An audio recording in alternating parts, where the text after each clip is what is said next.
I am pregnant. The child is yours. Gazing at the pregnancy test report in his hands, Gu Nian'an fell into deep contemplation. How could the goddess Ling Qinghuan be carrying his child? I will take responsibility. The two were wed hastily due to the unexpected turn of events, and Gu Nian'an found himself bound to the blissful life system. Would he receive a reward of 100,000 for accompanying the goddess on a stroll? Could he awaken his culinary skills to the level of a national banquet chef by making breakfast? Would he unlock advanced technological blueprints by soothing a child to sleep? Before the richest father-in-law arrived on the island, he questioned, "Who has abducted my daughter?" Upon meeting Gu Nian'an, the father-in-law remarked, "Exhausted, son-in-law? Let me massage your legs." Subsequently, the Mingzhu Island Tourism and Culture Company was established. Gu Nian'an led the islanders toward prosperity, transforming his hometown into a luxurious global resort. The CEO of a listed company fought fiercely to purchase seaside villas. The film Queen's live fishing stream evoked envy and tears from netizens. Tycoons, scholars, and stars flocked to settle on Mingzhu Island. "Daddy, I want to sail a big ship." As soon as the Gu family's young lady spoke, the entire sea trembled. "Who parked an aircraft carrier at my doorstep? Move it away." Ling Qinghuan watched the father and daughter's retreating figures, reminiscing about that night her performance had left even the Oscar-winning actress feeling inadequate. Chapter 1. The child is yours. Gu Nian'an, at the age of 22, chose a different path after graduating from university. Unlike most of his contemporaries who ventured to bustling cities in pursuit of success, he opted for a graceful retreat back to the small island where he had grown up.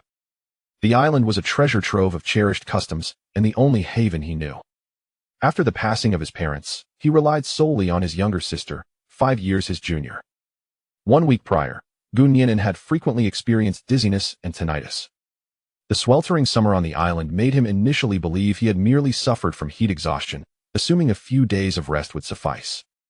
However, as the week progressed, his condition worsened, culminating in auditory hallucinations. Gu Nian'an had no choice but to take a boat to the mainland, seeking medical attention at a top-tier hospital. After a series of inconclusive examinations, the doctors could only advise him to rest more.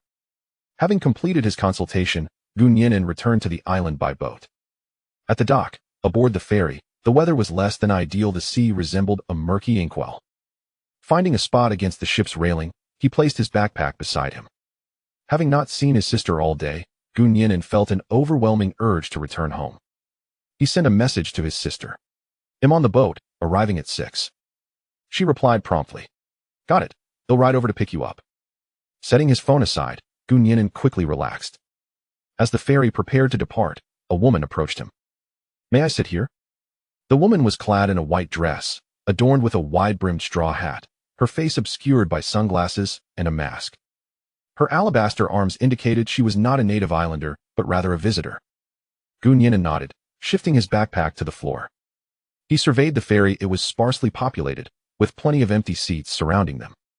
Why did she choose to sit next to him? He regarded her with curiosity. The mask and sunglasses concealed her features, yet could not diminish the aura she exuded: noble, fresh, sweet, and familiar. As Gu Nian'an pondered, the ferry set sail. The journey from the mainland to Mingzhu Island would take 3 hours.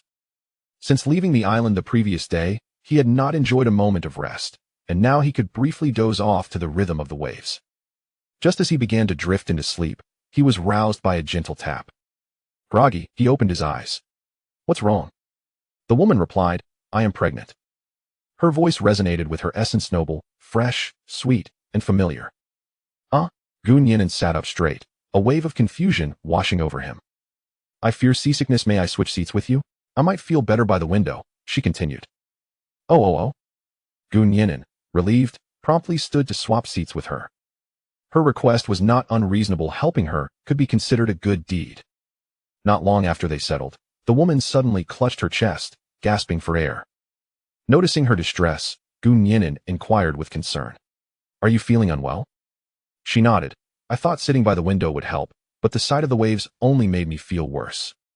Having frequently traveled by boat, Gu Nian'an had encountered many similar situations and suggested, "Shall we switch back?" She shook her head, her breathing becoming more labored. "No, I think I might be sick." "Wait, let me find something for you." The seats were equipped with vomit bags, and Gu Nian'an quickly grabbed one. Unfolding it, and handing it to her. However, she ultimately did not use it. Turning her head away, she removed her mask to take a few deep breaths. Gu Nian'an felt a sense of familiarity and gazed at her intently. Staring at others like this is quite rude, Gu Nian'an. Upon hearing this, Gu Nian'an's eyes widened in recognition. Ling Qinghuan, it's you. The woman before him was none other than his university classmate, Ling Qinghuan. Yes, it's me. Don't shout so loudly, I feel dizzy. Oh, Gu Nian'an lowered his voice, suddenly aware of who she was now. You're pregnant? Gu Nian'an was astounded, his expression one of disbelief. Ling Qinghuan, the belle of their department, had countless suitors throughout their 4 years, all of whom she had mercilessly rejected. During their university years, she had remained solitary. Rumors had even circulated that she had no interest in men, a notion she had never refuted. To think that shortly after graduation, she had found a partner and was now expecting. Gu Nian'an could only sigh inwardly. Such is the ebb and flow of life. So, are you visiting Mingzhu Island for leisure? Recognizing her as a former classmate, Gu Nian'an could not help but ask further. Ling Qinghuan shook her head. I am here to find someone, a very important person. Oh, Gu Nian'an nodded. Who are you looking for? I know everyone on the island. With a permanent population of fewer than 3,000, Gu Nian'an could easily locate anyone she sought with a single call. To his surprise, Ling Qinghuan merely stroked her still flat belly and sighed. I am searching for the father of the baby. He put on his pants and vanished, hiding on the island. At these words, the atmosphere between them grew awkward. After a long pause, Ling Qinghuan spoke again. By the way, have you changed your contact information? I couldn't reach you on WeChat or by phone. Gu Nian'an nodded. It's a long story. I have a new phone number and WeChat ID. I see. Ling Qinghuan pulled out her phone, smiling. Shall we exchange contact information? Though she still wore sunglasses, Gu Nian'an could not discern her eyes. Yet, just the slight upward curve of her lips brought a refreshing comfort. The current scene stirred memories of familiarity within Gu Nian'an. Of course, he did not hesitate to take out his phone and open WeChat. However, the signal over the sea was poor, rendering even the scan function unusable. They decided to add each other as friends once they disembarked. 2 hours later, the ferry docked at Mingzhu Island. Gu Nian'an grabbed his backpack and followed the crowd off the boat. Gu Nian'an, I am a pregnant woman, Ling Qinghuan called out from behind, pouting. Then I will support you. Gu Nian'an placed his hand on her wrist. Yet, Ling Qinghuan unabashedly grasped his large hand, sharing some of her burden. The ladder is steep, be careful as you descend. Okay, Gu Nian'an replied, steadying her with one hand while taking her suitcase with the other. With his assistance, Ling Qinghuan safely reached the ground without incident. Brother, a female voice called out from a distance. Gu Nian'an turned to look, a warm smile gracing his lips, leaving Ling Qinghuan in a state of awe. His sister, Gu Nianxin, dressed in loose shorts and a t-shirt, her feet clad in flip-flops, rode up on a pink electric scooter and came to stand before them. Her skin bore a healthy wheat tone, her complexion not particularly delicate, yet it radiated the vibrancy of youth. With large eyes and a high nose, her cheeks were slightly flushed, yet she remained sweet and adorable. Brother, who is this? Gu Nianxin unabashedly displayed her curiosity. Sis, this is my college classmate, Ling Qinghuan. Gu Nian'an turned to introduce Ling Qinghuan. Ling Qinghuan, this is my sister, you can just call her Xian. Ling Qinghuan stepped forward to extend her hand. Hello, little sister. Hello. Although Ling Qinghuan wore sunglasses, they could not conceal her enchanting charm. As the saying goes, if only life were as it was at first sight, Gu Nianxin was instantly captivated by the person before her. After the pleasantries, Gu Nian'an courteously asked, would you like to come to my house for a visit? Or, are you here to find someone? Ling Qinghuan shook her head. No, I have already found what I was looking for. Found someone? Who is it? He'll take you to seek justice. Gu Nian'an's expression turned serious, vowing to confront the scoundrel. After all, he had disrupted the simple folkways of Mingzhu Island, hadn't he? Ling Qinghuan's smile faded, and even behind her sunglasses, one could sense the vulnerability in her eyes. Gu Nian'an, the child in my womb, is yours. Chapter 2. The Unexpected. After a night of drinking, Gu Nian'an, the child in my womb is yours. Upon hearing these words, the siblings were instantly petrified. Had they misheard? The goddess Ling Qinghuan was carrying his child? How could that be? Seeing his incredulous expression, Ling Qinghuan furrowed her brow and asked, Have you forgotten what you did to me that night at the graduation ceremony? Gu Nian'an replied, what did I do? With her arms crossed, Ling Qinghuan declared, you slept with me, then disappeared. I ended up pregnant, but I couldn't reach you no matter what. Desperate, I chose to come to Mingzhu Island to find you. Unlike her sudden emotional outburst, Gu Nian'an's reaction was one of silence. What? Are you afraid to face your actions? You'd rather deny it? Ling Qinghuan clutched her stomach, pressing on. If you deny it, fine, they'll just go home. With that, she turned and walked toward the ferry without looking back. Wait, Gu Nian'an hurriedly grabbed her arm, but he was cautious not to grip too tightly, causing them both to take several steps forward. I acknowledge. No, what exactly happened that night? I honestly don't remember anything. Upon hearing this, Ling Qinghuan paused, hands on her hips. That night, we got drunk, and then... Before she could finish, Gu Nian'an interjected, after such a long boat ride, why don't you come to my house to rest for a bit? We can discuss this slowly if it is my child. I will take responsibility. At these words, tears streamed down Ling Qinghuan's face like a waterfall. It must be your child because I've only been with you. All right, I accept. Let's go home and talk, shall we? Ling Qinghuan finally stopped crying and quietly walked to Gu Nian'an's side. Though she still wore sunglasses, her pitiful appearance evoked deep sympathy from all who beheld her. Xian, could you please give her a ride home? Sure, what about you, brother? They'll just jog behind you. All right. Without hesitation, Ling Qinghuan hopped onto the back of the electric scooter, casually tossing her handbag to Gu Nian'an for safekeeping. Turning her head, she said to Gu Nianxin, Sister, let's go? Sure thing, sister-in-law. Let's go? Hold on tight, it's windy. Gu Nianxin twisted the throttle, and with a whoosh, they sped off toward home. What did you just call me? Ling Qinghuan exclaimed in surprise. Sister-in-law, if you don't like it, I won't call you that anymore. Though Gu Nianxin was somewhat bewildered, she recognized one undeniable fact. Her brother had made this beautiful woman pregnant. And then, he had ghosted her like a scoundrel. No, I like it from now on, that's what you'll call me. Facing the sea breeze, a mischievous smile spread across Ling Qinghuan's face. All right, sister-in-law.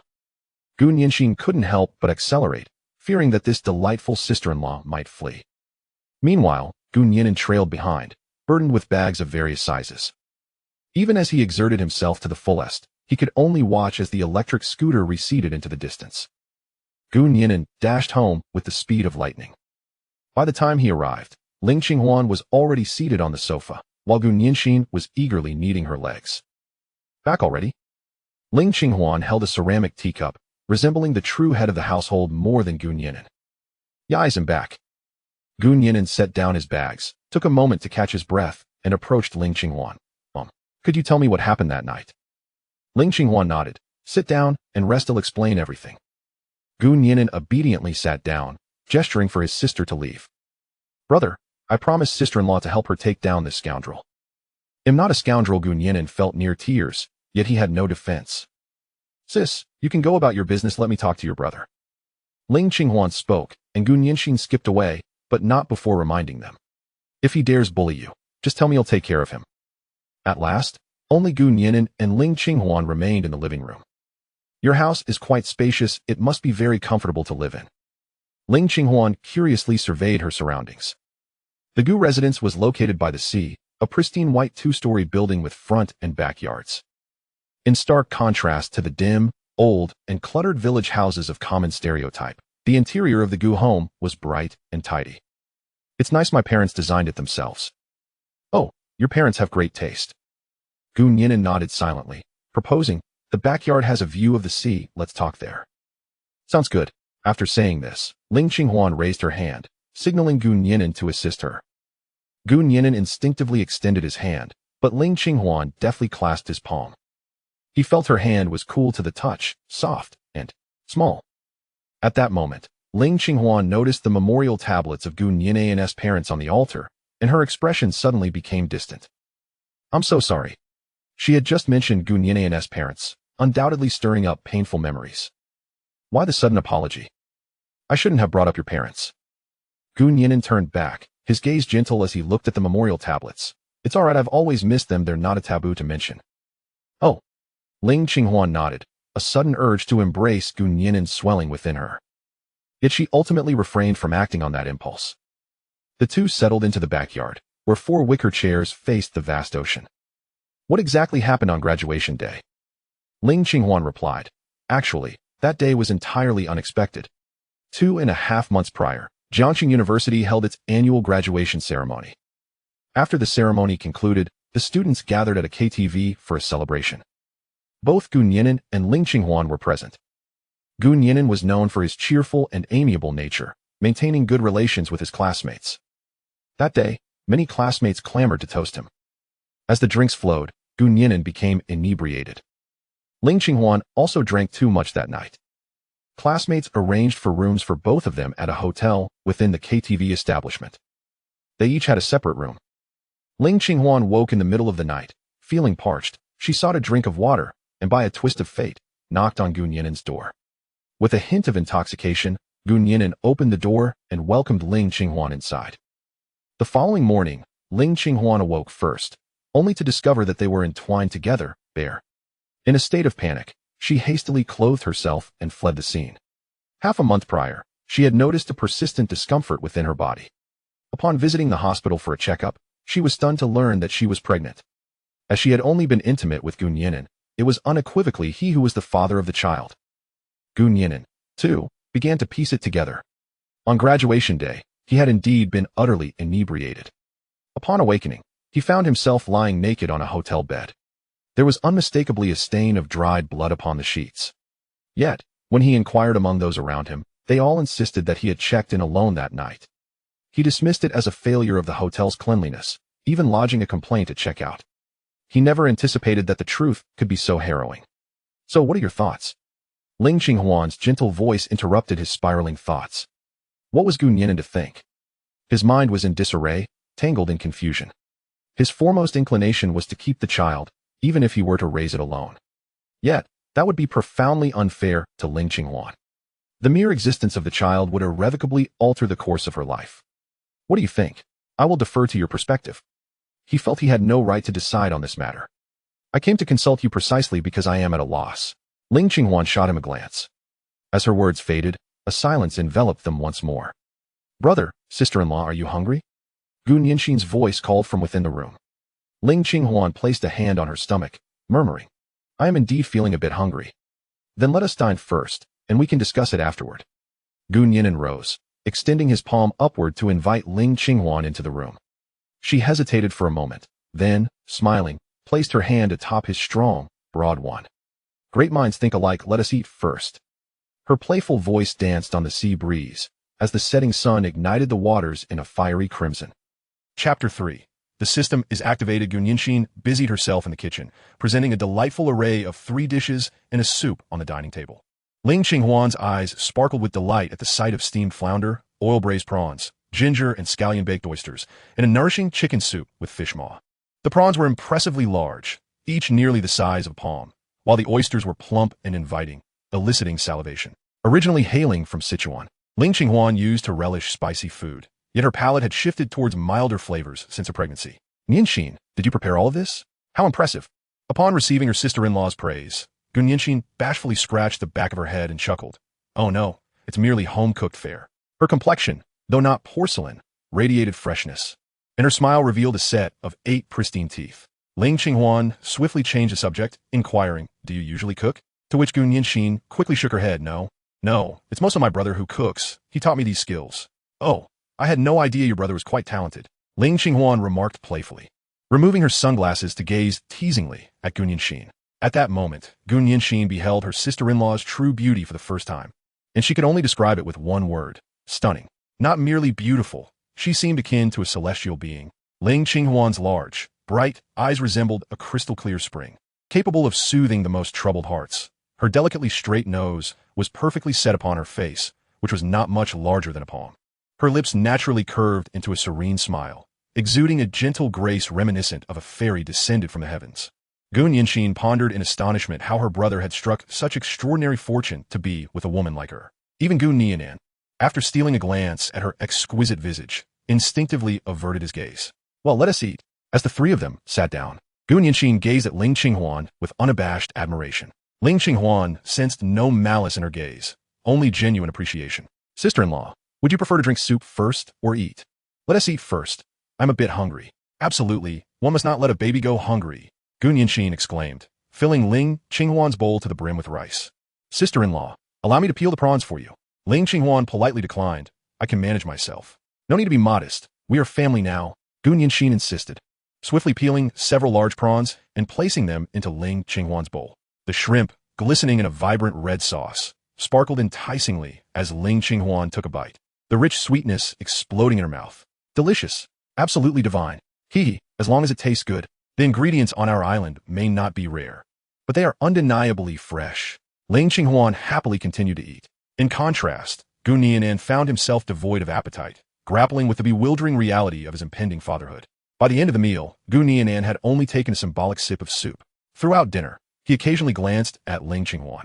The events of graduation day had been purely accidental, and now that the situation had evolved with her carrying his child, the nature of their relationship had irrevocably changed. To eliminate is to be unjust to the child. To retain is to be unjust to Ling Qinghuan. After dinner, Ling Qinghuan eagerly volunteered to wash the dishes, but was stopped by Gu Nianxin. Sister-in-law, please relax and digest. Brother, keep her company. The two sat on the sofa, enveloped in an awkward silence.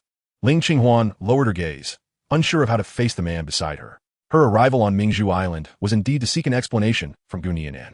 Yet, upon seeing him in person, many words remained unuttered. Gu Nian'an, I wish to take a walk. I will accompany you, Gu Nian'an replied without hesitation. The evening breeze is strong. Perhaps you should wear a coat? Ling Qinghuan shook her head. My coat is in my suitcase. I am too lazy to fetch it. Then wait a moment, I will be right back. Gu Nian'an swiftly ascended the stairs in a few strides. When he returned downstairs, he held a black sports jacket. This is clean, put it on. All right. Ling Qinghuan opened her arms, signaling for him to help her with the coat. As Gu Nian'an drew near, he caught a hint of her delicate fragrance. Shall we go? Yes. The two informed Gu Nianxin before stepping out toward the seaside. The night on Mingzhu Island was remarkably serene, devoid of the neon lights of towering buildings, filled only with the sounds of cicadas and waves crashing against the rocks. They walked along the pebble-strewn path, sharing a comfortable silence for an extended time. Nian'an, have you eaten? A loud voice called from nearby. They turned to see an elderly man relaxing in front of his home. Mr. Mi, good evening. I have had dinner. Gu Nian'an waved in acknowledgement. Ling Qinghuan, unable to comprehend the local dialect, discerned that this was a familiar figure to Gu Nian'an. Nian'an, who is this young lady? Mr. Mi inquired, noticing her presence. Gu Nian'an glanced back at Ling Qinghuan and replied, she is my classmate, visiting the island for a couple of days. Mr. Mi's expression turned knowing. Oh, this young lady is quite charming. You should cherish her. Yes, I understand, Gu Nian'an nodded, feeling a complex emotion stir within him. After bidding farewell to Mr. Mi, they quickly reached the shoreline. Before them lay a stretch of soft sand, glimmering with silver light where the tide met the shore. Ling Qinghuan, do your family members know about this matter? They do. And what do they say? They. Ling Qinghuan felt her heart skip a beat and clench her teeth to say, they told me to handle it myself. Have you considered what the future might hold? The future? Ling Qinghuan had never contemplated it, nor did she feel the need to. According to her parents' plans, she might end up marrying some wealthy heir, leading a life of domesticity and comfort, provided she had never met Gu Nian'an. Noticing her prolonged silence, Gu Nian'an spoke up. I once thought I would spend my life on Mingzhu Island. After XIXN grew up and got married, I would live alone in solitude on the island. There is nothing inherently wrong with that. It offers a clear vision of the future. Yet, fate seems to have granted me a choice, a grand surprise. Gu Nian'an looked at Ling Qinghuan, her eyes reflecting the entirety of the starry sky. During my freshman year, I penned a web novel that garnered considerable acclaim, the earnings from which could sustain me for a lifetime. Naturally, should relying on past successes prove precarious, I am prepared to engage earnestly in work. While substantial wealth may elude me, I assure you that I shall ensure both you and our child are well provided for. I shall embrace my responsibilities and strive to become a commendable father. Upon hearing this, Ling Qinghuan's expression shifted. Her lips could not suppress a smile, and her eyes glimmered with warmth and gentleness. The events of that evening were purely accidental and may have irrevocably altered your life. I offer my sincerest apologies. My subsequent words may seem selfish, yet I must express this. Can we keep the child? Ling Qinghuan's gaze dimmed once more, in uttering selfish sentiments. She was perhaps the most self-centered of all. Silence enveloped them again, the only sound being the relentless roar of the waves. Gu Nian'an, do you believe I would make a good mother? Gu Nian'an found himself at a loss for how to respond. No matter his answer, it would be deemed irresponsible. I will do everything in my power to be a good mother, Ling Qinghuan declared, almost as if in a soliloquy, before retrieving a folded piece of paper from her small bag. What is this? This is the report regarding our child. Would you care to take a look? If Gu Nian'an could not accept the child, he would be denied even a glimpse. He nodded, trembling as he accepted the prenatal examination report. Ling Qinghuan activated the flashlight on her phone, illuminating the document. On the grayish-black ultrasound image, a tender sprout of love was beginning to blossom. Beneath the image, a small line read, "Heartbeat detected, normal pressure, development on track, no signs of ectopic pregnancy." In that moment, tears of emotion blurred his vision. Amidst the faint sound of sobbing, he perceived an auditory hallucination. But this time, the voice was exceptionally clear. The fulfilled life system has been activated. Chapter 4. The first night on Pearl Island. First stroll with Ling Qinghuan. Reward. Cash of 100,000 yuan. Funds have been credited to the host's account ending in 7960. Source legally. The host may use them at ease. For the first time, Gu Nian'an distinctly heard the voice within his mind. He quickly realized that he had bound himself to the legendary system. He gazed at Ling Qinghuan in astonishment. Recalling the events of the past few days, his auditory hallucinations had compelled him to leave the island for medical consultation. On the return journey, he fortuitously encountered Ling Qinghuan, who had been searching for him. And now, the system had been activated the moment they decided to keep the child. It all seemed like a twist of fate. Under Gu Nian'an's intense gaze, Ling Qinghuan felt her cheeks flush. Although they had already engaged in marital relations, their bond was still tenuous. To be precise, Ling Qinghuan had harbored unrequited feelings for Gu Nian'an for 3 years, while he, oblivious as a log, had yet to notice. By the way, where do you envision settling down in the future? Gu Nian'an inquired. With a child on the way, it was inconceivable that he would remain on this small island indefinitely. Ling Qinghuan paused at his question, responding amidst the soothing sounds of the waves. I cherish this island. The environment is splendid, and it is tranquil, ideal for nurturing a baby. As for everything else, we shall discuss it later. She hesitated to answer the question directly, for beyond this island lay her father's watchful gaze. Gu Nian'an nodded in acknowledgement, yet her eyes hinted at deeper sentiments. As for Mingzhu Island, it lacked development in healthcare, transportation, and entertainment. While it was suitable for relaxation, it was hardly the best place for a pregnant woman. All right, the wind outside is quite strong. Let us return, she suggested. Very well, came the reply, and together they made their way home, their bond growing ever closer. Brother, sister-in-law, you've returned, Gu Nianxin exclaimed as she finished washing the dishes, immediately assisting Ling Qinghuan by preparing clean bedding and toiletries. The ferry to the mainland ceased operations at 8 in the evening, and barring any unforeseen circumstances, it was certain that her sister-in-law would spend the night at home. As for what lay ahead, Gu Nianxin found herself at a loss. The island boasted no nightlife, with the local inhabitants generally retiring early. However, it was fortunate that the island had electricity and internet, providing young people with some means of entertainment. Sister-in-law, your room is right here, she said, leading Ling Qinghuan to the second floor of the Gu residence, which featured 5 bedrooms, each with its own private balcony overlooking the vast ocean. Next to yours is my brother's room. If you need anything at night, just call him. All right, Ling Qinghuan replied with a smile. Unlike the stoic Gu Nian'an, her sister-in-law was consistently warm and welcoming. Once she had settled her belongings, Ling Qinghuan made her way to the bathroom with a change of clothes. The Gu family's bathroom was spacious and bright, featuring an ample massage bathtub. Gu Nian'an had thoughtfully prepared warm water, clearly for her benefit. Ling Qinghuan shed her clothing and washed away her fatigue. Upon sinking into the tub, a contented sigh escaped her lips. In that moment, her body and mind experienced complete relaxation. Truth be told, the environment at the Gu residence exceeded her expectations. And with that, her worries dissipated like mist. After bathing, Ling Qinghuan returned to her room, enveloped in a gentle steam. On the bedside table, she discovered a hairdryer and a plate of grapes. The absence of Gu Nianxin's presence to claim credit indicated that these thoughtful gestures were the work of Gu Nian'an. She picked up a grape, biting into it and relishing the sweet juice that burst forth. Gu Nian'an, in her adorably awkward manner, made her unable to suppress a smile, her expression as sweet as the fruit itself. Ding dong. At that moment, her phone chimed with a message from her close friend and university classmate, Shen Yidan. Huan, where are you now? Ling Qinghuan snapped a photo of the beautiful scenery outside and sent it along with her reply. At Gu Ji's house, spending the night here. Shen Yidan responded with excitement. Aw, you really found that scoundrel? What's the situation? Does he know you're expecting a baby? Ling Qinghuan replied, he does. Shen Yidan pressed further. What did he say? He said he would take responsibility, she answered. Shen Yidan's enthusiasm escalated. Aw. At that moment, she was rolling on her bed in excitement, being the only one privy to Ling Qinghuan's secret crush on Gu Nian'an. Witnessing her friend's romantic developments filled her with unparalleled joy. However, none could have anticipated that a single night of passion would lead to Ling Qinghuan's unexpected pregnancy.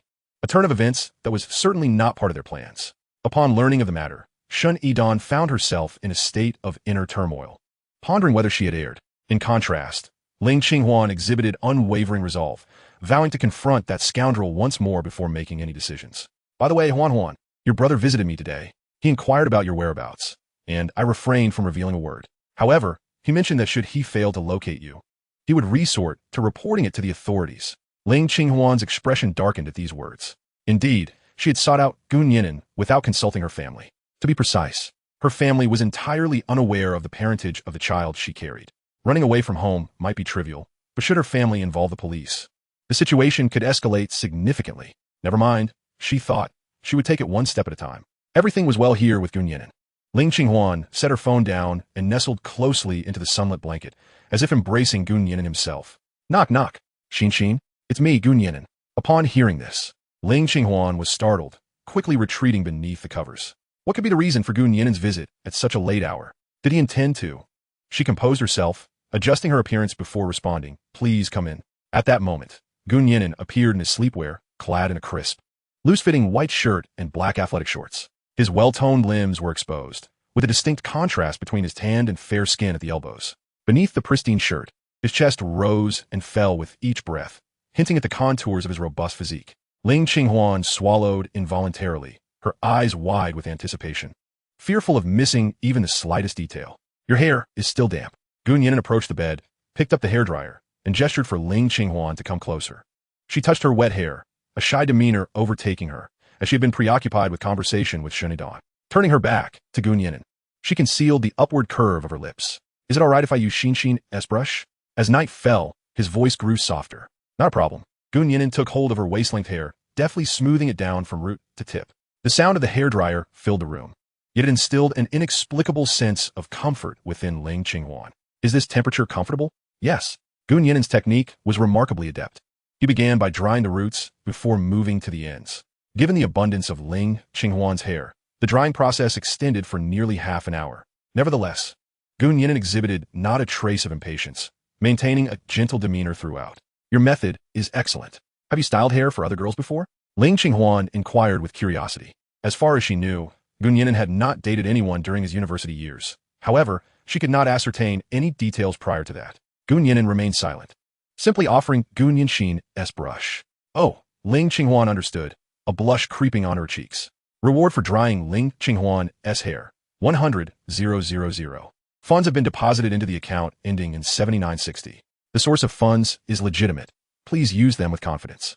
The system chimed again, notifying her of another 100,000 deposit. "Nian'an, would you accompany me for a stroll on the island tomorrow?" She felt that the statement was ambiguous and added, "The doctor said I'm currently in the early stages of pregnancy and must exercise moderately." "Of course, but Pearl Island is quite small, so do prepare yourself mentally."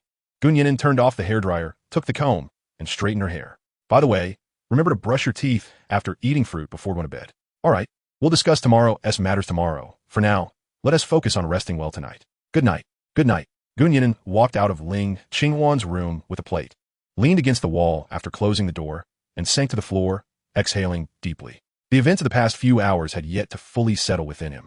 Chapter 5. Sweet Tofu Pudding? Spicy Tofu Flour. Upon returning to his room, Nian'an opened his mobile banking app. His account displayed a balance starting with 8, extending to 7 figures, most of which he earned from writing novels. This was his greatest source of confidence when facing Ling Qinghuan. While money does not equate to everything, a lack of it can lead to considerable loss. That evening, an additional 200,000 was credited to his account as a reward from the system. Nian'an set his phone down and softly called out, "System? Tongs? Brother system? Sister system?" He exhausted every possible term of address, but received no response. According to the usual pattern, the system would assign him tasks, and completing them would yield rewards. However, to this point, his understanding of this system was non-existent. Since that was the case, he decided to disregard it. Even without the so-called system, he felt confident in caring for Ling Qinghuan and her daughter. Yet, he still needed to invest considerable thought into how to confront the future. Lost in contemplation, he gradually drifted into slumber. A night passed without incident. The crowing of a neighbor's rooster roused Ling Qinghuan from her sweet dreams. Nian'an's bed was exceedingly soft, so comfortable that it was hard to get up. Humming softly, Ling Qinghuan snuggled back into her dreams. Upon waking again, she realized it was already 11 in the morning. After freshening up, she hurried downstairs. only to be intercepted by Gun Yanxin, who exclaimed, "Sister-in-law, slow down." Gun Yanxin quickly supported her down the stairs, asking, "Sister-in-law, did you wake up early for some urgent matter?" "Early? Urgent matter? Not all." Ling Qinghuan shook her head. "If there's no urgency, then sleep a little longer. I just got up myself." As a high school student, Gun Yanxin thought it wise to take advantage of the holiday to sleep in, for once school resumed. Those opportunities would dwindle. Just then, Gun Yan'an returned home, appearing to have already purchased ingredients for lunch. Ling Qinghuan blushed and instinctively hid behind Gun Yanxin. It must be noted that the Gu siblings were both quite tall. Even the underage Gun Yanxin towered over Ling Qinghuan by half a head. "Are you all awake? I can serve breakfast now," Gun Yan'an said as he swiftly walked toward the kitchen with the ingredients in hand. The two girls sat down, and Gun Yanxin curiously asked, "Brother, what delicious breakfast do we have?" "Em starving. We have tofu pudding with fried dough sticks, fried eggs, and boiled eggs." "All right." Gun Yan'an then brought out a large platter of fried dough sticks, explaining, "I fried these myself this morning, without any additives." "You can fry dough sticks too?" Ling Qinghuan exclaimed in astonishment. Gun Yanxin waved her hand, her face brimming with pride. "Sister-in-law, just wait and see. My brother possesses an abundance of skills." Although she had yet to reach adulthood, she was perceptive. She noticed the subtle rift between her brother and sister-in-law, and, as the younger sister-in-law, she felt compelled to bridge the gap between them.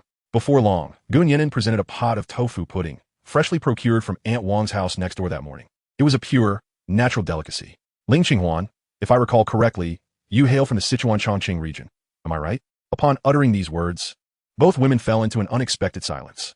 Gun Yanxin was astonished that her brother had already made Ling Qinghuan pregnant, yet remained oblivious to her origins. Could it be that he truly was a scoundrel? Meanwhile, Ling Qinghuan blushed once more, forcing a smile as she explained, "I'm not fierce, you needn't worry."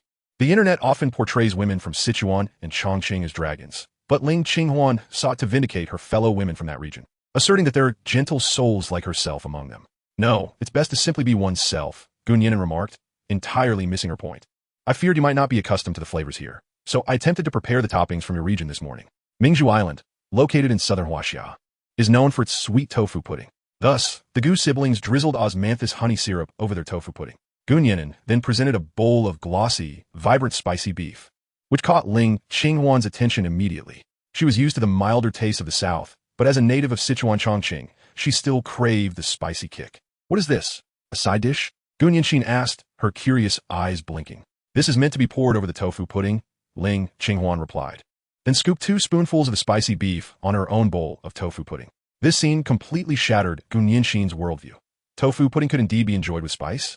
Ling Qinghuan wished to clarify further, but Gun Yan'an spoke first.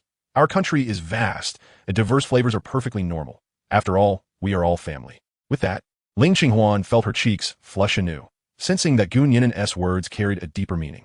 Were this a discussion online, Gun Yanxin would undoubtedly classify spicy tofu pudding as heretical and launch a tirade against it. However, with her brother's endorsement and her sister-in-law sitting across from her, she could only maintain her silence. By preparing breakfast for Ling Qinghuan, reward obtained: national banquet-level culinary skills. An influx of culinary techniques flooded Gun Yan'an's mind, becoming etched in his memory. The 8 major cuisines and the celebrated chefs of national banquets seemed trivial to him at that moment. He had initially believed that the system's rewards consisted solely of cash, but now he realized it encompassed much more. Furthermore, he noticed that the rewards were closely tied to Ling Qinghuan. Could it be that she was destined to be his fated partner? "What's the matter?" Ling Qinghuan felt a little shy under his gaze.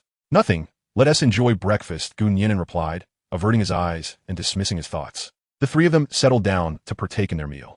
After savoring a spoonful of tofu pudding, Gun Yan'an set down a spoon and began peeling a soft-boiled egg. "Would you like one?" he inquired, addressing Ling Qinghuan. She intended to decline politely, but the already peeled egg was placed on her plate, leaving her no room for refusal. "How does the topping taste?" Gun Yan'an asked again. "Delicious. It tastes just like home," Ling Qinghuan replied without hesitation. "Well, if you enjoy it, that's what matters. May I have a taste of yours?"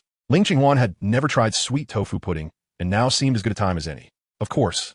Let me fetch you a clean spoon." Gun Yan'an rose to head towards the kitchen, but Ling Qinghuan seized a spoon and took a slurp of the sweet tofu pudding.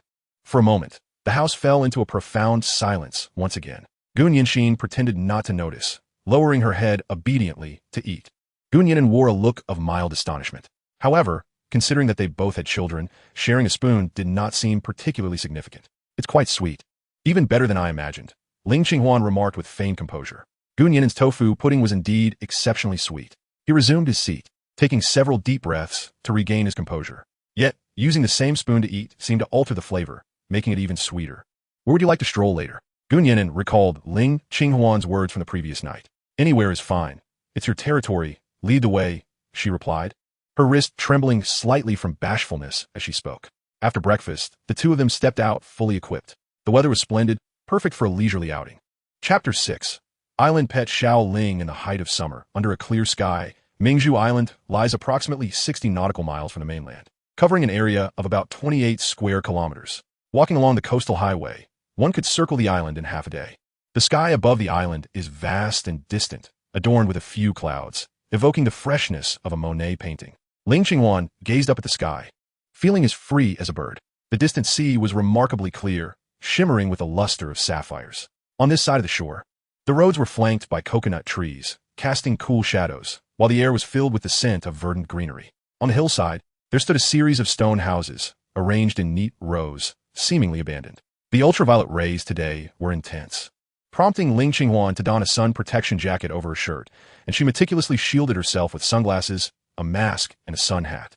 I feel this place is even more beautiful than the Maldives, she exclaimed. Really? I haven't been there, Gu Nian'an quietly echoed from behind her. If you wish to go, we could visit together. Upon uttering these words, Ling Qinghuan felt they were inappropriate and quickly rephrased, but there is no need. This place is already so lovely. The two had resolved the issue of the children's stay, but had yet to address the status of their relationship. Were they now lovers, engaged, or merely friends, classmates, and parents? As expected, Gu Nian'an fell silent at that moment. Over there is the central business district of the island. Would you like to take a look? After a long pause, he spoke again. Following the direction of his finger, Ling Qinghuan spotted two taller buildings. Sure, let us go. Ling Qinghuan, a newcomer, felt a sense of curiosity about everything before her. Though petite, she walked with a lively stride, swinging her arms as she moved with great enthusiasm. This was quite a departure from Gu Nian'an's impression of her as the aloof and serene campus belle. He found Ling Qinghuan to be adorably endearing. This was, after all, the area where the government building of Mingzhu Island and the commercial street were situated. Along a street stretching 300 meters, the ground floor was lined with small eateries, milk tea shops, and grocery stores, while the upper levels housed residences. What astonished Ling Qinghuan was that every building along the street was painted in vibrant colors, imparting a refreshing island charm. The pavement was laid with expansive slabs of slate, even more refined than those found in inland commercial streets. Was this a tourist attraction? Ling Qinghuan's eyes sparkled with intrigue. It could be considered one, as the government intended to develop this area into a sightseeing zone, but some matters had delayed the progress. Just as they stepped onto the street, Gu Nian'an was called out to by someone.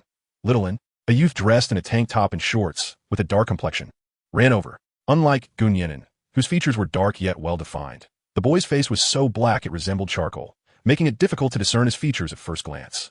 Xiaohei. Gu Nian'an waved in greeting. True to his name, the youth was called Xiaohei. Littlein, I haven't seen you in a few days. My parents were just asking where you went. Xiaohei laughed, revealing 2 rows of teeth as white as snow. I had some matters to attend to and went to the mainland for a couple of days. After stating this, he turned to introduce Ling Qinghuan. Qinghuan, this is Xiaohei. The grapes you had last night were bought from his family's fruit shop. When Gu Nian'an pronounced her name, there was a slight tremor in his voice. Ling Qinghuan smiled and waved at Xiaohei, though her mask obscured her expression. It was then that Xiaohei recognized that the person beside Gu Nian'an was not Gu Nianxin. Xiaohei, she is my university classmate. Xiaohei immediately understood, and with perfect enunciation exclaimed, Sister-in-law, greetings. Gu Nian'an was momentarily taken aback, casting a worried glance at Ling Qinghuan. To his surprise, she responded warmly, hello. Her voice was sweet, tinged with the softness characteristic of the Sichuan-Chongqing region. Xiaohei couldn't help but flush, though no one could discern it. Littlein, sister-in-law, please wait a moment. He dashed off to his family's fruit shop and returned, arms laden with fruits, grapes, mangosteen, yellow-skin fruit, dragon fruit, and even durian. Take these home to enjoy. They're all seasonal fruits. The two exchanged glances, and beneath their sunglasses, Ling Qinghuan's eyes reflected a sense of bewilderment. We can accept the other fruits, but you should take the durian back. It's too expensive. Gu Nian'an pointed out the bag containing the durian. He loved durian, but he was uncertain whether Ling Qinghuan could tolerate its distinctive aroma. If you love it, take it. Xiaohei urged, concerned that Gu Nian'an might refuse, adding, it's from my mother for you. If I don't give it to you, she'll scold me. In that case, I shall treat you to tea sometime, Gu Nian'an replied. All right. Xiaohei waved and hurried back to his stall. Gu Nian'an glanced at the fruits in his hands, then at Ling Qinghuan. Can you accept the smell of durian? If not, I can set aside. Ling Qinghuan nodded, simply responding with 2 words. I love it. Then let us take it. We'll enjoy it at home. Sounds good. The 2 individuals continued their walk deeper into the commercial street, but after only a few steps, a young girl rushed towards them, exclaiming, Xiao and Ge, I heard you have a girlfriend. Upon hearing this, he neither confirmed nor denied the statement, merely turned to introduce to Ling Qinghuan. This is Lulu, a close friend of Xin. In the presence of the girl, Ling Qinghuan was not as bashful. She took the initiative to greet her. Hello, Lulu. I am Ling Qinghuan. I look forward to your guidance in the future. Bai Lu had already heard about Ling Qinghuan from Gunyanxin and knew that she was a breathtaking beauty akin to a celestial being. Sister-in-law, hello. Her reaction mirrored that of Xiao He, a flush of embarrassment appearing on her face. Sister-in-law, are you thirsty? Shall I make some milk tea for you? Bai Lu's family owned a milk tea shop. That sounds great. I happen to be a bit thirsty. Ling Qinghuan graciously accepted. The 2 followed Bai Lu's lead to the milk tea shop. The establishment bore no sign and offered more than just milk tea. It also featured a variety of freshly squeezed juices. What would you like to drink, sister-in-law? It's on me. Compared to milk tea, Ling Qinghuan had a stronger desire for a refreshing juice. Can I have coconut water? Preferably at room temperature. Of course. I'll go get one freshly prepared for you. Bai Lu turned and approached the entrance, selecting a coconut the size of a head, swiftly slicing it into a convenient shape, and punctured a hole at the top to insert a straw. Ling Qinghuan accepted the coconut and, in the process, removed her mask. Xin didn't deceive me. Sister-in-law is indeed a super beautiful woman. Bai Lu stared at her delicate face and rosy lips in a daze, receiving such direct praise. Even Ling Qinghuan felt a tinge of shyness. No, you're also very beautiful, she replied politely. Being complimented by a stunning beauty caused a blush to rise on Bai Lu's face. Sister-in-law, in the future, feel free to come to the shop for whatever you want to drink. It's free. Ling Qinghuan was taken aback by the generous offer and glanced at Nian'an, who merely nodded slightly in acknowledgement. After exchanging a few more words with Bai Lu, the 2 continued their stroll down the street. Almost every few steps, they encountered acquaintances. Ling Qinghuan was called sister-in-law and niece-in-law repeatedly, nearly unable to suppress her laughter. More importantly, their hands were laden with gifts bestowed by the islanders, food, drinks, toys, and items meant for Gunyanxin. Upon reaching the only souvenir shop on the island, Ling Qinghuan merely glanced at a hairpin. Yet the shopkeeper promptly packaged an entire row of hairpins and insisted on shoving them into her hands. As they reached the end of the street, Ling Qinghuan felt a surreal sense of being overwhelmed by affection. She understood that the goodwill of the islanders stemmed from Nian'an. Nian'an, you are quite popular on the island? I suppose so. My parents have helped everyone, and they remember their kindness. Nian'an responded with a smile of happiness. Ling Qinghuan thought to herself that Nian'an's parents must also be very kind individuals. At that moment, a middle-aged man approached them. Xiaoan, have you eaten yet? Dressed in a worn-out shirt and tattered slippers, he appeared no different from the average islander. However, he was, in fact, the mayor of Mingzhu town, a legitimate official. Third, uncle. I have already eaten. Gunyan'an smiled in response and did not forget to introduce her companion to her uncle. This is my university classmate, Ling Qinghuan. Her uncle nodded at Ling Qinghuan, exchanged a few pleasantries, and then suggested you both would enjoy the hillside. The scenery there is exquisite. Gunyan'an was momentarily taken aback. As she was aware of what lay upon the hill, Ling Qinghuan, without much thought, readily agreed. By the way, the day after tomorrow, a developer is coming to the island to discuss the development of the tourism industry. Would you like to take a look? Her uncle inquired further. Mingzhu Island is not large, and developing a strong tourism sector is crucial. I will pass, as I am not well versed in these matters. Gunyan'an politely declined with a wave of her hand. All right, the company returning this time is called Sihai Group. They are quite reputable. Upon hearing this, Ling Qinghuan's smile instantly faded. She instinctively clutched the hem of Gunyan'an's clothing, wanting to express something yet unable to articulate it. What is wrong? Ling Qinghuan shook her head, her face pale beneath her mask. Sihai Group is the 4th largest private real estate company in the country. The owner is from Sichuan and Chongqing, and his surname is Ling Chapter 7. An unexpected incident triggered by online shopping after bidding farewell to her uncle. The 2 continued in the direction he had indicated. However, Ling Qinghuan had noticeably become more reticent. She was contemplating how to confide in Gunyan'an. Ascending a small flight of steps, their view broadened. Before them lay a seaside platform, where their gaze was met by a pure white, square building. Surrounding the house were twinkling stars and red and white roses, providing a stunning visual delight. Gunyan'an, is this also a tourist attraction on the island? Indeed. This is likely the most popular spot on the island. Oh, as they approached, Ling Qinghuan noticed the plaque in front of the door, which bore the inscription, Mingzhu Island Marriage Registration Office. Is this where marriage registrations are conducted? Ling Qinghuan exclaimed, her small hand already reaching into her bag, where she had secretly stashed her household registration book. Yes, many couples enjoy coming here to take commemorative photos. Under Gu Nian'an's guidance, they did not enter the registration office, but instead circled around to the scenic platform behind the house. Against the backdrop of the azure, crystalline sea, the platform featured a pink heart-shaped swing, adorned with pink and red flowers, with butterflies fluttering about. A small white dog lay resting among the blooms, showing no inclination to flee as they approached. Ling Qinghuan was mesmerized by the beauty before her, and, regaining her senses, began snapping pictures with her phone. Gu Nian'an, may I sit on this? No girl could resist the allure of a swing. Of course, I will support you. Gu Nian'an swiftly stepped forward, first checking the swing stability, then assisting Ling Qinghuan onto it, gently rocking her back and forth. With the sea breeze caressing her, Ling Qinghuan removed her hat and mask, revealing her delicate features. Gu Nian'an, in truth, I have brought my household registration book. Once she relaxed, her true intentions were laid bare. Speaking in front of the marriage registration office, Gu Nian'an naturally grasped her meaning. What I mean is, in the future, when we need to obtain a birth certificate or such, we will require proof of our legal marriage. Although one can conceive a child without a marriage certificate, the associated formalities can be quite cumbersome. Upon hearing this, Gu Nian'an wished to broach the subject. Obtaining a certificate is a significant matter. Might we decide after I have met your family? Ling Qinghuan felt this was not an advisable notion. Securing a marriage certificate prior to meeting the parents would yield a similar outcome. Her tone bore a hint of pleading. Given her insistence, Gu Nian'an found it difficult to refuse. Today, being Saturday, the registration office was closed. How about we come a day after tomorrow? Sound good? Ling Qinghuan responded with a smile. Having waited 3 years, a day or 2 more would hardly matter. First outing with Ling Qinghuan. Reward: a 99-carat vivid blue diamond ring and an everlasting rose. The rose will be stored at the Confidence Flower House on the island. Please collect it in a timely manner. The voice in his mind resonated once more, and when he regained his composure, he discovered a hard jewelry box nestled in his pants pocket. Gu Nian'an understood what he had to do. Gu Nian'an, that place is teeming with people, Ling Qinghuan remarked, pointing casually to a bustling warehouse-like structure by the seaside. That is the island's courier station. All deliveries are kept there. Deliveries? Ling Qinghuan's eyes sparkled. Initially, she had assumed that the island's remoteness rendered online shopping quite inconvenient. Then I can purchase items online, right? Of course, Gu Nian'an chuckled at her excitement. It will arrive in 3 days. Yay! Ling Qinghuan eagerly opened her shopping app and proceeded to purchase all the items she had added to her cart. What should I put for the address?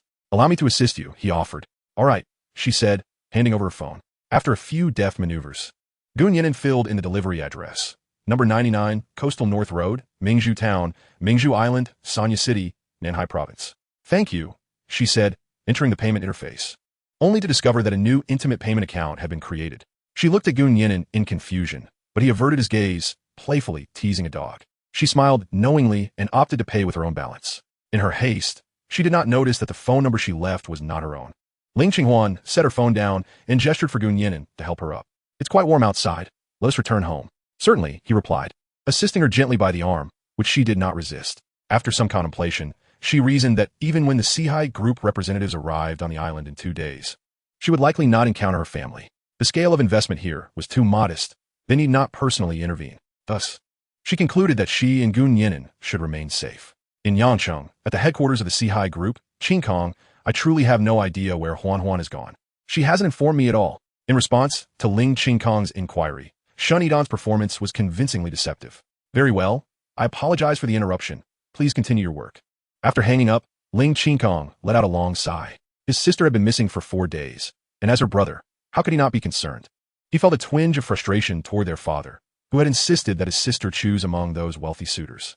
Ling Qingkong was well aware of the true nature of those second-generation rich kids. They were utterly unworthy of his sister. After Ling Qinghuan ran away from home, the old man quickly softened and admitted his mistakes, agreeing to let her pursue love freely. According to Ling Qingkong's thoughts, the family bore no grudges, and a frank discussion would suffice.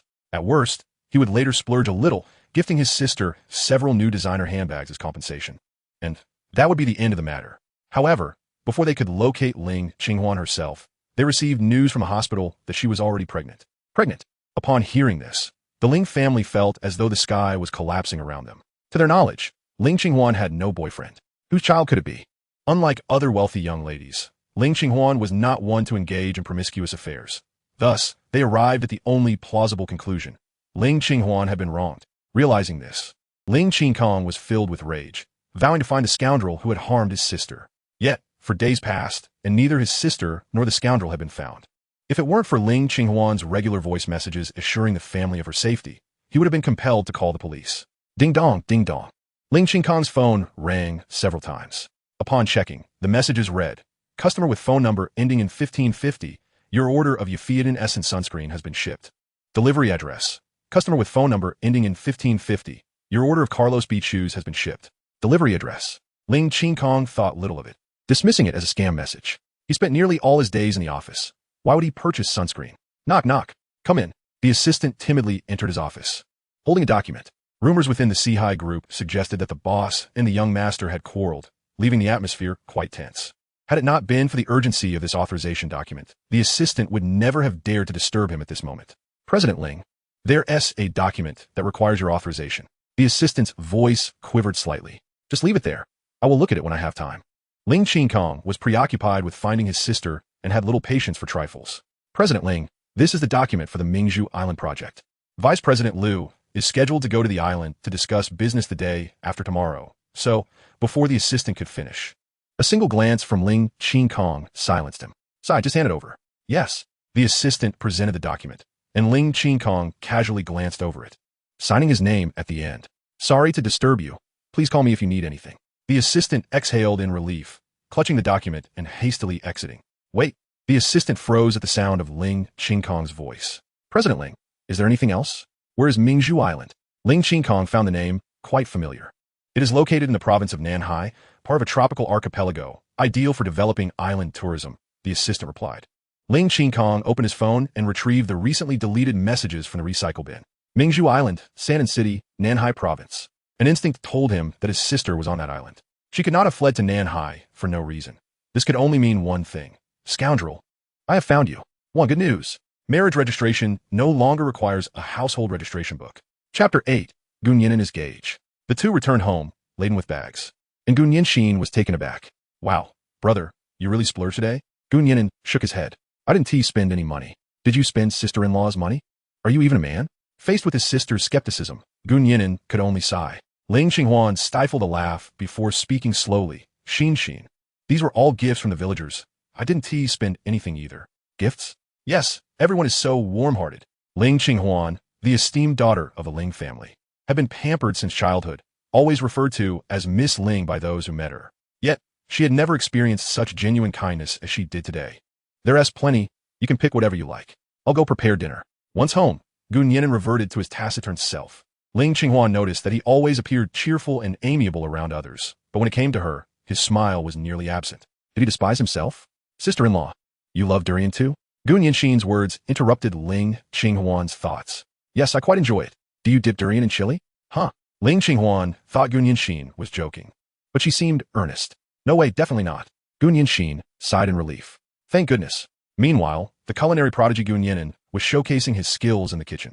This morning, he had purchased a chicken, some fish and shrimp, seasonal vegetables, and a variety of sauces.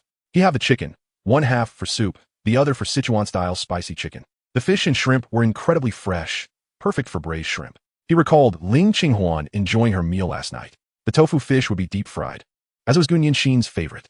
With his menu set, the national banquet chef Gunyan deftly prepared all the ingredients. Soon, a rich aroma wafted from the kitchen.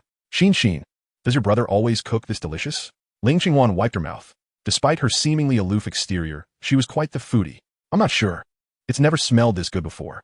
Gunyan cast a curious glance towards the kitchen, adding, "Perhaps seeing sister-in-law here has inspired him to showcase his true skills." As a dutiful sister, she never forgot her role in fostering a bond between her brother and sister-in-law. "Oh." Ling Qinghuan rose playfully and approached the kitchen door. "Gunyan, do you need my help?" Gunyan, with his back to her, shook his head. "The kitchen is too smoky. You'd better not come in." Oh, this was Ling Qinghuan's first time witnessing Gunyan cooking. To her surprise, he looked quite handsome in an apron, embodying the essence of a devoted husband. "Would you like some fruit?" Gunyan pondered for a moment before politely declining. "I'll have fruit after dinner." "All right." Noticing he had nothing more to say, Ling Qinghuan returned to the living room, somewhat disheartened. "Sister-in-law, my brother is just a blockhead. Don't mind him," Gunyan consoled. "Indeed, Gage is just a blockhead." Ling Qinghuan pouted her lips, clearly agitated. "Gage, is that the nickname you gave my brother?" Realizing her slip of the tongue, she quickly covered her mouth. However, Gun Yinshin sensed an intriguing story behind it and cast her a curious glance. I must tell you, please don't mention this to Gun Yinan, all right? I promise to keep a secret. Gun Yinshin leaned closer, eagerly listening. To put it simply, the 3 syllables of Gun Yinan, when pronounced together, sound akin to gauge. Moreover, in the dialect of Sichuan and Chongqing, gua carries connotations of being silly or foolish. Thus, Ling Qinghuan and Shunidan had humorously dubbed him gauge.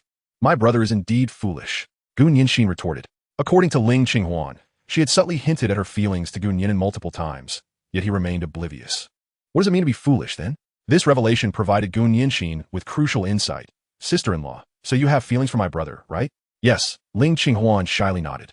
They already had a child together. This was not a matter that needed to be concealed. From Gun Yinshin's perspective, it was highly probable that Ling Qinghuan harbored affection for her brother. After all, her first thought upon discovering her pregnancy was certainly not to come to Mingzhu Island. How did you come to like my brother? Gun Yinshin inquired further. Well, that's a long story, and it all began 3 years ago. Before Ling Qinghuan could finish, Gun Yinan emerged from the kitchen, carrying a dish. Dinner is ready.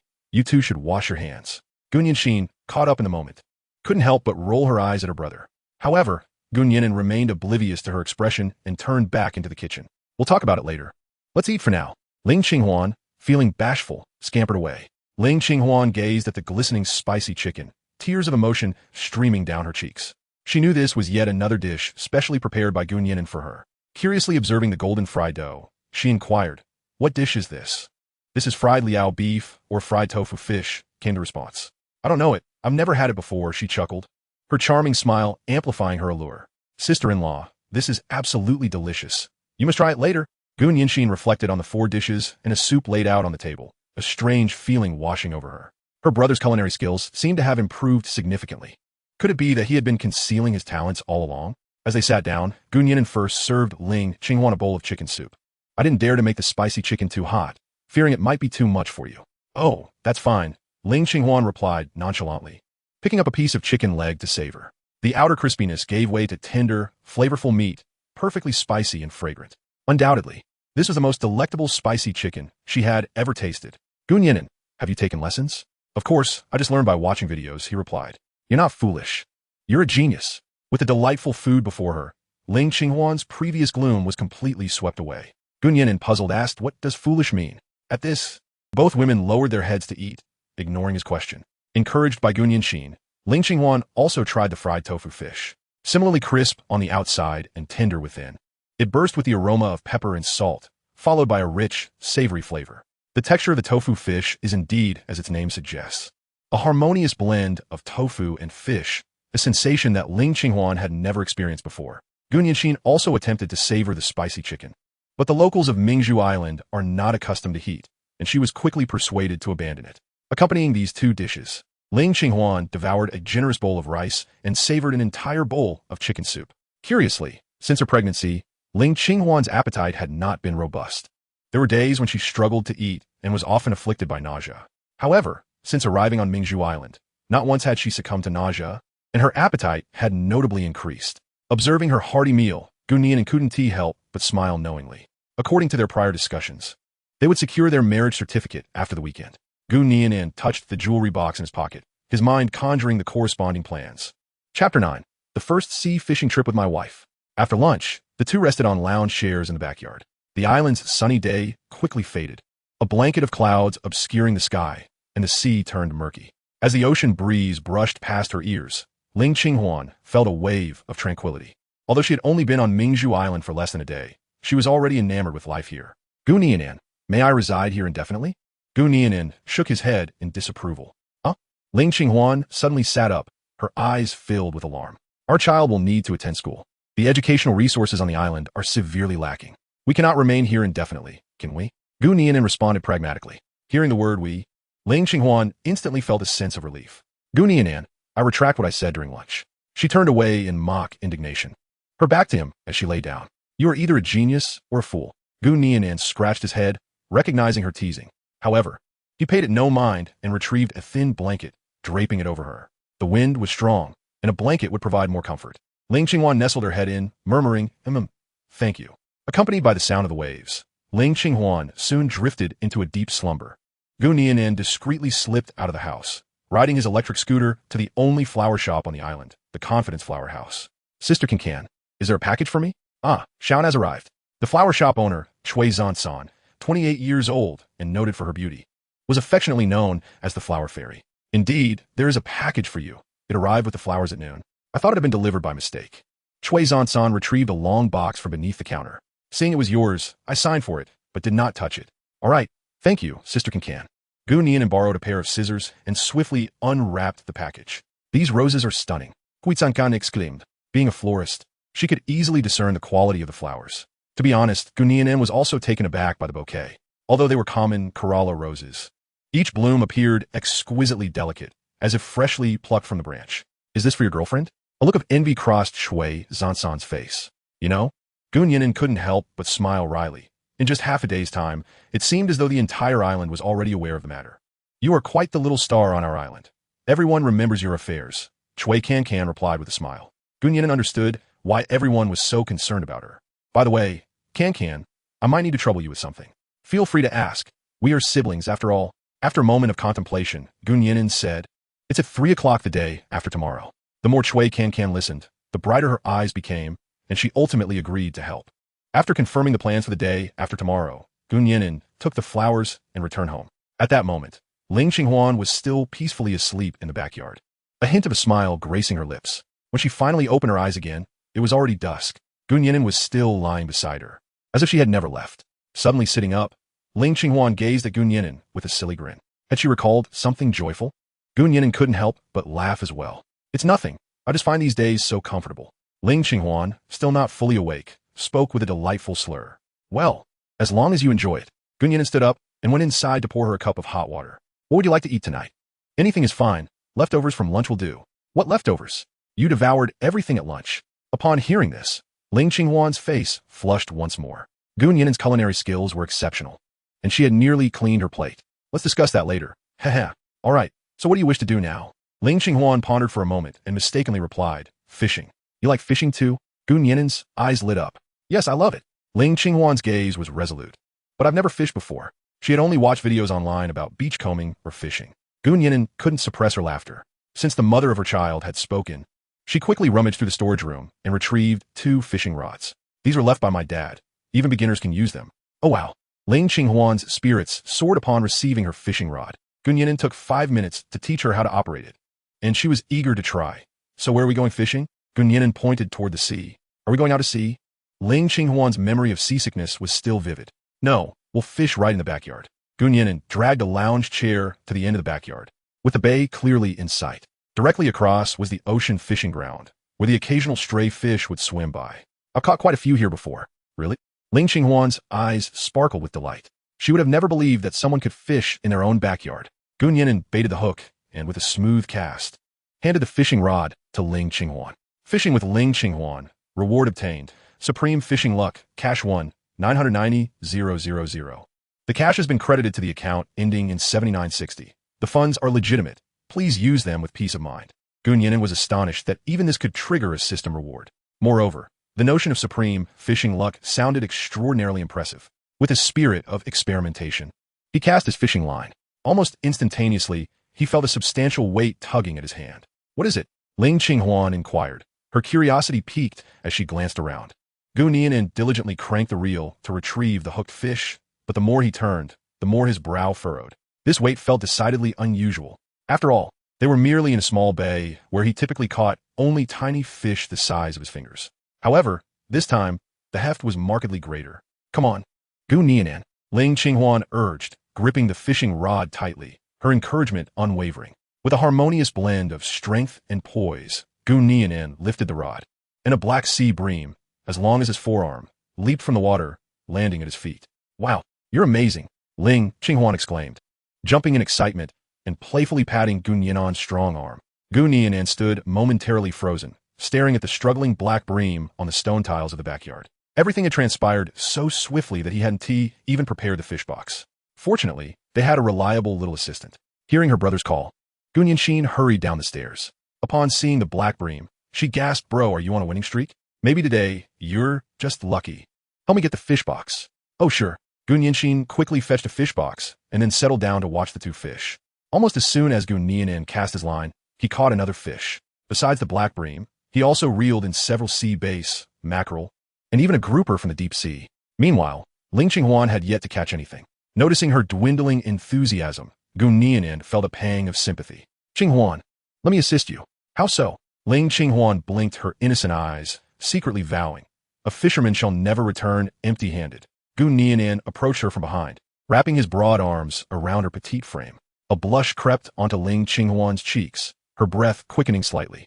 In that moment, she found herself entranced by his strong embrace and captivating scent. Just as her mind wandered, Nian'an's large hand enveloped her small one, firmly grasping the fishing rod. Together, they cast the line with a few synchronized flicks, and the effects of their premium fishing luck were immediate. Another black bream was hooked. Ling Qinghuan turned to him, her face flushed, her chest rising and falling with quickened breaths, rendering her momentarily speechless. Nian'an mused to himself. It seems she truly enjoys fishing. Her excitement upon catching a fish is palpable. I need to use the restroom," she said, breaking free from Nian'an's embrace and wobbling indoors.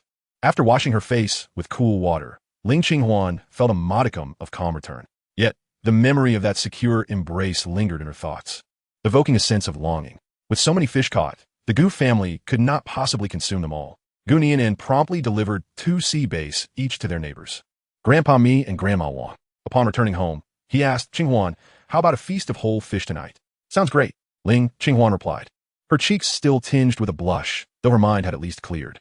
Chapter 10. The arrival of the brother-in-law with a marriage license. On a rainy Sunday, Ling Qinghuan spent the entire day nestled at home on Mingzhu Island. As Monday dawned, the skies cleared, revealing a brilliant blue expanse. Today marked the day for the couple to obtain their marriage certificate. Ling Qinghuan rose early, meticulously applying her makeup. As she gazed into the mirror at her flawless visage, a confident smile graced her lips. In a daze, Ling Qinghuan descended the stairs, only to find the absence of Nian'an. At that moment, Nian'an had yet to awaken, leaving her to scroll through her phone alone on the sofa. By 10 in the morning, Nian'an finally returned home, a paper bag adorned with a luxury brand logo in hand. Concealing the bag behind him, he casually inquired, "Qinghuan, you're up early today?" "Yes, because we're getting our marriage certificate today." Nian'an, upon noticing Ling Qinghuan's radiant beauty, replied, "I just took a peek. There are quite a few people at the registration office. Can we go this afternoon instead?" Ling Qinghuan was momentarily taken aback. Today was not supposed to be a special occasion. However, not wanting to press the matter, she thought, having waited 3 years, a few extra hours would be inconsequential. All right. After they enjoyed a leisurely brunch, the afternoon finally arrived. "Can we head out now?" Ling Qinghuan asked eagerly. "Just a moment. I'll change my clothes," Nian'an said, hastening upstairs. "Sister-in-law, where are you two going?" Nian'an blinked, her curiosity piqued. "We have something to attend to." Ling Qinghuan hesitated to reveal the truth. A short while later, a transformed Nian'an descended the stairs, eliciting gasps from both women. He donned a crisp, white shirt and black trousers, his usually tousled bangs neatly styled into a handsome slick back akin to that of a star. Beneath the white shirt, his muscular physique was evident, sending Ling Qinghuan's heart racing at a mere glance. Nian'an's chiseled features combined rugged handsomeness with delicate charm. Ling Qinghuan had previously thought her affection for him was not based on his looks. Now she realized she had been mistaken. His appearance was universally appealing. "Brother, are you going to get married?" "Indeed, what else would it be?" Nian'an feigned nonchalance as he approached Ling Qinghuan. "Have you got the household registration book?" "Let us go." "Absolutely." Ling Qinghuan suppressed a grin, following Nian'an out the door, leaving Nian'an in a state of bewilderment. The couple hopped onto a small electric scooter, setting off toward the marriage registration office. Along the way, they spotted the figure of their uncle, engrossed in a cigarette beside a row of small sightseeing cars, oblivious to their passing. "Nian'an, what is that small vehicle next to Mayor Chow?" "That is the island's sightseeing car, used for transporting tourists or officials," Nian'an explained, with cars prohibited on the island. These small vehicles had become the sole means of multi-passenger transport. A developer is on the island today to discuss collaboration. They're likely being shuttled around in those. "Oh," Ling Qinghuan murmured, lowering her head discreetly. Upon arriving at the marriage registration office, Ling Qinghuan was surprised to find it nearly empty, devoid of any crowd. At the dock, a considerable crowd had gathered, as representatives from the Sihai group had arrived on the island. Qinghuan's reverie was interrupted by Nian'an's voice. He extended his hand towards her, his expression tender. Instinctively, she grasped his large hand and followed him. Nian'an led her to a heart-shaped swing. "Nian'an, why have you brought me here?" she asked, somewhat dazed. "Qinghuan, there are some matters I wish to discuss with you," Nian'an replied, stepping back to create a meter of space between them, his demeanor now serious. Our relationship differs from that of ordinary couples, yet marriage is a significant commitment. I do not want you to have regrets, nor do I wish to witness your sorrow." At that moment, a well-meaning bystander, played by Cui Cancan, passed by. She first placed a bouquet of flowers into Gu Nian'an's hands, then draped a pure white veil over Ling Qinghuan's head. Her movements were fluid, and by the time she completed her task and walked away, Ling Qinghuan was still processing what had just occurred. Holding the flowers in one hand and an open ring box in the other, Gu Nian'an knelt on one knee. "Ling Qinghuan, will you marry me?" There were no insincere promises or feigned affections. He simply hoped to offer her a complete marriage. Upon hearing his words, memories from the past 3 years flooded Ling Qinghuan's mind like a revolving lantern. She could feel Gu Nian'an's earnest intentions, yet the more he expressed his feelings, the heavier her sense of guilt became. Ling Qinghuan struggled to find her voice, tears cascading down her cheeks.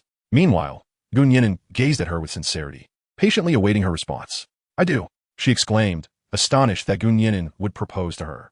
Her heart was a whirlwind of emotions, gratitude, guilt, and happiness, but above all, an unexpected joy she had never envisioned. Gu Nian'an carefully slid the ring on her left ring finger, the large blue diamond shimmering brilliantly in the sunlight. Ling Qinghuan's vision blurred with tears, yet she could discern that it was indeed a magnificent diamond. Proposal to Ling Qinghuan successful, reward obtained, master-level business acumen, 99 million yuan in cash. Funds have been deposited into the host account ending in 7960, with a legitimate source. Please rest assured, host. In an instant, a wealth of commercial knowledge surged into Gu Nian'an's mind. However, amid the emotions of the moment, he had little inclination to delve into it.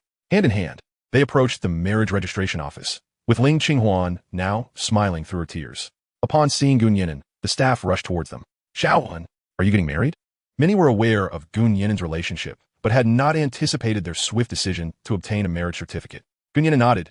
"Yes, this is my future wife." Following the successful proposal, he introduced Ling Qinghuan with newfound confidence. "Wonderful. Your parents' wishes have finally come to fruition." The staff rejoiced and hastily prepared the paperwork. "Ling Qinghuan, what a beautiful name. This girl is truly stunning. When you plan to host a banquet? When will you have children? How did you two meet?" Xiao Ling hails from the Sichuan Chongqing region, renowned for its gentle and affectionate wives. The barrage of inquiries left the two of them somewhat overwhelmed. Fortunately, amidst the lively chatter, the staff promptly completed the necessary formalities for the couple. Gu Nian'an found it challenging to address everyone as curiosity and could only offer a few vague responses. Thankfully, the prying did not escalate to excessive lengths. At that moment, the most formidable ally, Cui Cancan, arrived with a large bag of wedding candies. Ling Qinghuan recognized her as the elder sister who had draped the veil over her. "Hello, Qinghuan, I am Xiaowen's sister." Cui Cancan introduced herself. "Sister?" Ling Qinghuan pondered, having stayed at the Gu residence for 3 days without hearing mention of Gu Nian'an having a sister. Not by blood, but akin to one. Cui Cancan clarified. "Uncle Gu and Aunt Su have shown me great kindness, and I have always regarded Xiaowen and Xin as family." "Oh, thank you, Sister Cancan." A genuine smile illuminated Ling Qinghuan's face. She realized that everyone on the island had benefited from the generosity of Gu's parents. "Not at all. You are so beautiful. It is truly a blessing for Xiao and to marry you." Cui Cancan linked her arm with Ling Qinghuan and softly advised, "If he ever mistreats you, do not hesitate to come to me, and I shall stand by your side." "Sister Cancan, I would never bully her." Gu Nian'an chuckled bitterly. "Why does everyone perceive him as a scoundrel?" "That is what you said. If Qinghuan comes to me with grievances, I shall have to take proper measures." After exchanging a few pleasantries, Cui Cancan excused herself, granting the newlyweds some privacy. On Mingzhu Island's commercial street, "Mr. Ling, behold. This is the most bustling area on our island." Uncle San beamed, introducing the site to the visitors. He hadn't anticipated that the general manager of the Sihai Group would personally come to inspect Mingzhu Island. With fervor, he promoted the potential of the island.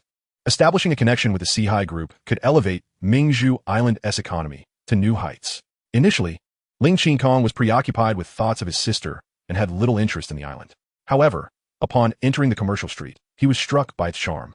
The street was beautifully designed, yet it seemed oddly familiar. "Have you heard of Gu Yisheng?" Uncle San inquired in return. "Yes, I have. Master Gu is the foremost commercial designer in the country. The new international trade center in the capital was designed by him and his wife. But they passed away several years ago, did they not? Master Gu is indeed a native of Mingzhu Island. This commercial street was personally designed and funded by him." Uncle San elucidated. Ling Qinghuan suddenly understood. "So that's it. This street connects the settlements in the northwest of Mingzhu Island. Its economic value is merely one aspect. Under Master Gu's design, The street seamlessly integrates with the island's picturesque scenery, making it undeniably captivating. After a thorough exploration, he could not help but admire Master Gu's artistry. What is that up ahead? At the end of the commercial street stood a massive heart-shaped signpost, piquing Ling Qinghuan's curiosity.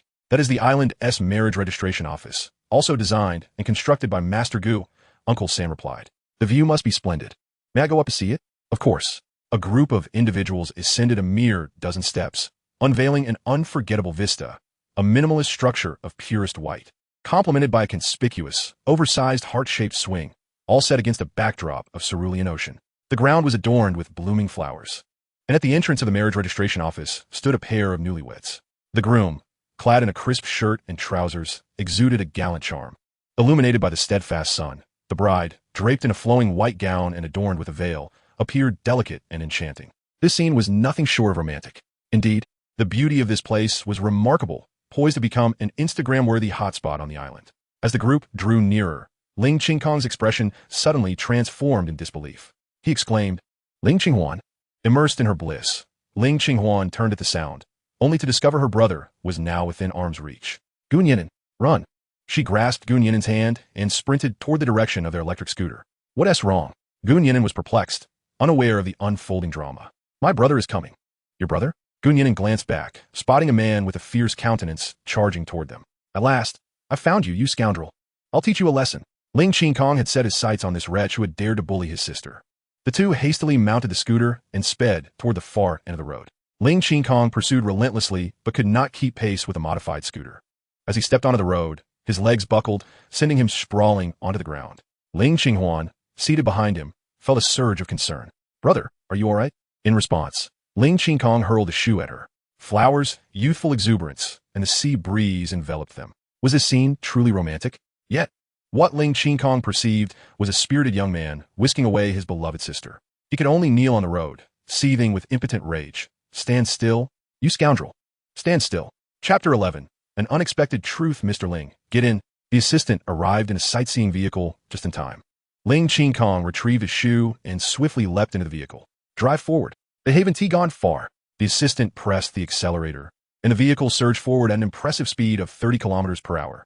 The good news was that Nian'an's scooter had been modified to reach speeds of up to 50 kilometers per hour. The bad news was that Mingzhu Island was rather small, with only a single road. Ling Qinghuan watched as the duo dismounted from the scooter and dashed into a nearby house. He arrived at the Gu residence and pounded on the door. Open up. Hurry, or I shall take matters into my own hands. In the front yard, Ling Qinghuan was in tears, taken aback by how swiftly her family had tracked her down. Nian'an, feeling sympathy for her distress, gently placed his hands on her shoulders. Qinghuan, don't panic. It seems your brother has some misunderstandings. I will explain everything to him. Ling Qinghuan shook her head, tears streaming. Nian'an, I'm so sorry. I lied to you. My family doesn't know the child is yours. I ran away from home to find you without telling them. I have no idea how my brother found me here. I initially presumed that the project on Pearl Island was rather insignificant and that my brother would not take the trouble to come in person. In truth, the Sihai group belongs to our family. My father is Ling Guoqing, one of the top 10 entrepreneurs in South China. Apologies, apologies. Ling Qinghuan, in a state of agitation, spoke somewhat incoherently. Nevertheless, Nian'an managed to grasp the essence of her words. At that moment, his mind went blank. Nian'an, hearing the commotion outside their home, hurried downstairs and fortuitously witnessed Ling Qinghuan's confession. Her mind also momentarily faltered. Her sister-in-law was a super-wealthy heiress? Despite the turmoil in her heart, Nian'an felt a pang of sorrow upon seeing Ling Qinghuan's tear-filled eyes. Furthermore, considering her pregnancy, her heightened emotions could potentially lead to more severe consequences. Without hesitation, he enveloped Ling Qinghuan in a comforting embrace, reassuring her, Qinghuan, do not worry. I am here. Sensing the unique sense of security that Nian'an provided, Ling Qinghuan swiftly regained her composure. She understood that she could not afford to succumb to extreme emotions at that moment. She quickly stifled her sobs and, in a soft and trembling voice, inquired, What shall we do? Your brother has already arrived. Let's open the door and clarify things. No. What if he acts violently toward you? Ling Qinghuan clutched Nian'an tightly, fearing for his safety. Is your brother very aggressive? She shook her head in denial. He is very gentle with me. Then there is nothing to fear. Please step back a little. He can take a few hits, as long as you remain unscathed. That is what matters. With a glance, Nian'an signaled Nian'an to assist her sister-in-law. The two stepped back a few paces, while Nian'an approached the front door. Brother, I am Nian'an, Qinghuan's husband.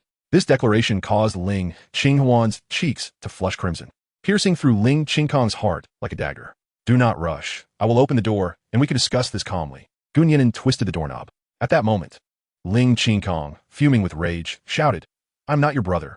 In his fury, he delivered a kick, coinciding perfectly with Gu Nian'an opening the door. What transpired next was entirely unexpected.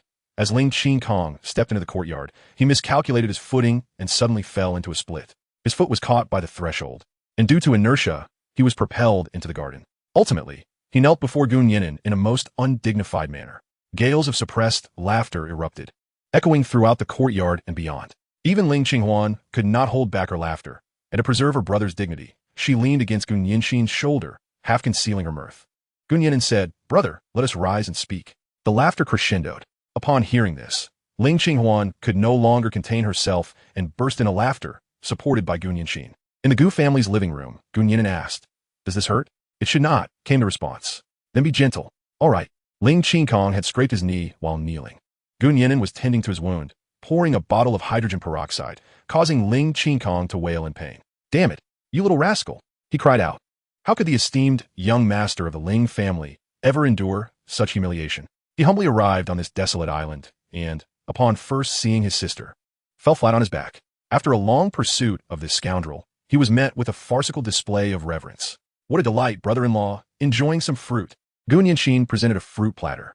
I am not your brother-in-law. Ling Qingkong erupted in rage, only to wince in pain and retreat to his seat. He had to admit, thus far, he had encountered failure in every conceivable sense. Taking several deep breaths to regain his composure, he inquired, could someone elucidate the current situation for me? Gu Nian'an was about to speak, but Ling Qinghuan interjected first. Brother, his name is Gu Nian'an. I am expecting his child.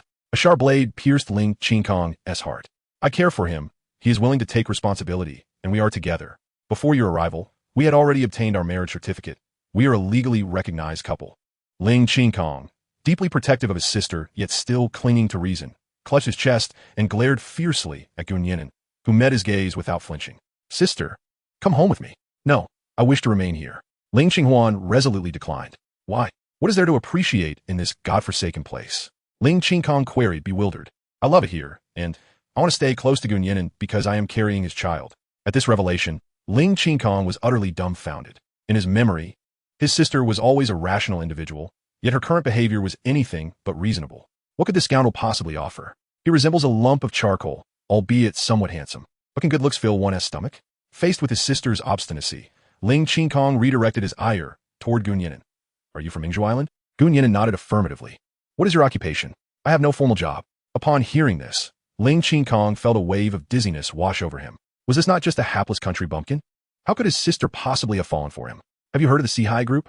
My sister is the heiress of the Sea Group. What makes you think you are worthy of her?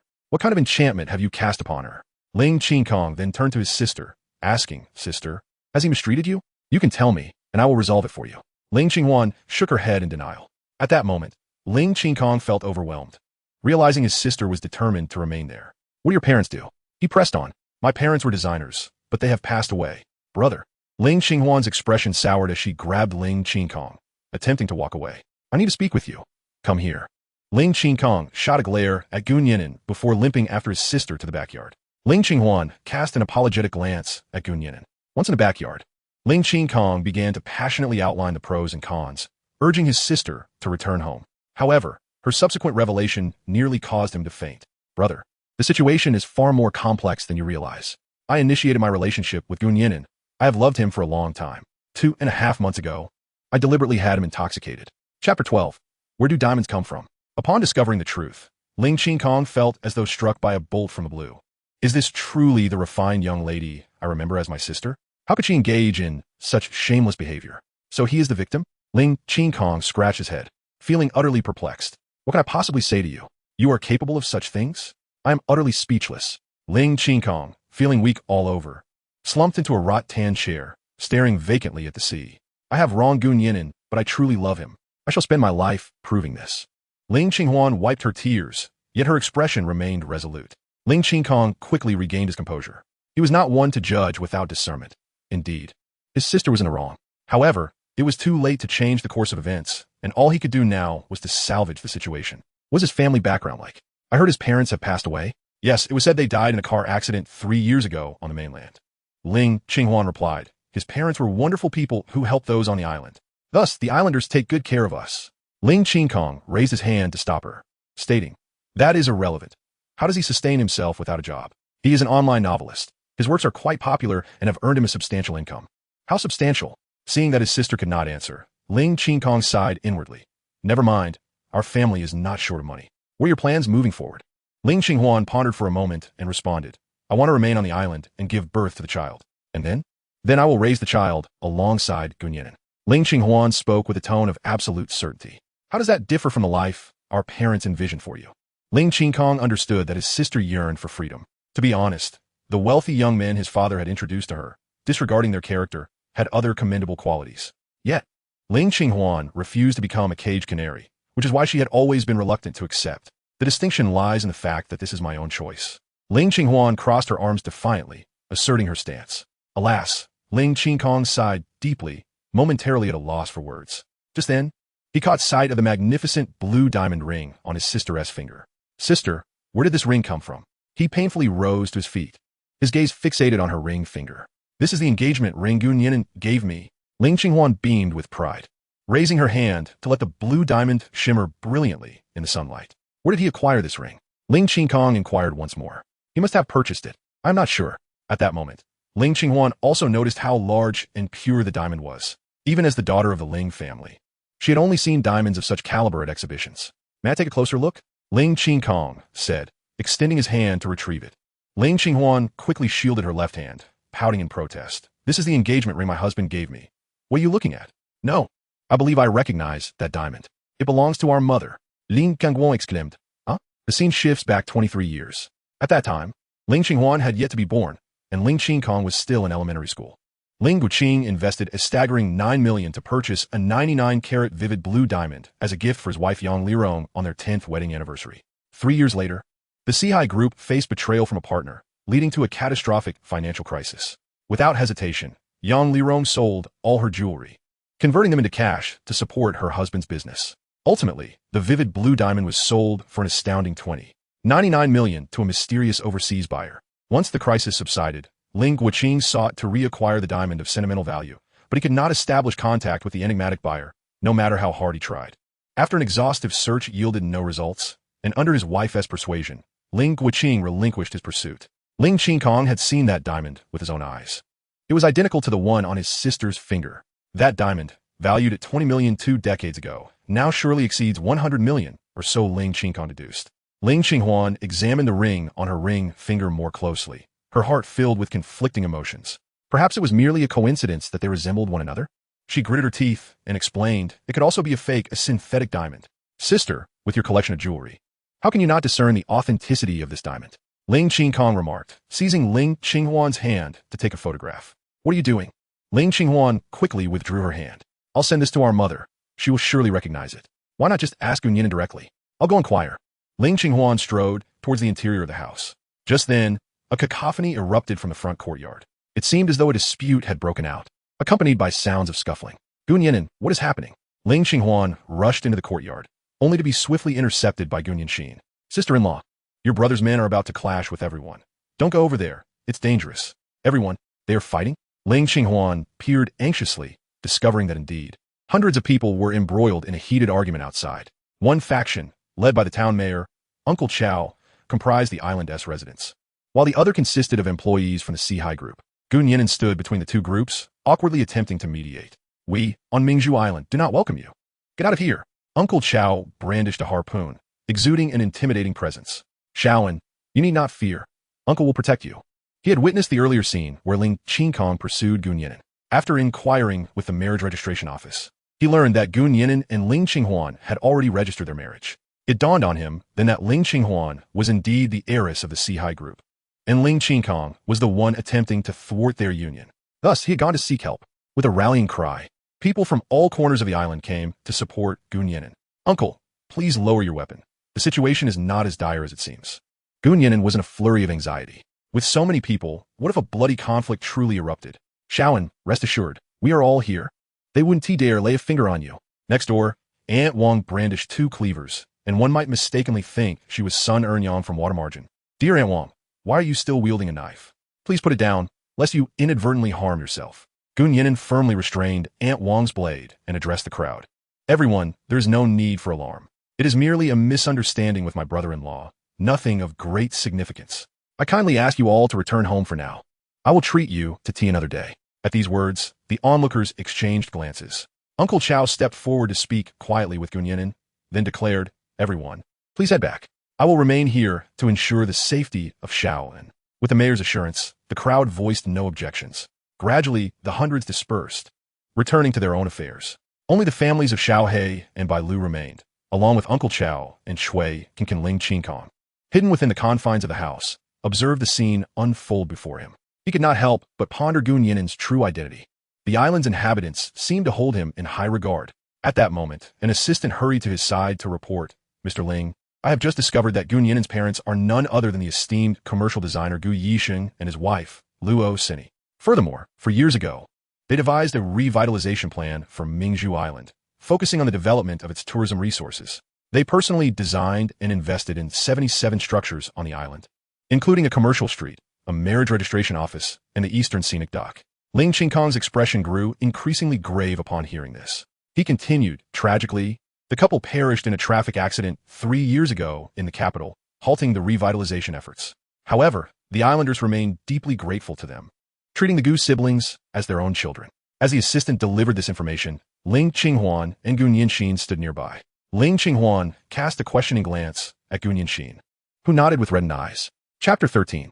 Do you like me? Once the villagers had dispersed, Ling Qinghuan directed his employees to leave the island. Mr. Ling, shall we arrange a boat to await you at the dock? He was asked. Ling Qinghuan waved his hand dismissively. I shall spend the night on the island. You may return for me tomorrow. Understood. We will take our leave then. Do not hesitate to call if you require anything. In the Gu family's living room, Ling Qinghuan and Uncle Chow exchanged silent glances, the atmosphere thick with awkwardness. As the hour approached for dinner, Gun Yinan entered the kitchen to prepare the meal. The others were manageable, but Ling Qinghuan's hunger could not be overlooked. Ling Qinghuan attempted to slip into the kitchen to assist, but Gun Yinan unceremoniously ushered her out. Go keep your brother company. I can handle things here. All right.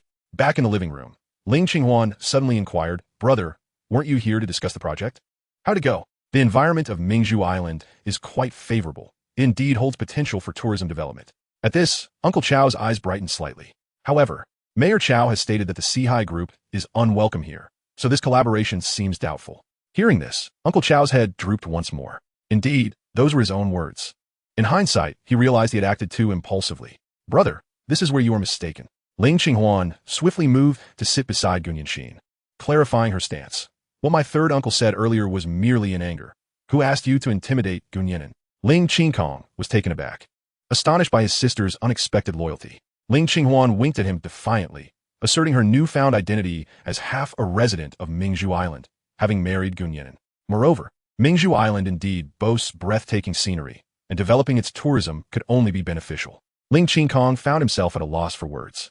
I've apologized on behalf of my uncle. You may conduct your discussions as you see fit. Ling Qinghuan feigned weakness, clutching her belly. At that moment, Ling Qinghuan truly felt powerless against her. Very well. How does Mayor Chow wish to proceed? Chow's uncle was momentarily taken aback. Was happiness arriving so unexpectedly? Ms. Ling, I have reviewed the proposal from Sihai Group, and our town government is quite satisfied. Chow's uncle added, however, we still face some difficulties regarding the establishment of a joint venture. What kind of difficulties? Financial difficulties, he admitted, lowering his head in embarrassment. The development plan stipulated that both parties would collaborate to establish the Mingzhu Island Tourism and Culture Company, Limited. CI Group would invest 10 million yuan for a 34 stake, while the Mingzhu town government would contribute 10 million in cash and land valued at 10 million, holding a 66 stake. Currently, the government had secured the land but still lacked 850,000 yuan in cash. Secretary Chow, the terms we've offered are already quite generous. Ling Qinghuan stood up, but after feeling a sharp pain in his knee, he sat back down to continue speaking. It was your request to retain project control that prompted us to devise this proposal. Surely, you cannot expect us to invest both time and resources without reaping any benefits? As a businessman, I cannot engage in ventures devoid of profit. Ling Qinghuan, upon hearing this, chose not to voice her concerns further. Though she cherished Gun Yinan and desired the prosperity of his hometown, she could not allow her father to incur losses in the process. At that moment, Gun Yinan suddenly burst forth from the kitchen wielding a knife. What do you intend to do? Ling Qinghuan exclaimed, startled. Let us discuss this calmly. What kind of hero resorts to violence? Embarrassed, Gu Nian'an sheathed the knife, saying, You are discussing the development of tourism, right? May I participate in the investment? His words elicited a look of confusion from everyone present. Xiao and focus on your cooking. Adults are speaking. You need not interfere, came the reprimand from his uncle, who wished for him to mind his own business. Gu Nian'an's parents had already invested substantial resources into the development of Mingzhu Island, and he did not wish for his son to deplete their remaining assets. I have money. I can invest. Gu Nian'an insisted earnestly. Save your money for marrying a wife. There's no need to meddle. Wife. Gu Nian'an turned to Ling Qinghuan. I've already married my wife. Ling Qinghuan felt her cheeks flush once more. Yet she nodded in agreement. Uncle Chao let out a bitter smile and continued, but XINXN still needs to marry someday. And you must reserve some funds for her dowry.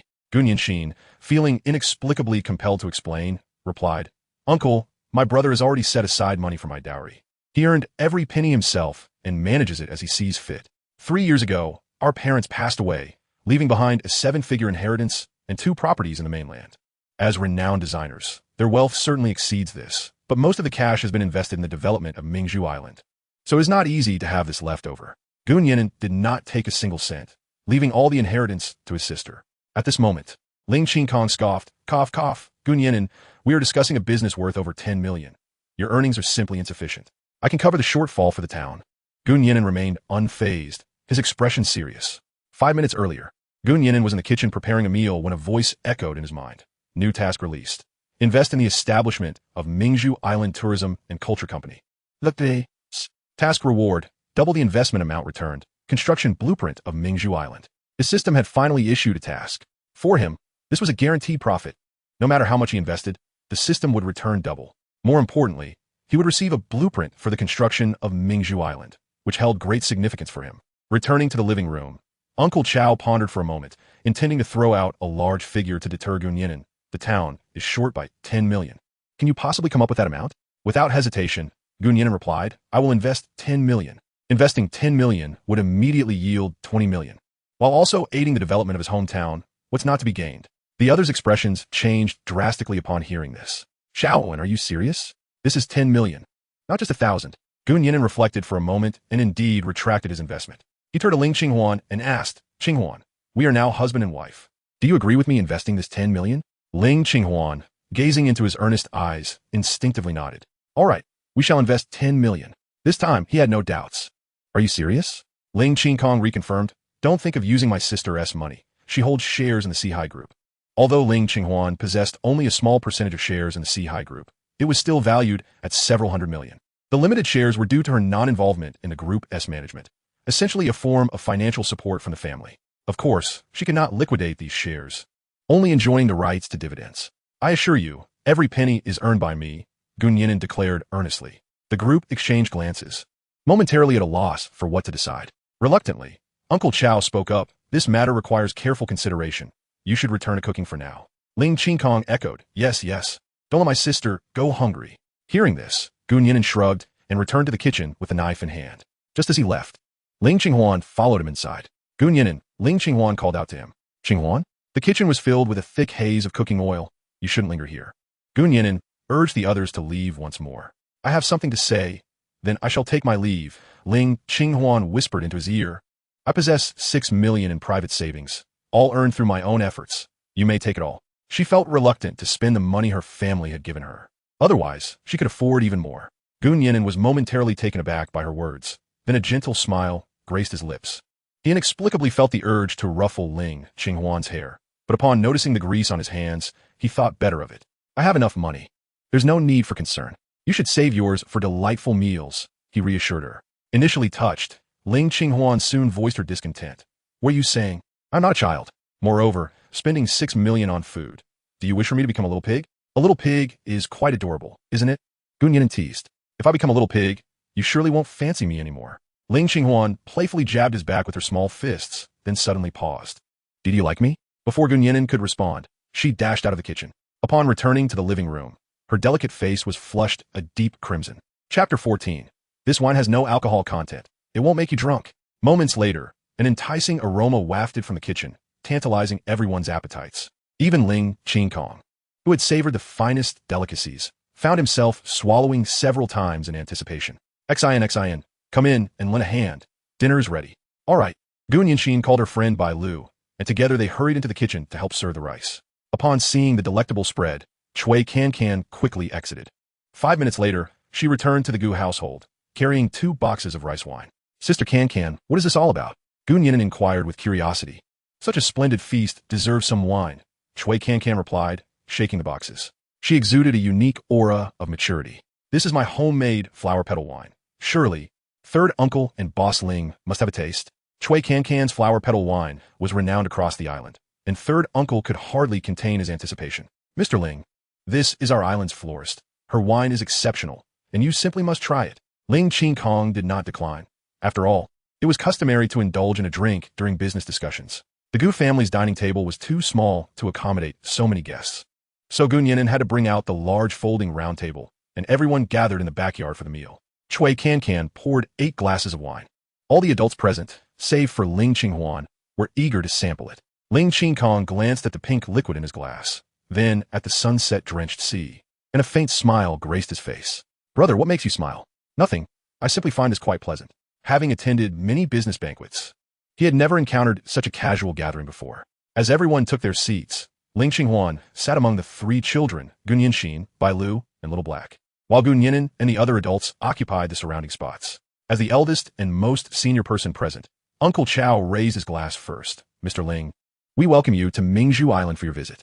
I apologize for any offense. Let us drink to bury our grievances, shall we? As Ling Qinghuan reminisced about the events of the afternoon, he felt reluctant to trouble his Uncle San and thus raised his glass, proclaiming, very well. May our collaboration commence with great success. With that, both men drained their cups. The others, however, merely took dainty sips. Wow, this wine is exquisite. Ling Qinghuan couldn't help but exclaim. Having tasted various fine wines, he found this particular one refreshingly sweet, with a hint of sea salt on the finish. To describe it in 2 words, exceptional. Feeling the delightful intoxication, he decided to indulge further, as this wine was non-alcoholic and would not lead to inebriation.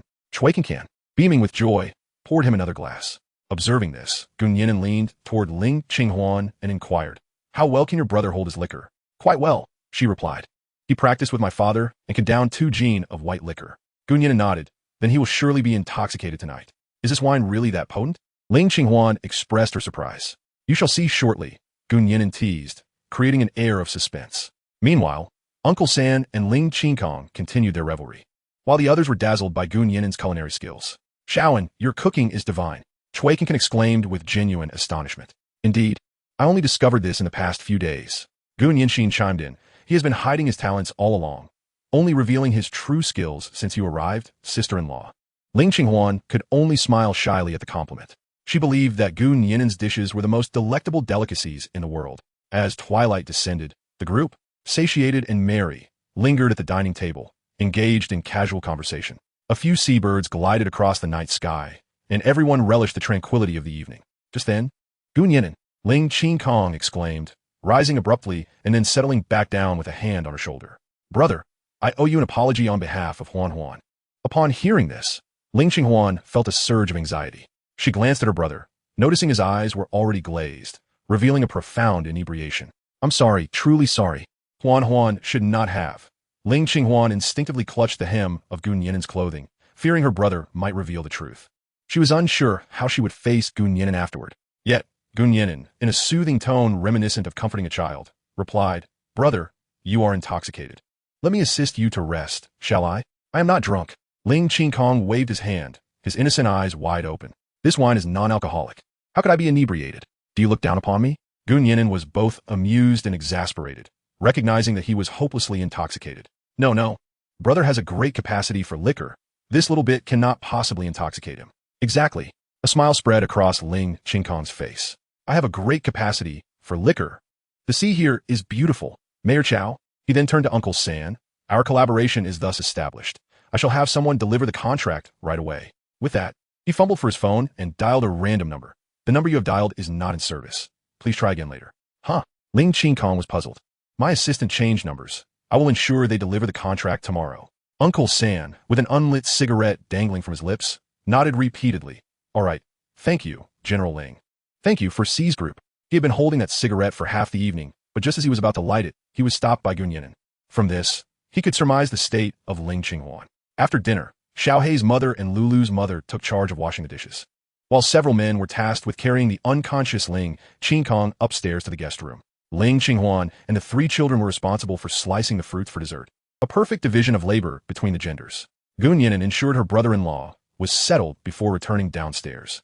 Is my brother all right? Ling Qinghuan inquired. Yes, fine. A good sleep will do him wonders, Gu Nian'an replied, shaking her head with a wry smile. I didn't expect the alcohol to be this potent. With that, Gu Nian'an approached Cui Cancan, saying, Sister Cancan, thank you for tonight. Cui Cancan feigned surprise. I didn't do anything. Why thank me? Gu Nian'an understood that she was displeased with Ling Qingkong's earlier threats, thus intentionally getting him drunk, perhaps as an act of revenge. While he bore no grudges, his family certainly did. All right, Xiao'an, I'll head home now. Contact me if anything arises, Cui Cancan said, picking up her wine box and leaving, concealing her achievements. The Gu family gradually bid farewell to their guests, and tranquility returned to the household. Encouraged by Gu Nian'an, Gu Nianxin was the first to ascend the stairs for a shower. Only Gu Nian'an and Ling Qinghuan remained in the living room. Qinghuan, today marks the day we received our marriage certificate, Gu Nian'an suddenly mentioned. Ling Qinghuan replied, her cheeks flushing as she nodded. Is something amiss? Should we celebrate? Not for any other reason, just for our marriage certificate. Didn't we just celebrate? Ling Qinghuan asked, her large, curious eyes blinking. To her, Uncle Xiao, Sister Cancan, and the families of Xiaohei and Lulu were among Gu Nian'an's closest kin. With her brother present, the recent meal could be considered a small wedding feast. There were too many people just now. It doesn't count. Gu Nian'an, having had a bit to drink, became more talkative. How about tomorrow? Where would you like to go? Whatever you wish to do, I'll accompany you. Ling Qinghuan was overjoyed at the prospect. Yet she couldn't immediately think of what to do. My package will arrive tomorrow. Perhaps we could go pick it up? How is that a celebration? Gu Nian'an chuckled, ruffling Ling Qinghuan's hair. The latter felt flattered, momentarily forgetting how to breathe. This sensation was foreign to her, yet after experiencing it once, she found herself yearning for more. As long as you're with me, I'm content, she said, somewhat muddled. All right, Gu Nian'an replied, withdrawing her hand, her gaze slightly dazed. Xinxin should be finishing up soon. You should go next. Okay, Ling Qinghuan agreed. Gu Nian'an dimmed the living room lights, leaving only a small night light aglow. The two supported each other as they made their way upstairs. Their proximity, whether by chance or design, had grown a few degrees closer. Chapter 15. Strengthening Elixir. A crowing rooster roused Ling Qingkong from his slumber. The aftereffects of the alcohol were rather overwhelming. He struggled to rise, his head pounding, limbs weak, and his legs trembling. Descending to the ground floor, he found the Gu family already enjoying breakfast. Brother, you're awake. Come quickly and have some hangover soup. Ling Qinghuan called out, and he obediently took a seat at the dining table. Gu Nian'an rose early and ventured to the dockside fish market, selecting an array of small seafood delicacies. With clams, shrimp, and assorted fish, he prepared a restorative soup infused with ginger. Thank you. Lin Qingkong uttered hoarsely as he unsteadily lifted a spoon to sip the broth. This soup is remarkably fresh. He was once again astonished by Gu Nian'an's culinary prowess, gulping down a generous bowl of the savory concoction. At this moment, beads of perspiration adorned his forehead, his undershirt thoroughly soaked. Yet, thankfully, his consciousness had returned to clarity, and he felt considerably more at ease. Brother, what are your plans for today? Lin Qinghuan inquired. I must return to Yangcheng. There are other matters at the company requiring my attention, Lin Qingkong replied after a moment's reflection. He then turned to Gu Nian'an and added, tomorrow or the day after, I will have someone deliver the contract. If you find no issues, please proceed to sign it. Brother, what about my situation here? Lin Qinghuan's face clouded with concern. I cannot keep this from them. Our parents may already be aware. However, if you wish to avoid any disturbances, I can try to keep them at bay. We can discuss everything once you both have settled. Their parents were only aware that Lin Qinghuan resided on Mingzhu Island, oblivious to the entire context of the situation. Lin Qingkong felt it necessary to enlighten their parents, lest unforeseen complications arise. Thank you, brother. After breakfast, Lin Qingkong prepared to depart. Before leaving, he called Gu Nian'an to the front yard. Gu Nian'an, take good care of my sister, or else his expression was particularly stern, emanating a formidable aura. Of course, Qinghuan is my wife, and she's carrying my child. They exchanged a glance, silently affirming their mutual vow as men. Very well. I will keep a close watch on you. With that, Lin Qingkong departed in a sightseeing vehicle. At this moment, Lin Qinghuan was also dressed and ready to accompany Gu Nian'an to collect a package. The express delivery station on Mingzhu Island was conveniently located by the factory at the dock. Notably, all reputable courier services, such as Zhong, Yuan, Yun, Shunfeng, and Postal, could deliver to the island. During the typical lunch break, the station was bustling with activity. Observing the crowd, Gun Yinan suggested Ling Qinghuan stay in the shade of a tree to cool off while he ventured into the fray with her collection code. Your package has been retrieved. You still have 34 packages pending collection. As this announcement echoed, curious gazes turned toward him. Shaonan, have you ordered so many items? Gun Yinan could only chuckle sheepishly. Indeed, I bought everything I fancied. Soon, he returned to Ling Qinghuan, laden with numerous bags. I had no idea I had purchased so much. Ling Qinghuan exclaimed in surprise. There is still some left, but I cannot carry them all at once. I shall return shortly. Gun Yinan organized the packages, and just as he intended to wipe the sweat from his brow with his sleeve, Ling Qinghuan stepped closer. I brought tissues. Swiftly, she produced a tissue and attentively dabbed the perspiration from his forehead, whether it was the sweltering weather or some other reason. A faint blush appeared on Gun Yinan's sun-kissed cheeks. Thus, the two of them leisurely rode back home on an electric scooter. After dropping off a batch of packages, they set out once more. Through the rearview mirror, Gun Yinan caught sight of Ling Qinghuan's flushed visage. He amused himself how wonderful it would be to possess a car. This way, Ling Qinghuan would not have to endure the scorching sun and biting winds when going out. It was not that he could not afford a car, but rather that the island had regulations prohibiting their use. After all, Mingzhu Island was rather small, and an influx of automobiles would undoubtedly lead to numerous inconveniences. Yet, rules are meant to be challenged, and Gun Yinan resolved to find an opportunity to discuss this matter with his uncle. After making 2 trips back and forth, they finally retrieved all the packages. Ling Qinghuan sat cross-legged in the living room, joyfully unboxing the parcels. Gun Yinan, could you call Xinxin down? I have a gift for her. Sure. Gun Yinan went upstairs, and soon Gun Yinxin came bouncing into the living room. Sister-in-law, you are the best, she exclaimed, snuggling up beside her, her eyes sparkling with anticipation. Xinxin, could you fetch that larger box for me? Absolutely. In an instant, the package appeared before Ling Qinghuan. This is one of the gifts I prepared for you. Ling Qinghuan swiftly opened the box to reveal a large collection of skincare products. I know this brand. It's incredibly expensive. Gun Yinxin gasped in astonishment. From her knowledge, a complete set of these skincare products costs over 10,000 yuan. It's not too pricey. Your sister-in-law is affluent. Ling Qinghuan replied with a cheerful smile. The ultraviolet rays on the island are quite strong, and a girl's skin can age prematurely. Given how beautiful you are, Xinxin, it's essential to take good care of your skin. When we have the time, I'll take you to Paris to have a customized set of skincare products made for you. Upon hearing this, Gun Yinxin beamed with delight. Thank you, sister-in-law. You are the best. After expressing her gratitude, she leaned in and planted a kiss on Ling Qinghuan's cheek. Feeling the warmth on her cheek, Ling Qinghuan suddenly had a whimsical thought. Ahem, Gun Yinan, could you bring me that small box? There's a gift for you as well. Me too. Gun Yinan was taken aback. Of course. Soon, Ling Qinghuan unwrapped a pair of sunglasses. Why don't you try them on? Okay, thank you. Besides reducing ultraviolet light, the sunglasses could also enhance one's facial features significantly. How do I look? Handsome, right? The two women exchanged smiles and chimed in, absolutely. Even more handsome than the young men outside. After saying this, Ling Qinghuan inexplicably tilted her head back, her gaze seeming to anticipate something. Gun Yinan was momentarily taken aback, then affectionately ruffled her hair. In that fleeting moment, he experienced a peculiar illusion. He felt as if Ling Qinghuan was hoping for a kiss from him. Ling Qinghuan felt a sudden wave of disappointment, but chose not to express it. At that moment, the long-awaited system reward notification sounded. Accompanied Ling Qinghuan to retrieve packages. Reward: Physical Enhancement Potion for pregnant women. Note: consumption of this potion can enhance the physical condition of pregnant women, preventing disease occurrence with no side effects. Gun Yinan was overjoyed upon hearing this. It is well known that while Mingzhu Island has many advantages, its medical facilities are severely limited. Especially during the peak of summer, the island is rife with mosquitoes carrying various pathogens. Meanwhile, pregnant women have lower immunity than average individuals and are susceptible to infections. Consuming the potion effectively acts as a safeguard for Ling Qinghuan's health. In light of this, the system proves to be quite considerate. Gun Yinan left the two to continue unpacking the deliveries, while he himself ventured into the kitchen to prepare lunch. During this time, he extracted the potion and sampled a few sips. It was colorless, slightly sweet, and devoid of any peculiar taste. With this, he found himself with ample room for action. Half an hour later, he emerged from the kitchen, 2 glasses of freshly squeezed orange juice in hand. Have you not finished unpacking yet? Ling Qinghuan asked with a bashful smile. I seem to have bought too much all at once. That's all right. If you're tired from unpacking, take a break. Have some juice to whet your appetite. Lunch will be ready soon. He offered the juice infused with the physical enhancement potion to Ling Qinghuan. Thank you, Ling Qinghuan replied, first handing the juice to Gun Yinxin. Thanks, sister-in-law.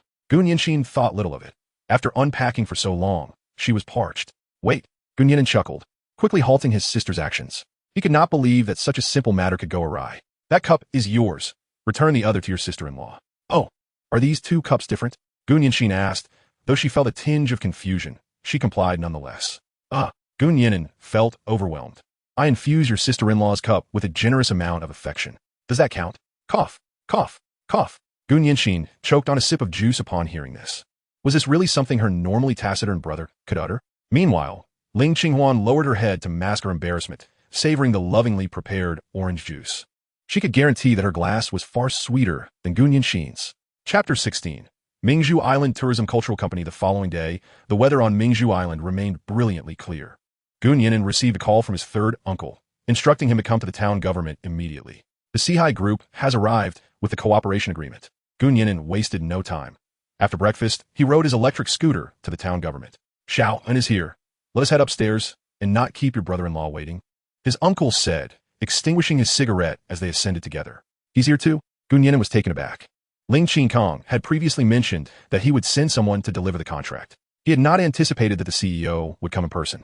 Upon entering the dilapidated conference room, Gu Nian'an greeted him. Brother, I apologize for my lateness. At this point, Ling Qinghuan no longer resisted Gu Nian'an calling him brother. After all, this was the brother-in-law that his sister had personally brought home. No problem, let us sit and discuss. Soon, all parties were present, and the meeting commenced. The proposal put forth by the Sihai Group had not changed significantly. It merely added Gu Nian'an's name to the list of investors. In summary, the Sihai Group would act as the contractor, developing the tourist resources of Mingzhu Island within a reasonable scope to better manage the tourism industry on Mingzhu Island. A joint venture named Mingzhu Island Tourism Cultural Company Limited would be established by the Sihai Group, the Mingzhu Town Government, and Gu Nian'an. The registered capital of the enterprise would amount to 30 million yuan, with the Sihai Group contributing 10 million yuan, while the Mingzhu Town Government would provide land equivalent to 10 million yuan, with both parties holding a 33% stake.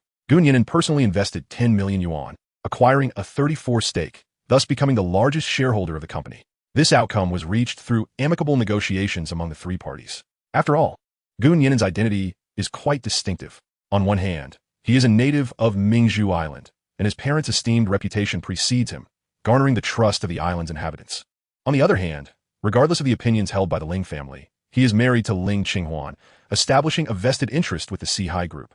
Granting him an additional 1 share is justified, as he serves as a natural intermediary between the two collaborating parties. Task completed, reward received, doubled investment return. Mingzhu Island construction blueprint. A total of 20 million yuan has been refunded and credited to the host account ending in 7960. The source of funds is legitimate. Please use it with confidence. The Mingzhu Island construction blueprint has been sent to the host's mobile phone. Kindly check it promptly. Gu Nian'an took out his phone to check and indeed discovered a new file in the documents. Upon opening it, a high-resolution planning map unfolded before his eyes. Beach resorts, 5-star hotels, marine project zones, residential areas, guesthouse districts, commercial zones, and more, all meticulously planned. Gu Nian'an was not mistaken. This was precisely the plan his parents had left unfulfilled years ago. Both his father and mother hailed from Mingzhu Island. At the pinnacle of their careers, they turned down the allure of fame and fortune to return and build their hometown. Gu Nian'an had once inquired about their reasons, and they simply stated, one must never forget their roots. There are certain things that require their completion. Years ago, it was the villagers who pooled their resources, sending the couple to the capital for their education. Having achieved academic success, they were duty-bound to contribute to the welfare of their hometown citizens. This principle is straightforward, yet shouldering such responsibility truly demands immense courage. Reflecting on this, Gu Nian'an could not help but feel tears welling in his eyes. Ling Qinghuan did not comprehend the reason for his tears, but his uncle did. Xiaoan, everything will turn out well. His uncle patted his shoulder and quietly lit a cigarette. The past has dissipated into the winds, and the future of Mingzhu Island lies firmly in Gu Nian'an's hands. Many details regarding the specific development projects still require discussion. There is no rush. After addressing the significant matters, only Gu Nian'an and Ling Qinghuan remained in the conference room. Gu Nian'an wiped away his tears and smiled as he said, Brother, why not come home for a visit? Ling Qinghuan politely declined, saying, I have matters to attend to this afternoon, so I'll be heading back. However, my parents expressed a desire to meet you. Upon hearing this, Gu Nian'an felt his breath catch in his throat. A man may fear nothing in the world, yet he cannot escape the apprehension of facing his future in-laws. Do uncle and aunt know about me? Yes, they're aware. What do they say? Ling Qinghuan recalled the moment his parents learned the truth. A faint smile of irony appearing on his face. Their initial reaction upon discovering Gu Nian'an's existence was, of course, extreme anger. How could this impoverished lad from the countryside have taken their precious daughter? Ling Qinghuan promptly explained the circumstances to them. Upon grasping the full story, Ling Qinghuan nearly fainted from rage. It turns out that it was, in fact, his own daughter who had brought someone over. Yang Lirong proceeded to inquire a multitude of details regarding Gu Nian'an, such as his parents, character, appearance, and family background. When they discovered that Gu Nian'an was the child of Master Gu, their astonishment was palpable. The Ling family was not like other wealthy families that believed they could do as they pleased merely because of their wealth. In this matter, it was Ling Qinghuan who had erred first. Should they choose to intervene at this stage, it would be akin to acting like a rogue. With this in mind, they resolved to meet Gu Nian'an before making any further decisions. They expressed their desire to meet him. Gu Nian'an pondered for a moment and replied, "Uncle and aunt, as elders, it is my duty to visit you. Could you kindly have my brother arrange a time for us to meet?" Ling Qinghuan shook his head. "My sister is currently unable to travel around. It would be best if they came directly to the island." The two believed that only by coming in person could they ascertain whether Ling Qinghuan was indeed suffering here, and they could subtly gauge Gu Nian'an's true character. Upon hearing this, Gu Nian'an did not hesitate further. "Very well. When will uncle and aunt arrive? I will prepare for their reception in advance. How about the day after tomorrow morning? You just need to host them normally. There's no need for any special preparations." After interacting with Gu Nian'an, Ling Qinghuan had indeed found no faults in him. However, as the saying goes, one may know a person's face, but not their heart. Further observation was necessary before drawing any final conclusions. After bidding farewell to his brother-in-law, Gu Nian'an returned to the government building and sought out his third uncle. "Third uncle, I have two matters I would like to trouble you with." "Ah, Shaoan, what is the trouble? Just speak freely." Third uncle lit another cigarette and poured Gu Nian'an a cup of tea. "Qinghuan's parents are coming to the island the day after tomorrow. May I rent a sightseeing car to pick them up?" Gu Nian'an could hardly fathom the wrath that would ensue if he were to pick up his father-in-law on his motorcycle. "Your in-laws are coming?" Third uncle exclaimed, equally astonished. Ling Qinghuan's father is the head of the formidable Sihai group. No problem. For both personal and professional reasons, a vehicle should be arranged for them." Without further ado, third uncle agreed. "Forget about renting. You can simply take one of the cars when the time comes. If you need any assistance, do not hesitate to ask. The town will certainly support you." As Gu Nian'an had anticipated, the first matter was easily resolved. "And what about the second matter?" Third uncle inquired proactively. "Well," Gu Nian'an hesitated before articulating his request. "I would like to purchase a car." Third uncle furrowed his brow upon hearing this. "I still have some funds. You may take them all without rush to return them. But why would you want a car when vehicles are not permitted on the island?" Realization dawned upon third uncle, and his expression shifted dramatically. "Are you planning to move off Mingzhu Island?" Upon reflection, it was indeed reasonable for Gu Nian'an, now married to the eldest daughter of the Ling family, to consider settling in a major city on the mainland. Yet, third uncle felt a twinge of sadness. The island could not hold on to its youth. No. Seeing that Uncle San was on the verge of tears, Gu Nian'an quickly clarified, "We are not prepared to relocate at the moment. I merely wish to purchase a vehicle to facilitate Qinghuan's travel." "Uncle San, there is something I must report to you. But please keep it confidential, as we have yet to make it public. Qinghuan is pregnant, and she is already over 2 months along." "Really?" Uncle San's previously forlorn expression transformed as a flush of excitement spread across his dark complexion. "Shaoan, you are quite impressive." He laughed heartily while patting Gu Nian'an on the shoulder, as if this was the only way to convey his current elation. Gu Nian'an, however, did not perceive this as praise. He had stumbled into the role of an expectant father quite by accident. "So what about the car?" "Buy it. It is essential. Our island is hot and rainy. We cannot allow Qinghuan to suffer." Uncle San readily agreed, deeming it a trivial matter.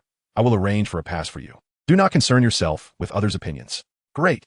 Thank you, Uncle San." Gu Nian'an beamed. Next, he could begin selecting a model, eager to purchase the car as soon as possible so that his wife and child would endure less hardship. Chapter 17. Acts of Valor. "You say my parents are coming." As Ling Qinghuan finished her sentence, she received a call from her mother. Trembling, she answered the phone. "Mom? Huan, are you busy?" Yang Lirong's voice was gentle and soothing. "No, I'm at home resting at Gu Nian'an's place." After a moment of silence, Yang Lirong spoke again. "Are you doing well over there?" Since the day their daughter left home, the couple had not enjoyed a single peaceful night's sleep. Upon learning the truth, Ling Qinghuan's blood pressure soared, nearly causing him to faint from anger. However, upon calming down, they recognized that their options were limited. Although they had yet to meet Gu Nian'an, if their daughter was fond of him and their son held him in good regard, they would allow it. As for Gu Nian'an's prospects, they had no concerns. Even if he were a piece of mud, the Ling family possessed the means to elevate him, provided he continued to treat Ling Qinghuan well. "I'm doing well. Gu Nian'an treats me kindly, and the locals are also very nice to me. How are you?" There was a prolonged silence on the other end of the line. "We are all well." Yang Lirong refrained from disclosing the truth. We have heard about the situation. We will visit Mingzhu Island to see you the day after tomorrow. Her tone remained calm, yet left no room for dispute. All right, we'll come to pick you up then. The mother and daughter exchanged pleasantries, though both were lacking in enthusiasm. In just a few moments, Ling Qinghuan's eyes had turned red with tears. Mom, I'm sorry. With that, she hung up the phone. In Yangcheng, the Ling family. While Yang Lirong conversed with their daughter, Ling Guoqing quietly listened beside her. Both were rational individuals, yet upon hearing their daughter's voice, tears welled in their eyes. Guoqing, what are your thoughts now? Yang Lirong inquired. Ling Guoqing, his expression grave, responded, First, I will meet that young man. If he treats Huan poorly, I shall assume the role of the villain. If he excels in various aspects, then let them be together. However, one thing is certain, we cannot allow Huan to remain on the island. I have researched, and Mingzhu Island is quite underdeveloped, with Huan currently pregnant. Staying there is unsafe. As for Nian'an, he can be arranged to join the Sihai group, where his capabilities can be assessed. If he proves himself, he will be promoted. If not, he can take on the role of a son-in-law, focusing solely on caring for Ling Qinghuan. Yang Lirong nodded in agreement, as her thoughts were largely aligned with this perspective. Nian'an and Ling Qinghuan lay in the backyard, gazing at the sea. Under Nian'an's soothing presence, Ling Qinghuan swiftly regained her composure. Qinghuan, what hobbies do your parents enjoy? Nian'an inquired. After some contemplation, she replied, My father enjoys golfing and fishing, while my mother loves shopping and baking. Nian'an nodded thoughtfully. There are no golf courses on the island, but fishing is certainly feasible. How about we charter a small boat and take your father out for some sea fishing? Nian'an promptly took action, reaching out to a familiar boat owner. Sixth uncle, are you at sea? A rough yet resonant voice responded from the other end of the line. Not yet. I'm about to set sail, just resting at home. That's good to hear. I have a favor to ask of you. Just say it, it's no trouble. Sixth uncle responded with his characteristic generosity. They quickly arranged the details for the boat trip. As for impressing the mother-in-law, Nian'an still needed to devise a strategy. Nian'an, you need not worry. Ling Qinghuan smiled at him. Since my parents have chosen to meet you, they certainly won't make things difficult for you. Even if they do, you could just hide behind me. Nian'an chuckled at her words, gently pinching the tip of her nose. In your eyes, am I truly that ineffectual? Not at all. Ling Qinghuan exclaimed, visibly flustered. What I meant was, don't all sons-in-law fear their fathers-in-law? Aren't you afraid? Nian'an smiled wryly. Of course, I have some apprehensions. However, you are now my lawful wife, and you carry my child. Regardless of my fears, I must face this. Rest assured, I will not let you down. Seeing his confident demeanor, Ling Qinghuan involuntarily swallowed hard. The sea breeze is quite strong today, she remarked, inching closer to Nian'an. I'll go fetch you a blanket. Nian'an stood up in a daze, feeling warmth on his arm again. Ling Qinghuan grasped his hand, a fleeting look of exasperation crossing her face. No need, just lie beside me and block the wind. Nian'an reclined once more, shifting closer to her. Is this better? He asked. Yes, much better. Ling Qinghuan finally smiled radiantly. The next day, torrential rain poured down on Mingzhu Island. It wasn't until the afternoon that the downpour began to ease. Nian'an's tall and imposing figure appeared at the Mingzhu Island dock. With Ling Qinghuan's parents arriving the following day, he and sixth uncle needed to prepare for the voyage. Sixth uncle, I'm unsure if we will be setting out to sea. It may take you a few extra days. Nian'an addressed the elder with utmost respect. How should we calculate the rental fee? What do we need to discuss about money? Sixth uncle, with a cigarette dangling from his lips and an expression of dissatisfaction, waved his hand dismissively. Your in-laws are our kin. Would we charge our own family for hospitality? What do you take me for? Nian'an anticipated sixth uncle's response and retrieved 2 packs of cigarettes from his pocket. You may not accept money, but surely you will accept these cigarettes as a token of my appreciation. These are Huazi. Upon seeing the fine cigarettes, a glimmer of excitement sparkled in sixth uncle's eyes. However, considering that 2 packs amounted to over 1,000, he felt reluctant to accept them entirely. Please take them, sixth uncle. Otherwise, I would feel quite uncomfortable. Before sixth uncle could respond, Nian'an tossed the cigarettes onto the seat of the tricycle. Then I shall accept them this time. But do not be so courteous next time. Sixth uncle, with similarly dark skin and sturdy arms marked by various scars from labor, had a thick mustache that concealed his smile when he laughed.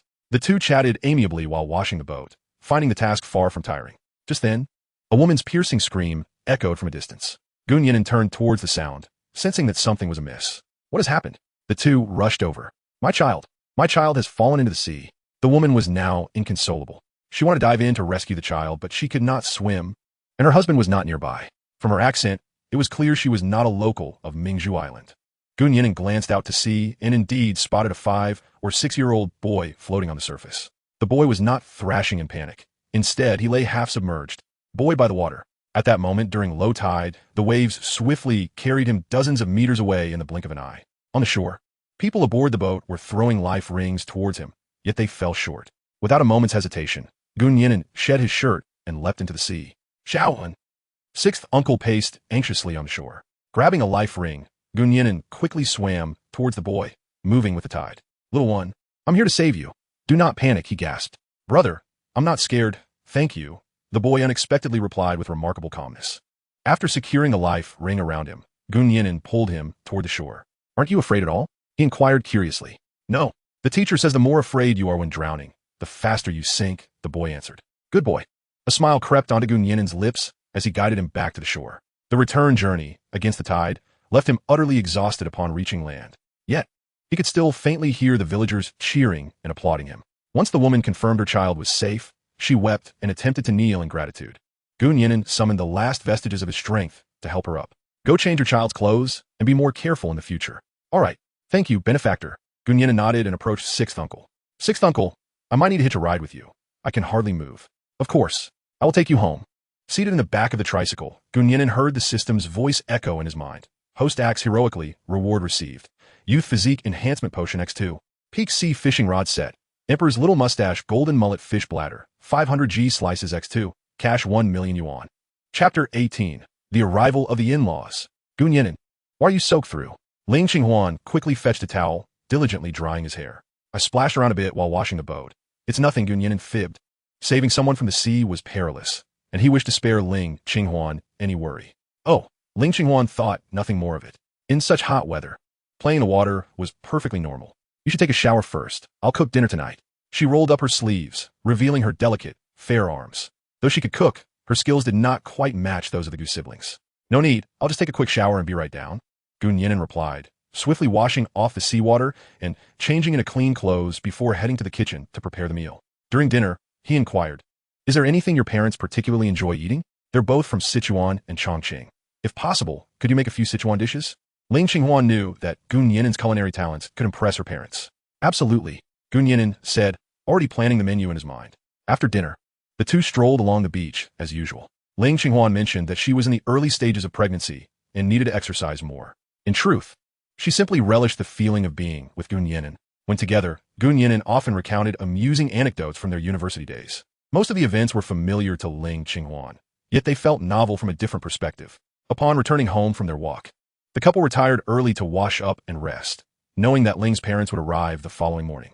Before bed, Nian'an tricked his sister into drinking the Physique Enhancement Potion. After acquiring the potion, he promptly consumed a vial himself. There were no significant changes in his body, but anything produced by the system was undoubtedly beneficial. A night passed in silence. The next morning, Meiju Island basked under a clear blue sky, with the sea's depths visible through its crystalline waters. After the rain, even the air felt more refreshing. When Ling Qinghuan awoke, Nian'an had already parked a six-seater sightseeing vehicle in front of their home. Seeing a message from her mother, Ling Qinghuan asked in puzzlement, we have an airport on the island? Nian'an nodded. Uncle and Annie must be arriving by helicopter. There was a small helipad on Meiju Island, with 2 helicopters making daily trips between the island and the mainland. The ticket prices were 3 times that of a ferry, but the speed was considerably greater. Naturally, Ling Guqing and Yang Lirong were aboard a private helicopter. What time do they arrive? My mom said they VE boarded. It'll take about 40 minutes. Then we should get ready to head out.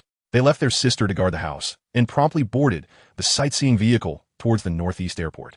Ling Qinghuan sat in the passenger seat, filled with curiosity about the vehicle's features. The ocean breeze tousled her hair, bringing a refreshing sensation. The small car was surprisingly comfortable. Nian'an smiled in response. Qinghuan, I plan to purchase a vehicle, but you can't drive on the island. What purpose would it serve? Having spent nearly a week on Pearl Island, Ling Qinghuan had yet to see a single car. I can drive. My uncle issued me a permit. Oh, Ling Qinghuan nodded. Then inquired, is it for me? Indeed. Nian'an felt it was only natural, yet Ling Qinghuan was deeply touched. As they conversed, they had already arrived outside the airport. Although it was termed an airport, it was merely a concrete expanse enclosed by wire fencing. Adjacent to this space stood a 5-story terminal building. This constituted the entirety of Pearl Island Airport's facilities. Nian'an was dressed in a crisp short-sleeved shirt and khaki trousers, presenting a fresh and stylish appearance. Hoping to make a favorable impression on his in-laws. With time to spare, he rehearsed the greetings he would offer upon their meeting. To Ling Qinghuan, he appeared both charming and humorous. Husband, she blurted out instinctively. Realizing her slip, she quickly covered her mouth, her mind racing to find a way to explain the term of endearment. Nian'an was evidently taken aback, yet mostly shy, although they had already registered their marriage. Ling Qinghuan had never referred to him as husband. Naturally, he had never called her wife either. Ahem, in front of my parents, we should display some affection, he suggested. Ling Qinghuan began her daring maneuver. How about we call each other husband and wife from now on? Nian'an was momentarily taken aback, but quickly nodded in agreement. Wife, are you thirsty? Would you like some water? No, I'm not thirsty. Ling Qinghuan's breath quickened, as if she had been ensnared by the very term wife. Your face is so red.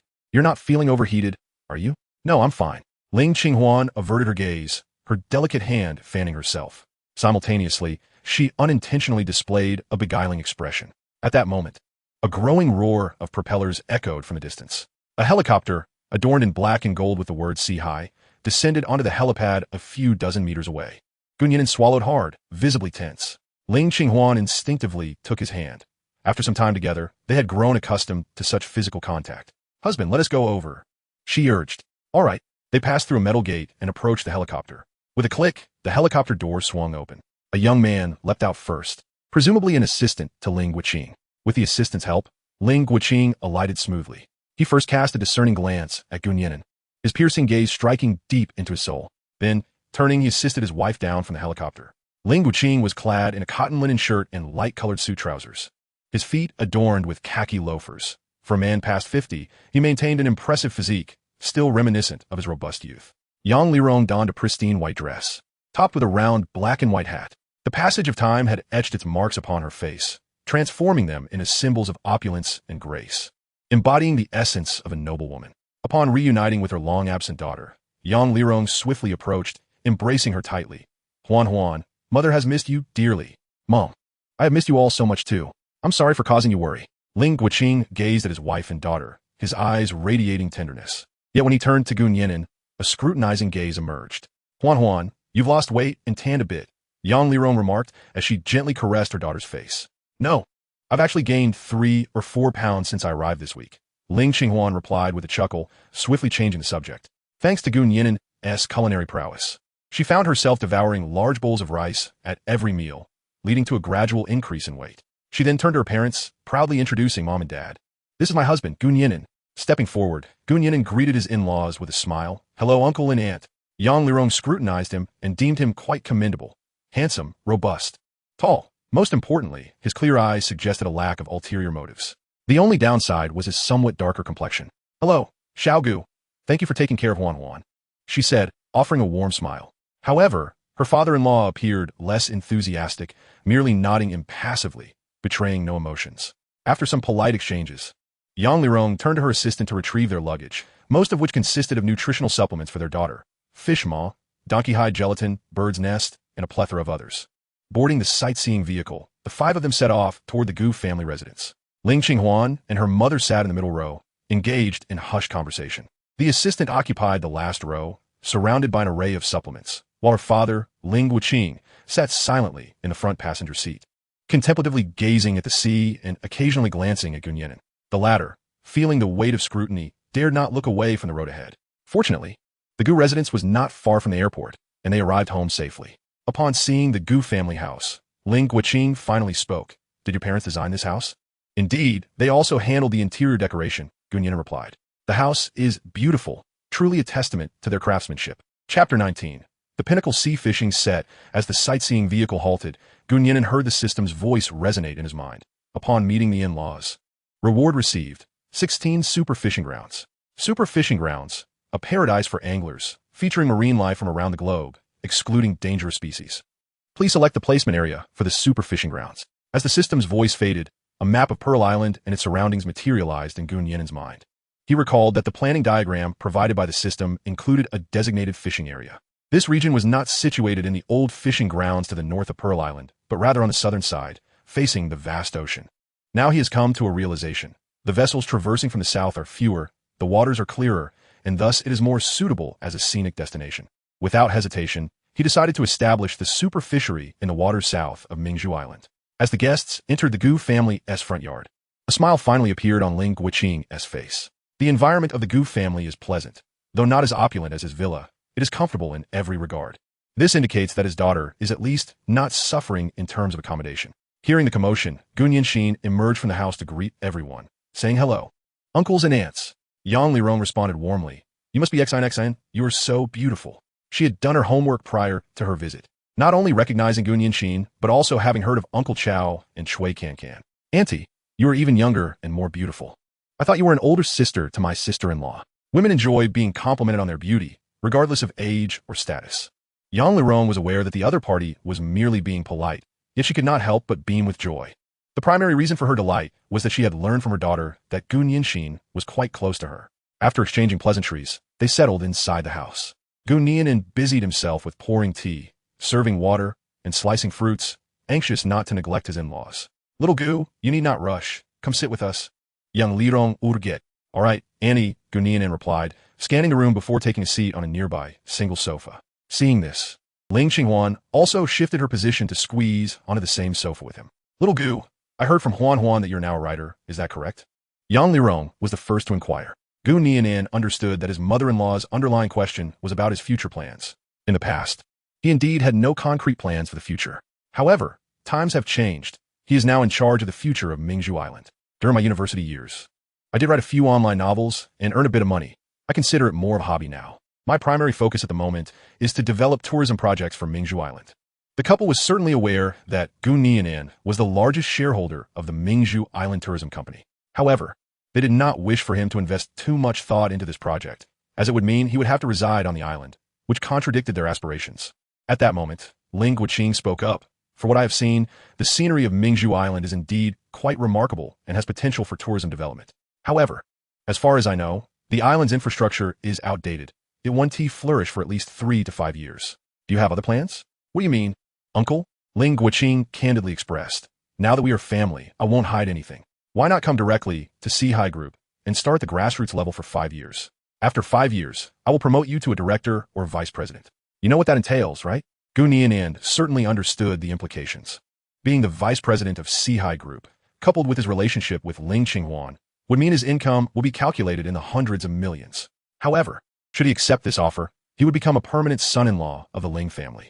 It is not that being a son-in-law is undesirable, but as the ancient saying goes, a true man born between heaven and earth should not languish under the dominance of others. Remaining on Pearl Island may render one somewhat fatigued and yield a modest income. However, at the very least, it alleviates the burden of psychological constraints, does it not? Ling Qinghuan discerned the meaning behind his gaze. Father, mother, Nian'an has his own perspective on his career. Please do not coerce him into joining Sihai. Upon hearing this, the couple's expressions darkened, particularly Ling Qinghuan, who retorted, how can this be considered coercion? Working at Sihai undoubtedly offers greater prospects than languishing on this small island. Moreover, the island lacks essential resources. You cannot possibly remain here indefinitely. This statement rendered Ling Qinghuan's demeanor grave. She found contentment in life on Pearl Island and would not mind residing there for a lifetime. More importantly, this was Gu Nian'an's homeland, a place he cherished deeply. Father. One cannot articulate it in such a manner. Before she could finish her thought, she felt Gu Nian'an grasp her small hand. Observing his expression, it remained calm, even adorned with a faint smile. Uncle, aunt, I personally hold a favorable view of Pearl Island's future. Thus, I believe staying here is quite advantageous. To be candid, building up my hometown is a legacy left by my parents and a personal aspiration at this stage of my life. Ling Qinghuan nodded in agreement.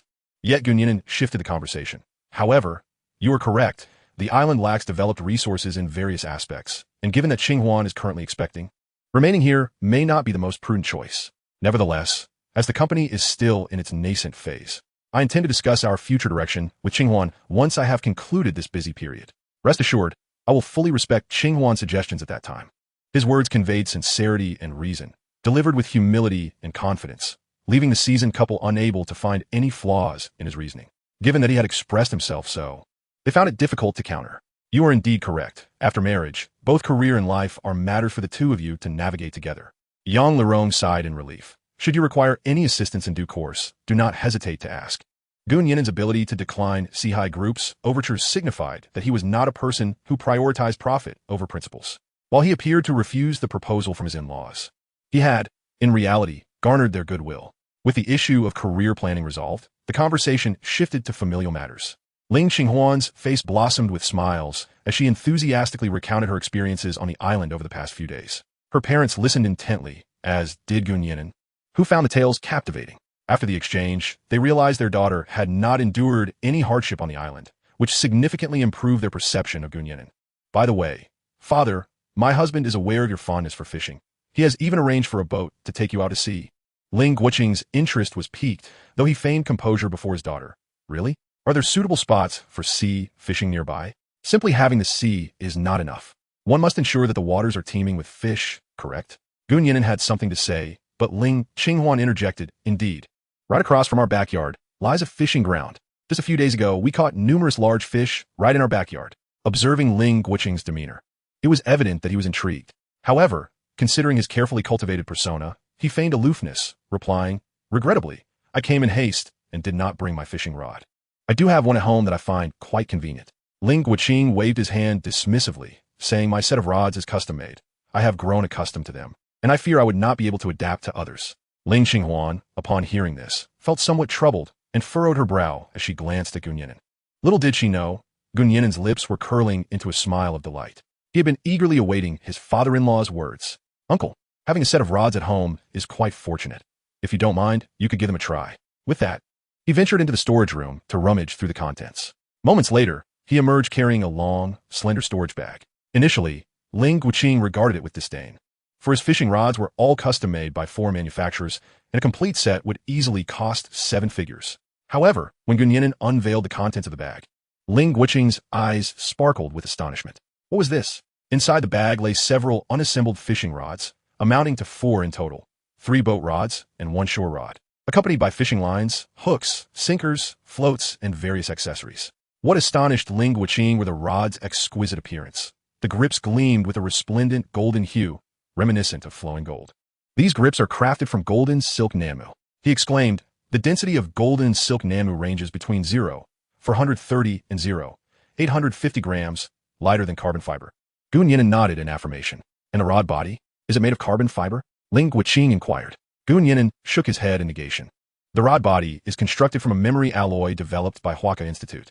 Its most remarkable feature is its ability to exhibit varying degrees of resilience and strength based on applied force. It weighs only half that of equivalent carbon fiber, making it significantly more comfortable for prolonged use. What Gun refrained from mentioning was that this composite material had been employed in the latest generation of spacecraft. Its production cost exceeds 10 times that of an equivalent weight in gold.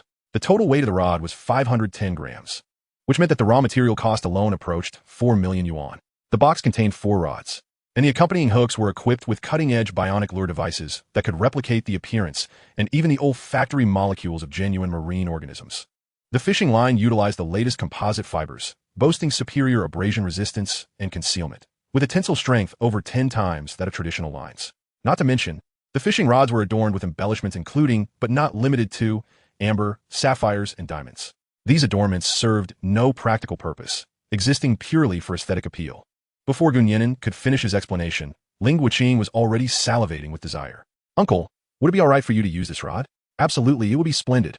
Ling Qinghuan had long cast aside his persona, his thoughts consumed with the eagerness to utilize such a magnificent fishing rod. When do you think we should go? I can arrange for the fishing boat in advance.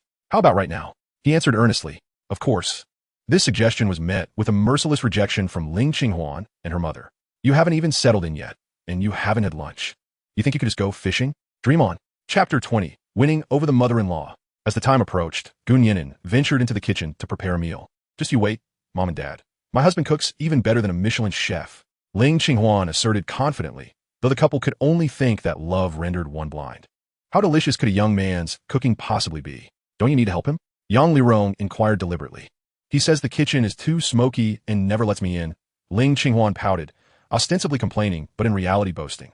Yang Lirong nodded in satisfaction, knowing her daughter's words were not unfounded. Before long, a rich aroma wafted from the kitchen. Was that the scent of twice-cooked pork? Ling Qinghuan glanced at his daughter. Ling Qinghuan chuckled, telling Gun that her father's favorite dish was indeed twice-cooked pork. In his youth, he could hardly go a day without it. Only in recent years, for health reasons, had he reluctantly curtailed his indulgence. That smells exceptionally enticing. I must see what is going on, Yang Lirong declared, moving to the kitchen door to sneak a glance at the proceedings. Observing the skillful movements, she was convinced he was quite adept. Sensing someone behind her, Gun turned to find her mother-in-law standing there. Auntie, is there something you need? Oh, nothing much. I just worried you might be overwhelmed and wanted to see if you needed help. There's no need. I can manage on my own. Gu Nian'an politely declined the offer. However, Yang Lirong did not withdraw. Instead, she initiated a conversation. Annie, I hear Qinghuan mentioned that you have quite a knack for baking. Yang Lirong waved her hand dismissively. I merely dabble in it during my leisure. It's nothing substantial. After giving birth to Ling Qinghuan, Qinghuan's younger sister, Yang Lirong settled into a semi-retired lifestyle, with baking serving as a pastime to occupy her time. I've recently been learning to bake cookies and just finished a batch. Would you care to taste them and offer some feedback? To this day, we remain unaware of how much Gu Nian'an accomplished that morning. Certainly, however, I must admit my skills are rather rudimentary. I may not provide any constructive criticism. Oh, Annie, you were too modest, Gu Nian'an replied, setting down her spatula, donning gloves, and retrieving a tray of cookies from the oven. After elegantly plating them, she handed the tray to her mother-in-law. As the cookies were presented, curious glances were exchanged among the onlookers. These are freshly made by Xiao Gu. Let us enjoy them as a light appetizer before the meal, she suggested. The air was now filled with the sweet aroma of cookies, causing Yang Lirong to beam with delight. Your husband can bake cookies too? This revelation completely took Ling Qinghuan by surprise. She turned to Gu Nian'an, only to find her wearing a similarly astonished expression. Xiao Gu mentioned he just learned as well. Among those present, only Ling Qinghuan understood the true significance of Gu Nian'an's just learned. Everyone picked up a cookie and took a bite. The crisp yet moist texture astonished them. Soon, the rich flavor of butter burst forth, followed by a refreshing aftertaste that washed away any greasiness. Is that coconut? Xiao Gu added coconut. Coconut flour is a common ingredient in baking. However, it is inherently rich in fats and is typically used for enhancing flavor. If not handled properly, its coarse texture can compromise the overall taste. Nevertheless, Gu Nian'an has managed to ensure a silky mouth feel while eliminating its greasiness, leaving only the delightful aroma. Impressive. Yang Lirong couldn't help but exclaim. Meanwhile, others had already devoured an entire piece and eagerly reached for a second. Huan, we'll be having dinner soon, so don't indulge too much. Besides, with the National Day approaching, this treat is high in sugar and fat. Just savor the flavor, she advised. However, the father and daughter paid her no heed, engrossed in their cookies. Under normal circumstances, they would have faced a scolding from Yang Lirong. Yet today, after a few comments, she too was savoring the cookies. She attempted to discern the recipe through taste, but ultimately failed. It seemed she would need to ask Xiao Gu for the formula. She murmured to herself. The one who taught Yang Lirong the art of baking was a distinguished French pastry chef. Yet, even the finest pastry chefs could not create cookies as delectable as those made by Gu Nian'an. Consequently, Gu Nian'an's status in her mother-in-law's eyes rose significantly. Just as if summoned, Gu Nian'an emerged from the kitchen, beckoning everyone to prepare for lunch. It's time to eat. The cookies are merely a taste, he began, but his words faltered as he noticed the empty plate on the coffee table. Had they all been consumed already? Yet, considering his culinary skills, it was only natural for them to be well received. Darling, the cookies are delicious, Ling Qinghuan said, crumbs still adorning her lips, her expression one of complete satisfaction. All right, I'll make them for you again next time, Gu Nian'an promised. Yay! Fortunately, the cookies were not filling, and soon everyone gathered around the dining table. It wasn't until the fragrant and visually appealing spread of 6 dishes and a soup was served that Ling Qinghuan and his wife realized their daughter had not been exaggerating. The quality of this meal surpassed that of any 5-star hotel. Particularly, the Sichuan-style twice-cooked pork struck a chord with Ling Qinghuan. It had been ages since he had tasted such aromatic, twice-cooked pork. It is known that as one ages, appetite tends to diminish. Yet for this dish, Ling Qinghuan devoured 2 large bowls of rice, with Yang Lirong and her daughter unable to intervene. Recognizing the rarity of such an occasion, they chose not to disturb his enjoyment. Besides the 6 dishes and soup, Gu Nian'an also prepared a special bowl of cordyceps flour and black-bone chicken soup for Ling Qinghuan. For Ling Qinghuan and his wife, nothing brought more joy than watching their daughter relish her meal. By the end of the meal, they were thoroughly impressed by Gu Nian'an's culinary prowess. After lunch, the couple was guided to the guest room on the 2nd floor for a nap. Ling Qinghuan, not feeling sleepy, remained in the living room to chat with Gu Nian'an. However, as they conversed, she eventually dozed off, unknowingly finding herself resting in Gu Nian'an's embrace. He did not hastily leave, but instead gently stroked her shoulder to aid her slumber. Ling Qinghuan's sleeping visage was equally enchanting. So beautiful that Gu Nian'an felt a hint of disbelief. This ethereal girl was truly my wife? Moreover, she was carrying my child? Even in his novels, he would not dare to arrange such serendipitous encounters. At that moment, he recalled that after their visit to the super fishing ground in the afternoon, he could notify his uncle to designate the area for tourism development. Soon after, Gu Nian'an also succumbed to slumber. At this juncture, Ling Qinghuan opened her eyes, gently turned over, and gazed affectionately at his sleeping face. "My dear husband, you have worked hard," she whispered, tenderly caressing the sharp contours of Gunyan'an's face. As the clock struck 3 in the afternoon, everyone emerged from their post-lunch slumber, invigorated. Particularly, Ling Qinghuan appeared especially animated. "Darling, do you really wish to go?" The image of Ling Qinghuan's seasickness lingered in Gunyan'an's mind, leaving him somewhat uneasy. "Perhaps you should rest at home, and Xian can stay here to accompany you. All right?" However, Ling Qinghuan was eager to embark on the adventure, having never experienced fishing at sea before. "It's all right. I haven't felt nauseous since I arrived on the island. Besides, Xian surely wants to enjoy the sea as well, doesn't she?" Upon hearing her name mentioned, Gunyan'an blinked her innocent big eyes and replied, "I will do whatever my sister-in-law says." Despite his attempts to dissuade her, the family soon readied themselves and boarded the sightseeing vehicle heading to the dock. Lu Shu had been waiting there for quite some time. It is worth noting that the assistant, who had been absent for a while, returned to Ling Qinghuan's side. The two exchanged glances, and Ling Qinghuan softly remarked, "Let us discuss any matters once on the boat." The assistant nodded and joined the others on board. Chapter 21. Settling matters with the father-in-law. During the assistant's absence, he had actually been discreetly visiting various households on the island, gathering information about Gunyan'an. The Gu family was quite renowned on Mingzhu Island, and discussions about them often revolved around Gu Yixin and his wife, who had dedicated their lives to the island's development, only to meet with misfortune before their ambitions could be realized. The villagers held Gunyan'an in high regard as well.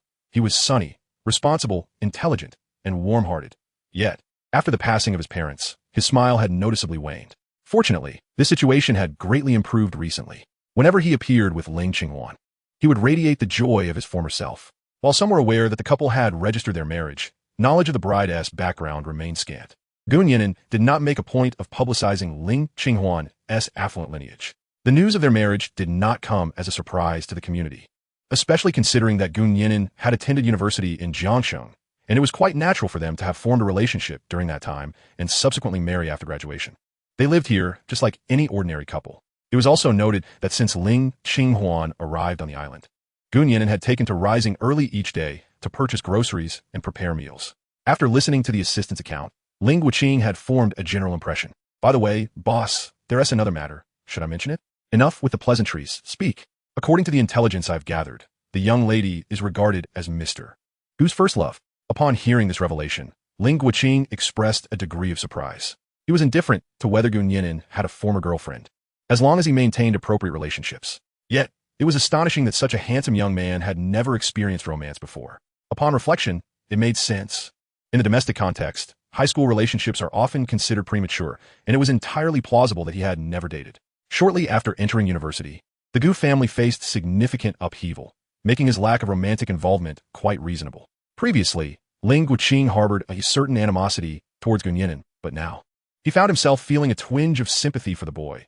He seemed to possess all admirable qualities, yet was somewhat unfortunate in fate. Consequently, even the way he regarded Gunyan'an shifted. At that moment, Gunyan'an was exploring the captain's cabin alongside Ling Qinghuan. "Xiao, are you certain you wish to venture south? The fishing there is rather scarce." Uncle Lu reiterated his caution. "Trust me, I've discovered an excellent fishing spot in the south," Gunyan'an assured. "Very well, Uncle Lu trusts you." Uncle Lu pivoted the boat, steering southward around the western part of the small island.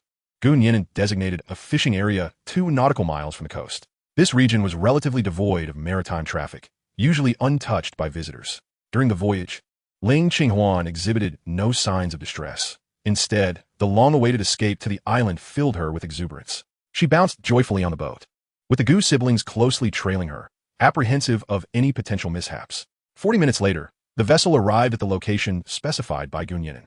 The winds were gentle today, and the tranquil sea appeared unremarkable. Yet, Gunyan'an was aware that beneath the surface lay treasures bestowed by the system. He swiftly assembled the fishing rods, with his father-in-law, wife, and himself each wielding one. Although Gunyan'an was not fond of fishing, she took a rod to pass the time. Yang Lirong sat quietly nearby, observing their playful antics. The assistant held a landing net, ready to assist at a moment's notice. Uncle Lu, succumbing to his smoking habit, settled in the captain's cabin to indulge. "Dad, Gunyan'an can indeed fish. The last time we fished in the backyard, he caught several large fish in one go." Ling Qinghuan excitedly recounted recent events. Ling Qinghuan merely chuckled in response, taking her words lightly. The small cove in their backyard was no deeper than a meter. How could it possibly harbor large fish? Even if fortune favored them, catching several in succession was improbable. Moreover, The grouper, as described by his daughter, was a deep-sea species, far removed from the shore. Gu Nian'an cast the line before handing the rod to Ling Qinghuan, reminding her, "If you catch something, call for our help. If it feels too heavy, let go immediately. Don't push yourself, understood?" Ling Qinghuan beamed in response. Got it. Master Gu. You should hurry and catch a fish too. Gu Nian'an affectionately patted her head before elegantly casting his rod. My dear, how long do you think it will take me to catch a fish? As Gu Nian'an remained silent, Ling Qinghuan preemptively responded, fishing is akin to life. It requires prolonged patience to witness a bountiful catch. One must never succumb to the temptation of immediate gratification and lose their composure. With those paternal words resonating in the air, Gu Nian'an began to swiftly reel in his fishing line. Darling, have you caught a fish? Ling Qinghuan inquired, her face alight with joy. Given her father's earlier remarks, Gu Nian'an refrained from displaying excessive exuberance. He merely nodded slightly, focusing intently on his line. Brother Zhu, could you please pass me the landing net? Certainly, Mr. Gu. The assistant promptly extended the net. Under Gu Nian'an's adept handling, a silver cod, measuring the length of an adult's calf, was successfully retrieved. Fearing that the marine creature might startle Ling Qinghuan, he promptly tossed it into the large fish bucket. This fish is enormous. Ling Qinghuan leaned over to peer into the bucket. Xiao Gu, I couldn't have misseen it, right? Is that a silver cod? Ling Qinghuan exclaimed in astonishment. Gu Nian'an glanced at the bucket and nodded in affirmation. Indeed, it is a silver cod. Noticing her father's expression, Ling Qinghuan curiously asked, is the silver cod particularly rare? I've had it before, and it didn't seem excessively expensive. Ling Qinghuan nodded, then shook his head. It is indeed not rare. Yet it belongs to the cold water fish category, and we are in tropical waters. Moreover, it is a deep-sea fish, and even in its native habitat, it is difficult to catch with a rod. Gu Nian'an was beginning to grasp the remarkable prowess of the superfishery. Aware of the truth, he humbly replied, perhaps it merely lost its way and happened to cross my path. Lost its way from the Arctic Ocean to the tropics? Ling Qinghuan found it hard to comprehend, yet he was profoundly impressed. As they conversed, he felt a tug on his own fishing rod. It seems I have a catch as well. Consequently, all eyes turned toward him. This fish appears to be quite substantial. The seasoned angler secured the rod under his arm, steadied his stance, and engaged in a battle with the fish. Soon, a vividly red fish adorned with delicate spots leaped from the water. This was a leopard grouper, commonly known as the East Starry Rockfish, an economically valuable species. In the fish markets of Yancheng, fresh wild East Starry Rockfish can command prices of $300 to $400 per pound. Due to its exquisite, tender flesh and festive appearance, it is highly sought after by discerning gourmets. Wonderful. What a great start. I can't believe I've caught an East Starry Rockfish. Ling Qinghuan beamed, flashing a wide grin, while Yang Lirong took out her phone to capture the moment. Wife, make sure to take a flattering photo of me. Let us see if Lao Yang and the others dare to say, I can't fish anymore. Thus, Ling Qinghuan posed for a picture with his prize catch. Meanwhile, Gu Nian'an began to ponder. His father-in-law's catch was only the length of his forearm, and it appeared quite strenuous for him. Yet, the silver cod he had caught was as thick as a calf, and he felt no fatigue whatsoever. It seemed the enhancement potion was indeed making its mark. On the other side, it appeared Ling Qinghuan was also experiencing some action. Gu Nian'an quickly moved to support her from behind, while Gu Nianxin cheered her on. Darling, this fish is quite large too. Ling Qinghuan exclaimed with laughter. Indeed, it is rather sizable. Gu Nian'an steadied her waist with one hand while taking the fishing rod with the other. With a slight pull, a large gray-black fish was yanked from the water and landed unceremoniously on the deck. Ling Qinghuan turned back with eager anticipation, yet her expression conveyed a sense of disappointment. This fish was quite unsightly and even had a hunchback. It weighed several pounds, its body a mottled gray-black adorned with dark spots. A prominent bulge behind its head gave it a hunchbacked appearance. This was a hunchbacked bass, commonly referred to as mouse grouper. The mouse grouper is also a fish of considerable economic value. Quite frankly, its price surpasses that of the esteemed East Star grouper. Oh, what an unpleasant name. Ling Qinghuan remarked disdainfully. This fish is delectable and rich in nutrition. I'll prepare it for you tonight, Gu Nian'an said. Hooray! When it comes to food, Ling Qinghuan found herself wide awake. Based on her experience, if something is both ugly and expensive, it must be delicious. At that moment, Uncle Lu ambled out of the captain's cabin, leisurely puffing on 2 cigarettes. How is it going, everyone? Have we caught anything? The crowd gestured towards the fish bucket. East Star grouper, mouse grouper, and silver cod. Uncle Lu was perplexed, yet a flush of excitement spread across his dark face. How'd I not know there were so many fine fish here? This is it. We're really going to strike it rich. He needn't wait for the fishing season. He could simply sit here daily with his fishing rod, waiting for the fish to bite. Uncle Lu, Gu Nian'an called out to him. You know we've established the Mingzhu Island Tourism Company, right? Uncle Lu nodded, having indeed heard of it. I wish to develop this place into a scenic area, specifically for tourists to experience sea fishing, Gu Nian'an continued. In that case, you won't need to catch fish anymore. Just take tourists out to fish. Taking 10 people at 200 each isn't unreasonable, is it? If we run 2 trips a day, that would amount to over 100,000 in income each month. Uncle Lu listened, his spirits soaring. He was merely a fisherman. The thought of earning over 100,000 had never crossed his mind. No way. At that moment, Ling Qinghuan interjected. Us old comrades charter a boat for the sea. We easily make 10 to 8,000 per trip. 200 per person is too cheap. I think 500 per person would be more appropriate. If we can catch an E-star grouper, it'll cover our costs. They wouldn't mind. Uncle Lu understood. His in-law was a big boss. The words of a big boss certainly held significant weight. 500 per person, 10,000 a day. A wild grin spread across Uncle Lu's face. Uncle Lu, does the boat have a satellite phone? I need to discuss this with Uncle San. Yes. Uncle Lu stumbled back into the captain's cabin and retrieved a long-dormant satellite phone. Chapter 22. Zhou Disheng as the sun set. The group returned with their bountiful catch. What a remarkable harvest today, Ling Qinghuan exclaimed, hands on his hips, laughing heartily. He felt that Mingzhu Island was indeed his treasure trove, and his impression of Gu Nian'an had improved significantly. He took pictures with each trophy catch, planning to show off, them with his fishing friends once ashore. Gu Nian'an outdid him, reeling in fish weighing over 20 pounds each. Ling Qinghuan could not help but admire the young man's stamina. Having caught so many large fish, he showed no signs of fatigue. After 40 minutes, the fishing boat returned to the dock. Gu Nian'an left most of the catch to his 6th uncle, retaining only a grouper, a mouse grouper, and a silver cod for themselves. The group boarded a sightseeing vehicle and leisurely made their way home. At that moment, the 3rd uncle approached on his electric scooter. 3rd uncle, Gu Nian'an greeted him warmly. Shaoan, you arrived just in time. I was about to look for you. The 3rd uncle slammed on the brakes, executing a stylish drift on the road. Looking for me? Is it about the fishing grounds? Gu Nian'an asked, puzzled. This can wait. That woman brought her child to find you yesterday. You should go home and take a look, he replied. A woman? With a child? Coming to find Gu Nian'an? At that moment, it felt as if time had circled back. Ling Qinghuan's face drained of color upon hearing this. Gu Nian'an quickly countered, 3rd uncle, clarify your words. What if it frightens Qinghuan? The 3rd uncle then realized his mistake and repeatedly apologized. Shaoan saved a drowning child at the beach yesterday. The parent came to thank him. Fortunately, the matter was not complicated, and a simple explanation restored Gu Nian'an's reputation. Ling Qinghuan's complexion returned, though her brow remained furrowed. Darling, why didn't you mention this to me? She asked. It's not a trivial matter. I must have forgotten to tell you. For some reason, Gu Nian'an's voice lacked conviction. Regardless, the group hurried home. Outside their door, a crowd, including Aunt Wang and other onlookers, had gathered. Beside the woman stood a middle-aged man in a shirt and trousers, exuding an air of dignity, presumably her husband. Benefactor, it's wonderful to see you again, the woman exclaimed, bowing deeply with her child. The man beside her, though less animated, cast a grateful glance toward Gu Nian'an. Gu Nian'an parked the vehicle and quickly helped them up. You needn't be so formal. What brings you here? The woman earnestly replied. We came to express our gratitude. Saving a life is a great kindness. As she spoke, she gestured for her child to present a banner to Gu Nian'an. This was Gu Nian'an's first time receiving such a banner, and he curiously unfolded it. It bore the words, bravely saving lives, a gallant hero. It was unclear who initiated it, but applause erupted around them. Even the usually extroverted Gu Nian'an felt a twinge of bashfulness. Thank you. If you don't mind, please come in for a visit, he offered. Seeing the couple nod, Gu Nian'an opened the door and assisted Ling Qinghuan inside. He then turned back to shoo away the onlookers. Once inside the Gu residence, the middle-aged man visibly relaxed.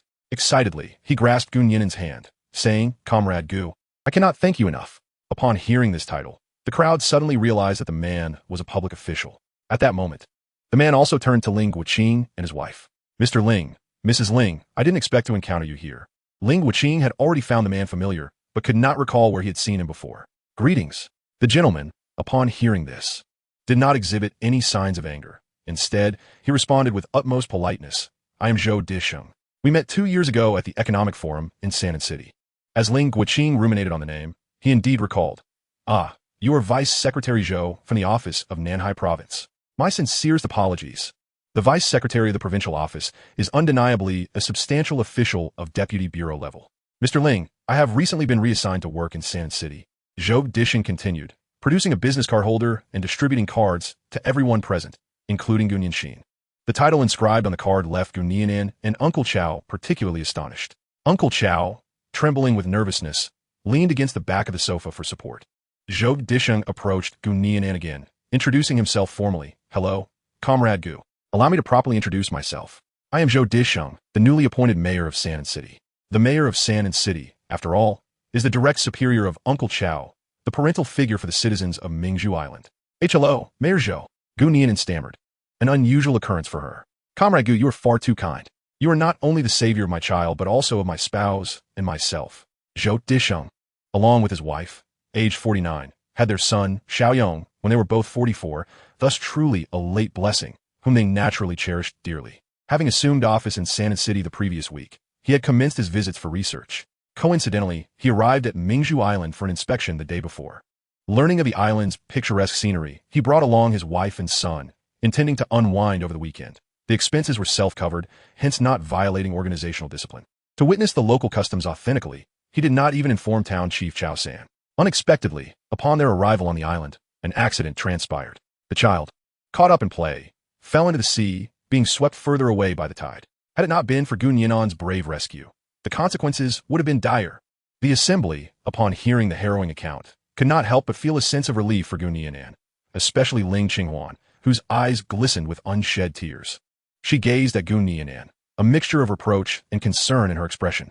Gu Nian'an gently caressed her little hand, unable to suppress a flicker of remorse in his gaze. In fact, we share a significant connection, Zhou Disheng remarked, his face adorned with a warm smile.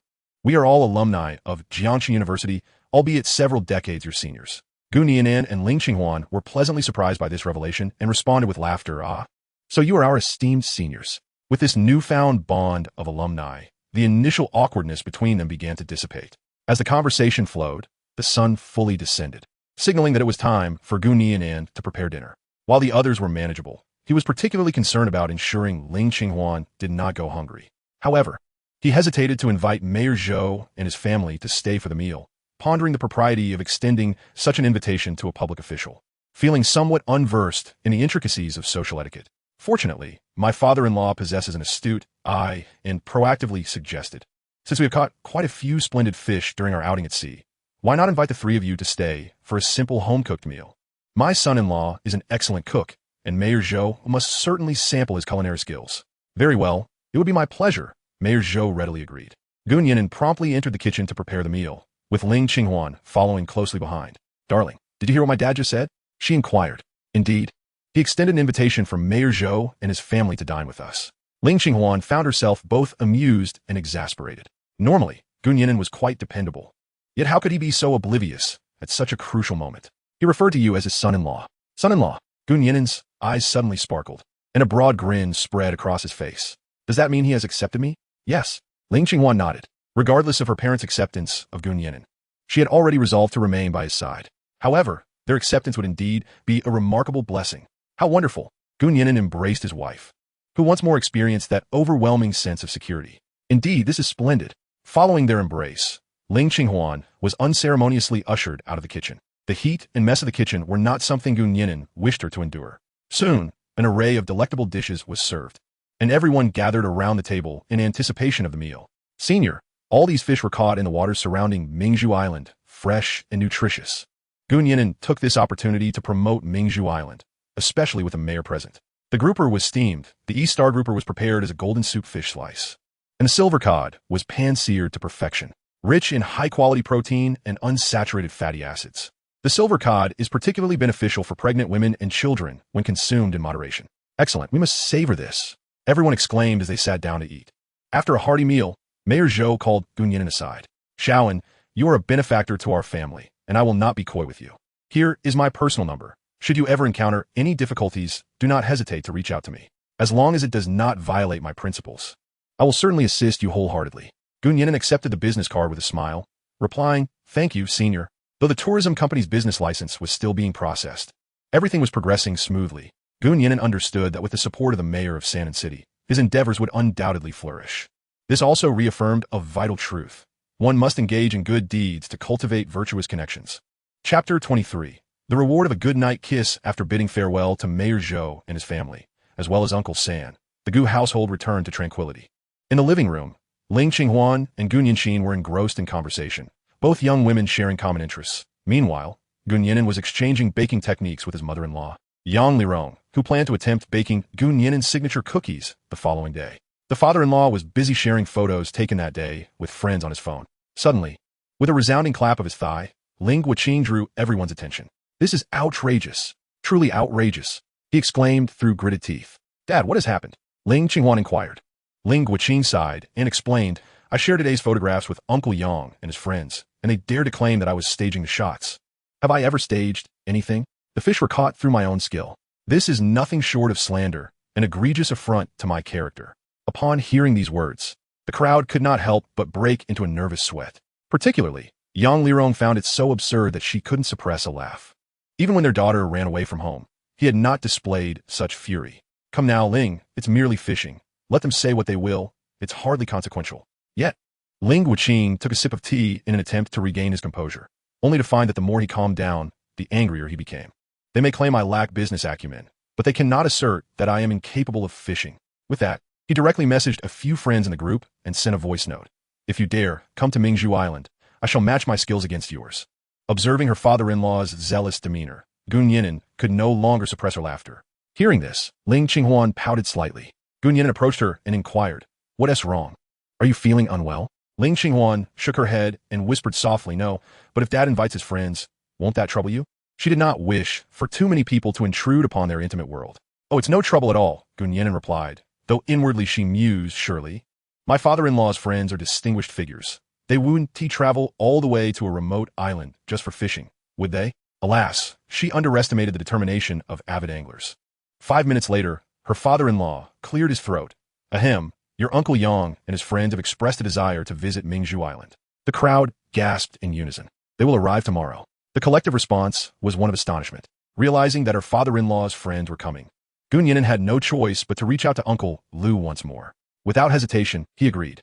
Today's outing had broadened his horizons. After selling the fish to the vendors, he had made quite a profit. The 2 buckets of fish caught today could fetch no less than 5 figures in the bustling city on Mingzhu Island. They would still sell for 2 to 3,000 yuan. This was equivalent to his earnings for an entire month. Later that night, her father-in-law sought out Gu Nian'an, and his gaze had softened since the earlier confrontation. "Xiao Gu, I must trouble you again tomorrow, my apologies." Ling Qinghuan acknowledged that he had been overly impulsive. "It's no trouble at all, Uncle. Having more people learn about Mingzhu Island is beneficial for us." Gu Nian'an maintained her calm demeanor. "Indeed, I will encourage them to promote the area vigorously." After a brief exchange, the 2 returned to their respective rooms for rest. Just as she lay down, Yang Lirong quietly remarked, "Ling, have you noticed something peculiar?" "What is it?" "Huan and Xiao Gu are sleeping in separate rooms." Yang Lirong had witnessed her daughter enter the adjacent room to the master suite. "What of it?" "Huan is pregnant. It's perfectly normal for them to sleep apart." Ling Qinghuan contemplated her words and began to sense something amiss. "What do you mean? It goes without saying that our daughter has feelings for Xiao Gu, and he, too, seems to have no objections. Yet I have always sensed a certain distance in his heart towards us." Upon hearing this, the couple simultaneously sighed. After a moment of silence, Ling Qinghuan spoke. "It is our fault toward Xiao Gu. We shall treat him well from now on. Are you not going to assess him?" "No. I can see he's a good child." Ling Qinghuan covered himself with the quilt and softly said, "Let us sleep. I still need to go fishing tomorrow." "Fishing again? Your mind is solely on fishing." Yang Lirong chided playfully before also covering herself with the quilt and drifting off to sleep. In Gu Nian'an's bedroom, a knock sounded at the door. "Come in." Gu Nian'an looked towards the door and saw it was Ling Qinghuan. "I'll wash my hair. Could you please help me dry it?" "Sure, sit tight. I will fetch the hairdryer." Ling Qinghuan sat at the head of the bed, curiously surveying Gu Nian'an's room. "Your room smells lovely," she remarked, expressing her candid impression. Thanks to her parents' upbringing, Gu Nian'an had developed a habit of regular cleaning, resulting in a room that was not only tidy, but also infused with a refreshing aroma. "Really? I can only smell the fragrance emanating from you." Gu Nian'an's simple statement left Ling Qinghuan blushing. He switched on the hairdryer, his technique as adept as ever, providing a sense of reassurance. "Gu Nian'an, you have worked hard today," Ling Qinghuan remarked with a hint of implication. "What reward do you desire?" Gu Nian'an pondered for a moment before responding. "No need for a reward. It is what I ought to do. That won't do. I'll feel guilty if you don't accept a reward." Ling Qinghuan's eyes seemed to possess an enchanting quality, drawing Gu Nian'an's gaze like a black hole. After a brief silence, he said, "I lack nothing. As long as you and the child are well, that is sufficient." Oh, that was clearly not the answer Ling Qinghuan wished to hear. Subsequently, they interacted in silence, with only the sound of the hairdryer breaking the stillness. With a click, Gu Nian'an turned off the hairdryer. All done. It's dry now. Ling Qinghuan's lustrous black hair cascaded down, enhancing her fair complexion, making her appear exquisite. You must be tired today. Rest early. All right. Ling Qinghuan stood, walked to the door, then turned back. You two get some rest. Husband, good night. With that, she seized a moment before Nian'an could react, tiptoeing to plant a kiss on him. Nian'an felt a gentle peck on his cheek, leaving behind a trace of warmth and fragrance. Seeing her success, Ling Qinghuan intended to swiftly exit the bedroom. Wait, as those words escaped his lips, she froze in place. What's wrong? Due to her excitement, her entire face was flushed. Nian'an approached her, their closeness allowing them to feel each other's breath. Ling Qinghuan had not yet reacted, only feeling her chin being lifted. At that moment, her pupils widened in surprise, yet she dared not meet Nian'an's gaze. He leaned in and kissed her forehead gently. Good night. Afterward, Ling Qinghuan waddled back to her own room with a gait reminiscent of a penguin. Her mind was adrift, her face adorned with an uncontainable smile. The next morning, Nian'an took his father-in-law out, heading to the airport to greet his old companions. In stark contrast to the previous day's somberness, Ling Qinghuan wore a persistent smile from the moment he awoke. A helicopter emblazoned with the Sea emblem landed smoothly. 4 middle-aged men disembarked, all similarly attired, wearing caps, dressed in dark shirts, work vests, and trousers. Each bore a large fishing tackle bag, evidently prepared for their excursion. Old Yang, you've arrived. Ling Qinghuan greeted them with jovial exuberance. Well, you old Ling, you've even found this remote place for fishing. Yang Xingji quipped with a chuckle. Remote? This is a tourist paradise. Ling Qinghuan retorted, brimming with pride. Is it? I've never heard of it.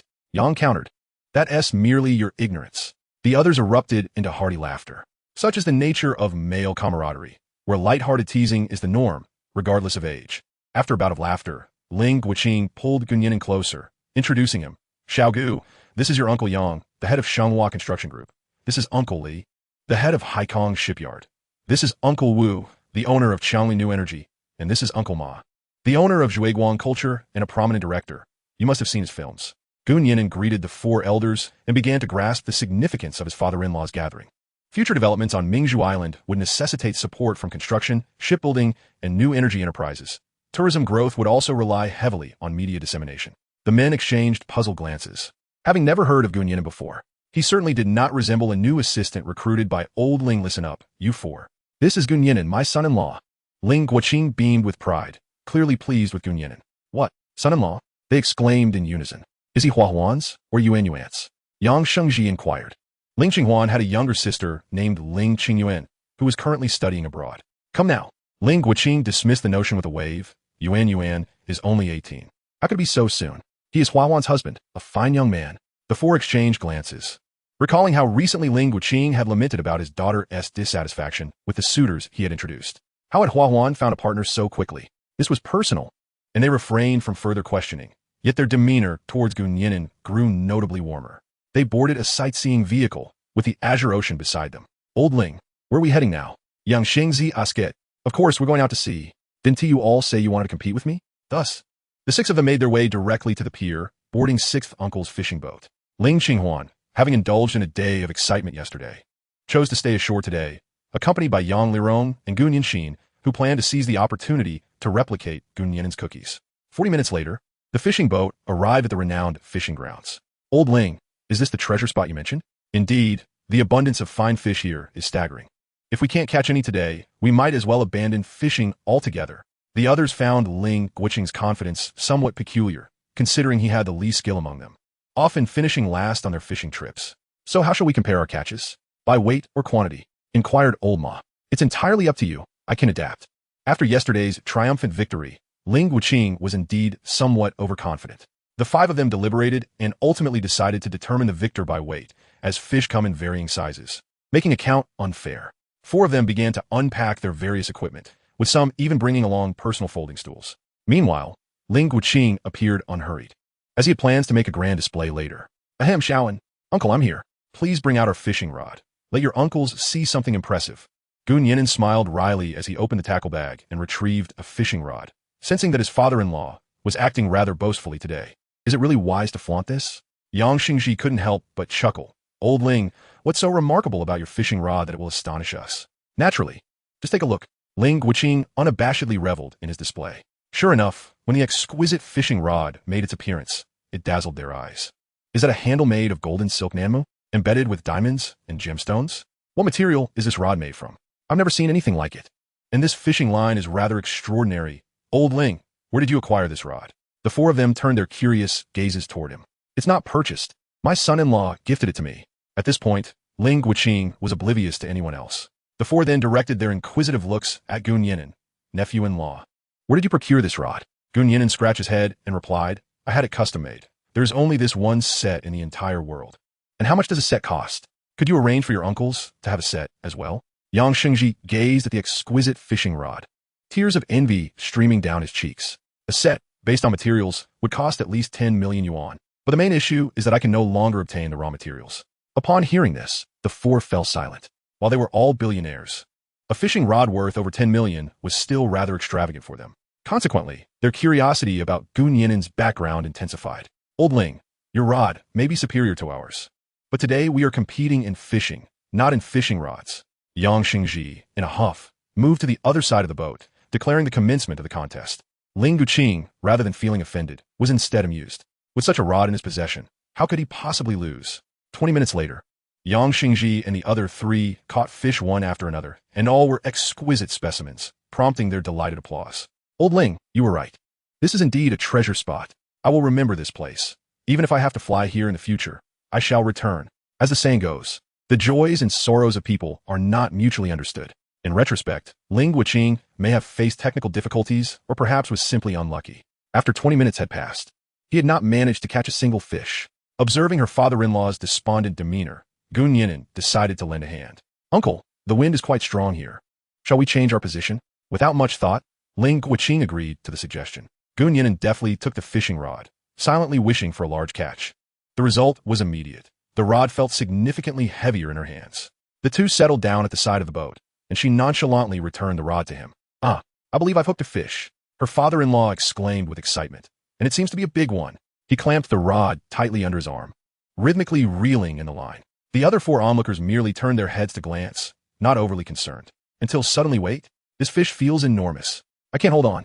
As he uttered this, the other four dropped their rods and gathered around. Nian'an felt a twinge of embarrassment, pondering whether she had inadvertently made matters worse. Uncle, I have more strength. Would you let me take the rod? No need, I can manage. Ling Qinghuan refused her offer. After a minute of struggle, beads of sweat were already forming on his forehead. At that moment, a 2-meter-long bluefin tuna leapt out of the water several dozen meters away. A large hook was lodged in its mouth. It was indeed the colossal creature that had been caught. Nian'an realized that she had miscalculated. A fish of that size would certainly weigh over 100 pounds. She feared that if they failed to catch it, her father-in-law might end up falling into the sea. Uncle, please give me the rod. I'll handle it, she implored once more. This time, exhausted, Ling Qinghuan conceded. They swiftly exchanged the fishing rod. Nian'an planted one foot on the railing, crouching slightly to exert her strength. At that moment, the veins in her hands bulged, and her muscles were distinctly defined. After 5 minutes of struggle between man and fish, Nian'an tightened the line and leaned back forcefully. The 2-meter-long bluefin tuna was heaved from the water, tracing a beautiful arc before crashing heavily onto the deck. Shaoan, are you all right? Ling Qinghuan hurriedly checked on her. I'm fine, Nian'an replied as she stood up, casually grabbing a steel pipe to insert into the tuna's head. The once vibrant fish instantly ceased to thrash. Witnessing the scene, everyone was engulfed in profound astonishment, unable to recover for quite some time. After a while, Ling Qinghuan was the first to break the silence, proclaiming, It seems I am destined to win today. Ha ha. Yang Xingji, coming back to his senses, countered, Wait a minute, Lao Ling, that fish was caught by your son-in-law. It doesn't count. Why shouldn't it count? Ling Qinghuan retorted logically, A son-in-law is like a son. If my son caught it, why shouldn't he be counted? He added with a playful jab, If you're capable, why not call your sons over to help? At this, the four fell silent, unlike the Ling family. Their children had become ineffectual rich heirs due to a lack of proper education. Observing the time, it was likely that their son was still in some hotel, peacefully slumbering with a woman. Chapter 25. Leaning against a great tree, for shade, Ling Qinghuan had successfully caught a tuna, declaring himself the day's greatest victor. However, the other four did not feel disheartened. Rather, they became increasingly exhilarated, forgetting even to have lunch. The boat was equipped with pots, bowls, and the most basic condiments. Nian'an first cooked a pot of rice, then creatively made crispy fried fish with the fresh catch, much to everyone's delight.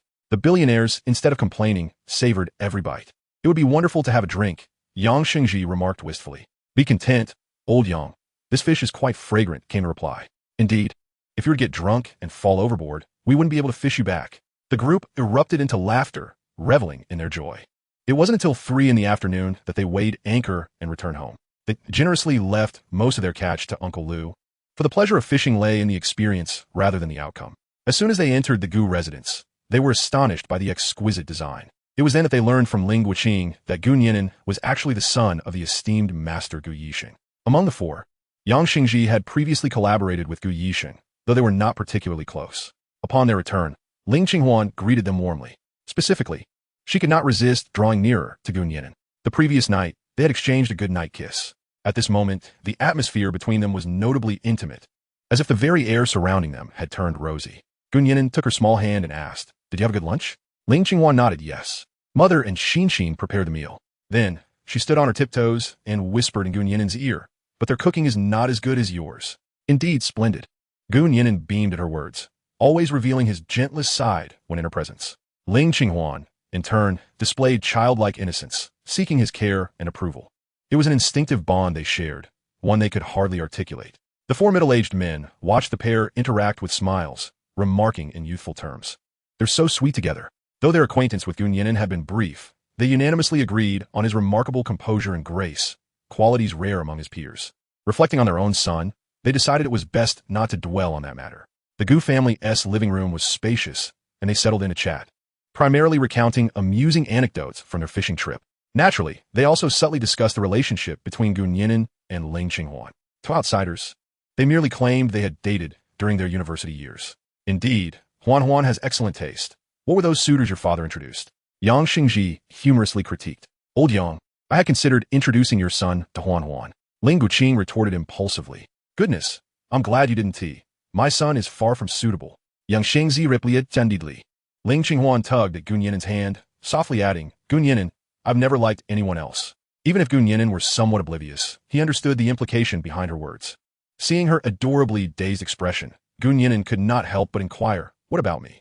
Ling Qinghuan's face instantly flushed with embarrassment, and after much hesitation, she merely replied, everyone's here. Though it seemed she had said nothing, it felt as if she had conveyed everything. Upon viewing the photograph taken by Gu Nian'an, Ling Qinghuan realized that her father had actually caught a 2-meter-long tuna today. What happened to the fish? Did you release it? No, Gu Nian'an explained. The heavy metal content in the tuna is too high for you to consume. I asked Uncle Lu to take it to the town government. There are enough people there to share it. Oh, I see. Speaking of this matter, the 5 middle-aged men visibly became more animated. They had not expected that such an incredible fishing spot existed on the small Pearl Island. Old Yang, old Ma, I won't hide it from you any longer. Seizing the moment, Ling Qinghuan revealed his true intentions. My son-in-law is responsible for the tourism development of Pearl Island, and there will inevitably be infrastructure, procurement, and promotion involved. As uncles, you must lend your support. The men suddenly understood. No wonder old Ling had invited them from so far away.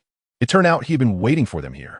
Of course, this fishing spot alone could attract a considerable number of tourists each year. Yang Xingji was the first to speak, indirectly expressing his support for Gu Nian'an. Beyond their familial ties, he was also a businessman. The potential of Pearl Island was visibly limited, but who wouldn't relish the opportunity to earn money? I wonder if the son-in-law has any preliminary ideas. We could offer some advice. Gu Nian'an expressed his gratitude and then ascended the stairs to retrieve the planning map for Pearl Island. Upon obtaining the plan, he divided it into 3 phases based on the actual conditions of Pearl Island. After all, there was no necessity nor capability to construct 5-star hotels or underwater starry tunnels at this stage. The first phase involved completing the super fishing spot within 2 months, alongside refurbishing the commercial street. Then, through a social media marketing strategy, he aimed to kickstart the tourism industry on Pearl Island. His expectation was that, starting from October, there would be 800 visitors daily during the off-season. Do not underestimate those 800 people. If each were to spend 500 yuan on the island, the daily tourism revenue would reach a remarkable 400,000. Returning to the living room, everyone fell into contemplation while gazing at the planning map. After a while, Ling Qinghuan curiously asked, Shaolin, is this planning map your own creation? Gu Nian'an replied, most of it is based on ideas left by my parents, with some additions from me. So it was the handiwork of Master Gu. Splendid, truly splendid. Ling Qinghuan, being an experienced individual, could tell at a glance that this plan was indeed feasible. It had a long-term vision, was comprehensive, and offered a differentiation from other islands. The others also expressed their admiration after reviewing it. If Pearl Island were to take the form depicted in the planning map, they would undoubtedly choose to spend their twilight years there. What stage are you currently at? Gu Nian'an, upon hearing this, displayed a hint of embarrassment. We are still in the initial stage. Everything is merely a plan. No worries. The construction difficulty of the first phase is not high. It can be completed in just 2 months at most. Yang Xingji commands dozens of engineering teams, thus holding significant influence in this matter. Should you require a vessel, do not hesitate to inform me, and I shall offer you the most favorable price. Although my profession lies in filmmaking, I possess a network in the realm of new media. Feel free to reach out should you need assistance. Both Old Li and Old Ma have expressed their support in succession. At this moment, Gu Nian'an felt both honored and astonished. Is this what it means to benefit from the shade of a large tree? He certainly trusts his father-in-law's connections, and after all, Shenghua, Haikong, and Zhueguang are all at the forefront of their respective industries. Were it not for his father-in-law's esteemed reputation, they might not even consider a modest project like Mingzhu Island. Therefore, I extend my gratitude to my uncles for their support of my husband's career. Ling Qinghuan is aware that these gentlemen are indeed quite reliable. No need for formality. Just remember to invite us to your wedding banquet. Certainly. Ling Qinghuan glanced at Gu Nian'an. Thus far, the couple had yet to discuss the details of their wedding. Chapter 26. Journey through the pristine forest. The four of them dined at the Gu residence, and as expected, they were utterly captivated by Gu Nian'an's culinary skills. After several toasts, they could not help but lavish praise upon Ling Qinghuan's discerning taste. Following the meal, Gu Nian'an accompanied the four to the airport. They too had stolen a moment of respite from their busy schedules to enjoy a day of leisure. After all, their son was not Ling Qinghuan, capable of managing the company independently. Meanwhile, Ling Guoqing and his wife were in no rush to depart from Mingzhu Island. Firstly, their daughter was pregnant, and they wished to spend more time with her. Secondly, the comfort of Mingzhu Island was undeniable, prompting them to desire a few more days of relaxation. A night passed in silence. The following day, Ling Guoqing felt too shy to bring up the subject of sea fishing again. After breakfast, the couple meandered outside, intending to explore the island thoroughly. Gu Nian'an and Ling Qinghuan offered to accompany them, but they were politely declined. The young couple was left to deliberate on how to pass the time. Dear, what lies to the east of the island? I believe I have yet to visit that area, Ling Qinghuan inquired. To the east lies the primeval forest, a place seldom frequented by visitors. The topography of Mingzhu Island features a low northwest and a high southeast. The majority of the population resides along the coastline and in the flatlands of the northwest, while the southeast is characterized by mountainous forests devoid of habitation. May I go see it? Ling Qinghuan leaned against Gu Nian'an, her sparkling eyes brimming with curiosity. Gu Nian'an glanced at the weather outside before responding. Very well, let us go together. However, be mindful of the numerous mosquitoes in that area. Ensure you take proper precautions. Yay! Ling Qinghuan dashed upstairs, and upon her return, she was fully equipped for the adventure. She donned a long-sleeved shirt, arm sleeves, and a sun-protective jacket, while her lower half was clad in tapered hiking pants. Her face was thoroughly shielded by a mask, leaving no opportunity for the mosquitoes to bite. On the other hand, Gu Nian'an had also prepared diligently for the outing. A water bottle, insect repellent, a small first aid kit, and Ling Qinghuan's favorite snacks were all packed. Is Xin coming along? Ling Qinghuan remembered her little sister-in-law. Ling Guoqing shook her head. I haven't finished my summer homework, so you all go ahead and have fun. But do be safe. With that, she discreetly gave Gu Nian'an a thumbs up. According to Gu Nianxin's observations, the relationship between her brother and sister-in-law has made noticeable progress over the past few days. They now resemble a couple more than ever. It is imperative not to falter at this juncture. Gu Nian'an nodded. If you need anything, remember to call me. We will return by noon. All right, goodbye. Under Gu Nianxin's watchful gaze, the two boarded the sightseeing bus and set off eastward along the road. In Ling Qinghuan's imagination, the island's woods were serene, refreshing, and harmonious. As they ventured down a forest path, a few squirrels would scurry past. There would surely be a lush, soft patch of grass. Fragrant herbs and fallen petals would abound, and butterflies and bees would flit about occasionally. Gu Nian'an quickly discerned her daydreams, hoping that she would not be too disappointed later. As they traveled along the road, they came upon two towering structures at a bend. Darling, what are those buildings? Ling Qinghuan inquired curiously. Those are the island's substation and seawater desalination plant. The island's electricity is transmitted via underwater cables from the mainland. The tap water we use is transported to our homes through pipes after being purified in that large tank. Oh, Ling Qinghuan responded, having grown up in the city and knowing little about such matters. At that moment, Gu Nian'an contemplated that ensuring the supply of water and electricity was essential for developing tourism. He would need to establish a good rapport with the personnel at the power station and water facility. In the midst of their conversation, they arrived at the southeastern part of Mingzhu Island. If we ascend the staircase, we will enter the forest, Gu Nian'an indicated. The roadside featured a staircase with over 100 steps leading up to the mountainside. Ling Qinghuan walked ahead, while Gu Nian'an lagged half a step behind to protect her. Fortunately, the stairs had been recently constructed, making them quite safe to traverse. The two quickly reached the mountainside, only to find their view obscured by towering trees that reached towards the clouds. To be honest, the woods felt rather stifling. Even with her mask on, Ling Qinghuan could sense the heat rising from the ground. When I was a child, I was adventurous and led Xian here for an exploration, Gu Nian'an reminisced. My parents mobilized dozens of people to search for us, and when they found us, I was punished quite severely. Why did they punish you? Isn't it normal for children to be playful? Ling Qinghuan naturally felt indignant on his behalf. Indeed, this incident left an indelible and painful memory for my 9-year-old self. Gu Nian'an sighed. 9 years old? Ling Qinghuan halted in her tracks, astonished as she looked at Gu Nian'an. Then Xian was only 3 at that time. In that instant, she empathized with her in-laws, whom she had never met. Ha ha ha. The thought made Ling Qinghuan unable to suppress her laughter. Gu Nian'an, you are so mischievous. Ha! Gu Nian'an, feeling a bit shy, scratched his head, acknowledging that he had indeed been excessive back then. Just then, a piercing scream echoed above them. Ling Qinghuan, startled, collided directly into Gu Nian'an's embrace. Following the scream, a rustling sound of something swiftly passing through the branches could be heard. What? What is that? Ling Qinghuan dared not look up. It's a monkey. I don't remember the exact species, Gu Nian'an replied calmly. Are there monkeys on the island? Yes, but not many. They all reside in the forest. Gu Nian'an reassured, do not worry. They typically remain in the trees and pose no threat. Upon hearing this, Ling Qinghuan gradually lifted her head. Above her, only the swaying branches were visible, with no sign of the monkeys. The ecological environment on our island is quite splendid, she remarked, her smile instantly returning as she sensed no danger. Let us proceed. I shall take you to a wonderful place. The two held hands and walked along the woodland path. After approximately 10 minutes, Gu Nian'an unparted the vines that obstructed their way. Darling, please. Ling Qinghuan stepped forward, and the scenery before her suddenly opened up. It was a semicircular clearing, with a dense rainforest behind and a vast ocean ahead. The elevated terrain made the sea appear even more crystalline and azure. The sea breeze caressed their faces, bringing a refreshing sensation long forgotten. This place is beautiful.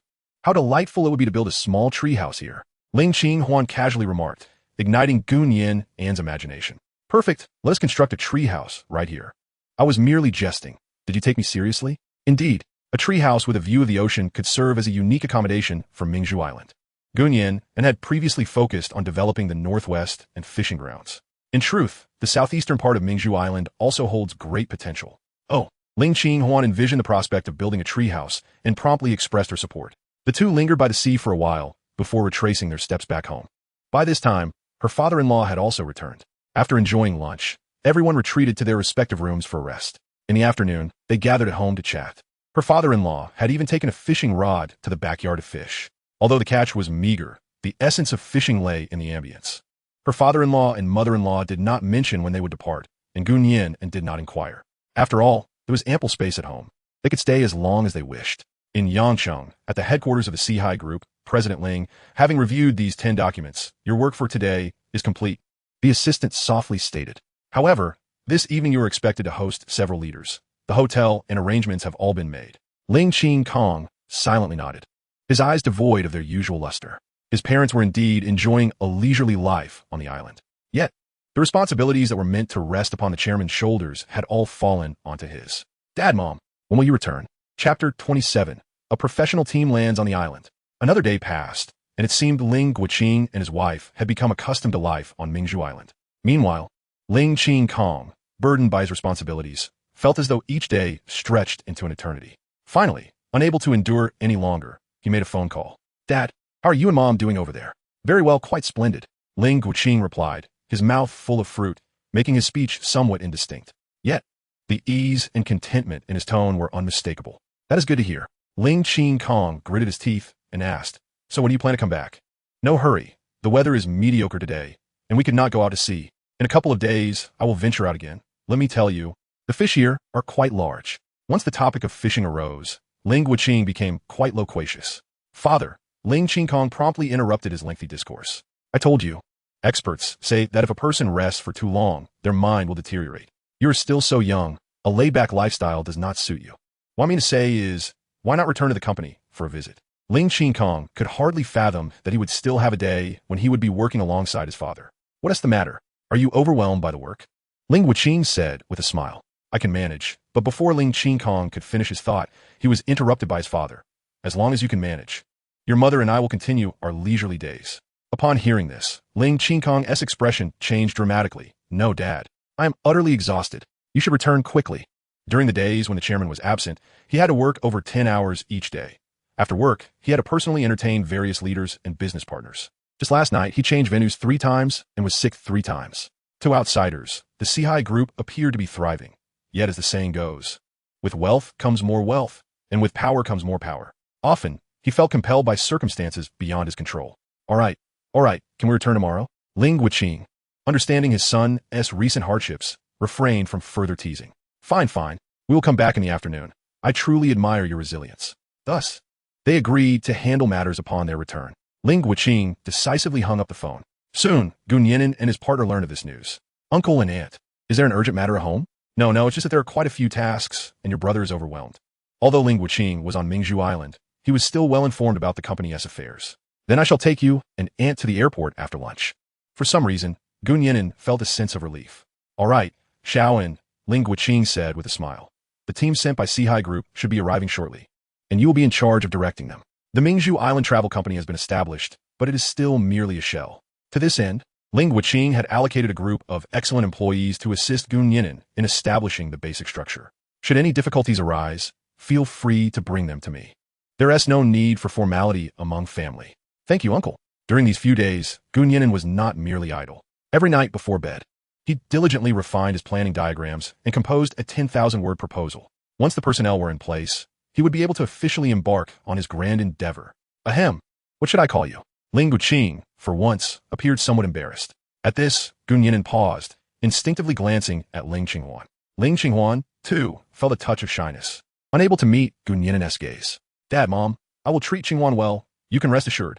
Nian'an did not hesitate, readily making the adjustment. Wonderful. Ling Qinghuan's face lit up with joy, while Yang Lirong took the opportunity to present a red envelope. Nian'an understood that this was the fabled renaming fee. He had anticipated that changing his form of address would be a challenge, but the experience proved to be rather manageable. After all, he and Ling Qinghuan were legally married. During lunch, the in-laws once again broached the topic of their wedding. To speak candidly, the two individuals are still rather uncertain about the matter at hand. They could very well hold a simple wedding before Ling Qinghuan shows any signs of pregnancy. A photo session at a studio, followed by a gathering of friends and family at a 5-star hotel would suffice. However, at present, they prefer not to rush into decisions. Given that this is a once-in-a-lifetime event, they wish to deliberate thoughtfully if possible. After lunch, the couple accompanied their parents to the airport. Ling Qinghuan displayed no signs of reluctance, primarily because Nian'an had already been accepted by her family. If she wished to visit her parents, she could depart at any moment. Qinghuan, focus on nurturing your pregnancy, but don't be too headstrong, Yang Lirong advised. I'll visit you when I have the chance. Yes, we will also come to see you when we can. After exchanging farewells, the couple boarded a helicopter, temporarily departing from Mingzhu Island. They were confident that they would return soon. The following morning, Nian'an received a call from his uncle. The team dispatched by Sihai Group had already arrived on the island. Feeling somewhat anxious about meeting people for the first time in his capacity as a boss, Nian'an rode his electric scooter to the town hall. Upon entering the conference room, he encountered 8 unfamiliar faces. The individuals, clad in tailored suits, sat upright and attentive, facing the entrance. In contrast, Nian'an donned a casual ensemble from Mingzhu Island, a floral shirt, shorts, and flip-flops, which appeared rather informal, if not wholly inappropriate. As he pushed the door open, the 8 individuals rose in unison to greet him, exclaiming, "Hello, General Manager Gu. Hello, everyone. Please take a seat, and we can begin our discussion," Nian'an replied, somewhat taken aback, and he took a seat beside his uncle with a cheerful smile. "Xiaoan, you are now the head of the company. I am merely here to observe. Please, you may start," his uncle encouraged. "All right," Nian'an said, nervously fidgeting with his fingers before commencing a brief self-introduction. "Greetings, everyone. My name is Nian'an, and I am a shareholder of Mingzhu Island Tourism and Cultural Development Company. If all goes as planned, we will be working together for the foreseeable future. I shall not elaborate further and hope for a pleasant collaboration." Despite his somewhat frivolous attire, none in attendance dared to underestimate him. The 8 had already been informed of Nian'an's background, a top graduate from Jiangxi University, a recipient of a prestigious scholarship, the son of the esteemed business designer Gu Yisheng and his wife Luo Sini, and, of course, the husband of the esteemed Ling family's eldest daughter, Ling Qinghuan. There's no need for formality. Just be yourselves, Gun Yinan encouraged, noticing the tension among the group. Upon hearing this, they indeed appeared to relax. Gun Yinan awkwardly cleared his throat. Ahem, now why don't you each introduce yourselves? Let us start with you. He gestured toward the man with a buzz cut. Hello, General Manager. My name is Lin Fangzhou, came the introduction. The 8 individuals took turns presenting themselves, and with each introduction, Gun Yinan felt increasingly grateful to his father-in-law. Although the team was not numerous, each member possessed genuine talent and expertise. Their collective skills encompassed 5 critical dimensions: planning, technology, management, operations, and service. One could say that with their presence, even a small company like his was well-equipped and complete. The 8 individuals will henceforth serve as the backbone of the tourism company. Residing on Pearl Island. In recent years, the island has suffered from a significant population decline, resulting in numerous vacant residences. Consequently, Gun Yinan has rented a quaint courtyard not far from home to serve as the company's office. Following the meeting, the 8 accompanied Gun Yinan to the Pearl Island Tourism and Cultural Development Company, a 2-story dwelling with an area of approximately 230 square meters. It includes a small courtyard, which, though currently somewhat desolate, will undoubtedly flourish with time.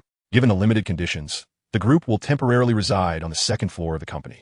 10 rooms are available for selection, furnished with beds and desks, equipped with water, electricity, and internet access, while the remaining amenities are expected to arrive in the coming days.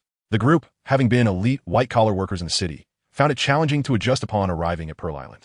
This is a common human experience, and Gun Yinan did not compel them to commence work immediately. Today, they are to acclimate to their surroundings, and, in the following days, he will guide them in exploring Pearl Island. After a brief explanation, Gun Yinan rode his electric scooter home, leaving the 8 to contemplate their future work environment. Engulfed in self-doubt. Do you think we made a mistake? One pondered. What do you mean? Another queried. If not, why would the boss send us here? Chapter 28. The air conditioner is broken in the subsequent 3 days. Gun Yinan led his employees around Pearl Island. His intention was clear: to formulate a development plan. They must first come to understand and cherish Pearl Island. Thus, these 3 days were essentially a time for leisure. Initially, the employees struggled to adapt to this novel work approach. However, under Gun Yinan's infectious enthusiasm, they gradually relaxed. On the first day, they strolled through the commercial street, familiarizing themselves with the island's business environment. Next, they visited the marriage registration office, which is set to become an Instagram hotspot. Frankly, it was rather odd for 9 grown men to pose for a photo in front of a marriage registration office. The staff at the office couldn't help but smirk at the sight. The father-in-law understood that these employees would become Gun Yinan's right-hand men. Hence, he had not sent a single female employee. This was primarily due to Gun Yinan's striking good looks, with Ling Qinghuan currently expecting. The father-in-law was not overly concerned about Gun Yinan's potential flirtations, yet he could not guarantee that wildflowers would not seek him out. Therefore, he felt compelled to eliminate any internal risk. The commercial street was relatively small, and the group managed to explore it thoroughly within the morning. By 2 in the afternoon, Gun Yinan allowed them to leave early. "Please rise early tomorrow. We shall visit the fish market at the dock," he announced, concluding the day's work. Upon returning home, Ling Qinghuan greeted him with curiosity. "Darling, what does it feel like to be a boss?" Gun Yinan merely smiled in response. "I can't say what being a boss feels like, but guiding a tour is indeed quite exhausting." As for the early wake-up call, it was an unavoidable necessity. Firstly, starting a new enterprise is inherently challenging, a reality everyone can accept. Secondly, some experiences require an early start to be fully grasped. At 5:30 the following morning, before the sun had fully risen, Gun Yinan awoke from his slumber.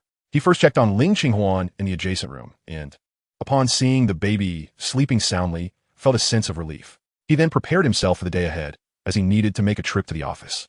By 6 o'clock, the lobby of Mingzhu Island Tourism Company was already ablaze with light. The 8 individuals present displayed no signs of fatigue, which left Gun Yinan profoundly impressed. "Good morning, everyone. Let's set forth," he announced. "Understood, President Gu." With his encouragement, the team exchanged their formal suits for more casual attire. The 9 of them walked to the fish market adjacent to the dock. At that moment, the market was bustling with activity, alive with the sounds of commerce and chatter. "Shaoan, back to buy groceries, are we?" Familiar faces greeted Gun Yinan every few steps, and he responded with nods and smiles, engaging in brief conversations. Meanwhile, his 8 capable assistants observed the market's atmosphere from behind. After bidding farewell to acquaintances, Gun Yinan turned back to his team and remarked, "The market is the truest reflection of local customs. Imagine when the tourism industry on Mingzhu Island flourishes, aside from the commercial street and attractions. This will serve as our FAAD." The team nodded in agreement, for they were not merely bookish individuals. They understood this fundamental principle. "By the way, how do you all handle your meals?" Gun Yinan inquired. "President Gu, We usually dine at small restaurants along the commercial street. After all, we are all men and not particularly skilled in cooking, they admitted, somewhat sheepishly. Gu Nian'an slapped his forehead, realizing how he had overlooked such an essential matter.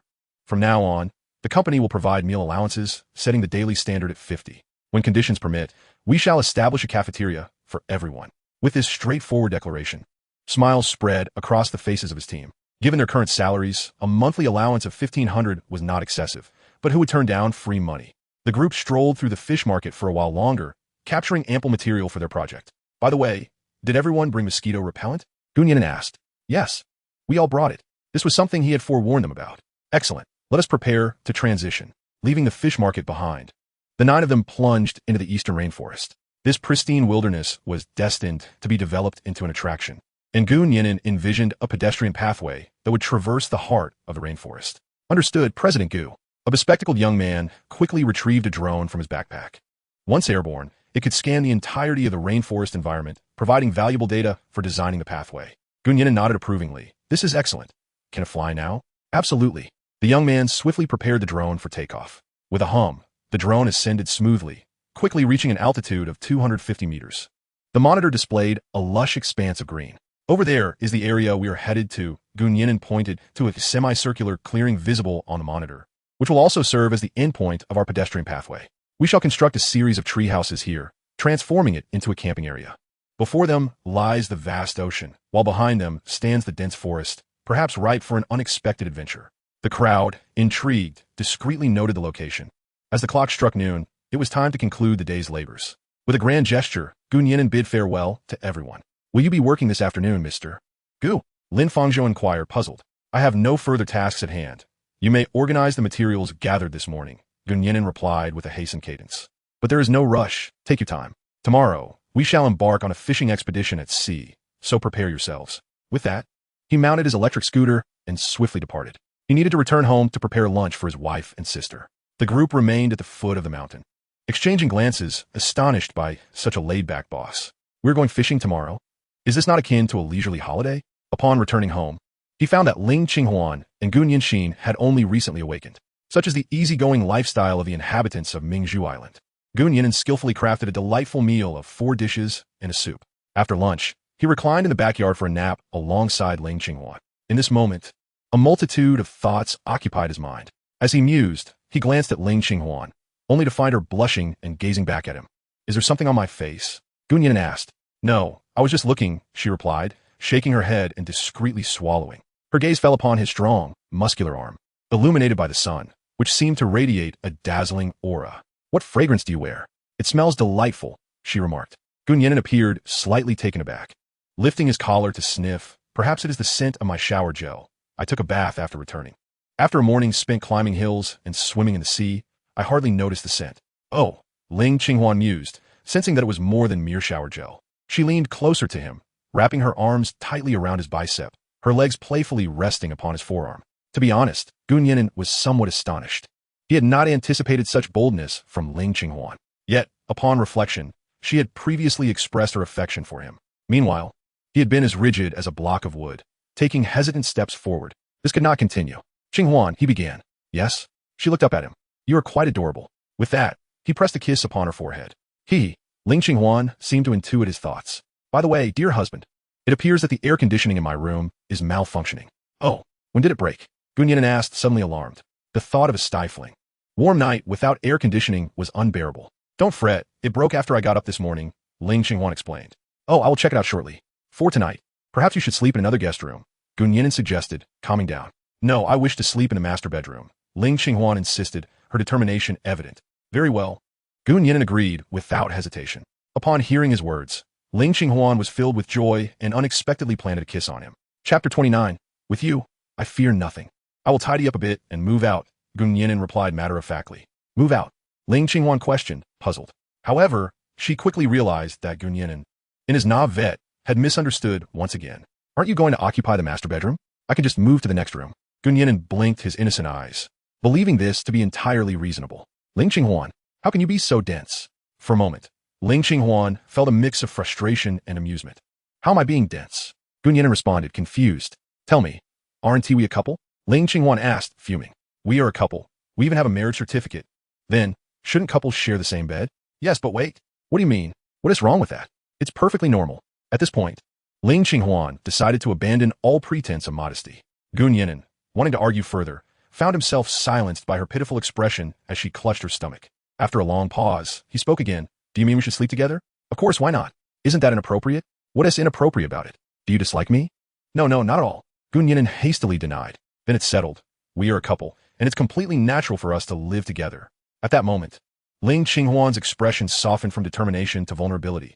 Moreover, I feel safer when I am by your side. After saying this, she lowered her gaze, unable to meet Gun Yinan's eyes. After a considerable time, Gun Yinan let out a barely audible sigh. You were right. I apologize. Why do you need to apologize? Ling Qinghuan looked up at him again, her eyes filled with confusion.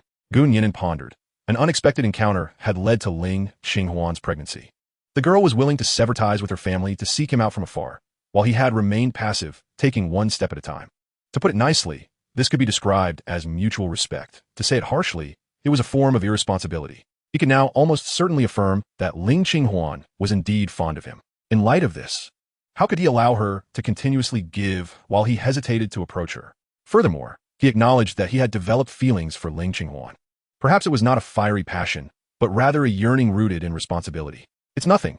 Let us go. Gun Yinan chuckled as he affectionately ruffled her hair, prompting her to display a habitual look of comfort, much like a little kitten. Where are we going? To your room. To move the pillows and blankets into the master bedroom. Really? Ling Qinghuan's face lit up with delight as she clung to him, unwilling to let go. Indeed, it's as genuine as pearls. Gun Yinan chuckled, feeling considerably more relaxed. Soon, Ling Qinghuan eagerly took his hand and led him into her room. She merely grabbed a pillow before scampering into the master bedroom. Which side do you want to sleep on? She kindly inquired. Either works. Just choose whichever you prefer. Ling Qinghuan glanced around and replied, Then I will sleep on the inside. You will protect me. After speaking, she gazed at Gun Yinan with her large, watery eyes. Gun Yinan acknowledged that her gaze possessed an endless capacity to wound him. Very well. I shall protect you, he replied with a smile, his feelings of guilt dissipating entirely. By the way, let me fetch you a blanket. As he moved to enter Ling Qinghuan's bedroom, she swiftly blocked his path, insisting, No, you have a blanket. Don't you? It's warm. We could just share one. Gun Yinan chuckled helplessly, pondering whether this was truly a matter of warmth. However, he chose not to argue further. It was quite agreeable as it was. Then let me check the air conditioning in the guest room. It needs to be repaired promptly if it's broken. The two returned to the guest room, and Gun Yinan pressed the remote control. A beep resonated, followed by a rush of cool air. Isn't it functioning properly? It seems fine, he remarked, puzzled. Ling Qinghuan, however, hung her head, stammering, It's broken. It's too cold. If it's cold, just turn up the temperature. He began to respond, but then realized. So this was all part of Ling Qinghuan's little scheme. Indeed, it is a bit chilly. Let us turn it off. The air conditioning emitted another beep, and hand in hand, they descended the stairs, neither mentioning the incident again. As the clock struck 10 in the evening, Ling Qinghuan, freshly bathed, eagerly dashed into the master bedroom and lay down. Gun Yinan, just ascending the stairs, nearly dropped her jaw in surprise. At that moment, Gun Yinan entered the bathroom, carrying a change of clothes. She quickly called out to her brother, whispering, Brother, what about you and sister-in-law? Gun Yinan shot her a bemused glance, then feigned calmness as he replied, Yes, why? Oh, it's nothing. Gun Yinan thought it best to refrain from probing further. After all, she was still a child. Yet, a moment later, she became suddenly animated. Brother, sister-in-law, is pregnant. Gun Yinan replied with confusion. Didn't you already know? Why are you acting like that? Gun Yinan was puzzled. Upon hearing this, Gun Yinan playfully swatted her on the head. Why are you thinking about such things at your young age? Your sister-in-law is in unfamiliar territory. I can keep her company.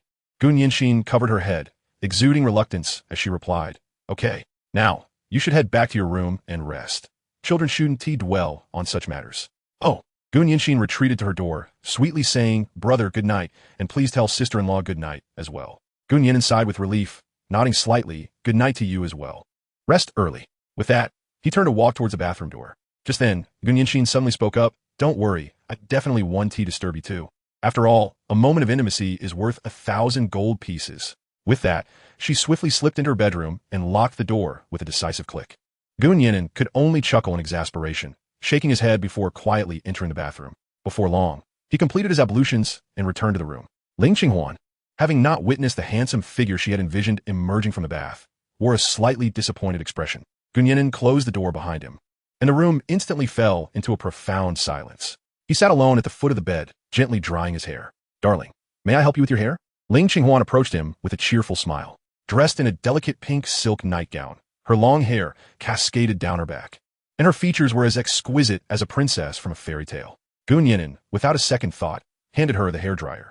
The warm breeze swept over his short hair, the air thick with an atmosphere of intimacy. Done, that was quick. Well, my hair is rather short, he replied, taking the hairdryer and placing it in the nightstand. Shall we go to bed? Ling Qinghuan asked eagerly. Yes, let us sleep. They lay down in bed, with Nian'an's still radiating warmth, covering most of the blanket over her. Darling, may I hold your arm? If they were on the lounge chairs in the backyard, Ling Qinghuan would not have hesitated to do so, but in bed, the boundaries seemed to shift. Of course, with his affirmation. She rolled over and wrapped her arms around his strong arm. In that moment, she felt completely at ease. This was what one called a sense of security. Nian'an gently caressed her shoulder, as if that would further reassure them both. It's still early. I can't sleep yet, Ling Qinghuan said. Shall we chat for a while? Nian'an replied. Sure. Just as she finished speaking, Ling Qinghuan let out a long yawn. Darling, I think I'm getting sleepy again. Nian'an chuckled softly, saying gently, then let us sleep. I'll turn off the light. Ling Qinghuan tugged at his arm, asking, were you just thinking that women are quite fickle? Nian'an, caught off guard by her insight, thought to himself, could it be that Ling Qinghuan is a mind reader? Fortunately, she did not hear his inner thoughts. She simply said in a soft, sweet voice, women can be changeable, but there are many things that remain constant. So you need not worry. Just then, Nian'an turned off the lights. The bedroom was devoid of night lights, which was his preference. He asked, are you afraid of the dark? Would you like a night light? Ling Qinghuan shook her head. With you here, I fear nothing. No one could fathom the immense satisfaction that this statement brought to Nian'an. He gently stroked her shoulder once more, whispering, then let us sleep. Good night. Good night, darling. Ling Qinghuan replied, as she fumbled in the darkness and kissed his cheek. That night, they unexpectedly slept soundly, without any discomfort, as if it were meant to be. Sharing the same bed also triggered unforeseen rewards for Nian'an. Next chapter, 12 o'clock. Chapter 30, Nian'an's Grand Vision. Location, Southern Pearl Island. Weather, clear. This outing was not for leisure, but rather investigation by a travel company into a super fishing ground. For this reason, his uncle was also summoned by Nian'an.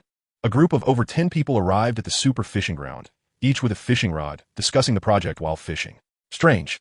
I've lived on this island for decades and have never heard of such a place, his uncle remarked with a frown. The ocean is in a constant state of flux. Perhaps I have discovered it shortly after its formation. Nian'an's response is both reasonable and well-founded. Our most pressing task at present is to incorporate this maritime area into the planning of the Mingzhu Island scenic spot. The traffic of vessels in this region is sparse.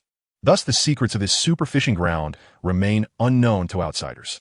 However, one cannot conceal the truth indefinitely. If we do not act swiftly, the moment this place is discovered by outsiders, it could spell disaster. Fishermen who come here can only earn money from the fish they catch. Enticing tourists to fish here could bring traffic, fame, and revenue to Mingzhu Island. Tourist shopping on the island translates to revenue. Chartering boats for fishing generates income. And after a day of fishing, weary yet satisfied, they will seek accommodation, which adds yet another source of revenue. This is truly a case of one fish yielding three benefits. This issue is not insurmountable.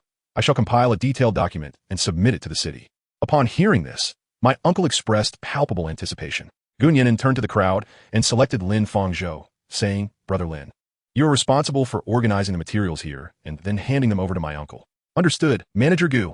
Lin Fangzhou accepted the task without hesitation. Uncle, I will also attempt to contact Mayor Zhou, so do not worry. All right. Initially, my uncle harbored some concerns, worried that Nian'an was too young to bear such a heavy responsibility. Yet, from the current perspective, he is performing admirably. Nian'an then entered the captain's quarters and offered a cigarette to his sixth uncle. Uncle, when does the fishing season commence? To protect the marine ecological environment and ensure the sustainable development of fishery resources, the state has mandated that all maritime areas will enter a closed fishing season from May to August each year. The reopening of the sea in mid to late August is of utmost importance to every fisherman, with about 10 days remaining until the end of this month.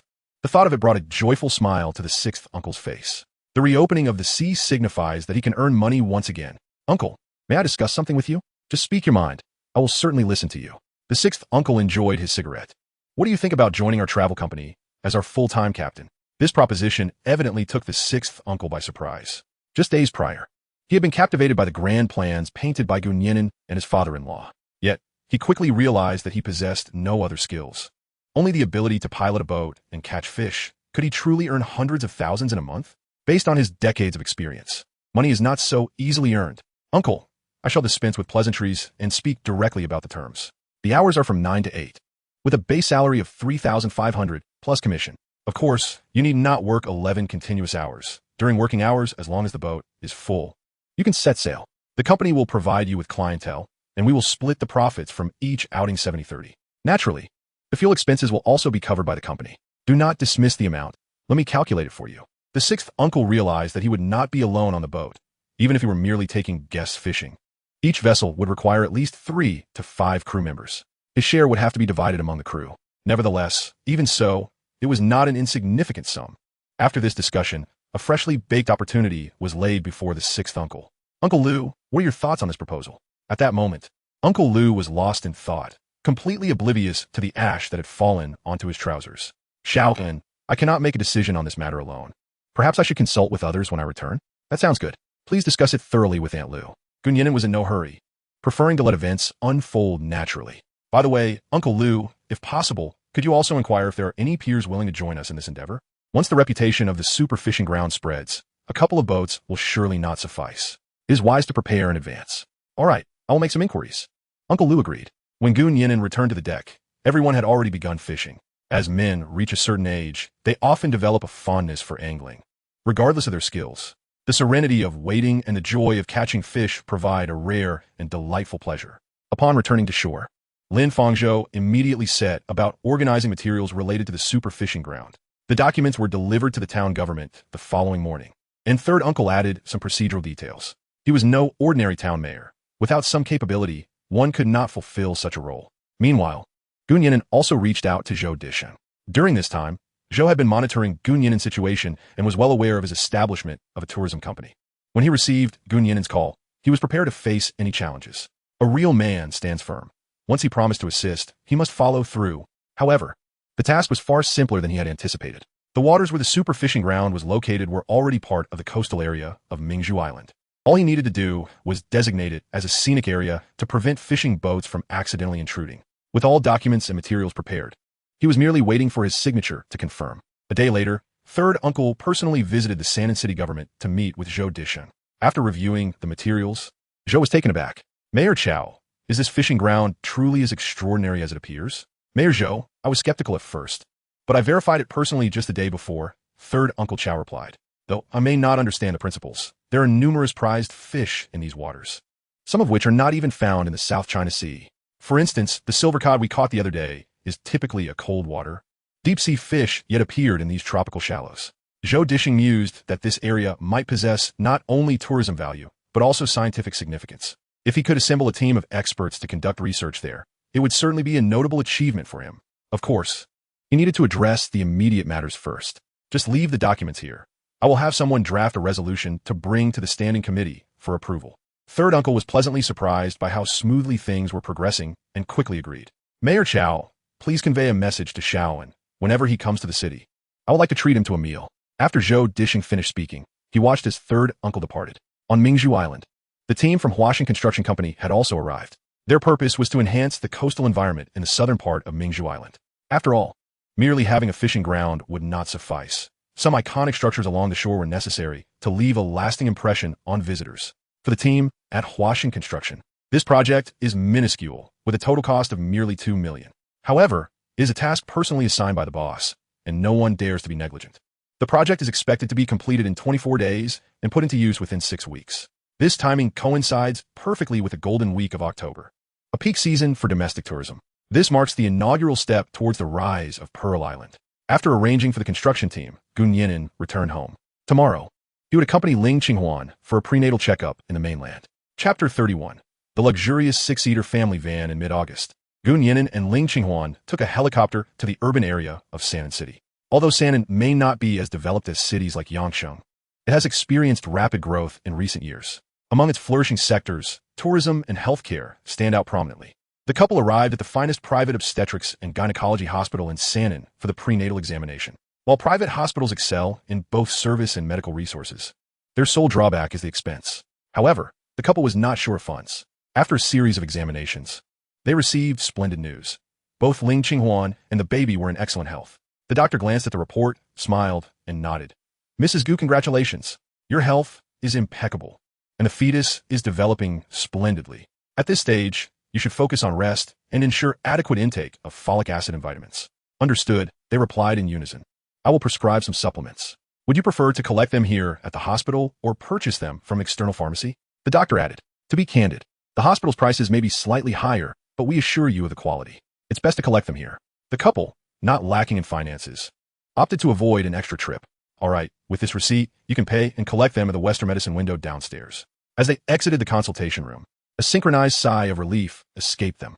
Hee, Ling Qinghuan giggled, appearing vivacious and delightful. Gu Nian'an affectionately ruffled her hair, feeling his previously anxious heart settle comfortably. At that moment, a system notification sounded. Accompanied wife for prenatal checkup, reward received. Master-level combat skills, luxurious 6-seater family van, custom version. Please proceed to the Mercedes-Benz booth at the Nian'an Exhibition Center to claim your reward. As the notification faded, a myriad of combat techniques flooded Gu Nian'an's mind, encompassing traditional Chinese styles like Shaolin and Tai Chi, as well as foreign disciplines such as Taekwondo, Karate, and Brazilian Jiu-Jitsu.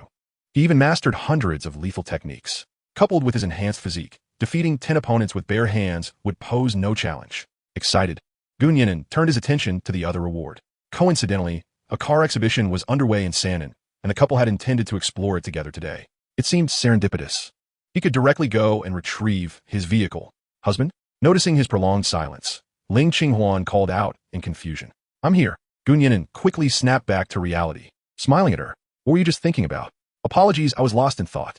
Gu Nian'an smiled shyly and said, please rest here for a moment. I will go fetch the medicine. After obtaining the necessary medication, the two proceeded as planned to the exhibition center. It was at this juncture that Gu Nian'an candidly revealed. Qinghuan, I have already selected a car. Oh, Ling Qinghuan responded without surprise. What if you don't like it? That won't happen, Ling Qinghuan said with a smile. As long as you like it, I will certainly like it. She had never been particularly knowledgeable about cars. Rather than ponder her own preferences, she chose to place her trust in Gu Nian'an. All right, let's go and have a look. The exhibition center was bustling with activity, and Gu Nian'an allowed Ling Qinghuan to walk ahead while he protectively shielded her with his strong physique. Ling Qinghuan leaned against him, her small hand tightly clutching the hem of his clothing. They meandered through the crowd until they finally arrived at the Mercedes-Benz exhibition area. After identifying themselves, they were warmly welcomed by the staff. Mr. Gu, Mrs. Gu, may I offer you a drink? Are you hungry? Would you like some snacks? Are you warm enough? Would you like a massage? The two exchanged glances, a hint of confusion evident in their eyes. Gu Nian'an was surprised by the exceptional service from Mercedes-Benz, while Ling Qinghuan wondered why the service had improved so dramatically. Honey, what would you like to drink? Just plain water, he replied. Then I will have the same, Ling Qinghuan said. Just as a smiling staff member responded, 2 cups of warm water are on their way. Please wait a moment. Once the staff member departed, Ling Qinghuan leaned closer to Gu Nian'an and whispered, do you know them? Gu Nian'an shook his head. No, I don't. Why? I just feel they're very enthusiastic. Ling Qinghuan laughed. Their attitude is even warmer than when my father went to buy a Maybach. Before long, a middle-aged man approached them with a smile, greeting them. Good afternoon, sir and madam. My name is Luan, and I'm the person in charge here. The vehicles you ordered are parked nearby. Please follow me. Gu Nian'an glanced at Ling Qinghuan and asked, is it far? My wife has some difficulty walking. Luan, quick to respond, promptly called for a 6-seater sightseeing car. As they settled into the back seat, Ling Qinghuan curiously inquired, honey, did you really buy a Maybach? If you only purchased a regular model, there would be no reason for them to be so courteous. Gu Nian'an recalled the system's prompt and replied, no, I bought a 6-seater nanny car. It should be a series. Oh, Ling Qinghuan thought, what boy doesn't dream of a Maybach or a sports car? Even a larger vehicle would suit Gu Nian'an's masculine aura perfectly. Yet, he chose to buy a nanny car for me. Now, that is what we call love. With expectations in their hearts, they arrived at the adjacent exhibition area. This section was not open to the public, so only a few staff members were present. The sightseeing car halted in front of a Mercedes vehicle covered with a car cover. Mr. Gu, this is the customized version of the Mercedes 300 that you ordered. 300? Gu Nian'an felt somewhat perplexed upon hearing this. In preparation for purchasing a vehicle, he had recently conducted considerable research, naturally delving into the intricacies of the Mercedes-Benz 300 model. The starting price for the new 300 is approximately $600,000. Even when considering the highest configuration, it amounts to merely over $1 million. Yet, he sensed that the matter was not as straightforward as it appeared. As the car cover was lifted, a creamy white Mercedes-Benz 300 was unveiled before them. Externally, it bore no distinguishing features from the standard 300 model. The two were invited to enter and experience the ambience, which promised to be exceedingly welcoming. Luan hurried to the driver's seat and started the vehicle, while Gu Nian'an and Ling Qinghuan settled comfortably into the back seat. The interior radiated a gentle, warm color palette, exuding a refreshing allure. The roof, adorned with two panoramic sunroofs, also featured soft ambient lighting, often referred to as a starry sky ceiling. The rear offered two independent aviation-style seats, equipped with massage, ventilation, and wireless phone charging capabilities. A third row accommodated two more seats. "My dear, what do you think?" Gu Nian'an inquired, genuinely pleased with the vehicle, yet more concerned with Ling Qinghuan's opinion. "It's wonderful. This car is even more comfortable than my father's Maybach," Ling Qinghuan responded, showing no hesitation. "Well, if you like it, that's all that matters," Gu Nian'an sighed with relief. At that moment, Luan turned around and remarked, "Mr. Gu, I must commend your discerning taste." In 1934, Mercedes manufactured the world's first bulletproof car. Today, they've utilized the latest bulletproof technology to create this vehicle, ensuring it provides the utmost safety for you and your family during your travels. Upon hearing this, both were taken aback. "This car is bulletproof? Mr. Gu, you requested this feature when placing your order." Luan continued, "The body is constructed from a 157-centimeter bulletproof alloy, capable of withstanding attacks from 127mm armor-piercing rounds. Furthermore, the powertrain has been upgraded to a twin-turbocharged engine, delivering a staggering 750 horsepower. It accelerates from 0 to 100 in merely 3.8 seconds, truly a performance beast." You may have also noticed the interior's remarkable comfort, featuring seats identical to those found in Emirates Airlines first-class cabins. Additionally, as per your specifications, this vehicle is completely sealed against water and toxic gases. The tires are crafted with cutting-edge all-terrain technology, equipped with an automatic emergency tire repair function. In essence, apart from its resemblance to the 300 model, every other specification aligns with that of a vehicle suited for a president of the United States. Ling Qinghuan, absorbing this information, was utterly bewildered. She turned to Gu Nian'an, who appeared equally astonished. Gu Nian'an could not comprehend why the system had awarded him a bulletproof vehicle. Hadn't they agreed on a family car for domestic use? A day later, aboard a ferry, Gu Nian'an sat in the driver's seat, conversing on the phone. "Yes, the car has been purchased. I will need your assistance in picking us up shortly." "All right then, what kind of vehicle did you acquire?" inquired Uncle Chow, his curiosity piqued. "A Mercedes-Benz family car. It should provide Qinghuan with a more comfortable ride. Mercedes is excellent, spacious, and luxurious." Uncle Chow sighed and then expressed his intention to pick someone up at the dock later. 2 hours later, the two of them successfully arrived on the island in a car. Uncle Chow was already there, holding the pass. "Chowan, this pass is applied in your company's name. Just go about your journey normally," he said. "All right, thank you, Uncle." Gu Nian'an affixed the pass to the windshield. Uncle Chow settled into the back seat, continually praising the new vehicle. "This car must consume quite a bit of fuel," he inquired curiously. "It's a hybrid. Charging on the island is sufficient," Gu Nian'an replied. "Oh, quite nice," Uncle Chow exclaimed, exploring the peculiar buttons on the seat like a child enviously admiring someone else's toy. On the island, cars were a rare sight, and as the Mercedes glided onto the road, the locals paused to observe. Although they might not understand the specific model, they certainly recognized the three-pointed star emblem on the hood. Consequently, everyone began speculating about where this wealthy patron had come from. Little did they know, the person inside the car was none other than Gu Nian'an himself. The trio soon returned to the Gu residence, where Gu Nian'an eagerly dashed downstairs. "Wow, this car is enormous." Her eyes sparkled with excitement. Ling Qinghuan invited her to get into the car and try out the massage seats in the back. After experiencing the massage seat, Gu Nian'an fell into deep regret, thinking of her little electric scooter. "Little Wulong, I'm so sorry. I prefer the car." For others, buying a car might not be a significant event, but for the residents of Pearl Island, it was undoubtedly a novelty. Before long, a crowd of onlookers gathered in the front yard of the Gu family, filled with curiosity about Gu Nian'an's new vehicle. Gu Nian'an had anticipated this scenario. After assisting his wife indoors, he enthusiastically engaged with the villagers. "Chowan, how much did this car cost?" "A Mercedes, that's got to be several $100,000, right?" "Not just that. I've seen $1 million Mercedes on the mainland that isn't as grand as Chowan's." "Wow, that's incredible. Chowan is truly impressive." To this, Gu Nian'an could only smile and respond, "A domestic Mercedes isn't that expensive. It looks impressive, but it's just that." According to Luan, an ordinary model could indeed be obtained for $50,000 to $60,000. However, Gu Nian'an's customized version cost as much as $900,000 in materials and craftsmanship alone. This was a vehicle that rivaled presidential limousines. Fortunately, the island's culture was simple and genuine. The locals expressed their admiration without any sarcasm. Given Gu Nian'an's background, he could easily leave Pearl Island and live a life of luxury elsewhere. Yet, his willingness to stay and contribute to the island's development spoke volumes. With these 2 points in mind, he could drive a tank if he wished. After the commotion settled, Gu Nian'an bid farewell to the neighbors and sighed in relief as he returned home. Meanwhile, Gu Nianqing lingered by the car, surveying the new addition to their family with fascination. Ling Qinghuan laughed and said to her, "When you get into college, sister-in-law will gift you a Panamera." Is this car called a Panamera? For a high school girl, this question was beyond her grasp. No, the Panamera is a model by Porsche, and it looks like this. Ling Qinghuan found a photograph of the Panamera. She herself owned one, although it was left at her home in Yangcheng. "Oh, how beautiful!" exclaimed Gu Nianqing, her eyes sparkling with excitement, but she quickly shifted her tone. "I prefer this model. It's so comfortable to sit in, hee. You'll have to ask your brother for this one. Haha." Ling Qinghuan immediately felt a pang of awkwardness. "Why? Is it because it's expensive?" Gu Nianqing inquired, a hint of confusion crossing her face. "No, this car is custom-made by Mercedes for your brother," Ling Qinghuan explained. "It's called the 300 Gu Nian'an Custom Edition. There's only one in the entire world."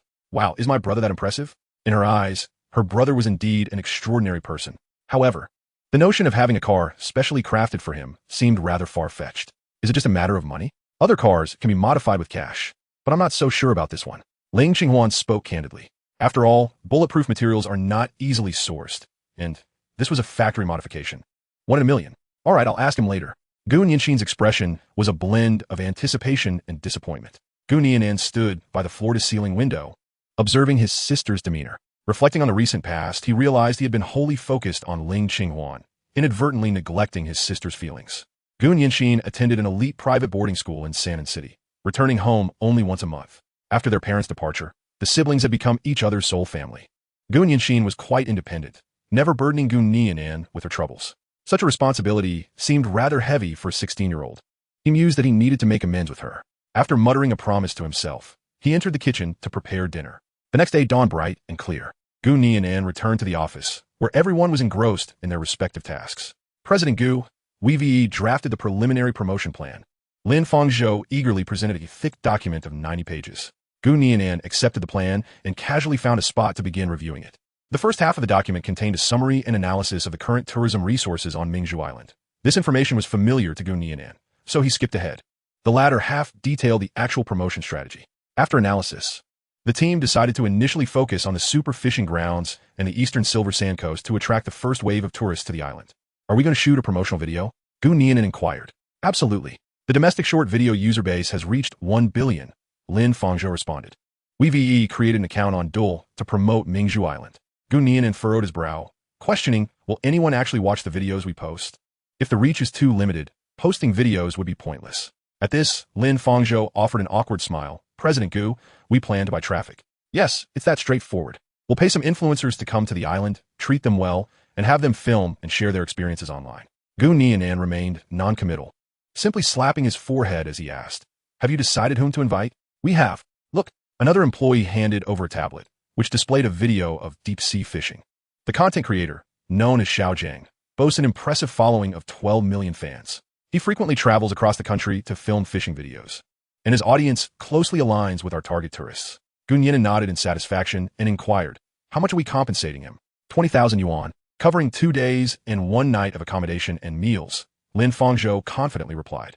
"Is this for real? A creator with millions of followers is being paid this amount?" Gu Nian'an exclaimed in astonishment. In his mind, the earnings of such influencers should be calculated in the millions, not mere thousands. "Haha, President Gu, this creator genuinely loves fishing." After reviewing the materials we sent him, he was eager to join us. Another employee revealed the truth. Moreover, we are not only covering his meals and lodging, but also providing remuneration. Gu Nian'an found this reasoning quite sensible. "All right, when he arrives, ensure he is treated well." "Understood. By the way, when will he be coming?" "I would like to accompany him on the fishing trip," Gu Nian'an added, "to create engaging content.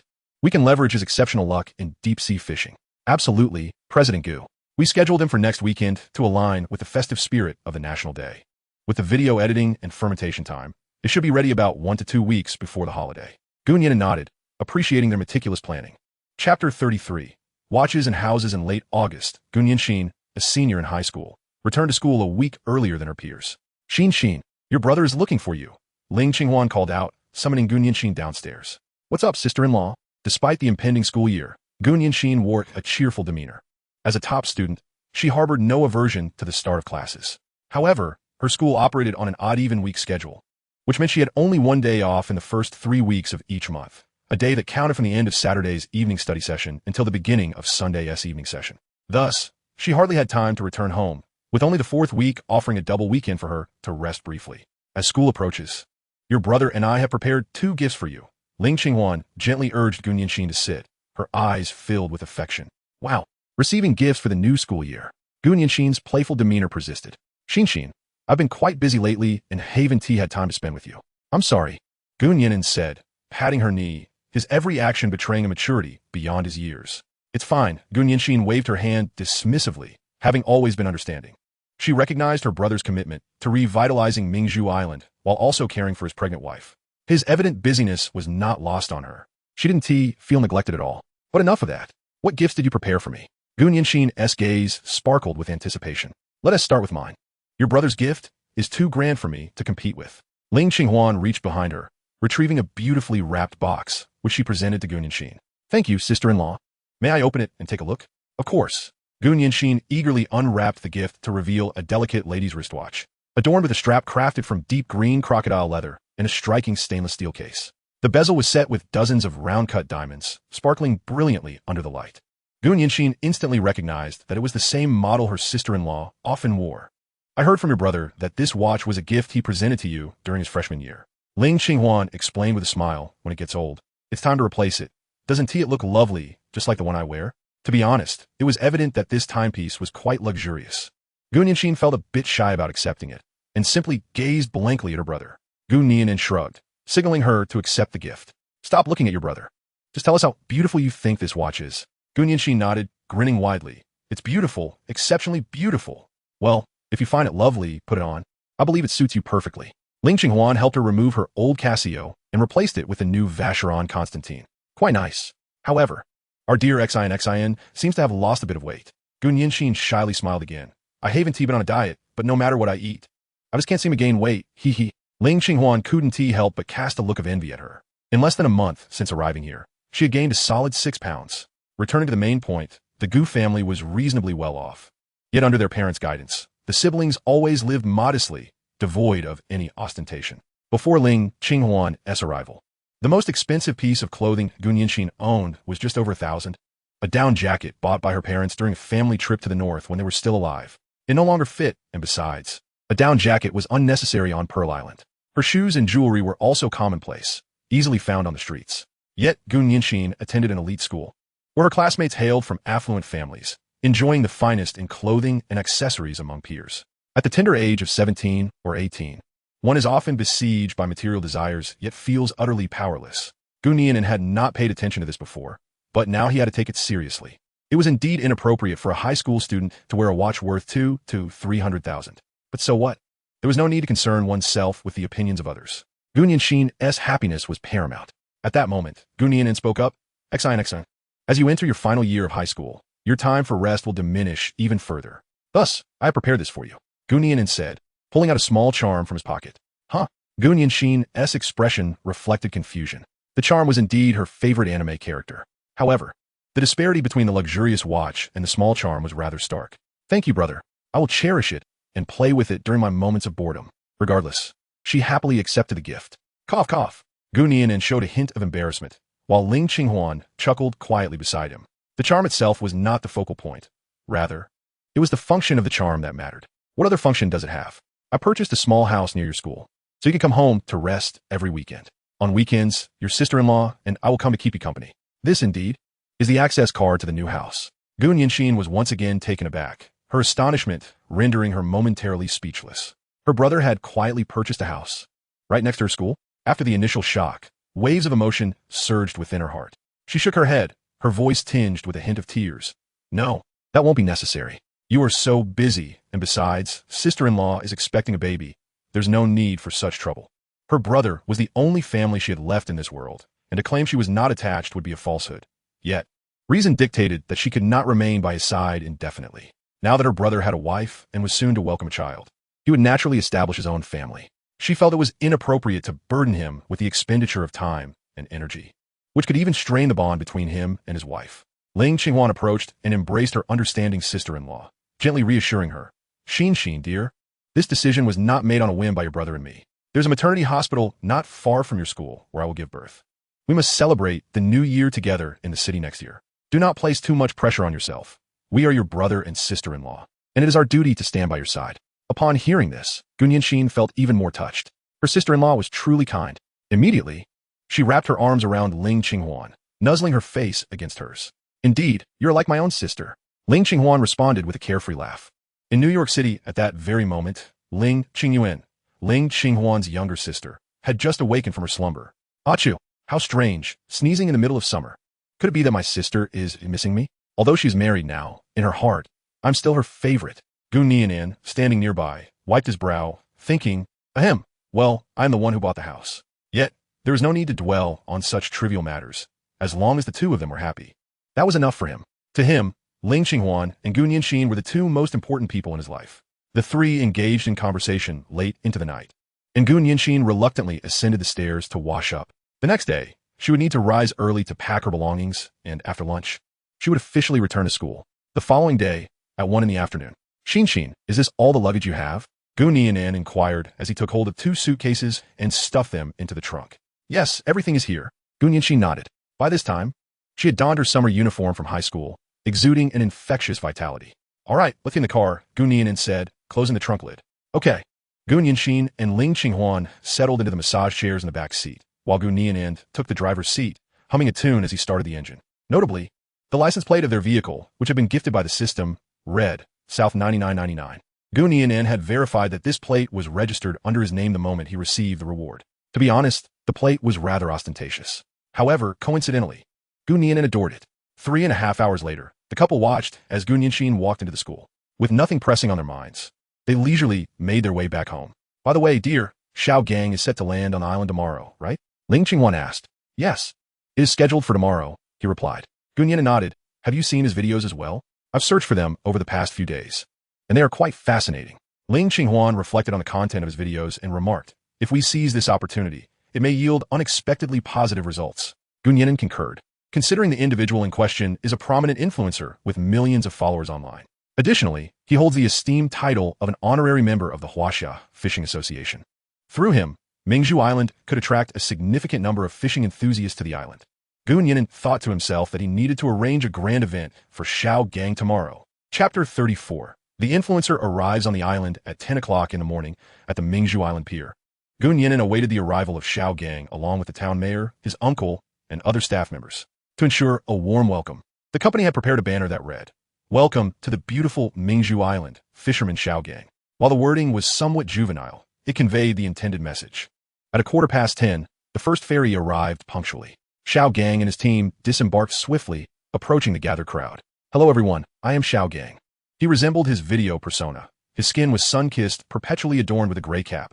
He wore an old fishing vest, wide-legged cargo pants, and sturdy, slip-resistant hiking shoes. Hello, Xiao Gong. I am Xiao Lin, the one who contacted you. Lin Fangzhou stepped forward to greet him. Hello, Mr. Lin. Each member of the team extended their greetings to Lin Fangzhou. He promptly introduced Gu Nian'an and his uncle. This is our manager Gu. And this is Mayor Chao of Mingzhu Town. The crowd responded, Hello, Manager Gu. Hello, Mayor Gao. At this moment, Gu Nian'an scrutinized the group closely, apart from Xiao Gang. His team consisted of 4 others, 2 men and 2 women. The men were dressed similarly to Xiao Gang, embodying the quintessential fishing enthusiast. The 2 women, though more elegantly attired, were equally equipped, exuding a professional demeanor. Most importantly, the 5 of them radiated enthusiasm, evidently eager for the day ahead. After all, Lin Fangzhou had informed them that the superfishing grounds were teeming with rare fish species, with one individual having caught a tuna weighing over 200 pounds. Xiao Gang, would you prefer to explore the shore first or head straight out to sea? Out of respect, Gu Nian'an inquired. Manager Gu, if possible. We'd like to head directly out to sea. We brought our own provisions. Xiao Gang replied, pulling 2 packets of compressed biscuits from his pocket. Indeed, this is a true fishing aficionado, Gu Nian'an mused, comparing him to the likes of Yi Chong, who was equally impressive. Very well, please follow me. We have prepared the fishing boat, he announced. The group hastily boarded Uncle Lu's fishing vessel. By the way, Uncle Lu had officially joined Mingzhu Tourism Company. His family had only earned a meager income from fishing each year. It was more advantageous to align with Gu Nian'an, ensuring a stable monthly salary. If all else failed, he could always return to fishing. However, after discussing this with other colleagues, very few were willing to join. Those who owned their own boats relied on the sea and their own efforts, having grown accustomed to such a lifestyle. They were naturally reluctant to depend on others for their livelihood. Even if that person is Gu Nian'an, there remains an unspoken reluctance among the crowd. On board, Xiao Gang's team has commenced the calibration of their equipment, poised to begin filming at any moment. Gu Nian'an, meanwhile, occupies the captain's cabin, engaged in conversation with his uncle Lu. Ah, Xiaoan, the task you entrusted to me remains unfulfilled, Lu remarks, taking a deep drag from a cigarette. His countenance clouded with worry. Do not fret, Uncle Lu. We are merely at the initial stages. In due course, everyone will come to understand, Gu Nian'an reassures him, untroubled by the current predicament. If necessary, we can always hire a few dedicated captains and procure a couple of new vessels. However, I do wish to recommend someone to you, Lu declares with resolute conviction. Who? Jiang Dehai. Are you acquainted with him? The uncle from the southern region? Gu Nian'an indeed recalls him. Yes, he was once the first mate on a deep-sea fishing vessel, possessing far more experience than I. Unfortunately, a mishap led to a severe injury, resulting in the loss of his left foot to an anchor. Since then, he has been unable to venture out to sea, surviving on insurance and social welfare. As Lu recounts this, he exhales a heavy sigh. Now his son has reached the age for marriage, and he longs to earn a living, yet he finds himself at a loss. I assure you, despite his inability to venture into the open ocean, operating a boat in these waters and taking on passengers would pose no issue. The challenge lies in the fact that he lacks a vessel, which would necessitate reliance on the company to provide one.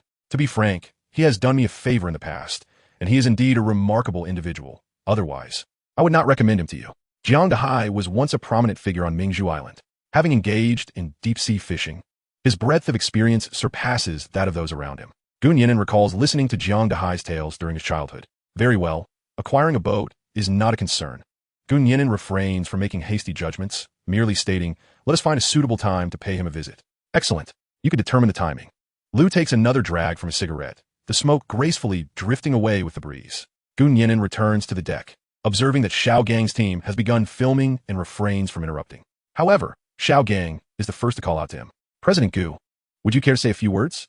Earlier, they had sought to enlist Uncle Chao for a video recording, but he had politely declined, asserting that Gu Nian'an is the true captain of his vessel. Me? What should I say? Gu Nian'an responds with mild surprise. Just stand there.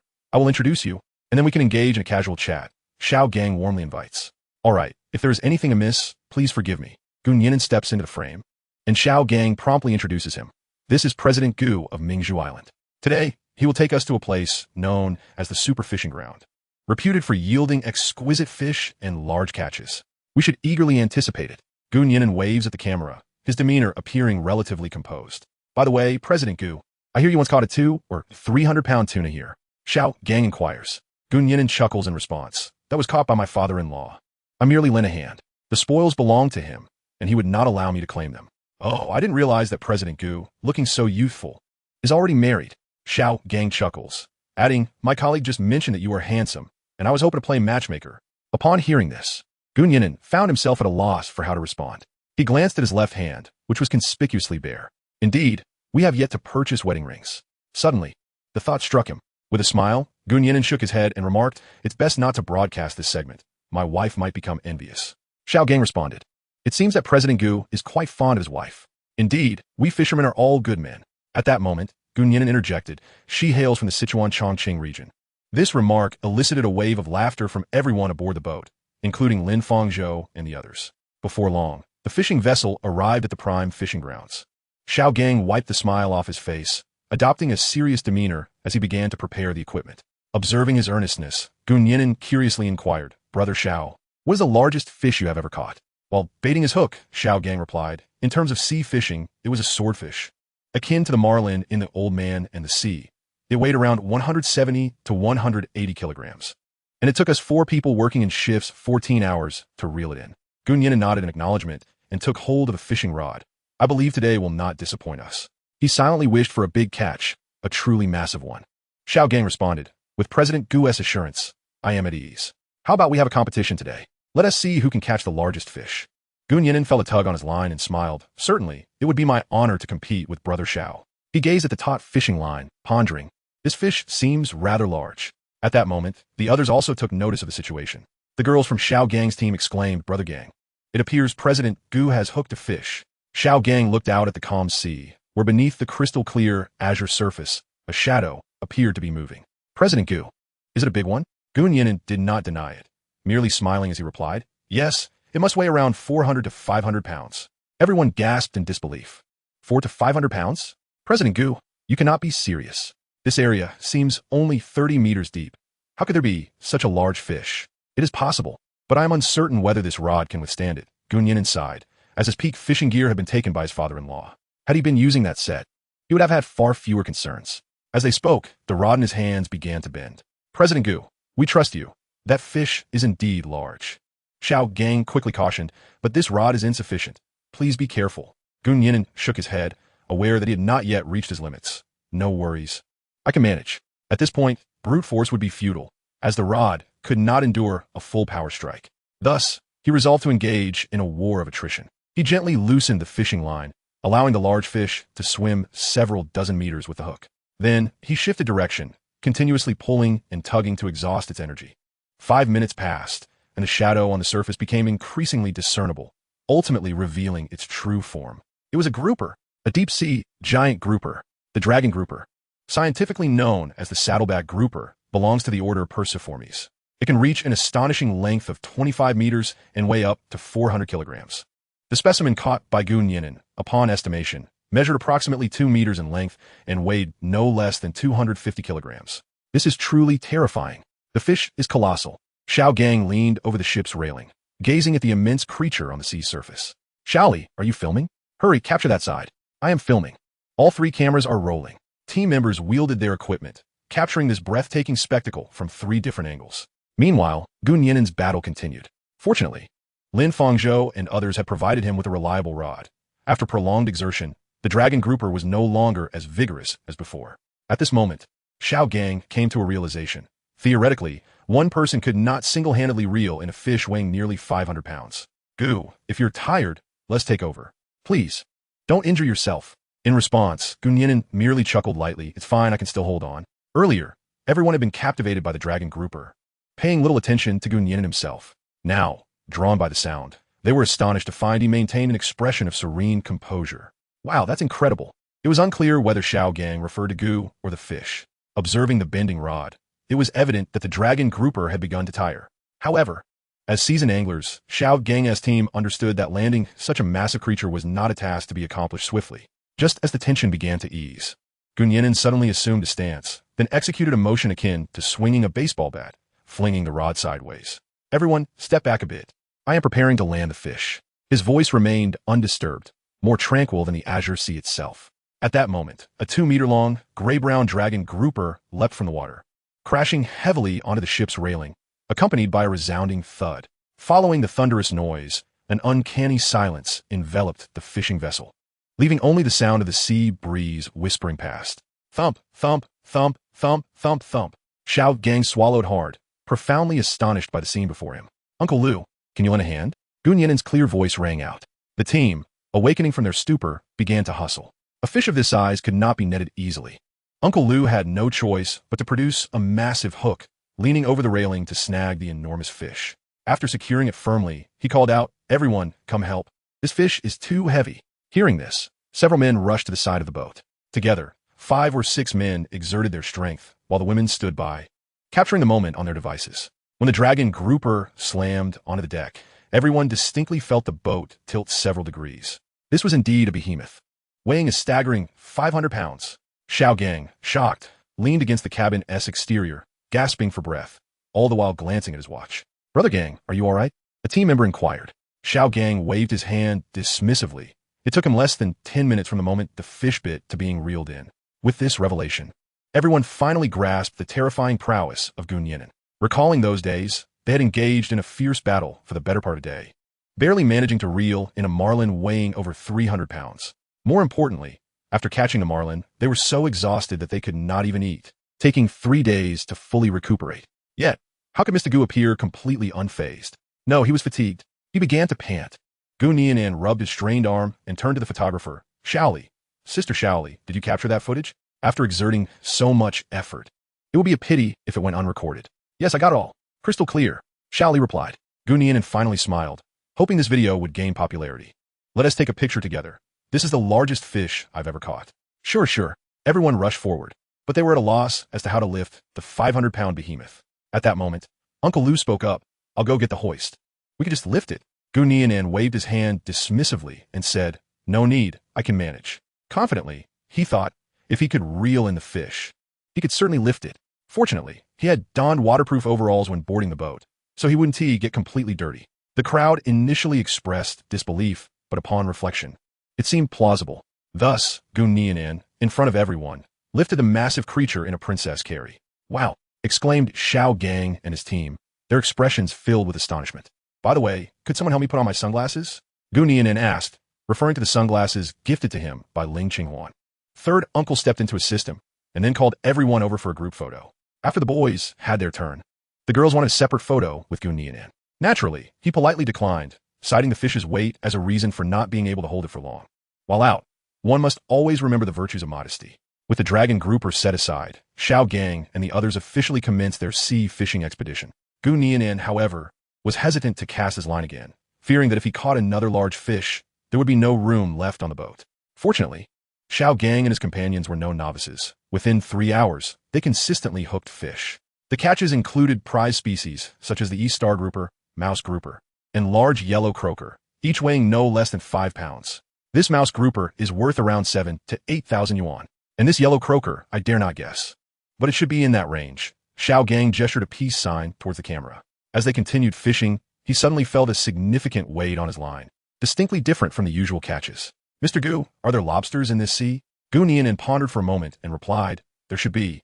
Ocean currents bring a variety of marine life." Xiao Gang nodded and, with great effort, pulled up a half-meter-long lobster. This lobster appeared to weigh over 10 pounds, and its head was as large as that of an adult human. "Wait, is this not a rose lobster?" Xiao Gang exclaimed in shock. "This lobster is stunning. No wonder it's called a rose lobster," a girl remarked. "No, what I mean is that its origin lies in Africa.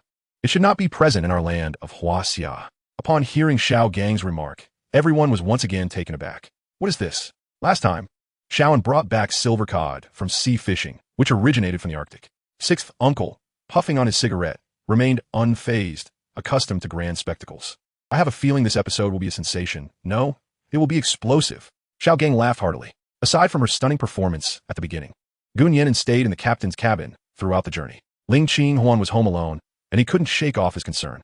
Initially, he merely intended to call her, but unexpectedly, their conversation flowed into a lengthy chat. Ling Qinghuan, typically a homebody, did not feel lonely. At home, she could play on her phone and bask in the sun by herself. However, with Nian'an absent, she indeed felt a tinge of boredom.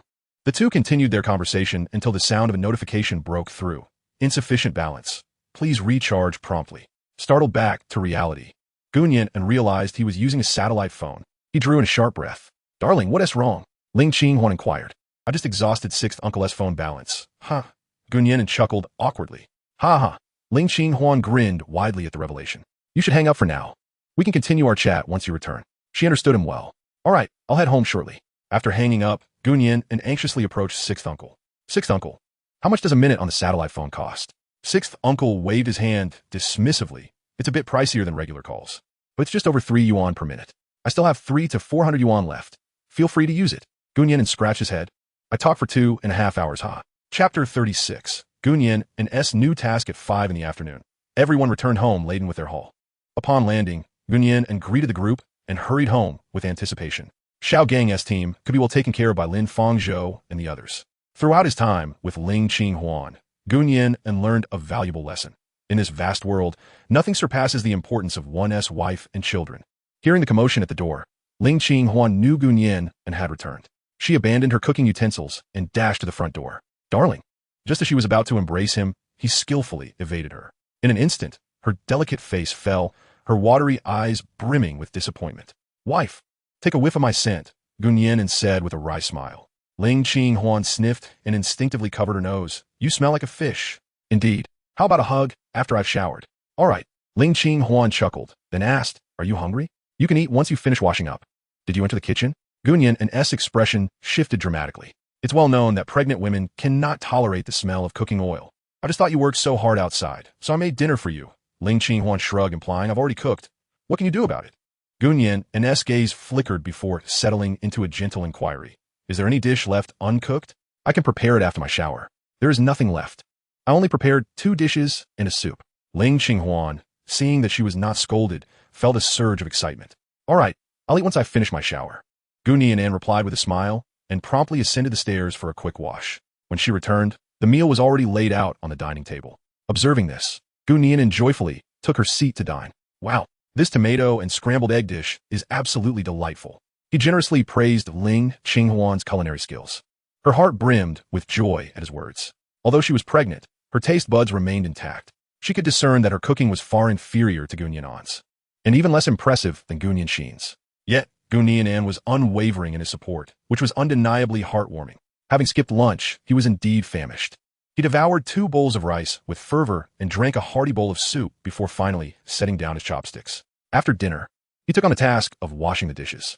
Once everything was tidied up, the couple settled on the sofa for a leisurely chat. "Dear, how about we hire a housekeeper?" Gu Nian'an finally broached the subject. With the growth of his travel business, he would only become busier. He did not wish to see Ling Qinghuan engaging in such laborious tasks any longer. After all, it was not as if they lacked the means to afford a housekeeper. "Is it because my cooking is not good?" Ling Qinghuan inquired. "No, your cooking is excellent. Haven't you seen how much I've been eating?" Gu Nian'an replied, playfully ruffling her hair. "You are pregnant now. Being exposed to cooking fumes is not good for the baby's development. Moreover, frequent kitchen work could damage your skin.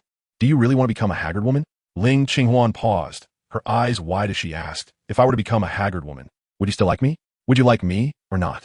It seemed a question of choice, yet it was anything but. Curiously, Gu Nian'an, who had always been rather stoic, seemed to have suddenly gained insight. He responded, "With me around, you can rest assured and remain forever youthful. You will never become a haggard woman." Upon hearing this, Ling Qinghuan felt her cheeks flush with embarrassment. How did you become so smooth-tongued? Though she feigned annoyance, she nestled once more into Gu Nian'an's embrace. What woman does not cherish the idea of eternal youth? Just then, a voice echoed in Gu Nian'an's mind. "Mission issued. Hire a competent housekeeper. Mission rewards: 1 beauty elixir, 100 million exposure promotion, 1 million cash. Beauty elixir improves the user's appearance, delays skin aging, and has no side effects, for female use only. 100 million exposure promotion. Designated content can achieve 100 million effective exposures on the internet. Can be used in 10 installments." Gu Nian'an was taken aback. "The system has been eavesdropping on our conversation?" The rewards this time are astonishing. Just moments ago, he had expressed a desire for Ling Qinghuan to remain forever youthful, and now the system rewards him with a beauty elixir? Furthermore, the 100 million exposure promotion is precisely what Gu Nian'an currently needs. Finding a housekeeper is not a daunting task. As long as there is money, it becomes an effortless endeavor. However, it soon became evident that Gu Nian'an would not maintain such thoughts. A night passed in silence. The following day, Gu Nian'an returned to the company. The previous evening, the group had taken Xiaojiang's team to a roadside eatery on Mingzhu Island for dinner. They had hoped to dine in a more upscale establishment, but the island's conditions did not permit such luxury. Fortunately, Xiaojiang and his companions were undeterred, focusing instead on capturing the dining experience on video. They entrusted the freshly caught ingredients to the eatery for preparation, and the group enjoyed their meal with great delight. By the way, when is the video expected to be released? It is not necessarily advantageous for the video to be published hastily. It will be prudent to wait until Mingzhu Island is adequately prepared. Xiaojing mentioned that the video would be ready for editing by tomorrow evening, and the exact timing of the release would depend on us. At that moment, Gu Nian'an nodded in appreciation. Upon further contemplation, he realized there were numerous tasks still to be undertaken. It would be wise to hold off and release it in 2 weeks. Should tourists arrive, we will be better prepared. Understood, President Gu. After delegating matters here, Gu Nian'an reached out to Uncle Lu. "Uncle Lu, what did Uncle Dahan say? Should I meet with him?" "No need, no need. I will bring him to the company myself." Uncle Lu responded, clearly excited by the news. "Very well. I will be at the company all morning. You may come directly." After concluding the call, Gu Nian'an awaited their arrival. Approximately 10 minutes later, Uncle Lu arrived at the company with Jiang Dahan. Jiang Dahan donned a striped cotton shirt and faded black trousers. His skin was darkened, his arms robust, yet his face was adorned with grayish-white stubble. In terms of appearance, he was no different from other middle-aged men on Mingzhu Island. His left foot had been crushed by an anchor, and he was currently wearing a prosthetic limb. Although he endeavored to conceal it, his gait remained somewhat awkward. To Gu Nian'an's surprise, Jiang Dahan carried 2 bags of fruit in his hands. "Xiaoan, I have brought Brother Dahan for you. Feel free to converse about your matters," Uncle Lu said before stepping outside to smoke. Leaving the two to their discussion, Gu Nian'an pulled up a chair and invited Jiang Dahan to sit. However, an expression of trepidation crossed Jiang Dahan's face. "Boss Gu, I can manage on my own." The address of Boss Gu left Gu Nian'an feeling somewhat abashed. "Uncle Dahan, do you not recall the tales I listened to at your place when I was a child?" Gu Nian'an remarked, subsequently asking an employee to pour a cup of tea for him. "I have not forgotten. You were the brightest child on the island," Jiang Dahan replied, his expression easing slightly after sipping the tea. "Your parents did me a favor. They built my house. Gu Nian'an moved to sit beside Jiang Dehan, saying, "Let us not dwell on the past. How have you been faring lately?" Jiang Dehan let out a bitter smile, responding, "There is nothing particularly good or bad. I merely live off my old savings." He continued candidly, "To be honest, my son has grown and wishes to marry. I hope to earn some more money to alleviate their burdens. All workers around the world are, after all, driven by the pursuit of income. There is no shame in that. As it happens, Uncle Lu should have informed you that our company is currently short-staffed. Would you be willing to join us?" Gu Nian'an inquired sincerely. Hearing this, Jiang Dehai's eyes brightened. "Xiao, and in truth, my physical capabilities are quite intact. Are you willing to allow me to take on this role? Naturally, I will require your assistance as well. Deep-sea fishing has historically been a perilous endeavor. In contrast, guiding tourists for fishing poses minimal challenges. A basic proficiency in navigation and communication, coupled with sincerity, suffices." The two parties reached an immediate consensus, swiftly signing a labor contract. The vessel would be provided by the company, and Jiang Dehai would receive a monthly base salary of 3,700 yuan. Other crew members would be assigned by the company. Each voyage would entitle him to a commission amounting to 10% of the total earnings. Upon finalizing the agreement, Gu Nian'an's mind echoed with the system's voice. "Congratulations, host, for triggering a hidden task. Expand the company's scale by recruiting 20 employees. Completion, 120. Completing this task will unlock hidden rewards." Chapter 37. Chui Cancan's flower shop. After bidding farewell to Uncle Lu and Jiang Dehai, Gu Nian'an returned to his workstation. After a moment of contemplation, he delegated the task of expanding the company to his employees. To be frank, the current scale of the company was pitifully small. Including Uncle Lu, his crew, and a recently hired Jiang Dehai, the total barely reached 15 individuals. The urgency to expand was palpable. "President Gu, what kind of positions should we recruit for this time?" inquired one of the employees, Nian'an. "We need to hire several crew members, a few tour guides, and a captain as well. If we cannot find anyone on the island, we shall look beyond it. Additionally, we cannot overlook customer service roles and the management of accommodations. Let us recruit 2 more cooks so that everyone can dine in the cafeteria." In the name of the company, Gu Nian'an leased 3 seaside residences and transformed them into guest houses. Renovations were currently underway, with an expected completion in 10 days. "Understood, President Gu." As the topic of recruitment arose, Gu Nian'an had a particular individual in mind. Soon, he arrived at Chui Cancan's confidence flower shop. "Xiao and I mean President Gu. What brings you here?" Chui Cancan sat alone at the counter, a relaxed smile gracing her lips. "I presume you are here to purchase flowers for your beloved?" Gu Nian'an considered that buying a bouquet for Ling Qinghuan would indeed be a nice gesture, and he nodded in agreement. "Would you like to select them? Or shall I assist you?" Chui Cancan stood up and stepped out from behind the counter. "Just grab 9 roses. I'll choose the rest." Gu Nian'an casually found a seat, contemplating how to initiate the conversation. Before long, Chui Cancan returned with a stunning bouquet of fresh flowers and handed it to Gu Nian'an. "How much is it?" As Gu Nian'an reached for his phone to settle the bill, Chui Cancan playfully obscured the payment code. "Xiaoan, are you feeling unwell? Do you truly consider yourself a stranger just because I address you as President Gu? If I were to ask you for money, what would that make me?" Her rapid-fire questions left Gu Nian'an momentarily speechless. He tucked away his phone and accepted the bouquet. "Sister Cancan, how is business at the flower shop these days?" As soon as he asked, Chui Cancan paused. "It's all right, enough for my sustenance." Operating a flower shop on an island with a mere population of over 3,000. One can imagine the meager income. During the bustling summer months, the income can reach 3,000 yuan. However, for the majority of the year, after accounting for utilities, it typically hovers between 1,000 and 2,000 yuan. Nonetheless, Chui Cancan also sells alcohol. With the additional revenue from alcohol sales, making ends meet each month is hardly a challenge. "Sister Cancan, how about coming to work at my company?" Gu Nian'an revealed his intentions. "What can I possibly do at your company?" "Don't be ridiculous." Chui Cancan waved her hand dismissively, indicating her refusal. "I'm serious. Whatever you do at my company will yield a higher income than what you are currently earning." As an undergraduate, Chui Cancan is considered an educated individual on the island. Noticing that he was indeed not jesting, her expression dimmed. "Xiaoan, I cannot let go of this flower shop." Chui Cancan shared her poignant backstory. Many years ago, she fell in love with a man. As she adored flowers, they made a pact to open a flower shop on Pearl Island. She held this aspiration close to her heart and indeed returned to the island to open the shop after graduating. However, the man broke his promise. After achieving success, he abandoned Chui Cancan to immigrate abroad with his mistress. This flower shop became a source of unresolved emotional turmoil for her. Gu Nian'an, confronted by his elder sister, who had watched him grow up, found it difficult to speak harshly. Instead, he gently suggested, "Come work with me for now. The flower shop can remain as is, and you can continue it later. Living well is more important than anything else." Upon hearing this, Cui Can, in a daze, raised her head. My godmother told me the same thing. You and my godparents are truly alike. Gu Nian'an merely smiled in response. We all understand the reasoning. It ultimately depends on the choice you make now. Cui Can casually plucked a rose, shedding a petal into the air. People often hesitate to acknowledge that many significant decisions in life are made in an instant. Mr. Gu, how much salary can you offer me per month? Upon hearing this, Gu Nian'an couldn't help but smile. 8,000, second only to the assistance my father-in-law arranged for me, he answered without hesitation. So high. That salary is already substantial even in the urban area of Nian'an. Just don't complain about it when the time comes. Gu Nian'an was not joking. His goal is to elevate the monthly income of all island residents to over 10,000. What will my job entail? Gu Nian'an wore an awkward smile. Receptionist, clerical work, logistics, and part-time tour guide. Kui Kan.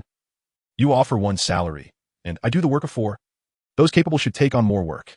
Once we develop, I assure you 1 TB shortchanged. Seeing that she still had more to say, Gu Nian'an added, we are siblings. You promised me. Once you've tidied up here, come report to my company. It's right next to my home. All right, it's settled then. Qinghuan is waiting for me to return home for dinner. With that, he took off at a run, disappearing in an instant. Cui Can could only respond with a smile. She turned to survey her surroundings, as if bidding farewell to the flower shop. It was indeed time to let go. The recruitment process continued. As there are no management positions in this recruitment, there are also no educational restrictions. The remuneration offered by the travel company is quite exceptional on the island, quickly attracting a plethora of applicants. Lin Fangzhou and others are fully responsible for these matters, and Gu Nian'an does not inquire much. Within a mere 2 days, they successfully recruited 19 individuals, whether they are crew members or tour guides, even including Uncle Liu and John DeHai. All must undergo a series of training before officially taking their posts. Given that effective communication skills are far more crucial than merely going to sea, Gu Nian'an feels a sense of relief as the hidden task nears completion. Now, he has other matters to attend to, finding a nanny. Initially, he thought this would be an easy task, but in reality, it presented numerous challenges. Firstly, Ling Qinghuan is pregnant, and they must find someone trustworthy to serve as a nanny. The tragic Shuang nanny arson incident remains fresh in his mind, and Gu Nian'an cannot risk the safety of his wife and child based on an assumption of inherent human goodness. Secondly, to avoid any potential disputes, the nanny must be sufficiently professional. There are no such talents on the island, so Gu Nian'an can only reach out to various domestic service companies.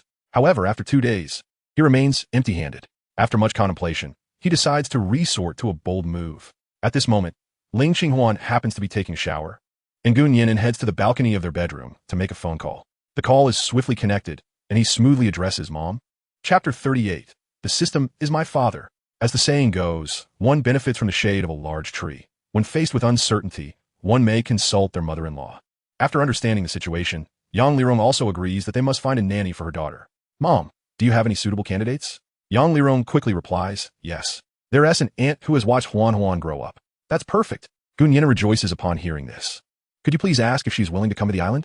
Besides her salary, we will also provide additional allowances. Even though the person in question is a nanny from the Ling family, one cannot force her to relocate from the big city to the island. Oh, these are just small expenses. We can continue to provide for her. Yang Lirong is not concerned about such trivialities. Her only wish is for her daughter to be well.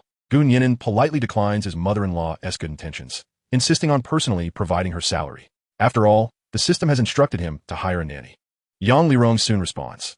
The aunt is willing to come to Mingzhu Island to care for Ling Qinghuan. She will pack her belongings and can arrive by tomorrow afternoon. Thank you, Mom. We'll visit you and Dad when we have time. No need for formalities with your parents. Just take good care of Huan. Yang Lirong's tone remains calm, exuding a sense of warmth and respect. After ending the call, Gu Nian'an finds Ling Qinghuan emerging from the bathroom.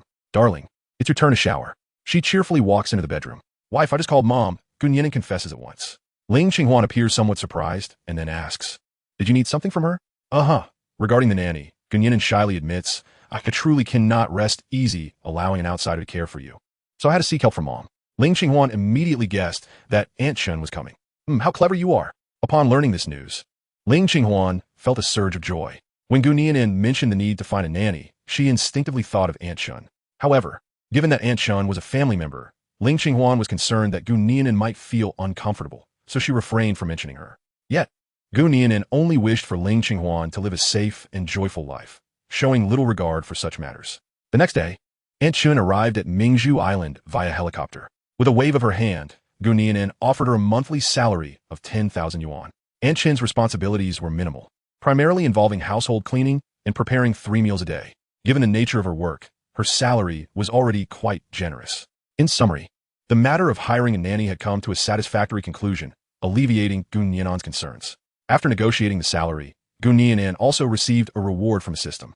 That evening, Gu Nian'an seized the opportunity to have Ling Qinghuan drink a potion for beauty and youth. At the moment she consumed it, there was no visible change in her complexion. However, the following morning, Gu Nian'an awoke to a sight that left her utterly astonished. Ling Qinghuan was still fast asleep, and with the faint light streaming in through the window, Gu Nian'an was able to see her face clearly.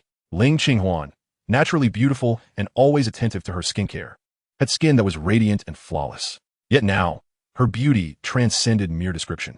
Her complexion was more delicate than a freshly boiled egg white, and her entire visage seemed to emanate a divine glow. Her willow-like eyebrows danced gracefully on paper, and her rosy lips appeared particularly alluring. Seeing this, Gu Nian'an was reminded of an ancient poem, a beauty that could topple nations, stunning all of humanity.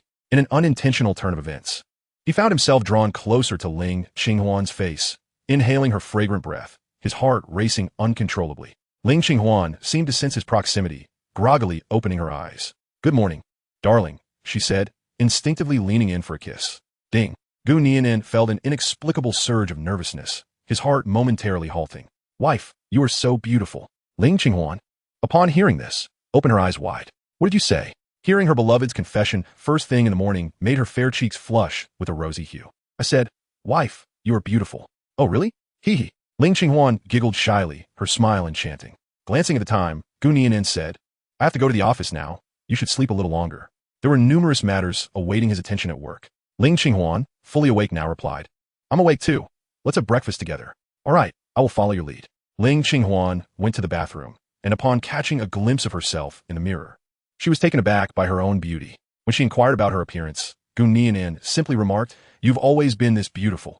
Haven't you noticed before?" "Really? I remember my skin never used to be this delicate." Ling Qinghuan's puzzled expression was utterly adorable. After pondering for a while, she finally attributed her newfound beauty to the nourishment of love.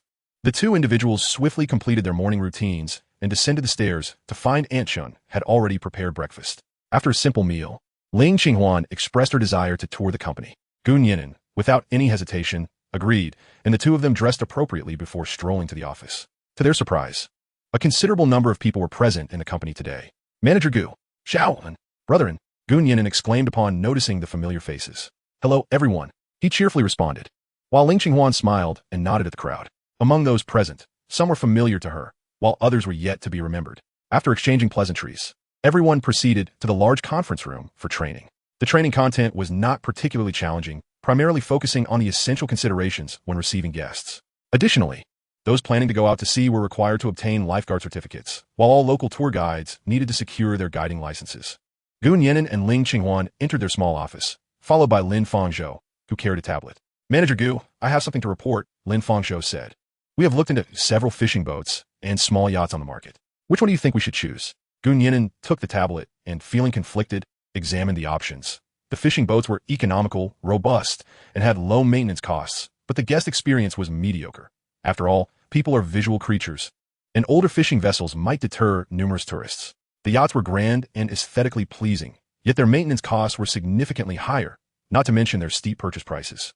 Gu Nian'an leaned toward acquiring a brand new yacht, but the thought of several million for a single vessel pained him deeply. To be frank, the company's finances were not that robust. Should he opt for the yacht, the lengthy delivery period and potential disruptions to the company's cash flow loomed large.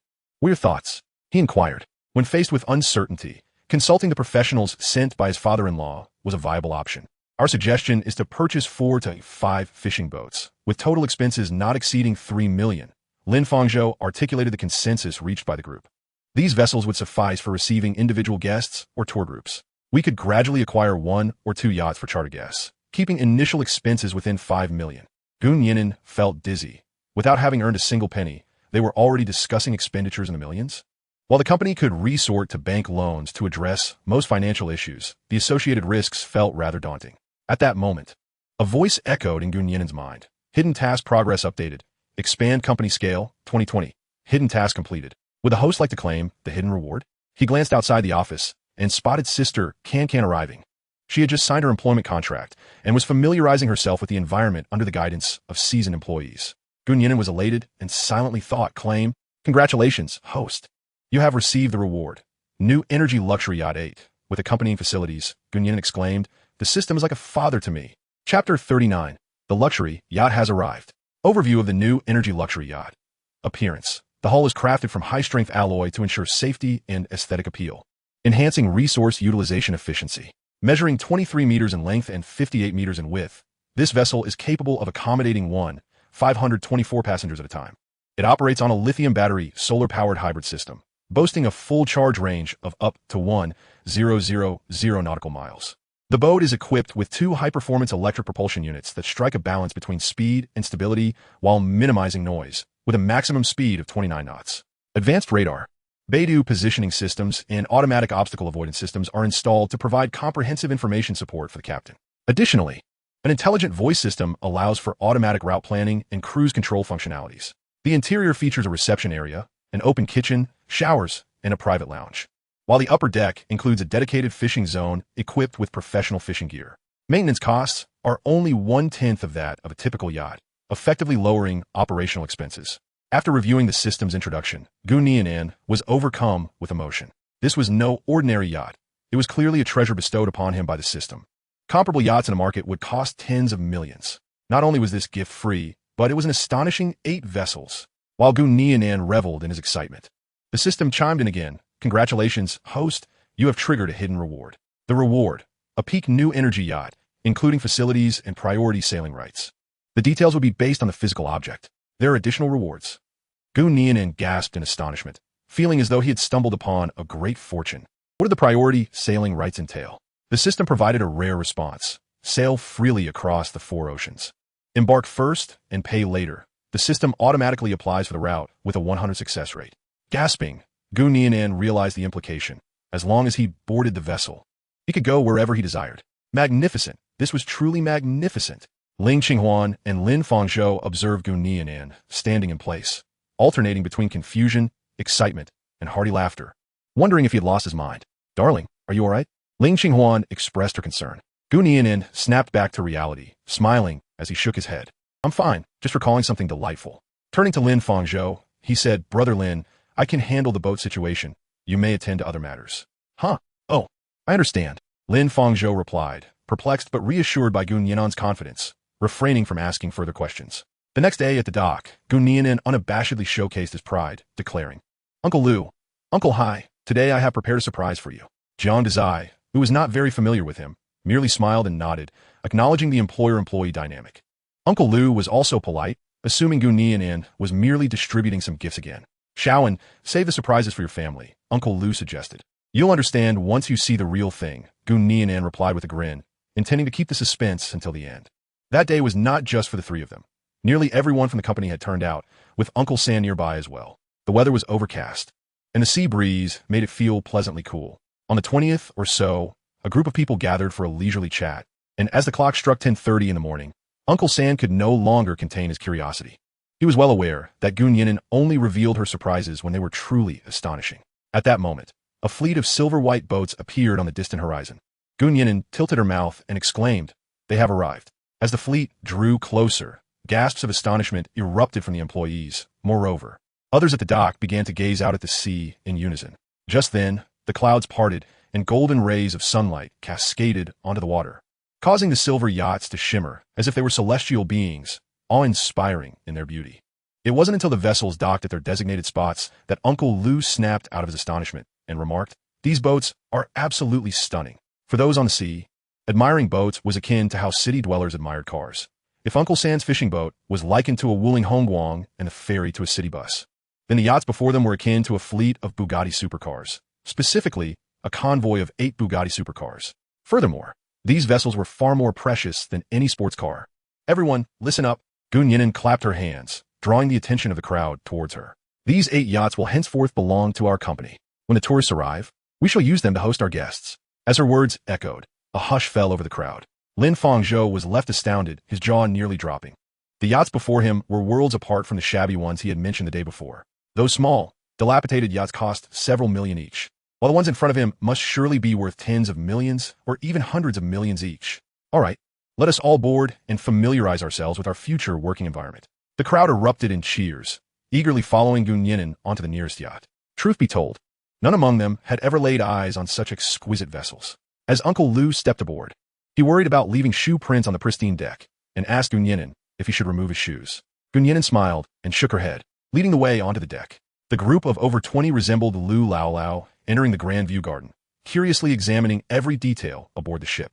Uncle Lou and Jiang Dehai rushed into the cockpit, overwhelmed by the sci-fi-like scenery, and the two men couldn't help but shed tears of desire. Meanwhile, Lin Fangzhou and the others remained close to Nian'an, seizing the opportunity to inquire, "President Gu, are these boats rented or purchased? They are ours from now on, and you need not worry about the financial aspects.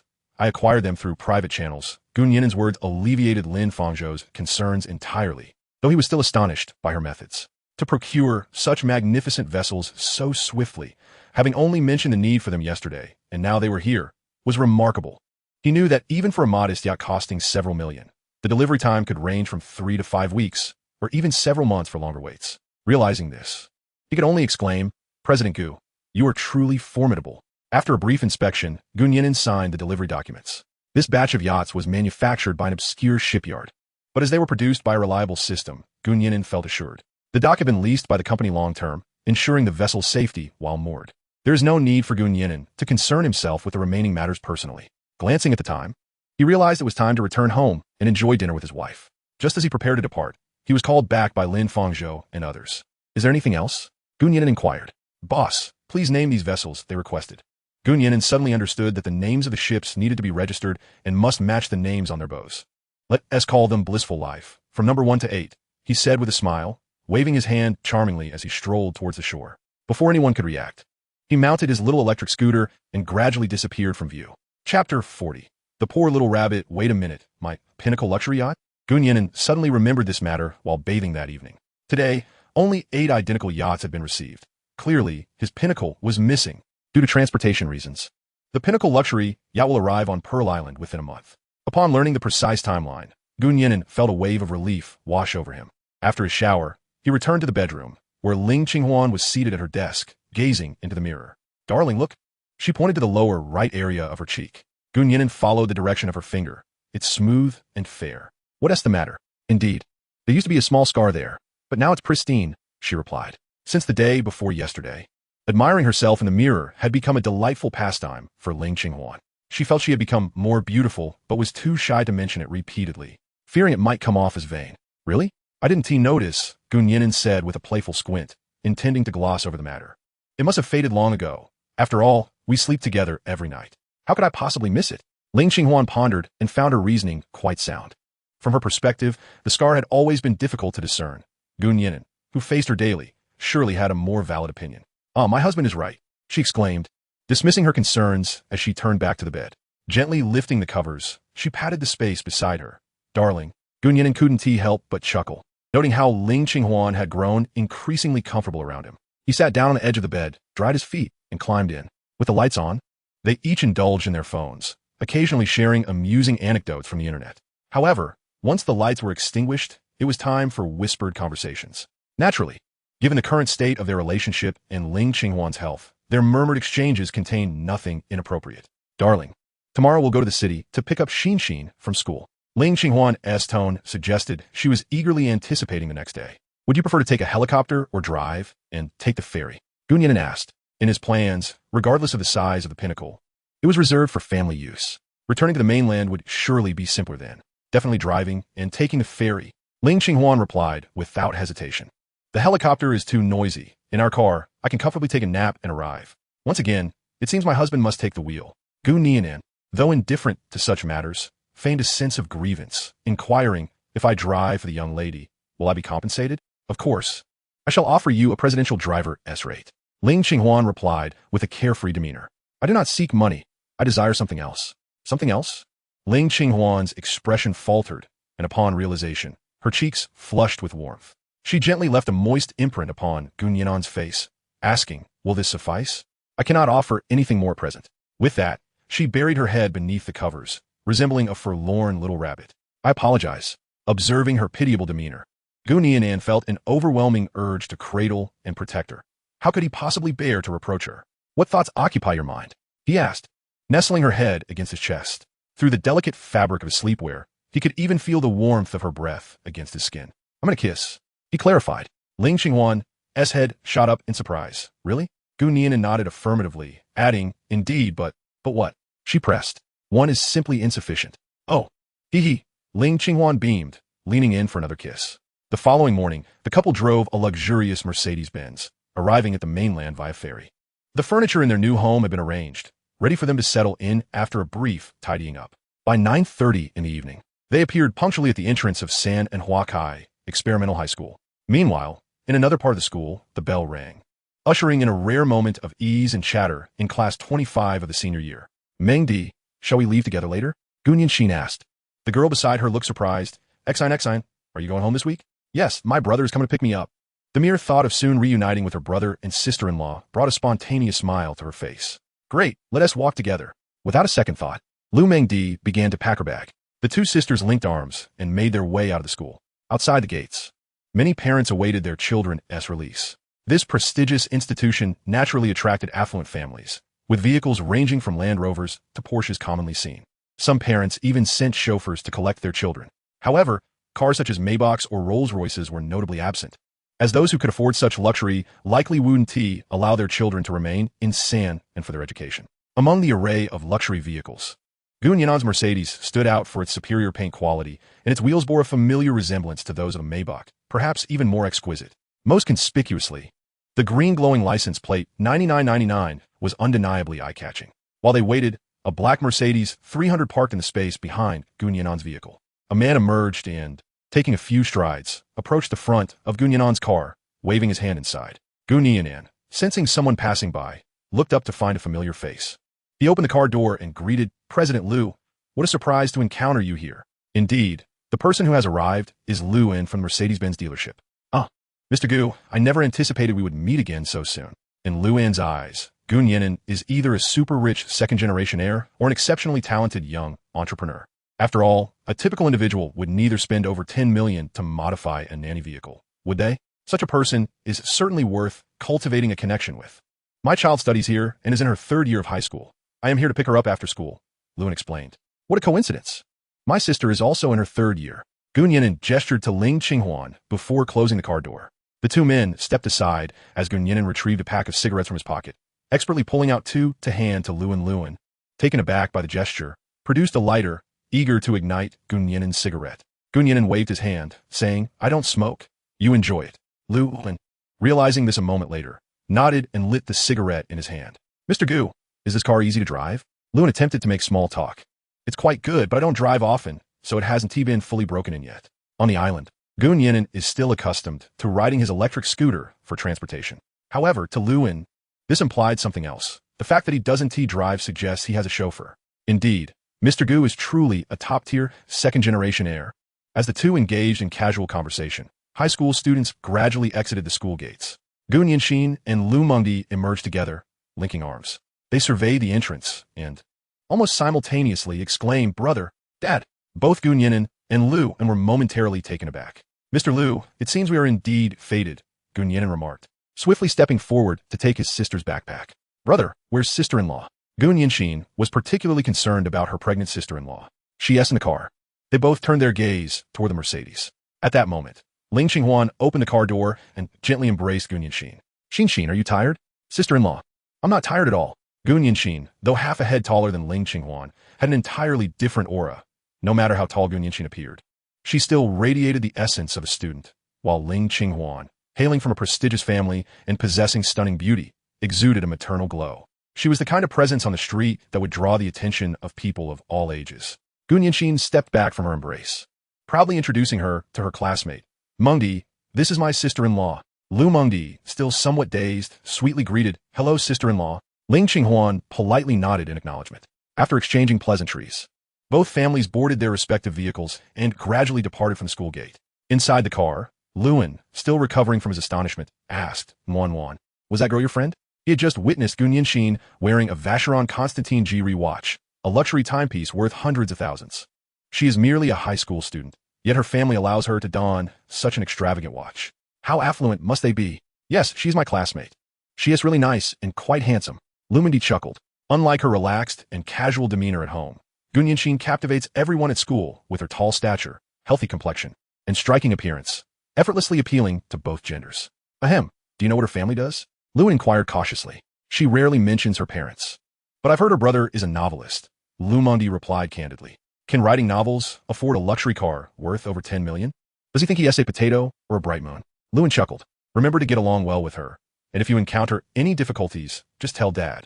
Lewin felt as though he was about to latch onto a significant opportunity. Oh, Lu Mingdi's expression shifted to one of disappointment. She could sense the underlying implication from her father. What a joke. Her relationship with Gu Nianxin was devoid of any ulterior motives. It was entirely genuine affection. Chapter 41. Mingzhu Island welcomes guests. The family of three enjoyed a delightful weekend in the urban area of Nian'an. On Sunday afternoon, the couple returned their sister to school. Xin, if you run out of money, just tell your sister-in-law. Don't put yourself in a difficult position. Ling Qinghuan shouted from the passenger seat. Got it, sister-in-law. I'm doing just fine. Gu Nian'an waved her small hand energetically. In just one day, she felt as though her week's fatigue had been washed away. The following morning, the couple took the ferry back to Mingzhu Island. On their return journey, they witnessed an amusing scene. Husband, look, it's our boat, Gu Nian'an exclaimed, gazing out the right car window at a silver luxury yacht gliding past over 100 meters away. The bow of the yacht was adorned with 6 vibrant characters. A blissful life, 01. Gu Nian'an recognized this as a test run for the employees. The staff, spotting the couple, gathered on the port side and waved. Gu Nian'an rolled down the passenger window, and they waved back at the yacht. Soon the ferry docked, while the yacht sailed southward. Upon returning to Mingzhu Island, Ling Qinghuan stayed home to rest, while Gu Nian'an hurried off to the company. President Gu, I have something to report, Cui Canning said, assuming the role of Gu Nian'an's assistant after officially joining. Whether it was an illusion or reality. After shutting down the flower shop, Cui Can's demeanor seemed to improve somewhat. Sister Can, what is the matter? Gu Nian'an asked. Here is a summary of our company's preliminary preparations. Take a look and see if there are any shortcomings. Gu Nian'an received the tablet and skimmed through it, nodding in satisfaction. This seems adequate. Any progress on client acquisition? Yes, we have launched the promotional video on Dole, Zhan, and Xiaoshu. Over the past 3 days, the video has garnered more than 30,000 views, with over 300 inquiries regarding various questions, Cui Can stated before pausing. Gu Nian'an assumed she had more to say. And then? That's it. They merely inquired, but there were no further intentions, Cui Can replied with a wry smile. Gu Nian'an nodded, accepting this reality. He still had 1 billion promotional views at his disposal. However, relying solely on a brief and impactful promotional video, no matter how many views it garners, cannot truly convert into real visitors. Gu Nian'an decided to wait until Xiaozhang's release before taking action. At that time, a multifaceted approach would maximize the exposure of Mingzhu Island. For now, this will suffice. The subsequent matters can be addressed gradually. Very well, Director Gu. Cui Can echoed the address with a hint of playful mockery in her tone. On September 10th, Friday, reporting to Director Gu, everything is ready. Lin Fangzhou appeared particularly exhilarated. After tirelessly working for more than half a month, they were finally on the cusp of reaping the rewards. Great! What time will the video be released? Gu Nian'an remained composed. He could foresee that as soon as Xiaozhang's video was published, the island would soon welcome a wave of tourists. Although, under the orchestration of his uncle, the entire island was prepared, many issues could only be uncovered through practice. All major platforms would simultaneously release the video tonight at 7. We are joint contributors. All right, please keep an eye on the data tonight and inform me promptly of any developments. After Gu Nian'an finished speaking, he strode home with purpose. Numerous cases illustrate how a single video can ignite a city's popularity. Yet, the true challenge lies in transforming that fervor into revenue, which is the concern he must address. At 7 in the evening, Xiaozhang's video was released punctually. Shocking. The super fishing grounds of the South China Sea Island, reeling in abyssal giants. This seems a bit sensationalist, Gu Nian'an remarked in frustration. Not at all. It's the truth. Ling Qinghuan countered with a light-hearted perspective. A 500-pound fish is not something one encounters every day. Within an hour of the video's release, it amassed nearly 500,000 views across all platforms. By 9 o'clock that evening, the official account of the Nian'an City Cultural and Tourism Bureau also shared the video. Gu Nian'an recognized this as an initiative from Zhou Disheng. Although the cultural and tourism account of a prefecture-level city may not boast significant traffic, it was nonetheless a gesture of goodwill. By the time they retired for the night, the video's view count had surpassed 1 million. The night passed without incident. And the following morning, Gu Nian'an arrived at the office as usual after breakfast. Shaolin, Cui Cancan approached him, tablet in hand. Noticing others in the office, she quickly amended her address. Ahem, Director Gu, I have 2 matters to report. Gu Nian'an nodded for her to continue. Xiaojing's video has gone viral. It has received 3 million views overnight. Since this morning, we have received hundreds of inquiry calls, all expressing a desire to charter boats for fishing. Cui Cancan's excitement grew with her words, and for good reason. Xiaojing's team had visited her flower shop while meandering around the island. She appeared in the video, and now, hundreds of thousands had witnessed her visage. Very well, please note down all interested clients and arrange accordingly. Gu Nian'an remained calm. What is the second matter? The Nian'an City Cultural and Tourism Bureau and the Nanhai Province Cultural and Tourism Bureau have shared our video and commented that Mingzhu Island is a wonderful place. Oh, Gu Nian'an suddenly realized. I see, but wait. His expression shifted as he thought he misheard. Aside from the Nian'an Cultural and Tourism Bureau, who else has shared it? The Provincial Cultural and Tourism account boasts an impressive following of 7 to 8 million fans, replied Cui Cancan. Who would have imagined that such a commotion would catch the attention of the provincial authorities overnight? Gu Nian'an suddenly recalled that before Zhou Disheng became the mayor of Nian'an City, he held a prominent position within the provincial government. He was about to call him to express his gratitude, but reconsidered, thinking it might disrupt his work. Instead, he opted to send a brief message on WeChat. Hello, Senior. I saw the video shared by Nian'an's Cultural and Tourism account. Thank you and the government for your support of the tourism industry on Mingzhu Island. Shortly thereafter, Zhou Disheng replied, No need for thanks. It is your excellence that shines. After exchanging a few polite remarks and agreeing to dine together next time, Gu Nian'an set his phone down. At that moment, Lin Fangzhou rushed in, visibly flustered. President Gu, we have a situation. President Gu. Gu Nian'an wiped the cold sweat from his forehead and asked, What is the matter? Lin Fangzhou, feeling awkward and at a loss for words, stammered. There are a lot of tourists at the dock. What? Gu Nian'an could surmise that the release of the video would indeed attract visitors to Mingzhu Island. Yet, this was happening much sooner than anticipated. With such an important moment at hand, he decided to head to the scene. Let us go to the dock. Oh yes, let us. Thus, the 2 of them hopped on an electric scooter and sped towards the dock. Upon arrival, Gu Nian'an was taken aback. Having lived on Mingzhu Island for over 20 years, he had never witnessed such a bustling dock. Passengers disembarked from the ferry in droves. Most of them middle-aged men dressed as fishermen. 50 meters away stood the ticket booth for luxury yacht fishing excursions, with long lines forming at both windows. Following his father-in-law's advice, Gu Nian'an had set the fishing price at 498 yuan per person. However, as part of the grand opening promotion, the single price was only 268 yuan, with discounts for groups. The yacht offered self-service snacks and beverages, and ticket holders were required to board and wait briefly. Each boat would set sail once it reached 15 passengers, with a maximum capacity of 30 to ensure quality service. Each fishing trip would last no less than 3 hours, with free bait and fishing gear rental provided on board. Of course, those who wished could also charter a boat, albeit at a higher cost. Initially, Gu Nian'an had worried about insufficient anglers affecting everyone's experience, but now he realized his concerns were unfounded. In addition to the anglers, some visitors were directly heading to the island for leisure. Observing this, Gu Nian'an promptly instructed his staff to prepare for the influx of guests. Although numerous challenges remained, Mingzhu Island was officially open for business. Chapter 42. The Arrival of the Billion Yuan Prize. On September 19th, at Mingzhu Island, President Gu, the data has come in. Lin Fangzhou, beaming with delight as he reviewed the compiled visitor numbers and revenue, could hardly contain his joy. Gu Nian'an and Uncle Chow in unison inquired. How do we do? Over the past week, Mingzhu Island welcomed a total of 10,576 visitors. The daily visitor count exceeds 1,500, generating a remarkable tourism revenue of 2.49 million yuan. The foot traffic has surged by 1,371 compared to last year, while tourism income has escalated by an impressive 1,822. Notably, the revenue from sea fishing alone has surpassed 1 million yuan. Upon hearing this news, Uncle Chow was visibly elated, his face flushed with excitement, and his hand trembling around his cigarette. The momentum is building. Mingzhu Island is on a rise. However, the more Gu Nian'an listened, the more serious her expression became. Let us first address the issues at hand. Yes, President Gu. Lin Fangzhou turned to the next page and continued. Our analysis indicates that most visitors to the island are here for short-day trips, and their spending potential remains largely untapped. This is somewhat inevitable, as Mingzhu Island is relatively small. After a half-day visit, there is little reason for them to stay overnight. Moreover, the majority of tourists arrive after watching videos and are eager to try sea fishing. Yet, our capacity to accommodate them is limited, leading to considerable dissatisfaction among visitors. We have only 8 yachts, each capable of hosting around 20 individuals, and can only make 2 trips a day. Thus, only a few hundred can fish daily. The company finds itself in a precarious position, missing out on profits, while the anglers leave empty-handed. Both sides are in distress. We should inquire among the locals to see if they are willing to lend us their boats for immediate use.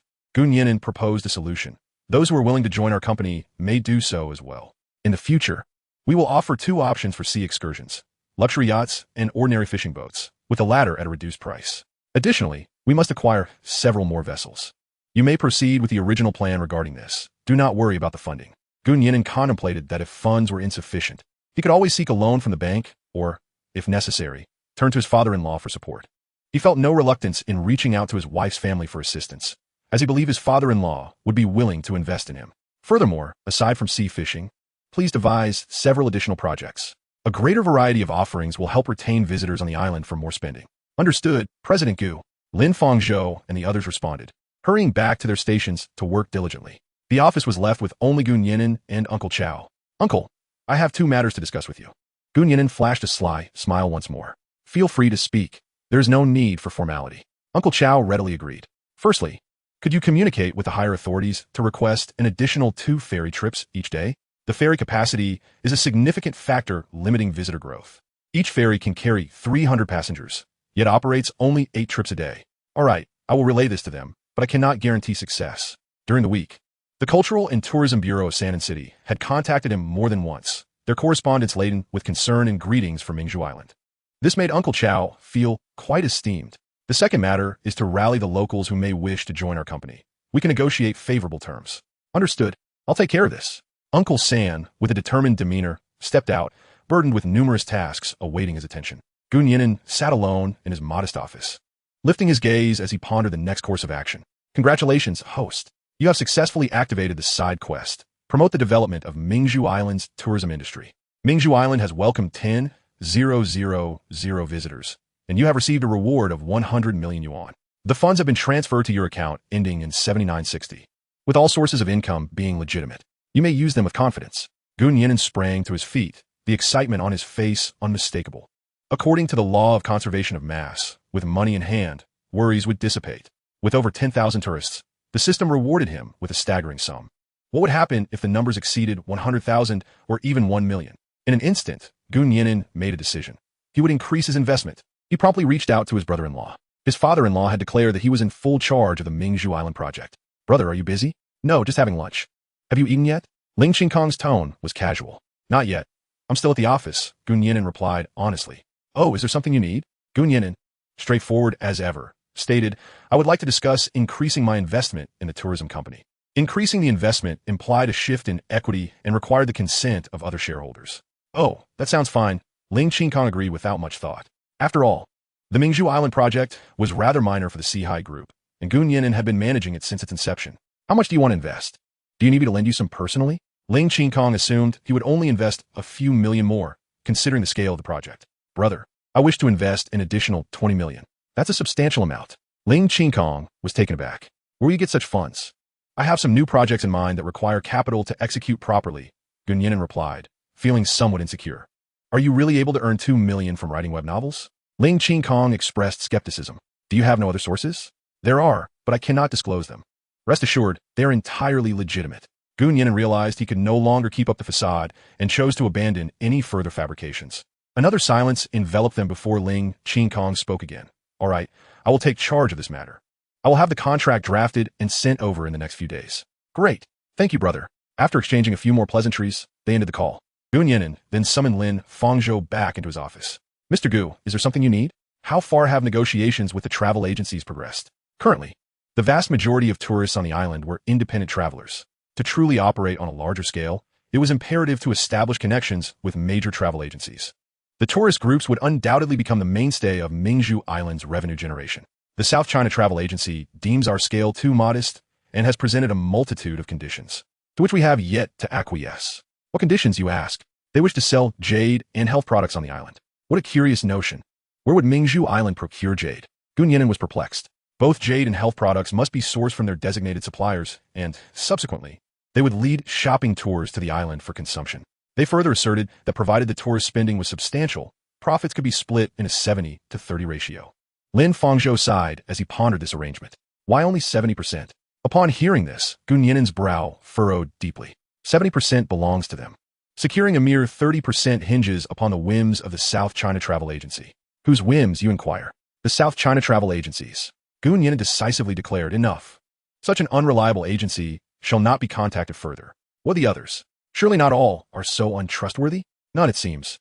Huansha Travel Agency appears quite dependable, and we are currently engaging in further negotiations with them. Just one? Indeed, just one. The other agencies either look down upon us or impose a barrage of unreasonable terms. Huansha Travel Agency ranks among the top 5 in South China, a seasoned veteran in the tourism industry. Not only have they refrained from imposing unreasonable conditions, but they have also proactively suggested that since Mingzhu Island's tourism is still in its nascent stages, they could potentially reduce their commission and even assist in establishing an online tourism presence for Mingzhu Island.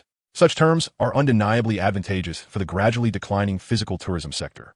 Presently, discussions between the two parties have entered their final phase. Lin, please arrange a meeting with their person in charge. Due to the exceptionally favorable conditions proposed by the other party, Gu Nian'an began to harbor suspicions. There is no such thing as a free lunch in this world. It would be prudent for both parties to meet face to face. If their intentions are sincere, genuine goodwill can be exchanged for genuine goodwill. Understood, I will contact them now. Lin Fangzhou accepted the task and departed from Gu Nian'an's office once more. Chapter 43. Huansha Travel Agency. 2 days later, at the Mingzhu Island dock, Gu Nian'an awaited eagerly. Initially, he had intended to meet with the person in charge of Huansha Travel Agency in San'an City. However, upon receiving the news, the other party expressed that the big boss would personally make the trip. Regardless of who it is, meeting the big boss means fewer convolutions in business discussions. At 9 in the morning, Su Xia, the general manager of Huansha Travel, arrived at Mingzhu Island aboard a yacht. Mr. Su, it is a pleasure to finally meet you. Welcome to Mingzhu Island. Gu Nian'an extended his hand in greeting. In formal social encounters, it is customary for the higher-ranking individual to initiate the handshake. As the host, Gu Nian'an took the initiative, which was quite appropriate. Su Xia was momentarily taken aback, then chuckled softly before shaking hands with Gu Nian'an. Mr. Gu, the honor is mine. It is indeed a pleasure to meet you in person. Su Xia appeared to be quite affable, as he remarked upon disembarking. Mr. Gu, your vessel is truly magnificent. Although Su Xia himself did not own a yacht, he had been on a friend's yacht. That friend's yacht, valued at over 100 million, paled in comparison to the beautiful Mingzhu. Yet, this man before him possessed 8 such splendid vessels. You flatter me. Business is challenging these days, and without appealing amenities, it is difficult to attract tourists. Gu Nian'an humbly replied. Under the guidance of Gu Nian'an, Su Xia and his companions swiftly explored the entirety of Pearl Island. The natural beauty of Pearl Island is beyond dispute. Those who have visited this locale invariably find it enchanting. However, there are notable shortcomings in some of the artificial facilities. For instance, the island boasts only food stalls, lacking any respectable restaurants or dining establishments. Gu Nian'an has formulated his own ideas regarding this.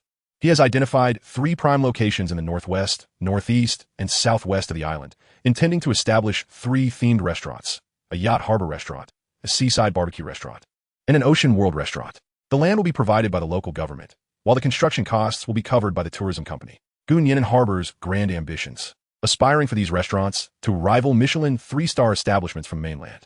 This ambition has sparked dissent among some employees. After all, achieving Michelin-level standards is not a matter that can be resolved with a mere million or 2. The company is still in its nascent stages, with expenses at every turn. From a rational perspective, Gu Nian'an's approach, indeed, seems overly ambitious. Yet, having increased his investment, he now holds 66 of the company's shares, granting him absolute authority. He has his own considerations, and the opposition of others proves futile. Currently, the restaurants remain in the preparatory phase, compelling Gu Nian'an to host Su Xia and his party in the company cafeteria. Su Xia expressed full understanding of this arrangement. As the morning progressed, the two parties enjoyed a harmonious interaction. Gu Nian'an's demeanor belied his youthful age of 20-something, resembling instead a seasoned veteran of the business world. In many contexts, the term seasoned is not necessarily pejorative. After a simple lunch, the group returned to the dock. To be frank, while the scenery of Pearl Island is stunning, for someone like Su Xia, who has traversed the globe, it is merely passable. What he genuinely anticipated was the much-hyped superfishing grounds. Mr. Gu, may I inquire if the rumors circulating online hold any truth? Su Xia adjusted his glasses, his expression slightly awkward. What exactly are you referring to, Mr. Su? Gu Nian'an feigned ignorance. Is it true that one can consistently catch prized fish, such as the Eastern Star Grouper, in the fishing grounds? Just one fish could recoup the cost of the boat ticket? Gu Nian'an refrained from directly answering, merely stating, fishing is indeed a test of luck. But the density of prized species in these waters is notably greater. Su Xia nodded, beginning to feel optimistic about the day's prospects. Indeed, he too is an avid angler, sometimes even neglecting work for the sake of fishing. The group set out on a yacht to the super fishing grounds, and Su Xia eagerly cast his line. Gu Nian'an, cautious not to scare anyone, settled down nearby to bask in the sun. Within just 10 minutes, Su Xia reeled in a 3-pound ordinary grouper. He was immensely pleased, laughing heartily and asking his secretary to take a photograph as a keepsake. Observing this, Gu Nian'an was taken aback. A vast expanse of sea teeming with eastern star groupers, large yellow croakers, and lobsters, yet he had only caught a single ordinary grouper. This luck was perplexing. Over the next 2 hours, Su Xia continued to catch fish, radiating joy akin to that of a child. Wonderful, marvelous. The 2 words good aptly encapsulate his current excitement. Here I have once again experienced the primal joy of fishing. Gu Nian'an seized the opportunity. If President Su enjoys it here, he will surely return, and I shall extend my utmost hospitality. The boss frequents this place, undeterred by the indifference of Huansha Travel Agency towards its projects. Indeed, if not for work, I would wish to reside here permanently. Su Xie, still in a state of exhilaration, spoke freely. Very well then, I shall find you a quaint courtyard here. Mornings by the sea, afternoons fishing. What a splendid life. Gu Nian'an eagerly supported the idea. Really? For a fleeting moment, Su Xia entertained the proposal in his heart. However, the excitement on his face quickly vanished. I appreciate your kind offer, but I must continue my duties. His tone suggested that being a boss was a burden. Nevertheless, everyone returned laden with joy. That evening, they dined once again in the company cafeteria, yet this time, Gu Nian'an would don the chef's hat. President Su, please relax here while I prepare a couple of dishes. He instructed. Shaolin, Zanzan, please take good care of President Su and the rest. With that, Gu Nian'an rolled up his sleeves and entered the kitchen. Su Xia was quite astonished. In his eyes, Gu Nian'an was a successful individual owning 8 luxurious yachts. Could such a person truly cook? Half an hour later, a succession of delectable dishes graced the table, each a feast for the senses. It is no exaggeration to say that Su Xia and the others were nearly drooling. Yet, Gu Nian'an was still absent, leaving them to endure the torture of watching the tantalizing food without being able to partake. Fortunately, Gu Nian'an soon appeared with the final dish, golden broth with yellow croaker. President Gu, I am truly impressed. I had no idea you possessed such culinary skills. Su Xia exclaimed, applauding. My wife loves gourmet food, and I enjoy experimenting with cooking, Gu Nian'an replied candidly. Indeed, as they say, a man who loves his wife flourishes. President Gu is a good man. Su Xia vdli pies. When it comes to socializing, one cannot avoid indulging in spirits. Gu Nian'an produced 2 bottles of matai and a handcrafted rose wine, inquiring, this bottle of rose wine was brewed by my sister. I wonder if President Su would care to sample it? He glanced at Shui Zanzan, as if to make an introduction. It was crafted by this lovely lady? Then I must savor it. Su Xia replied, his gaze devoid of any ulterior motives. Gu Nian'an nodded in satisfaction and poured each person a glass of rose wine. I raise this glass in gratitude to President Su and everyone for gracing us with your presence. Gu Nian'an decisively proclaimed that tonight they would set aside business matters and simply revel in good food and drink. To refrain from discussing business now is to pave the way for more fruitful discussions in the future. Soon, as the drinks flowed and the dishes were enjoyed, the atmosphere in the room grew increasingly lively. Cheers! Excellent wine, delightful dishes, breathtaking scenery. To the esteemed President Gu, Su Xia said, his cheeks flushed. The rose wine, sweet and smooth upon entry, quickly brought warmth and a robust after-effect. It is indeed an essential elixir for both home and business engagements. As the evening progressed, they indulged in food and drink, and the clock struck 8. Gu Nian'an had consumed a few glasses of wine, yet he remained far from intoxicated. His sole desire was to hasten homeward to reunite with his wife. It seemed he had developed an insatiable craving for Ling Qinghuan. Merely half a day's absence left his heart feeling desolate. However, as the host, would it be inappropriate to leave midway? After much contemplation, he finally spoke. Mr. Su, please continue to enjoy your drinks. I must take my leave due to some pressing matters. I sincerely apologize. What matters does Mr. Gu have? Su Xia inquired, urging him to stay for a few more rounds. Su Xia meant no malice. He merely wished to keep his guest a little longer out of habit. Just as Gu Nian'an was grappling with how to explain himself, Su Xia's phone began to ring. He glanced at his device and quickly gestured for silence. Before even answering, a look of unexpected delight spread across his face. Hello, Director Ling. Is there something you need from me? Hello, Director Ling. Is there something you need from me? Su Xia's expression was one of extreme flattery. Mr. Su, are you busy? Came the voice of Ling Qinghuan from the other end of the line. Not at all. Not at all. You may call me Xiao Su, Director Ling. In terms of age, Su Xia was less than 2 years younger than Ling Qinghuan. However, from a societal standpoint, Su Xia was merely the head of a travel agency, while Ling Qinghuan was the principal shareholder and chairman of the Seahai Real Estate Group. "Oh, Mr. Su, you are too modest," Ling Qinghuan chuckled lightly, seemingly casually remarking, "I heard you visited my son-in-law today. How was it? Did you have a good time?" Whether it was a leisure visit or a business discussion, the truth remained unspoken. Upon hearing this, Su Xia's heart skipped a beat. He surveyed the dining table and ultimately fixed his gaze upon Nian'an. "Director Ling, may I inquire as to who your son-in-law is?" Feigning surprise, Ling Qinghuan responded, "Hasn't Xiaowen mentioned it to you? That rascal."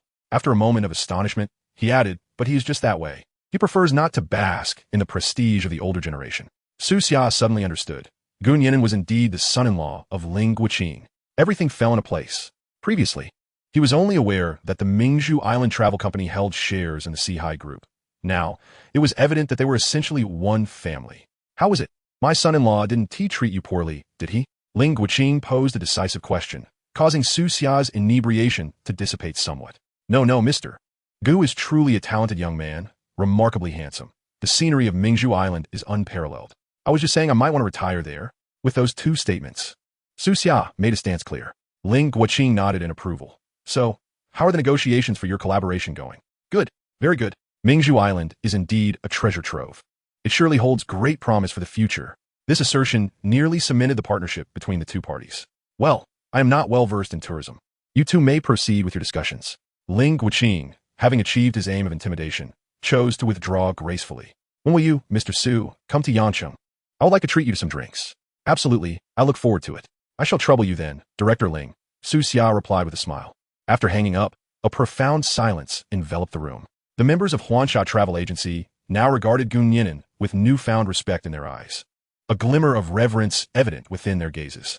Nian'an maintained his usual demeanor of tranquil composure, smiling as he inquired, "Mr. Su, did my father-in-law contact you?" Su Xia, still somewhat dazed, nodded vacantly at the question. However, he soon realized the impoliteness of his silence and forced a smile, saying, "Mr. Gu, I was unaware that you were related to Director Ling. I apologize for my ignorance." How could Nian'an respond? He merely replied, a hint of reluctance in his tone, "You flatter me, Mr. Su. You are the true predecessor here." At that moment, Su Xia regained his senses, recalling Nian'an's earlier intention to depart. Now, he dared not impede him. "Mr. Gu, what were you saying earlier?" "Ah, yes, I must return home to accompany my wife. My sincerest apologies." Upon hearing this, Su Xia sprang to his feet, exclaiming, "Nonsense. Family is certainly more important than business." Not only was Mr. Gu exceptionally handsome, but he also held deep familial values. Su held him in high regard. After this, he insisted on seeing Nian'an off. "There is no need for such formality. Mr. Su, please continue your meal." With that, Su Xia promptly seated himself again, resembling an obedient schoolboy. Nian'an exchanged a knowing glance with Lin Fangzhou and subsequently exited the booth. As he strolled home, Nian'an walked slowly. The collaboration between both parties was essentially a foregone conclusion, with only a few details pending agreement. However, with a phone call from his father-in-law, everything was likely settled.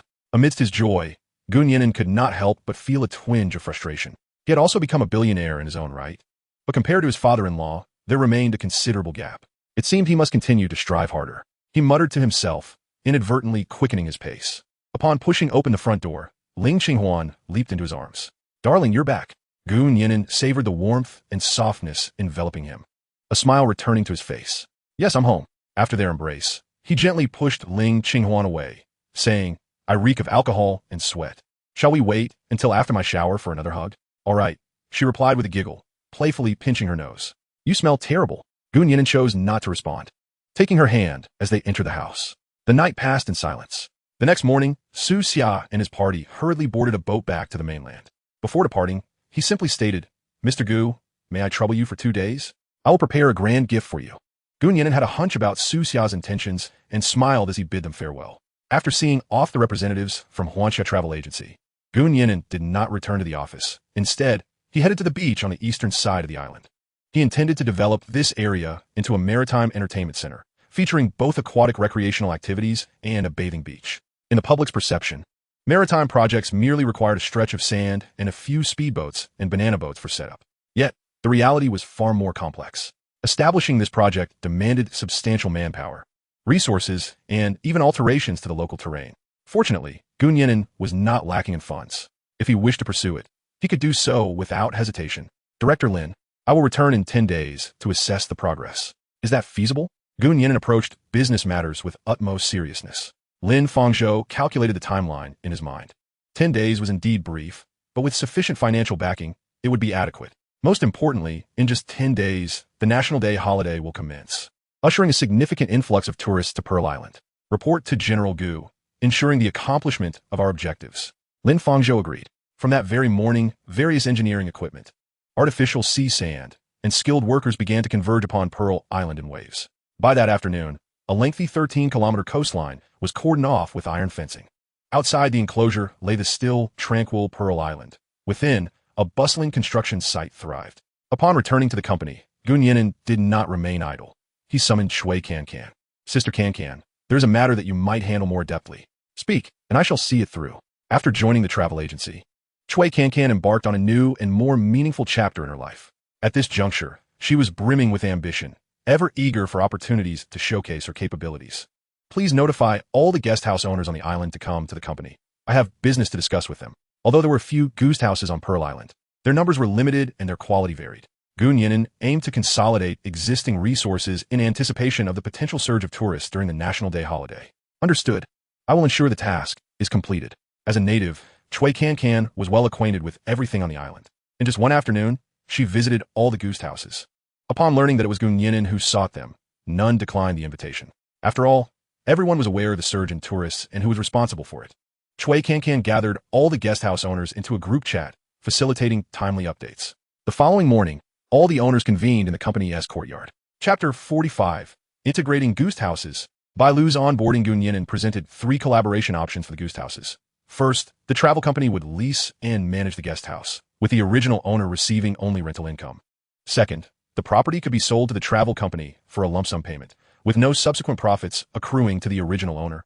Third, the travel company would manage the guest house while the original owner participated in operations, earning a base salary along with profit sharing. The essence of each option was straightforward, easily comprehensible to all. Once the company assumes management of the guest houses, the operational methods and design styles will be determined solely by me, with no interference from others. Gu Nian'an, having previously cultivated a gentle image among the villagers, felt compelled to set firm boundaries. Otherwise, any adverse impact on the company's operations could prove detrimental. Feel free to deliberate at home and provide me with your decisions by tomorrow evening. Of course, opting out is also an option, but do not begrudge others their earnings later. The crowd began to murmur amongst themselves. At that moment, Bailu's father stepped forward, declaring, "Xiaoan, we support you." The Bai family, aside from their milk tea shop, owned a 2-story residence by the seaside, which they had minimally renovated to serve as a guest house for tourists. However, prior to this, business had been dismal, with earnings barely worth mentioning. "Excellent, Uncle Bai. Which collaboration option do you prefer?" Gu Nian'an asked eagerly, delighted that this was not a mere act. "Recently, our milk tea shop has been thriving, and we are overwhelmed. Let us proceed with the first option." Uncle Bai was decisive and quickly made up his mind. "All right, you can go directly to Sister Can to sign the contract later. Even if we are from the same village, it must be documented in black and white. Little one, may I ask you for a favor?"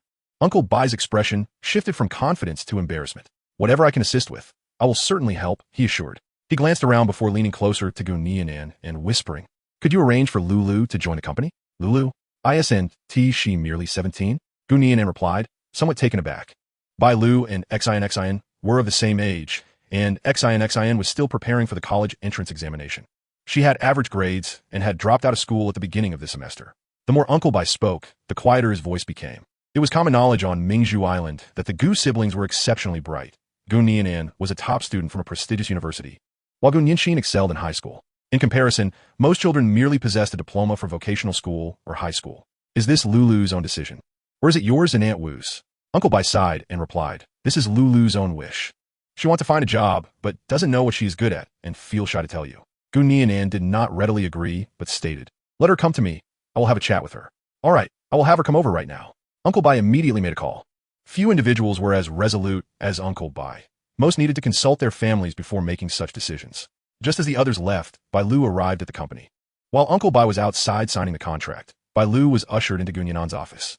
"Brother," she addressed him familiarly, just as Xian would when there were no outsiders present. "Lulu, please have a seat. Would you like something to drink?" Gu Nian'an asked gently. "No. Did you call me here regarding work?" Bailu responded, her head hanging low, her tone lacking confidence. "Yes, please tell me your thoughts," Gu Nian'an encouraged. "Brother, I just don't want to continue my studies. I want to find a job to earn money." Bai Lu spoke candidly to Gu Nian'an without holding back. Why is that? Is it because of your grades? Or did you suffer some grievances at school? Or is it a matter of finances? Gu Nian'an inquired directly. If you were wronged, tell me, and I will stand up for you. If it's about tuition, I can cover that for you, and you can repay me gradually. You need not worry about your parents. Tourism is thriving now, and their income will only increase. Just from the homestay alone, even counting only the rent, they earn several thousand every month. Bai Lu was the only daughter in her family, with no brothers, meaning the family's resources were typically devoted to her. However, Gu Nian'an feared that the outdated notion of valuing sons over daughters might hinder her future. Bai Lu shook her head and explained, "It has nothing to do with that or with my parents. I'm just not cut out for academics. My grades are too poor. And I might not even pass to a vocational school. I don't want to attend a trade school. I simply have poor grades. But I'm not a bad kid." Having known her for over a decade, Gu Nian'an understood her character well. In his view, good grades did not necessarily equate to a good person. Conversely, poor grades did not imply a lack of worth. "Have you truly thought this through?" he asked. "Yes. I have made up my mind." Bai Lu spoke, her tears welling in her eyes. "Well, if you've made up your mind, go ahead and commence your employment." Gu Nian'an handed her a tissue. "Can I truly work at your company?" The little girl's face was as radiant as the June sky. Instantly, Bai Lu beamed with a smile brighter than any flower.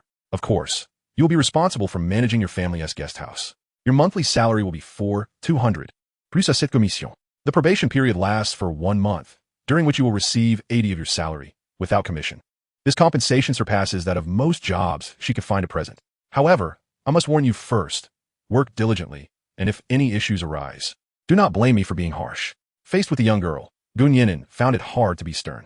"Just a word of caution. All right, I will certainly do my best," Bai Lu exclaimed, joyfully bouncing in place, and left the office with a beaming smile. After briefly signing the labor contract, she officially joined the travel company. The following day, the guest house owners made their decisions. A small fraction accepted the first mode of cooperation, ensuring a fixed monthly rent without any further obligations. The majority opted for the third mode, showing confidence in the future of Mingzhu Island with Gu Nian'an at the helm. A very small number chose the second mode, selling their properties and departing the island to seek opportunities elsewhere. Gu Nian'an felt not disappointment towards them, but rather pity.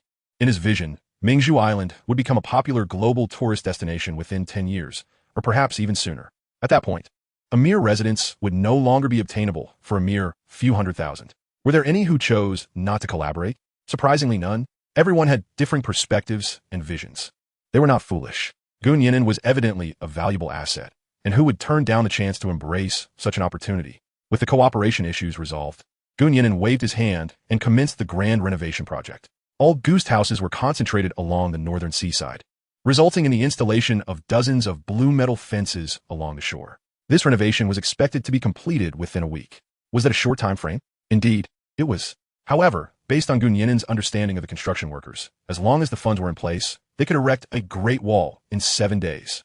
Chapter 46. Gu Nianxin's injury on September 26th. Gu Nian'an and Ling Qinghuan boarded the ferry once more, heading to the mainland. Regrettably, due to the adjustments for the National Day holiday, Gu Nianxin had to attend classes for 10 consecutive days. Therefore, the couple's primary reason for visiting the mainland this time was for a prenatal checkup. After a busy afternoon at the hospital, they received several pieces of good news. The mother was in good health, the fetus was developing normally, and there were no chromosomal abnormalities. Ling Qinghuan, 4 months pregnant, had a slight bump in her abdomen. Yet, for some reason, her limbs remained slender in Gu Nian'an's eyes. "Darling, where do you see me slim?" Ling Qinghuan retorted. "Look, I even have some arm fat now." She felt that instead of losing weight, she had actually become quite a bit fuller. Moreover, the scale didn't lie.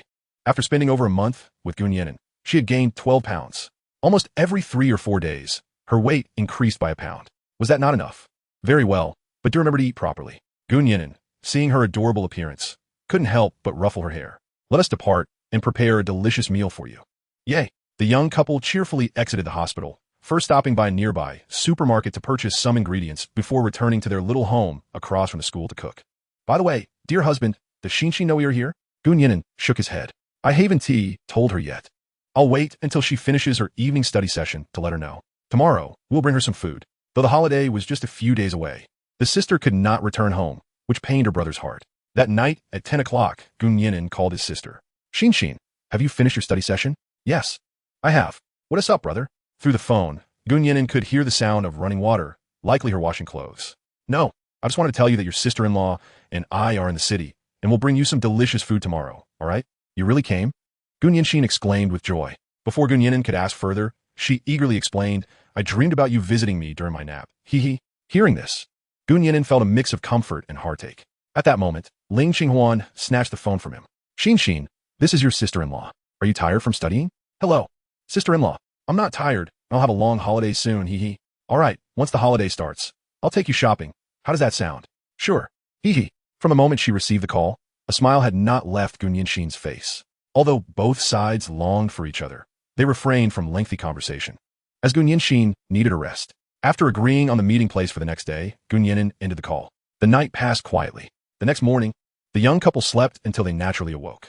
They chose to stay home, chatting idly. As the time approached, Gun Yinan retrieved the prepared ingredients and began to prepare lunch. Today, he would make his sister's favorite dishes: fried tofu fish, tomato beef brisket, and cola chicken wings. Just as he was humming a tune while cooking, the phone suddenly rang. Wife, please come help me answer the phone. Ling Qinghuan approached him from behind and pulled out the phone from her pocket. Hello. May I ask if you're the parent of Gun Yanxin? For some reason, Gun Yinan felt a sudden jolt in his heart. I am her brother. May I ask what the matter is? Hello, Mr. Gu. I am the director of Huakai High School. Do you have time to come to the school now? Gun Yinan's expression turned grave as he inquired. What has happened to Gun Yanxin? She got into a fight with a classmate and injured them. Gun Yinan hung up the phone, hurriedly removed his apron, and rushed out the door. Ling Qinghuan wanted to accompany him. Despite his repeated objections, she would not be dissuaded. They had no time to change clothes and rushed to the school in a flurry. Upon entering the school, they hurriedly made their way to the senior teacher's office. Pushing the door open, Gun Yinan furrowed his brow. Director Gu. Luan rose to greet him. Apart from Gun Yanxin and Lu and along with his daughter, there were two portly figures in the office, an elder and a younger one, clearly a father and son duo. The director of the academic affairs office sat at his desk, adopting a rather pompous demeanor. Mr. Gu, my surname is Ma, and I am the director of the Huakai High School. Ma Jian placed his teacup down, speaking in a slow and languid manner. Gun Yinan disregarded him entirely and swiftly approached Gun Yanxin. Brother, you're here. Gun Yanxin hung her head low, not lifting it as she spoke. Gun Yinan gently grasped her chin, lifting her face to reveal a large bruise on her left cheek. Does it hurt? Not at all. Gun Yanxin replied with a forced smile. What happened? Gun Yinan glanced back at the portly figures and then fixed his gaze on Ma Dian. Mr. Ma, didn't you say my sister was the aggressor? Why does it appear that she is more injured? Mr. Gu, please temper your temper. Indeed, your sister struck first. Ma Dian maintained his languid demeanor. What does struck first mean? Does the law dictate that the one who strikes first is always in the wrong? Gun Yinan retorted, taking a deep breath before continuing. Let us clarify the situation first. Before Ma Jian could respond, the elder portly man interjected. My son was injured by your sister. It is as simple as that. Where's he hurt? Gun Yinan turned, positioning Gun Yanxin protectively behind him. Son, tell him where you are hurt, commanded the elder. The young portly boy hesitated for a moment before pointing to the back of his hand. Here, it's red, and there are 2 scars. Indeed, the plump back of his hand bore a red mark, along with 2 faint scratch-like scars, shallow and devoid of blood. Upon hearing this, Gun Yinan and Ling Qinghuan simultaneously sighed. Their sister was suffering due to a lack of prowess, having to attend the same high school as someone so dim-witted. Why did my sister strike you? Gun Yinan inquired again. The young boy hesitated to respond, but was stopped by the elder. Is there a need for a reason to strike someone? It simply indicates your sister has violent tendencies. As for whether Gun Yanxin possessed such tendencies, Gun Yinan, as her brother, was well aware. He turned back to her and asked, Xin, did you hit him? I did. Why did you hit him? Because he insulted Meng Di and attempted to touch her. Gun Yanxin revealed the truth. Upon hearing this, Gun Yinan looked toward Lu and his daughter, knowing well that Lu Mengdi was his sister's deskmate. Brother, Xin is correct. Lu Mengdi spoke up. He insulted my mother, then said I was out to sell myself. And then he tried to touch me. With that, Lu Mengdi could no longer contain her tears and began to cry. Luan gritted his teeth, struggling to suppress the urge to lash out. My son never said such a thing. The elder portly man immediately retorted. My son has always been well-behaved, and he is still a child. How could he say such things? Gun Yinan furrowed his brow. Have you ever seen a child who stands over 6 feet tall and weighs over 200 pounds? He is indeed a child. Even if he said something, it must have been provoked by that girl. Upon hearing this, Luan could no longer bear it. Clenching his fists and charging forward, Gun Yinan, quick on his feet, seized him and pulled him back. Leave this to me. After exchanging glances, Luan managed to regain his composure. Gun Yinan turned to ask, I recall there are surveillance cameras in the classroom. May I view the footage? Ma Dian shook his head. The cameras are malfunctioning. When did they break? Yesterday. They just broke down and I haven't had a chance to report it. What a coincidence.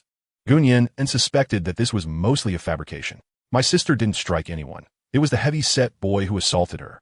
Without the footage, everyone can just fabricate stories. Your sister just admitted to hitting my son. The heavy-set man's face flushed with anger. Are you implying that I should call you Dad? Gu Nian'an retorted. What did you say? I'll beat you to a pulp. The heavy-set man raised his fists, ready to strike. Gu Nian'an made no move, yet as the man charged, he casually lifted a foot. With the dual advantages of a physique-enhancing potion and master-level combat skills, his physical prowess far surpassed that of an average person. The heavy-set man felt as though he had kicked against iron, losing his balance and falling to his knees. Gu Nian'an looked down at him with a disdainful gaze. Are you planning to apologize to us? I refuse to accept it. You're a rogue. The heavy-set man, grasping the chair for support, stood up, his entire body trembling with rage. Director Ma, aren't you going to speak up for us? He pointed a finger accusingly at Ma Dian, exclaiming, I thought Huakai was a reputable school, yet this is how you treat your students? I see no reason for this school to continue operating. Upon hearing this, Ma Dian visibly panicked. No, Director Wang, please don't. I will handle it right now. Ma Dian turned and, ignoring Gu Nian'an and directly addressed Gu Nian'an, you must apologize quickly. Otherwise, you will be expelled. Do you understand what expulsion means? You will lose your chance at the college entrance examination. Your life will be ruined. Gu Nian'an grasped the situation. It was clear to any discerning person that Gu Nian'an had done nothing wrong. Even if she had erred, it was merely a trivial matter. Yet now, this Director Ma was insisting on expelling her? This was blatant bias. Gu Nian'an turned to his sister, seeing her eyes filled with indignation and humiliation. Brother, I haven't done anything wrong. Gu Nian'an, with tear-filled, reddened eyes, looked at her brother, on one hand. She believed she was in the right and that the heavy-set boy should be the one apologizing.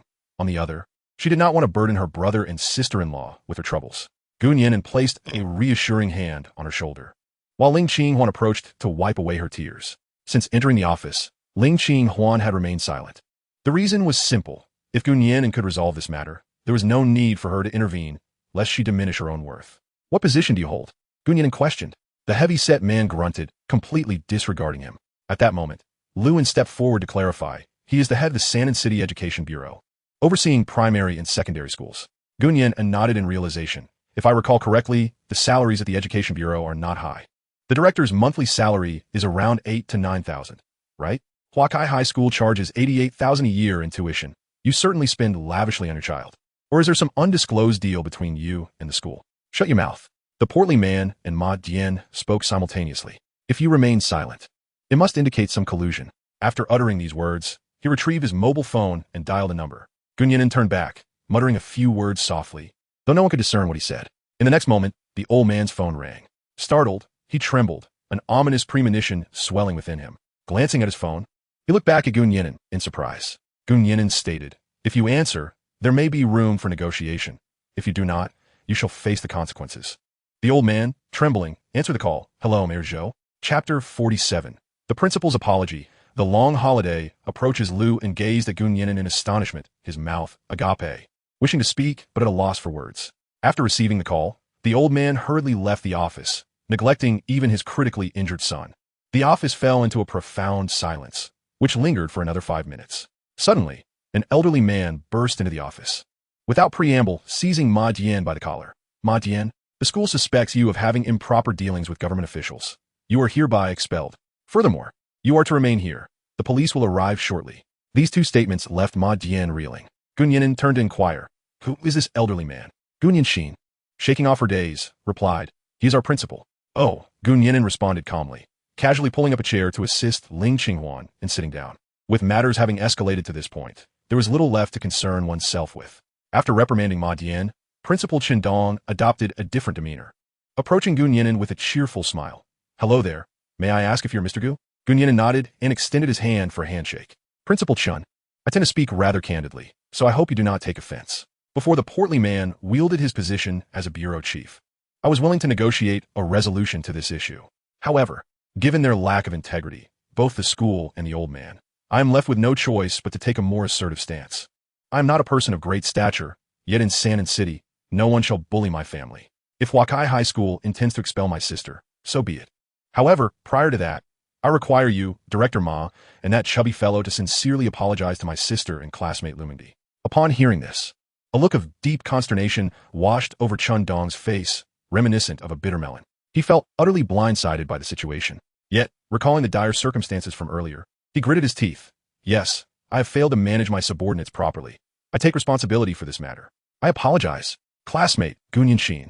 I extend my apologies on behalf of the school, and we shall cover all your medical expenses. Classmate Lu Mingdi. I also apologize on behalf of the school. We will hold the relevant parties accountable. The two young women were taken aback by such an unexpected turn of events, their faces etched with shock. Ultimately, it was Gun Yan'an who broke the silence. Xin, the principal has apologized to you. Are you willing to forgive the school? Gun Yanxin nodded. Yes, it's all right now. She had merely wished to stand her ground, and now not only had she done so, but it also felt rather gratifying. What about you, Lu? Gun Yan'an added. Should you wish to pursue this matter further, I shall lend my support, as Xin and your daughter are good friends. Upon hearing those words, Chen Dong was once again startled, his body trembling with trepidation. I implore you, please cease your exertions and retract your powers. Luan exchanged a glance with his daughter, both shaking their heads in unison. It's all right, let it be as it is. Chen Dong finally exhaled a sigh of relief. At that moment, Gun Yan'an spoke once more. My sister is injured. I shall take her home to recuperate for a few days. Very well. I shall facilitate the necessary arrangements. Dong promptly responded. Thus, the family of three departed from Huakai School, hand in hand. Just before leaving, Luan took a moment to approach Gun Yan'an. Thank you sincerely, Ms. Gu. I must also extend my gratitude to your sister. It's nothing. We are merely classmates, and it is only right to assist one another, Gun Yan'an replied, not contemplating further. Luan hesitated for a moment before continuing. My daughter lost her mother at a very young age. I have raised her alone. She is particularly sensitive to any disparagement of her mother. In any case, I am truly grateful today. Upon hearing this, Gun Yan'an turned to look at her sister, who was now engaged in light-hearted conversation with Ling Qinghuan. Her previous gloom completely dissipated. Gun Yan'an instantly comprehended her sister's motivations for intervening today. We are all wanderers in this vast world. Why must we have known each other before? All right, Mr. Lu, Gun Yan'an said, patting his shoulder. Should you require assistance in the future, do not hesitate to let me know. During the holidays, I would be delighted to host you in Mengdi at Mingzhu Island for some leisure. Luan's eyes widened in realization. So, you reside on Mingzhu Island. After exchanging farewells, Gun Yan'an drove away from school. Upon returning home, ouch, brother, be gentler. Gun Yanxin winced in pain. Had I known that the hefty fellow would strike so hard, I would have hit him a few more times. After uttering this, she seemed to realize her words might have been inappropriate, and quickly fell silent. What are you thinking? You have no martial training. Why engage him? Gun Yan'an did not chastise her for the act of violence, but rather for her lack of judgment in the situation. That hefty boy weighed over 200 pounds.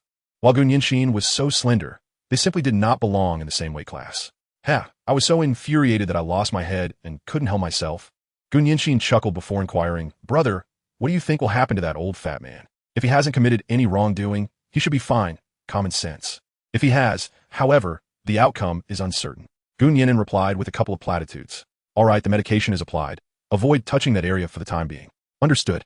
Gun Yanxin obediently responded before retreating to the balcony to meditate in peace. Gun Yan'an tidied up briefly before returning to the kitchen to continue preparing the meal.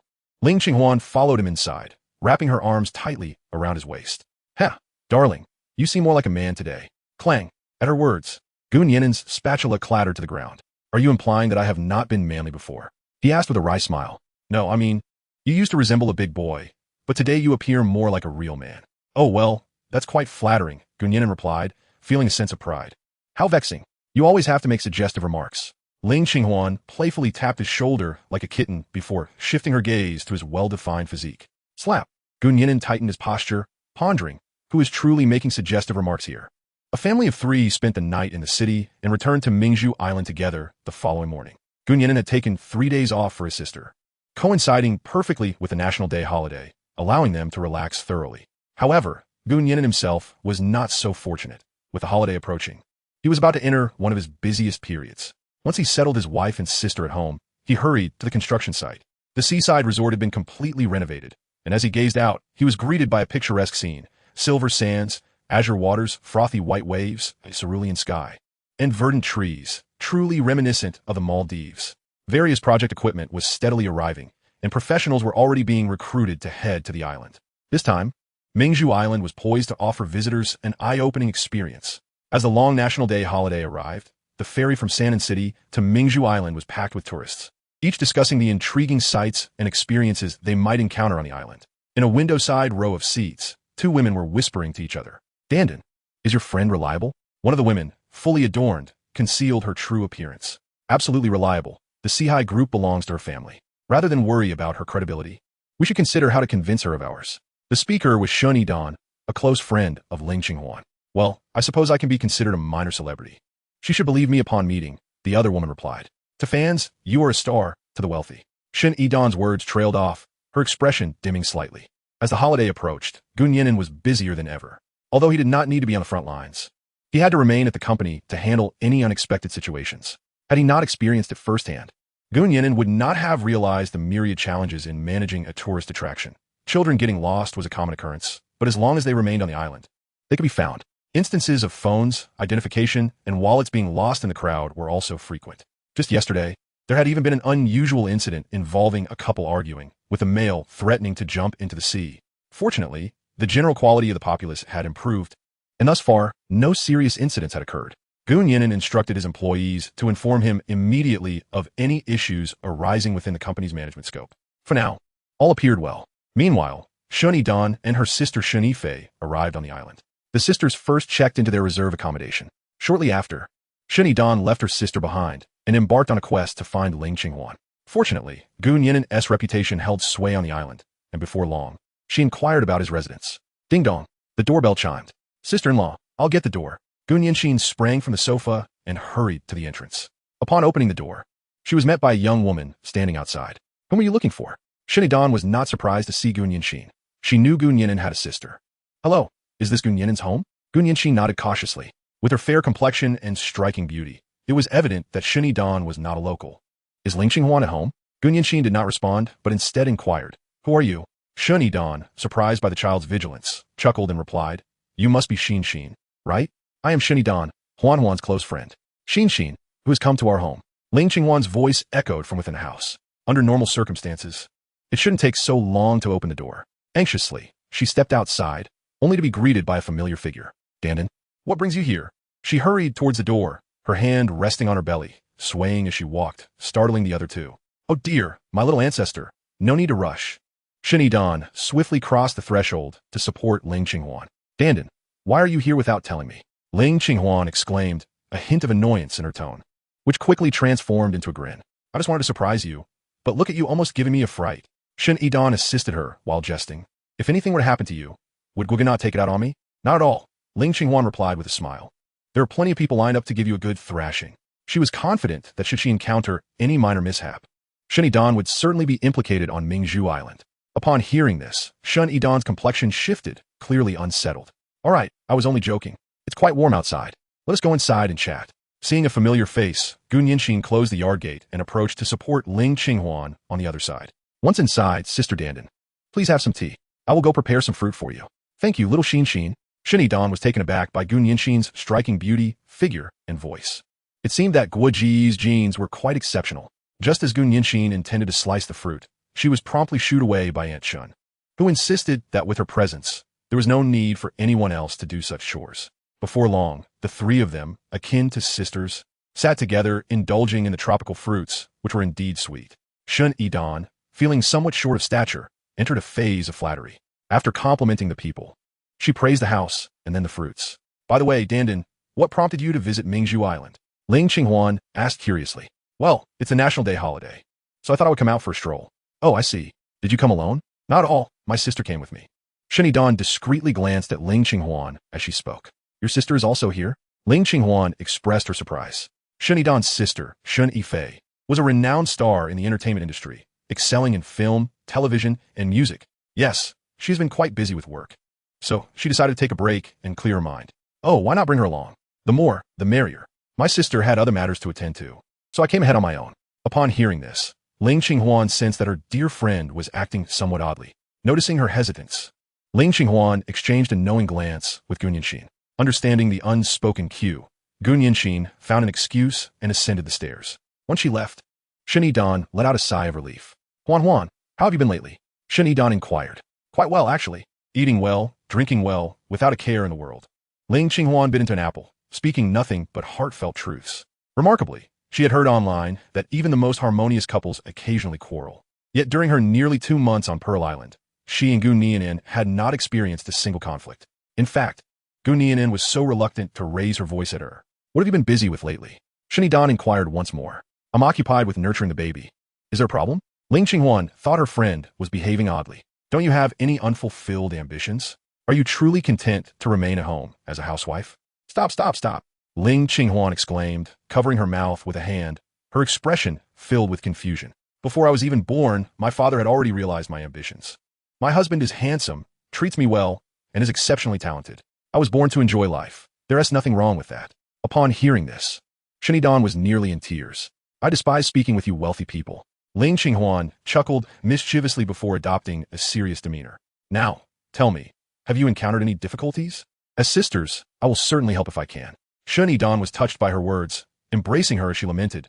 Thank you, Huan, you are my best friend. It's not me who is in trouble, but my sister. Ling Qinghuan responded, Oh, what has happened to our sister? Thus, Nian'an recounted her sister's predicament. Shen Yifei was one of the most sought-after actresses at present. In the eyes of her fans, she was a goddess perched high above.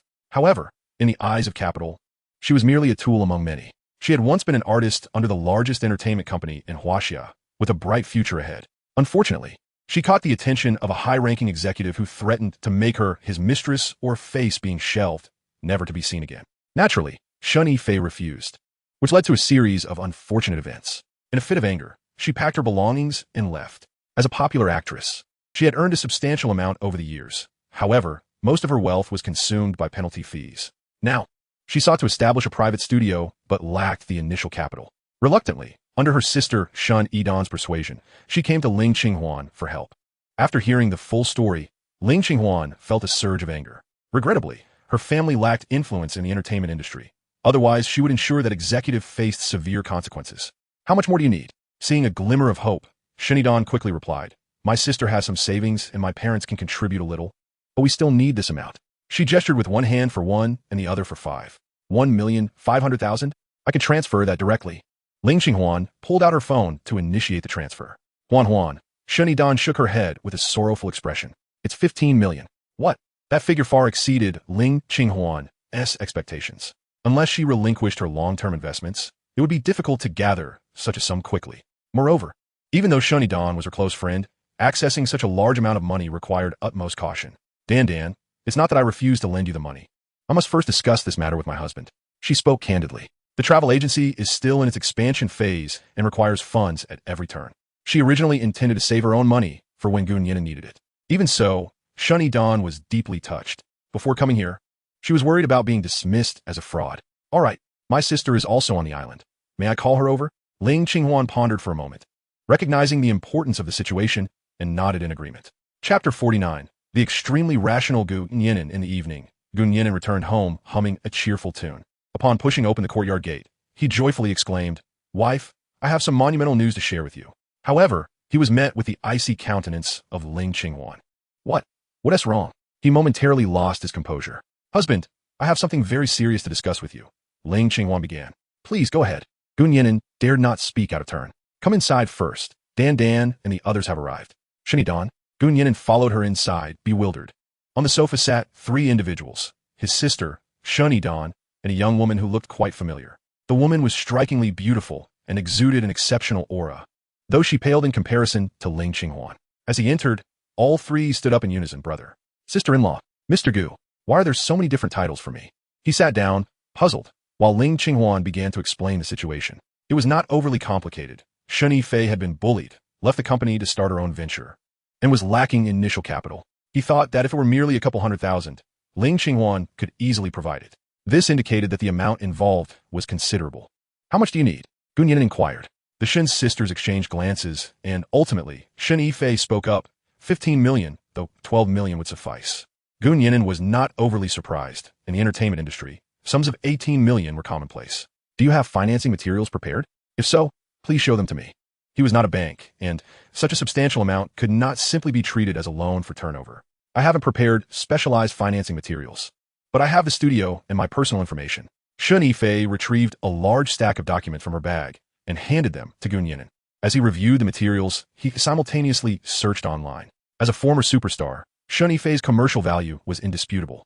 However, he also noticed a troubling trend. There were numerous negative reports about Shen Yifei circulating online. He was indifferent to the veracity of these allegations, aware only that they would adversely affect her commercial worth. Before Nian'an could finish his thought, Shen Yifei interjected. They are all false. I have never engaged in illegal activities or immoral conduct. Please believe me. Gun Yinan raised his hand, signaling her to pause. What I wish to inquire is, assuming the studio is established, do you possess the capability to eradicate any detrimental information? Upon hearing these words, Shen Yifei realized that the man before her was an exceedingly rational businessman. I will contact a familiar operational team if the funds are in place. It should not pose a challenge. After becoming affluent, Gun Yinan found great pleasure in the phrase, if the funds are in place. Very well. Allow us to deliberate on this matter, and we will provide you with a prompt response. Gun Yinan turned to glance at Ling Qinghuan, who nodded in agreement. The Shen sisters, witnessing this, felt it prudent to refrain from further comments. Given the magnitude of the sum, it was indeed necessary to afford others some time for contemplation. Now, let us set this matter aside for the time being. Later, we shall enjoy a simple meal at home and take a few days to unwind on the island. Gun Yinan struck the gavel to adjourn, and the two had no choice but to acquiesce. Naturally, with matters weighing on their minds, even dragon meat would not be appetizing. Their meal was rather bland and devoid of flavor. After dinner, they strolled back to the guest house. Fortunately, they had reserved their rooms in advance, as several travelers were now at the front desk, distressed over their lack of accommodation. That night, Shen Yifei scarcely slept, listening to the sound of the waves while pondering her nebulous future. Meanwhile, Gun Yinan and his wife had fewer concerns to contemplate. By the way, dear husband, what good news did you mention for tonight? Ling Qinghuan had refrained from asking about Shen Yifei's situation all evening. Hehe, our new yacht is arriving tomorrow. The whole family will board for a vacation. Did you purchase another yacht? Is it similar to the blissful life? Ling Qinghuan was taken aback. A vessel worth over 100 million, and her husband simply announced the purchase? He was indeed more extravagant than she had imagined. Moreover, it is well known that the true expense of a yacht lies not in the hull itself, but in the exorbitant maintenance costs. She genuinely worried that one day their finances would be squandered away. It's different. It belongs to our family. How can it be compared to a public one? Gun Yinan's face bore an expression of satisfaction. Are you implying it is more beautiful than the blissful life? Ling Qinghuan could scarcely conceive of such a notion. Of course. However, I shall leave the specifics for you to experience firsthand. Now sleep.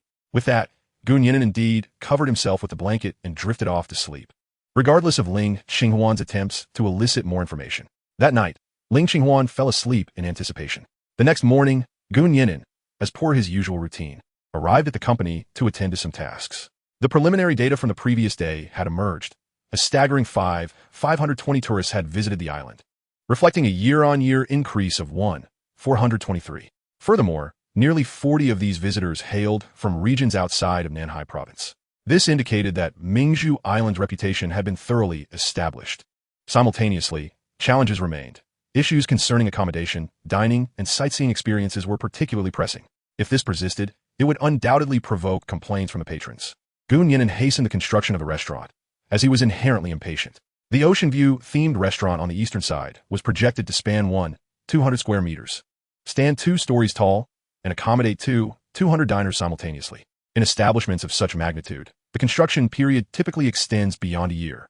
However, Gun Yinan has set an ambitious deadline of 1.5 months for completion and 2.5 months for the grand opening. His intention is not to compromise quality, but to expedite the project by investing substantial funds. This abbreviated timeline incited a blend of exhilaration and trepidation among the construction team.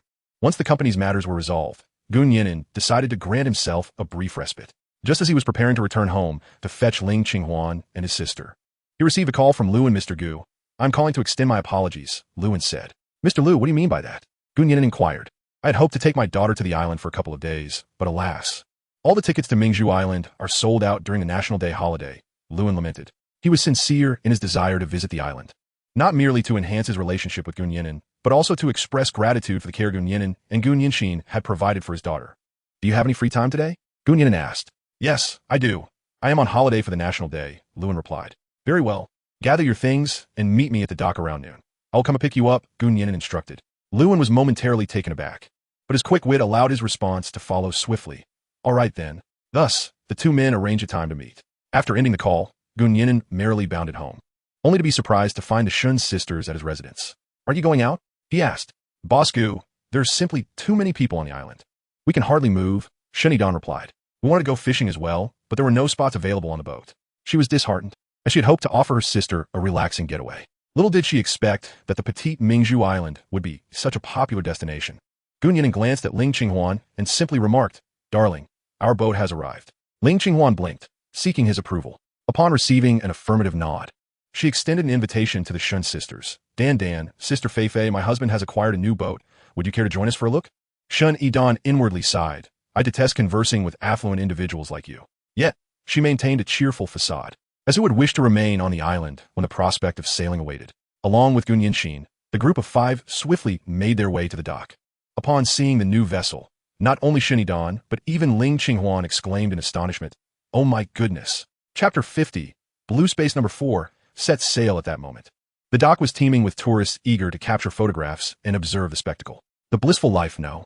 It had just returned from the sea and now floated alongside the Pinnacle yacht. While the former was considered a luxurious yacht within the country, it paled in comparison to the grandeur of the latter. The Pinnacle spans a staggering 131 meters in length, more than 5 times that of Blissful Life. Its width reaches an impressive 168 meters, with the top deck featuring a helicopter landing pad. The entire vessel is adorned in a sleek silver hue, exuding an otherworldly essence reminiscent of a spacecraft from a cinematic universe, characterized by its minimalist aerodynamic design. Even more astonishing is its displacement, an astounding 100 tons, surpassing the tonnage of most major naval vessels globally. Fortunately, Pearl Island is a naturally deep-water harbor. Otherwise, this vessel would have been unable to dock. Of course, the appearance is merely one of the least remarkable features of the Pinnacle. Mr. Gu, is this your yacht? Shin Yidan exclaimed, her jaw dropping in astonishment. Well, it's quite nice, Gun Yinan replied, equally fond of the vessel. After all, many believe that bigger equates to better and greater strength. Trusting the items delivered by the system, he simply signed the delivery documents, and everyone boarded the ship. Upon stepping onto the deck, a chorus of awe-filled exclamations erupted, primarily from Shun Yidan. Shun Yifei, though unfamiliar with the others, maintained a semblance of the modesty expected of a star, while her inner self was astounded. Ling Qinghuan and Gun Yinshin were somewhat composed, exuding the calm demeanor of the hosts. As they continued to explore, Ling Qinghuan leaned towards Gun Yinan and inquired, "Darling, how much did this yacht cost?" Being well acquainted with the world, she sensed that such a magnificent vessel could not simply be purchased with money. Moreover, her husband did not possess such wealth. "Would you believe me if I said it cost nothing?" Gun Yinan blinked innocently, stating a fact. Naturally, Ling Qinghuan found this hard to believe and gently patted his back. "Come on, no one blames you for spending lavishly." Gun Yinan rolled his eyes and remarked, "Actually, it truly cost nothing. The story begins before your arrival at Pearl Island." According to Gun Yinan's account, 2 months prior, he had been experiencing dizziness and auditory hallucinations. One evening, following the guidance of these hallucinations, he ventured to a cave south of Pearl Island. Inside, he discovered an alien in distress and promptly rescued it. The alien claimed to be a prince from the Centaurus Nebula and, in gratitude for his salvation, promised Gun Yinan a reward. This yacht was the gift it bestowed upon him. So, aliens truly exist? Ling Qinghuan's question left Gun Yinan utterly perplexed. Could she genuinely believe such an absurd tale? Was it true that pregnancy could render one foolish for 3 years? Once the brilliant scholar from Jian University, she now seemed to have devolved into a scatterbrained fool. "You can't possibly believe that," Gun Yinan began, instinctively recoiling in a defensive posture. "Are you teasing me?" Realizing she had been tricked, Ling Qinghuan playfully slapped him. The sound echoed, followed by Gun Yinan's yelp. It was uncertain who had once proclaimed themselves the last sweet girl of Sichuan Chongqing. After such a brief marriage, her true nature was revealed. However, how could Ling Qinghuan truly hurt Gun Yinan? The previous slap was merely a playful gesture, not painful at all. The couple continued their playful banter as they entered the captain's quarters. Curiously, the others followed suit, only to discover that the ship was devoid of anyone else. More precisely, there was no captain aboard. "Mr. Gu, are we not setting sail today?" one asked. "Of course we are," Gun Yinan replied, noticing their confusion. "This vessel can navigate autonomously. A captain is unnecessary." The group responded with astonished gasps. Gun Yinan approached the nearly vacant control console and softly greeted, "Hello, Xiao." "Greetings, master. I am at your service," came the reply. "Please check the ship's status and prepare for departure. Self-diagnosis complete. The ship is ready to set sail." "Master, how about bestowing a charming name upon this vessel?" The name Peak was not the official designation of the ship. Gun Yinan turned to Ling Qinghuan and said, "Dear, why don't you name it?" Ling Qinghuan glanced around and noticed a ring of blue ambient lights enveloping the cabin. She recalled a tattered science fiction novel from the Gu family study and casually suggested, "How about Blue Space?" A knowing smile spread across Gun Yinan's face as he declared, "Blue Space, destination. The southern super fishing grounds of Pearl Island. Set course for 4. Acknowledged. The ship's name has been recorded. Blue Space, set course for 4. A subtle hum resonated as the vessel surged forward at full speed. The maximum cruising speed of Blue Space reached 42 knots. making it one of the swiftest among vessels of its tonnage. Yet, the passengers hardly sensed the inertia as blue space raced toward the super fishing grounds. Sisters Shun Yidan and Shun Yifei were utterly startled by the scene, rendered speechless for a long while. Meanwhile, Gun Yanxin, still a child, felt an overwhelming excitement at that moment. What was initially a 40-minute journey was completed in a mere 15 minutes. At the super fishing grounds, 7 Happy Life ships and several smaller fishing boats were present. As the colossal vessel approached, curious gazes were cast in its direction. Uncle Lu, observing the grand ship, trembled slightly even while holding his cigarette. Before he could fully comprehend the situation, the ship's radio crackled to life, calling Happy Life 01. This is Blue Space. Please respond. Uncle Lu picked up the radio and replied, This is Happy Life 01. You are in the scenic waters of Pearl Island. External vessels are prohibited from entering. Please adjust your course promptly. The response came, Uncle Lu, this is Shaoan. This is my new ship. Uncle Lu was completely taken aback. He had previously heard Gun Yan'an mention a new ship intended for family use. He had assumed it would be on par with Happy Life, which he deemed quite impressive. But what was this magnificent creation before him? In comparison, Happy Life seemed like a mere offspring. And that cruising speed, was it for real? It was astonishingly swift. After exchanging a few more words via radio, Blue Space navigated toward the outermost edge of the super fishing grounds. Upon arrival, the anchor was dropped, and everyone began to fish and relax. The ship was already stocked with various beverages and featured an intelligent bartender. Whatever one desired to drink could be ordered directly from the AI. Shun Yifei attempted to order a non-alcoholic mojito, which arrived in her hands 5 minutes later. Delivered by a robotic waiter. She sat dazed in a lounge chair, feeling a surreal sense of dreaming as she faced the sea breeze. Turning her gaze, she found Shun Yidan demonstrating impressive adaptability. She was already gathered around Ling Qinghuan, eager to compete in fishing. Ling Qinghuan glanced at the fishing rod in her hands and then at Gun Yan'an, her face adorned with a mischievous smile. Darling, is this the same model you gifted my father? Gun Yan'an nodded, having just learned of this detail himself.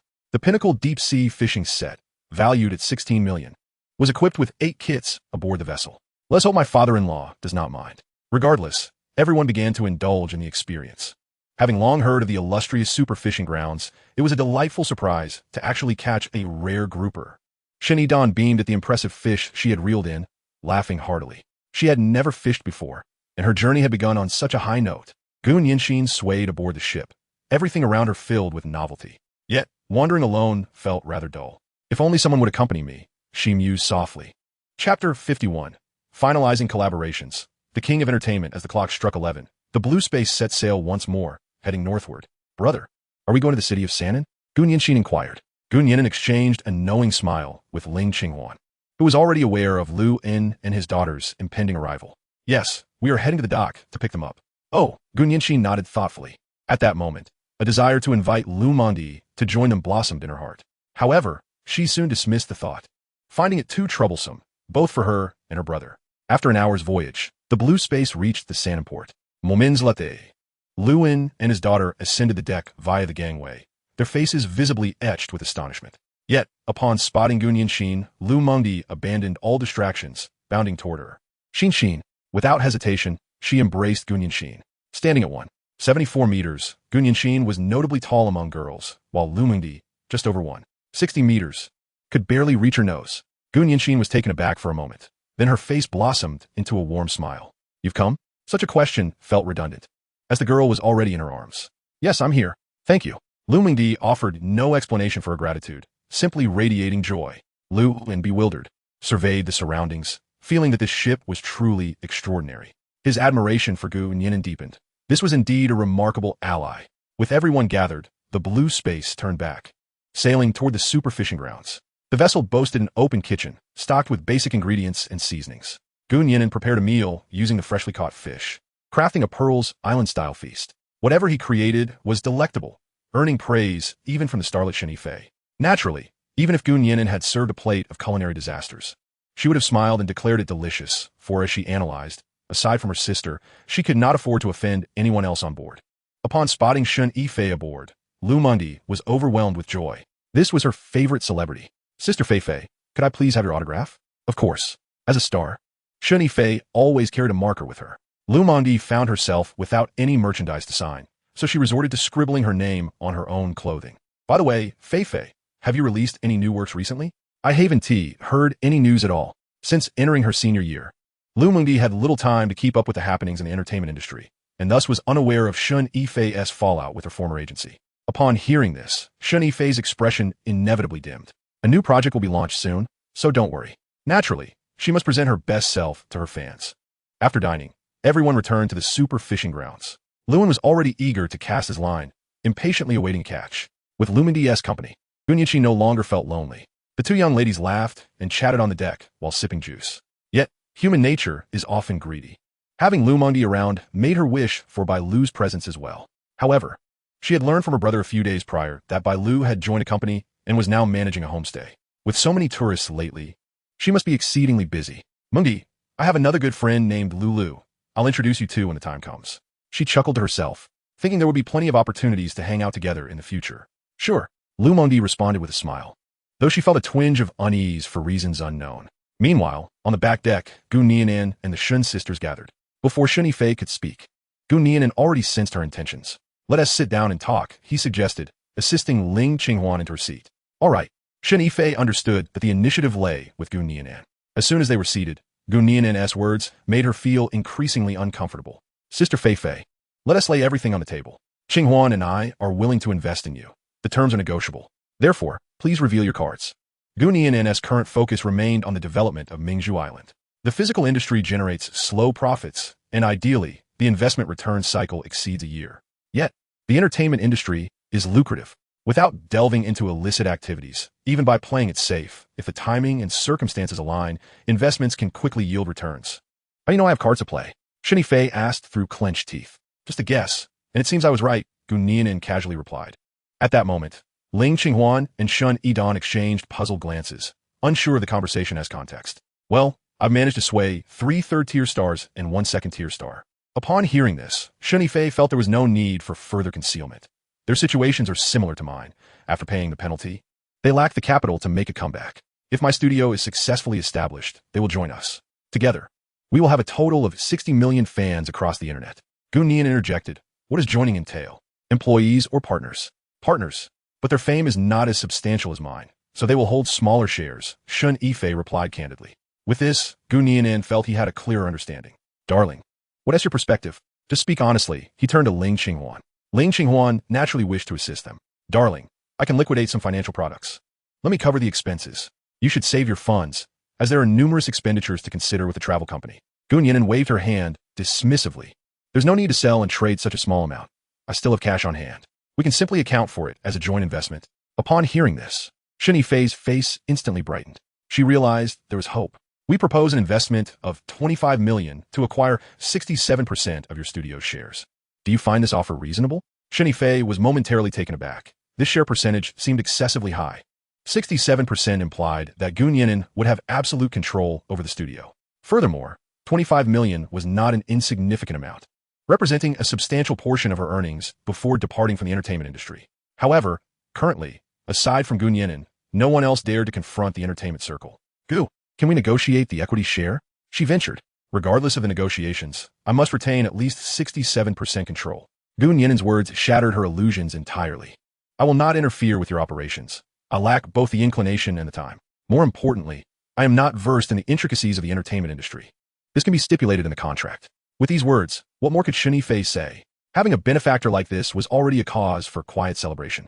Very well. I shall take charge of this on their behalf. With that agreement, the partnership was solidified. At that moment, the voice of the system echoed in Gu Nian'an's mind. Congratulations.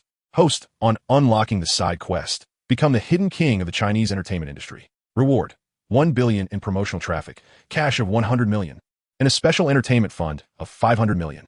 Note, the special entertainment fund may only be utilized for investments in film, music, and other entertainment-related projects. Chapter 52, Joyful Frog. Naturally, Gu Nian'an felt elated at the prospect of rewards.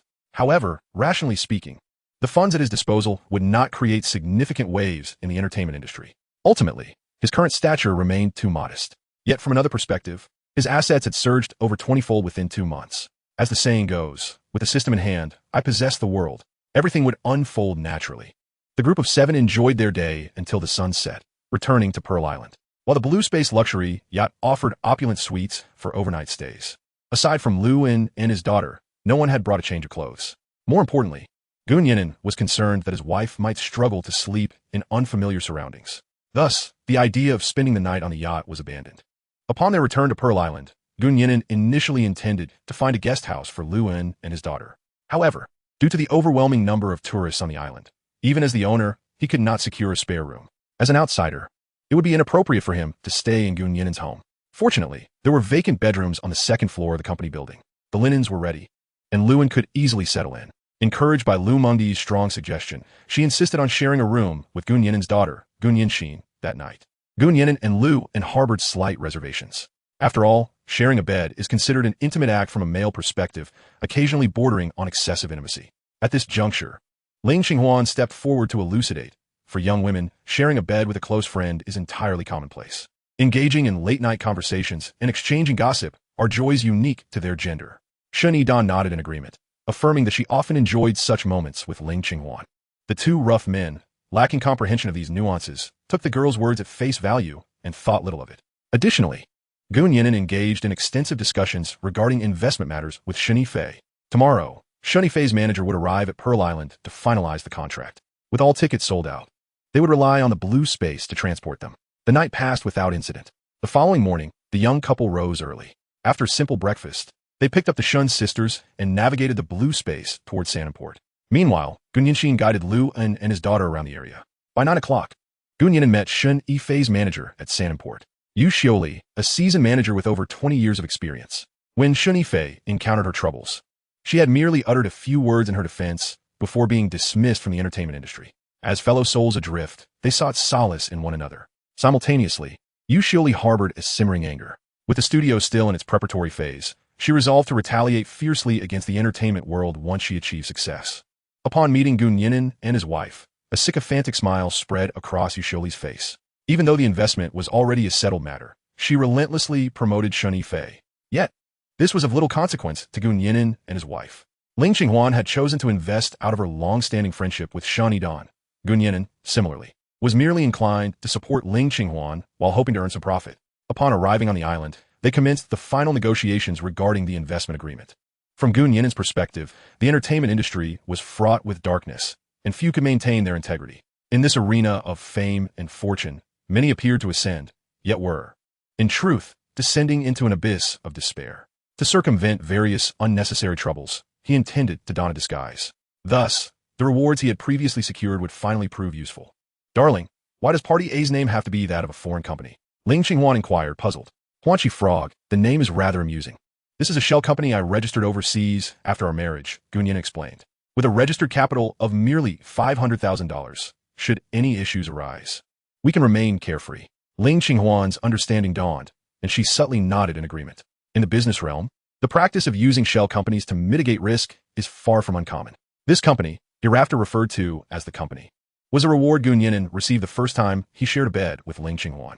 Initially, he believed he had stumbled upon a great bargain, but upon further investigation, he discovered it was merely a shell company registered in a small Pacific island nation. For a considerable period thereafter, he cast this matter aside. However, his current ambition was to become the undisputed king behind the scenes of the entertainment industry. Thus, this shell company came into play. A mutually agreeable accord was reached. Nian'an's funds would be deposited into the company's account within 3 days. Meanwhile, Shen Yifei and Yu Xiuli were entrusted entirely with the establishment and development of the studio. Following the signing of the agreement, Shen Yifei was eager to return to the mainland for work. Yet, under the persuasion of Nian'an and his spouse, she ultimately decided to remain on Mingzhu Island for a few days of relaxation. Having resolved matters on this front, the couple strolled back home. To their surprise, Luan was seated on the living room sofa, engrossed in his phone. Lugo, aren't you going out? Luan offered a bittersweet smile in response, saying, the kids seem to still be asleep, so I'll just wait here. Nian'an was taken aback. It was already well past noon. His sister certainly had a talent for sleeping in. As the three exchanged awkward glances, Nian'an and Lu Mengdi descended the stairs. Nian'an appeared vibrant and radiant, without a hint of embarrassment, for she had always been known for her penchant for late mornings at home. In stark contrast, Lu Mengdi was visibly shy, retreating behind Nian'an. The two had stayed up until dawn the previous night and had inadvertently overslept. Upon awakening, it was already 11 in the morning. She wanted to rise, yet Nian'an spun around and embraced her, rendering her immobile. Caught in the embrace, Lu Mengdi soon drifted back to sleep, and when she awoke again, an hour had passed. Brother, aren't you supposed to be going to the mainland to pick someone up today? Why haven't you left yet? Nian'an inquired boldly. Gu Nian'an was at a loss for how to answer, turning away to stifle a laugh. He was not merely going to fetch someone. The individual was already retrieved, and a multi-million-dollar deal was secured, yet his sister remained in slumber. However, given the holiday, a bit of extra sleep could be justified. After the five of them enjoyed lunch together, Gu Nianxin volunteered to take Lu Yin and his daughter on an adventure. Gu Nian'an took a brief respite before summoning Lin Fangzhou and others to explore the primal woods in the southeast. Thus far, the woods had established two intersecting ecological pathways, totaling a length of 10 kilometers. However, due to various reasons, the woods had yet to be open to visitors. 70% of the tourists were frolicking on the northeast beach, while the remainder were mostly fishing at sea. Mr. Gu, regarding the treehouse accommodation area you mentioned earlier, we have prepared an implementation plan and preliminary arrangements. Lin Fangzhou indicated towards the beach ahead. Initially, we plan to construct a staircase here, allowing guests of the accommodation to access the beach directly. Based on current building material technologies, we have designed 4 types of tree houses: a single room, a standard room, a luxury room, and a duplex suite. Gu Nian'an perused the materials on his tablet, surveying his surroundings with an approving nod. By the way, which location offers the best view? Over there, the view from tree number 9 is the finest. To facilitate future planning, the significant trees in the vicinity had been marked. May I reserve that tree for myself? Gu Nian'an spoke plainly, stating that the concept of the tree house was indeed proposed by Ling Qinghuan. Naturally, once it is constructed, the finest unit should be dedicated to her. All right, I shall note that down now, Lin Fangzhou replied, showing no objections.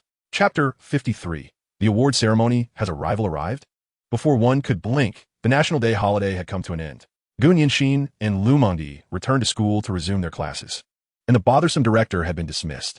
Sisters Shun Yifei and Shan Yidan had also returned to the mainland to establish their personal studio. After a dreamlike holiday, everyone's lives had returned to their usual rhythm. On October 10th, at Mingzhu Island Tourism Company, after 3 rounds of recruitment, the number of employees had exceeded 100. Among them, a portion were temporary workers who had filled in during the holiday.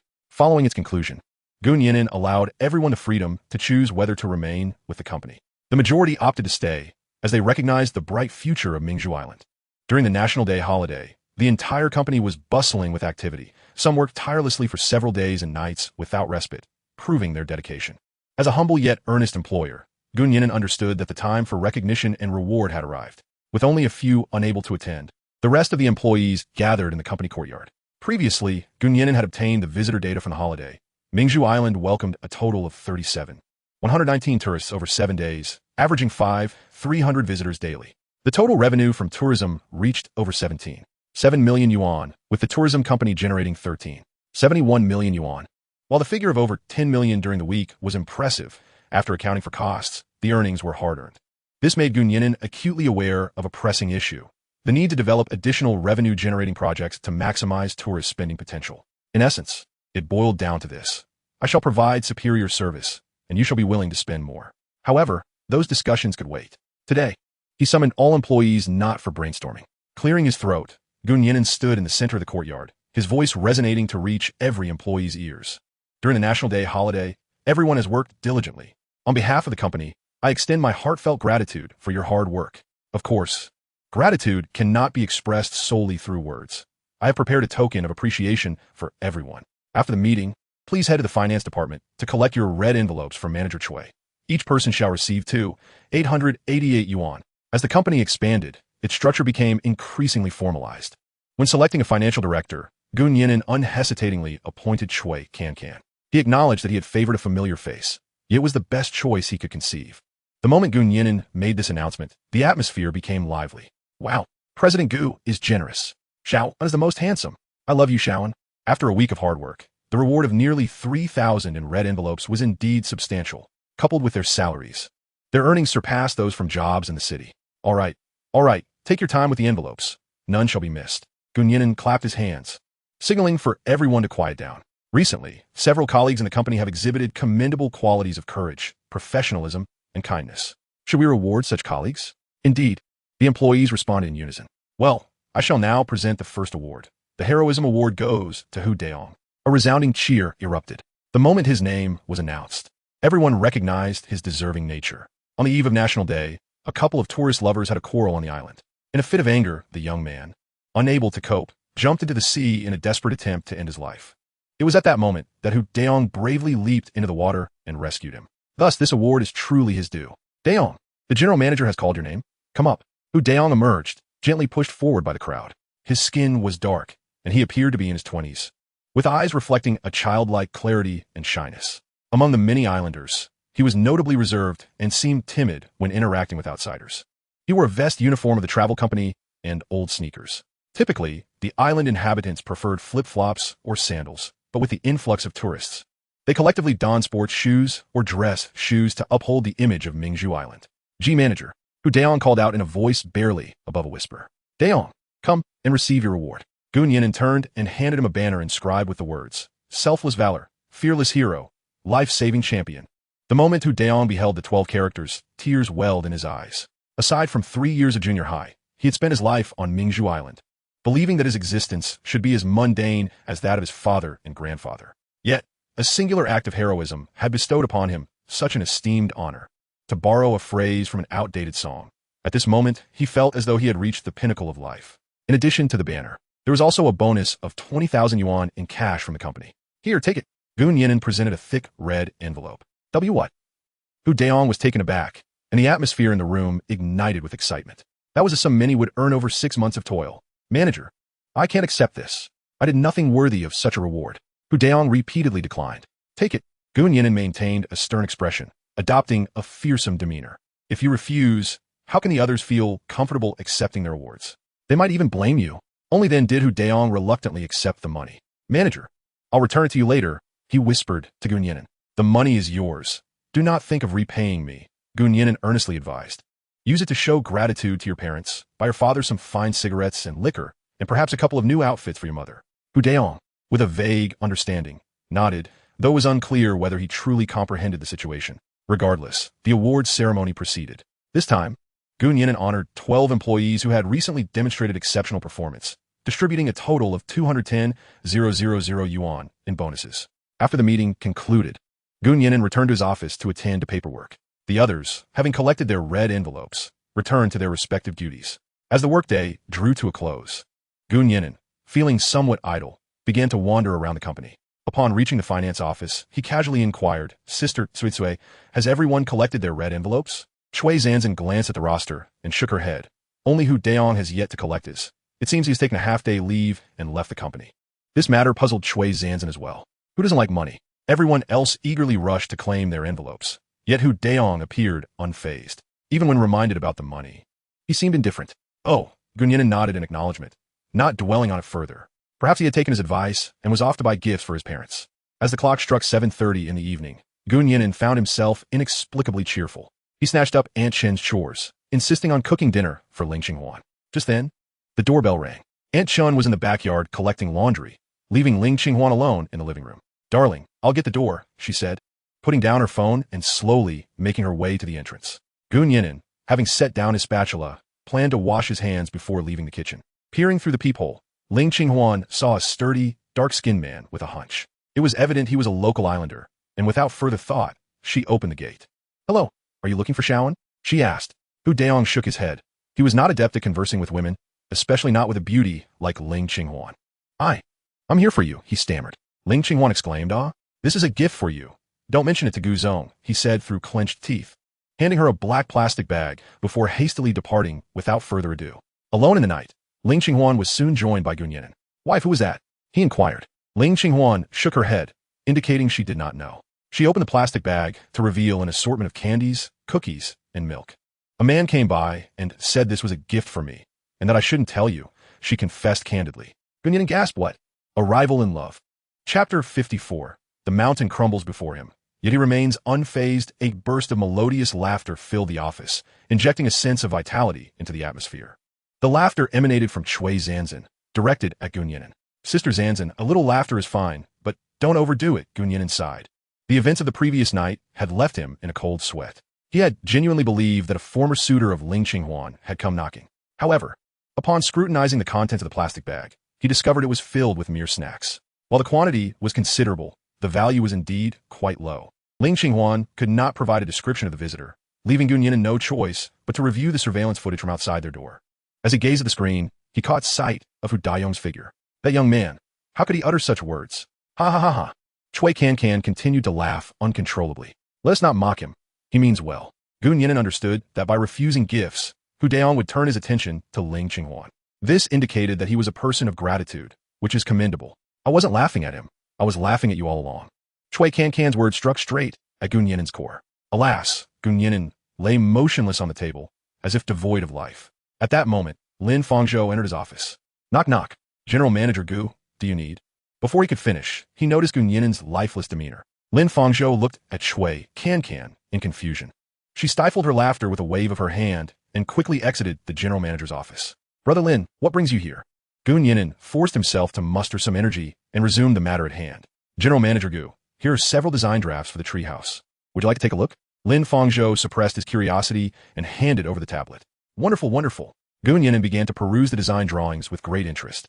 10 minutes later. Overall, I am quite satisfied, but could we possibly request a designer to craft a more luxurious treehouse? Are you referring to the one you have reserved for yourself? Lin Fangzhou quickly grasped the implication. Indeed, I desire something more exquisite, more opulent, a truly unique treehouse.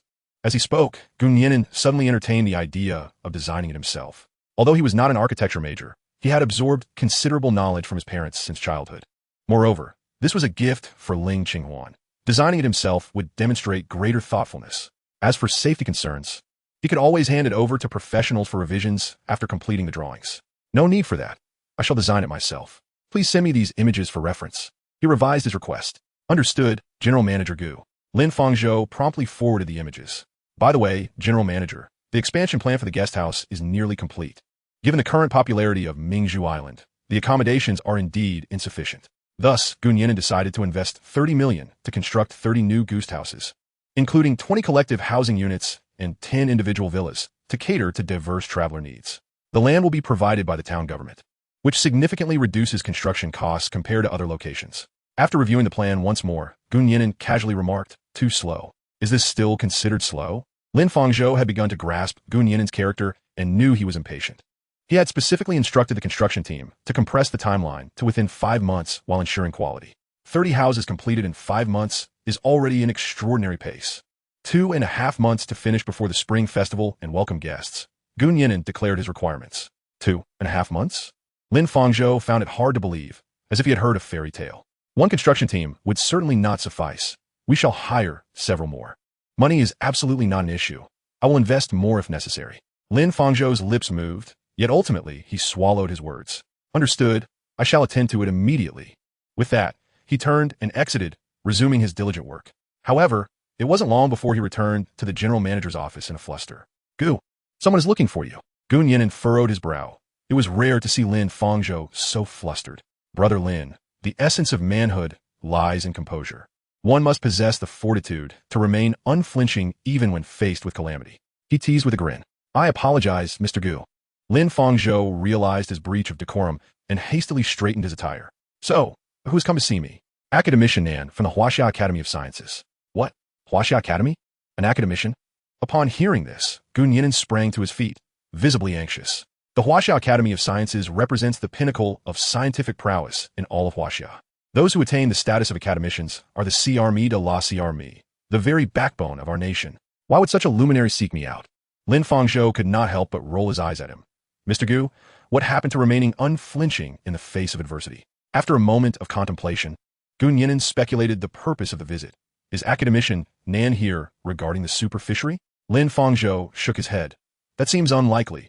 I've looked into it. And he is an astronomer. An astronomer? Gun Yinan was utterly perplexed. Where is he now? Lin Fangzhou replied. At the town government. Mayor Chao is receiving his team. Mayor Chao sent someone to the company to find you, saying academician Nian'an wishes to meet you. Very well, let's hurry over. Gun Yinan pushed aside his office chair and dashed out. As he mounted his electric scooter, he glanced down at his attire and let out a bitter laugh. Despite being the company's president, he was still clad in the Islander-esque casual ensemble, a shirt, shorts, and flip-flops. Would it be too disrespectful to meet an academician dressed like this? He hurried back to the office, mirroring Lin Fangzhou's earlier haste. Fortunately, he had left his only suit in the office, specifically for occasions like today that demanded formal attire. In retrospect, it was almost prophetic. He quickly changed into his suit and donned ill-fitting dress shoes before hopping back on his scooter. Before the town government conference room, Gun Yinan took several deep breaths to compose himself. He gently knocked on the conference room door. Inside, academician Nian'an Kanda sat at one side of the long table with his 6 students, while Uncle Chao was on the opposite side, introducing the situation of Mingzhu Island to everyone.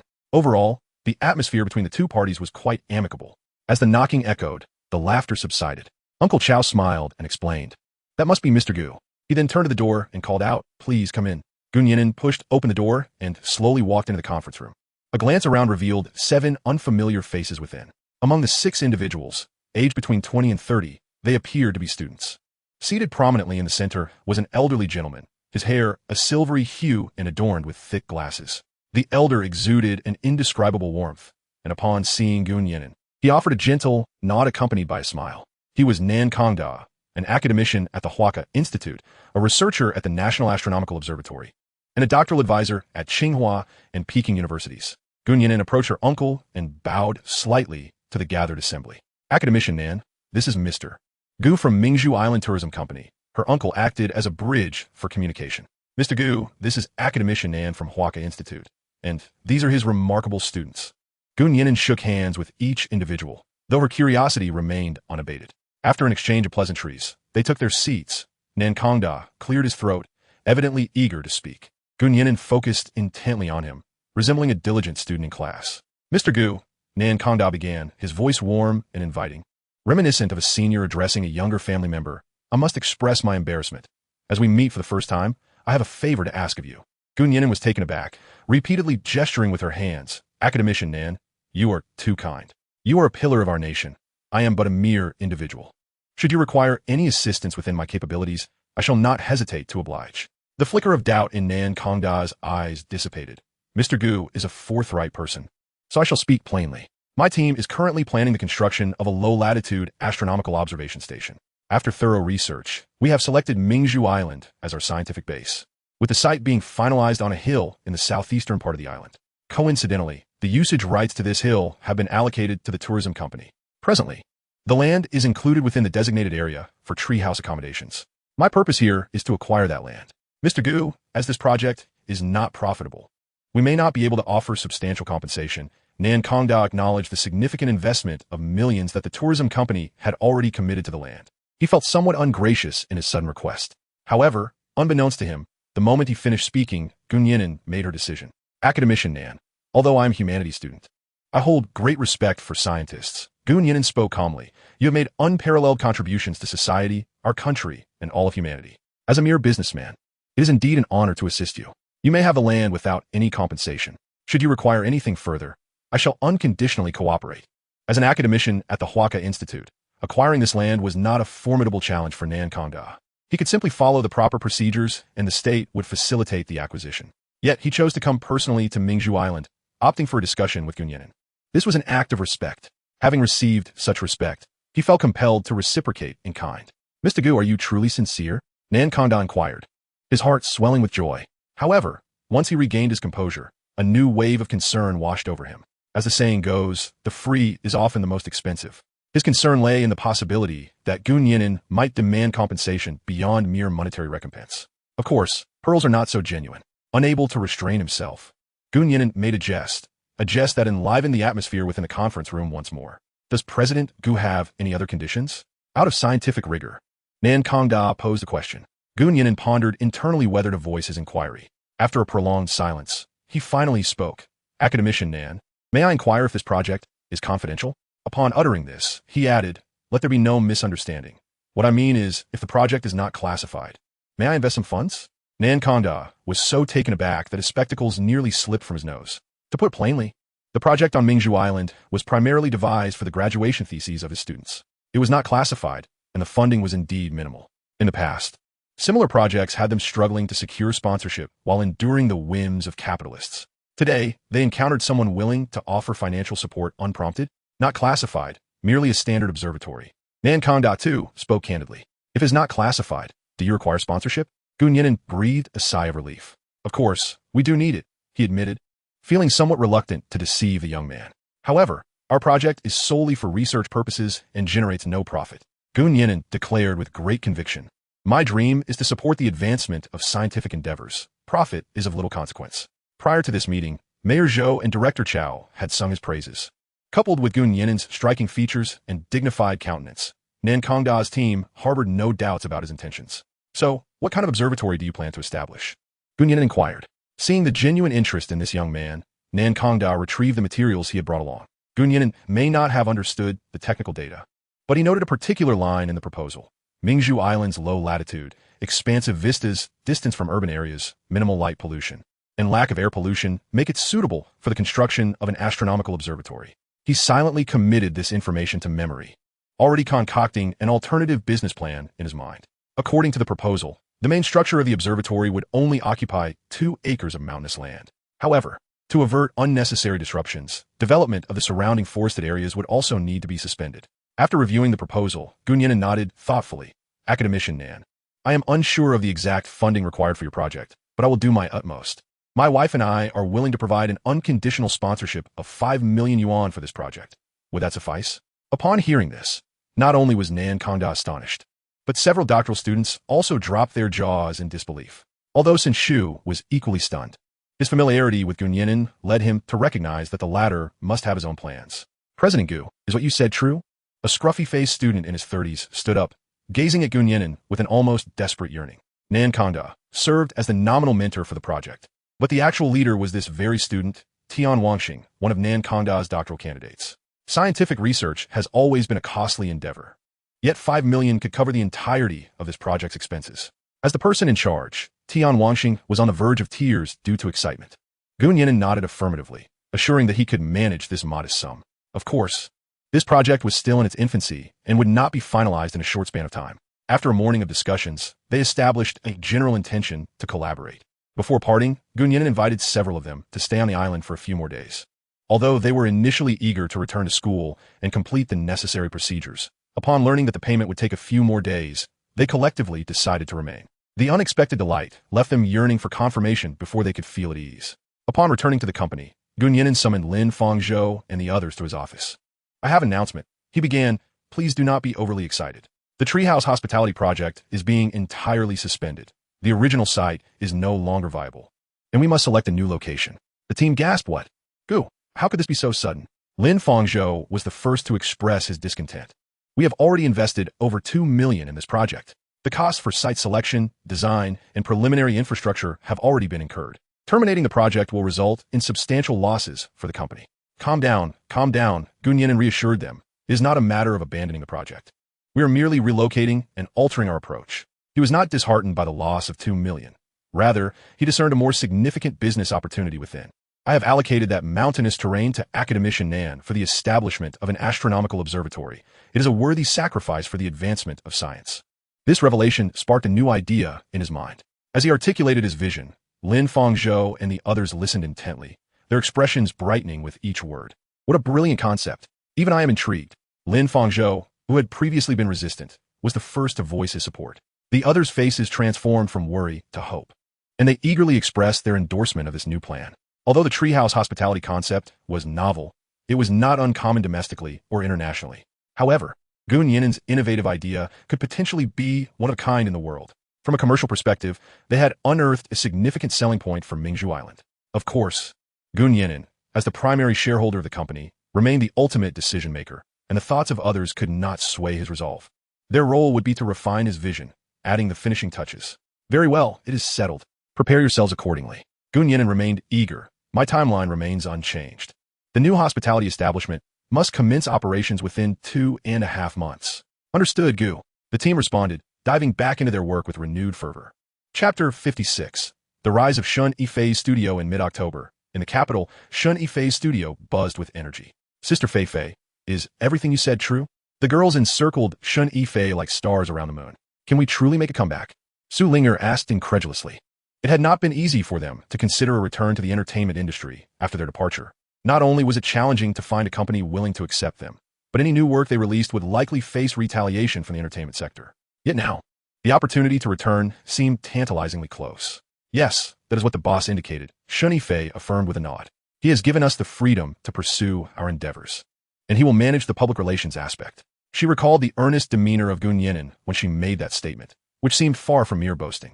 The boss further remarked, if you wish to retaliate against the entertainment industry, you may take action, provided you possess their incriminating evidence. Any sort of evidence will suffice. Would false evidence suffice? The youngest, Su Linger, inquired. At her words, the other four shot her incredulous glances. Even the most trivial of evidence must be genuine. Oh, Su Ling'er replied, her face falling. She was merely a third-tier artist. Where could she acquire such corporate dirt? Noticing the silence from the others, Shen Yifei cleared her throat and spoke. I have a dual-purpose strategy. I wonder if you might be interested in hearing it? The four nodded vigorously. We five are. After all, the greatest scandal in the entertainment world, aren't we? With that simple statement, the others grasped the implication. Are you suggesting we expose Wu Dafeng's misconduct? Jiang Shishir, the eldest among them, was the first to respond. Wu Dafeng was the company executive who had previously harassed them. Precisely. Let us tarnish Wu Dafeng's reputation and elevate our own image as untainted individuals. This suggestion had originated from Nian'an. Initially, Shen Yifei found the idea utterly repugnant.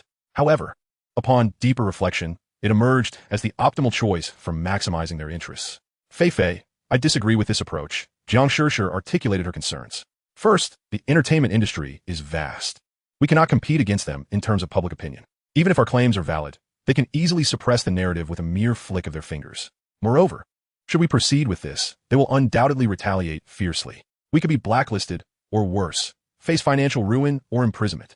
Upon hearing her, Shen Yifei merely chuckled softly. Is there truly a distinction between us and being blacklisted? How long has it been since you received any offers? What is our reputation now? Isn't this all a result of the entertainment industry's interference? Moreover, Shen Yifei considered her words carefully before adding. The boss has indicated that as long as we are willing to step forward, he has a means to draw Wu Dafeng into the abyss. In doing so, we can exact our revenge and make a dazzling return. After contemplating, the five gradually adopted resolute expressions. All right, let us go for it. I recorded audio when he harassed me. It's all authentic. I also captured video evidence of his lewd actions. Great. Ling'er, do you dare to join us in this fight? Shen Yifei turned to Su Ling'er. Su Ling'er lowered her head, feeling somewhat embarrassed as she admitted. While you all have evidence, I didn't think of that at the time and left nothing behind. The other four slapped their foreheads. And Jiang Shishir sighed with a wry smile. Ling'er, you are too naive. You should go home. This industry is not suited for you. Su Ling'er chuckled and replied. Although I lack evidence, I can still cheer you on. The five individuals were all victims of fate. Previously, there may have existed various unspoken thoughts among them. However, in that fleeting moment, they truly united as a formidable force. In their quest to bring down Wu Dafeng, they needed to remain in the office to convene. Li, could you assist us by ordering some takeout? Shen Yifei called out, adding, and don't forget about the matter the boss mentioned. Yu Shioli simply nodded calmly before exiting the office. Upon reaching the dimly lit corridor, Yu Shioli glanced around and then retrieved her phone to make a call. Mr. Wu, I have something to discuss with you. 5 minutes later, she ended the call with Wu Dafeng and dialed another number. Mr. Su, this is Yu Shioli. I have a matter related to the entertainment industry to discuss with you. After concluding her conversation with Mr. Su, she dialed yet another number. Mr. Li, this is Yu Shioli. After making a dozen calls, she finally exhaled deeply. Having navigated the entertainment industry for nearly 20 years, she had reached out to nearly all the executives she knew in that brief span of time. The reason was simple. It was a directive from her boss, Nian'an. Half an hour later, dinner arrived for everyone. Yu Shioli returned to the studio with her hands full of takeout boxes, a gentle smile adorning her face. All right, everyone, let us have dinner first. We can discuss things afterwards. The group put down their work and gathered around the dining table to enjoy their meal. 3 days later, Shen Yifei conducted a final review of the nearly 200 pages of materials compiled by the team. Everything was in place. They merely awaited the right moment. She pulled out Nian'an's number and dialed. Hello, boss, this is Shen Yifei. Fei, I'm out at sea. The signal is poor. Nian'an's voice was indeed intermittent. Our materials are ready, and we plan to send them out at noon. Shen Yifei replied. Go ahead and send them. Report any developments. I'm currently fishing with Qinghuan, so I want to keep you. With that, Nian'an promptly ended the call. Shen Yifei stared at her phone's blank screen, filled with unspoken words. As noon approached, the five of them sat around the office desk, their eyes fixed intently on the polished draft. Whether we achieve catastrophic failure or resounding success depends on you, Shen Yifei silently mused. At that moment, her phone rang, expecting it to be Nian'an. She frowned upon seeing the caller ID. It was Wu Dafeng. What could he want at this hour? The five exchanged glances, and Su Ling'er surmised a troubling possibility. One among them had leaked information. Otherwise, Wu Dafeng's call could not have been so timely. Will you answer? Jiang Shishir inquired. Shen Yifei nodded and pressed the answer button. Shen Yifei, don't think that such petty tricks can lead to my downfall. Wu Dafeng's oily, hoarse voice echoed through the line. Feel free to send it out, but don't blame me for being ruthless when the time comes. You know how extensive my connections are in the entertainment industry. Manipulating public opinion is child's play. After finishing his threat, he abruptly hung up. The five women exchanged glances once more. with Shun Yifei seething with rage. Who is it? Who leaked the information? Suddenly, she stood up and furiously pushed past the others. Jiang Shishir, was it you? Of course not. Jiang Shishir was equally incensed, her eyes ablaze with fury. I suspect it is you. You were the one who brought this entire matter to light. It is easy to imagine the hellish scene that ensued as these 5 women, all grappling with life's adversities and cornered into a dire situation, erupted into a quarrel. Their heated argument quickly escalated into a physical altercation.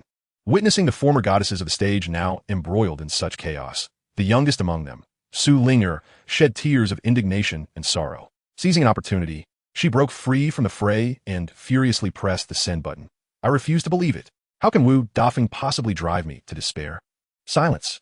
She turned back and seized Jiang Shishir by the shoulders, delivering a sharp slap. Blood trickled from the corner of Jiang Shishir's mouth, and the room fell silent as everyone stared in bewilderment at Su Ling. I've sent everything out. If we are to perish, let us perish together. In the Entertainment Operations Department of the capital, Mr. Wu, we have detected unfavorable remarks directed at you and the company. Wu Dafeng haughtily snorted. Employ the old methods. Suppress the heat. Gather evidence. And once the frenzy subsides, we shall turn the tables. Yes, the entire operations team began their swift maneuvers. 5 minutes later, the operations director, head hung low, dared not meet Wu Dafeng's gaze. Mr. Wu, we have preserved the evidence. Have we suppressed the heat? No. It cannot be subdued. What do you mean it cannot be subdued? Wu Dafeng was perplexed. He had arranged with the Weibo officials that any situation would be met with a suppression of heat. We have tried every method, but it simply cannot be contained. Your scandal has already ascended to the top of the trending list. It has gone viral. Wu Dafeng, what? Chapter 57. In disarray, unwelcome initially, the entertainment industry paid little heed to the revelations concerning Shun Yifei and her companions, merely preparing the standard public relations toolkit, a clarifying statement, a cleansing of their image through hired online support, and a lawyer's letter. Once the scandal broke, they promptly issued a clarifying statement. Subsequently, they deployed a multitude of online supporters to sanitize the image of the entertainment sector and Wu Dafeng himself. Finally, they dispatched a lawyer's letter in an attempt to divert public attention. They planned to gradually devise a means of retaliation against Shun Yifei and her companions thereafter. In the past, this triad of strategies had proven as effective as a miraculous remedy, yielding immediate results.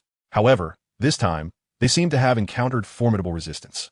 On the day the incident erupted, Wu Dafeng leveraged personal connections and spent a substantial sum to persuade Weibo officials to suppress the heat. While the officials did intervene, the results were nearly negligible. Shun Yifei's expos garnered 10 million likes and 8 million shares within 12 hours, propelling it into the limelight. The entertainment sector expended nearly 10 million Chinese currency in a counteroffensive by hiring online supporters. The following dawn, a plethora of damaging information regarding Shun Yifei and the other 4 beauties emerged.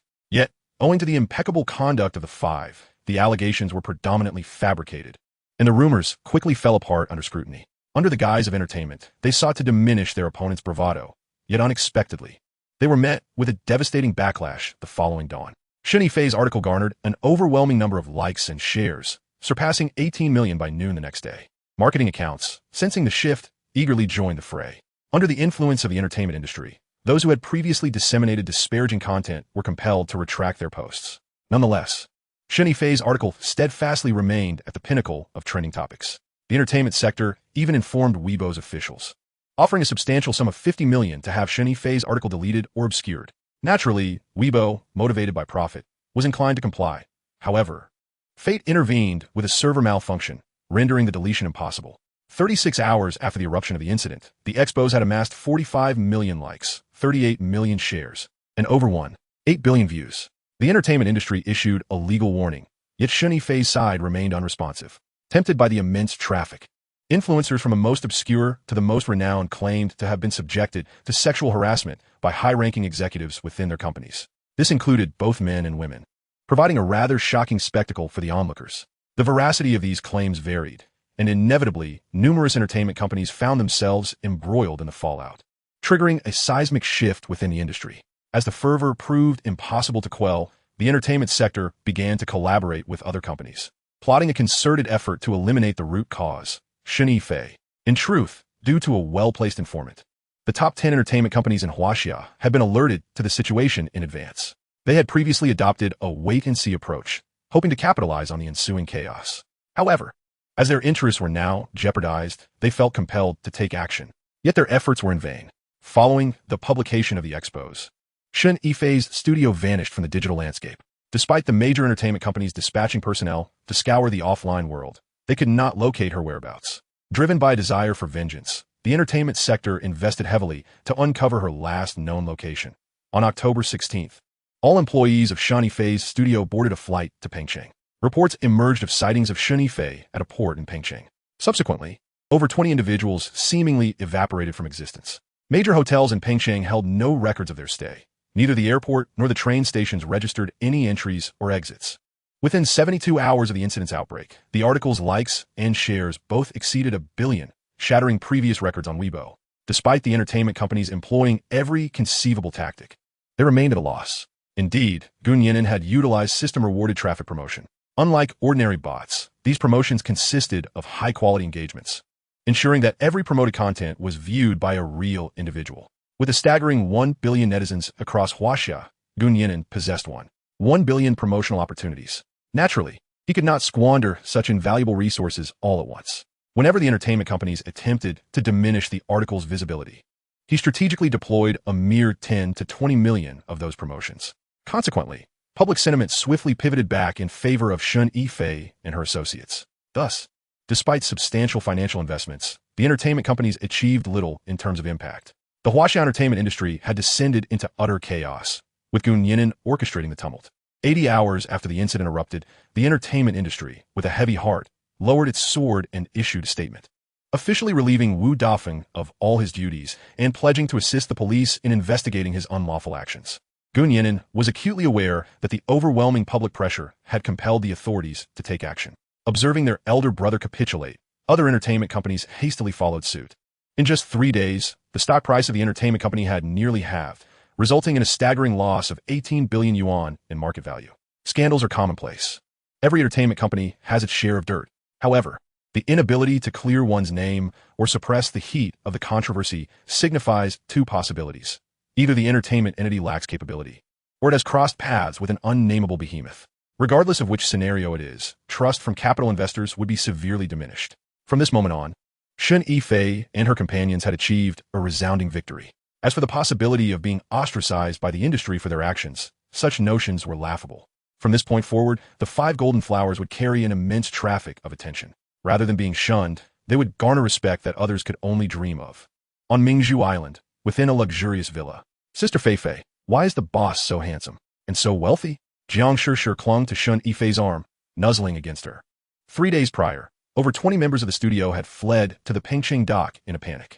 Nian'an had discreetly piloted the blue spaceship yacht, providing them refuge on Mingzhu Island. In the words of Su Ling, this yacht was akin to a battleship, instilling a sense of security. Sure. I advise you to refrain from harboring ulterior motives. Shen Yifei gently pushed her away, her expression cold and serious. The boss is the husband of my sister's best friend, and as you've seen, he's not someone you can approach. Oh, Jiang Shishir pouted, dropping the subject. At that moment, a timid voice interrupted. Sisters, may I get up now? My knees are hurting from kneeling. No, stay kneeling. The 4 responded in unison. Su Ling, kneeling on the side, felt tears welling up. Time rewound to 3 days earlier. Aware that there was a mole from the entertainment industry within her studio, Shen Yifei devised a plan to test the waters. Excluding Su Ling, the 4 plotted to stage a dramatic internal conflict. Even if Wu Dafeng had not contacted them at that time, they would seize the opportunity to quarrel. The reason for not involving Su Ling was twofold: her obliviousness and her lack of acting skill. While others were merely pretending to fight, she unexpectedly got carried away and aimed a punch at the face of a female star. Fortunately, the mole was indeed identified. She was Jiang Shishir's personal assistant. Upon discovering that she had been leaking information to Wu Dafeng, they promptly dismissed her.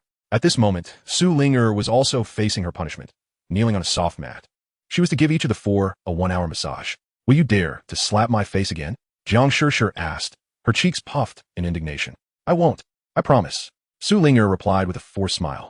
In Nian'an's household, Ling Qinghuan found her greatest amusement these days in indulging in the latest gossip online. It was not until Nian'an took her to Pengcheng to pick someone up that she realized she too was one of those who sow the seeds. Darling, were these also your doing? She inquired, wrapping her arms around Nian'an's hand. On the screen of her phone, a compilation of victims' revelations edited by netizens played. Nian'an shook his head. This has nothing to do with me.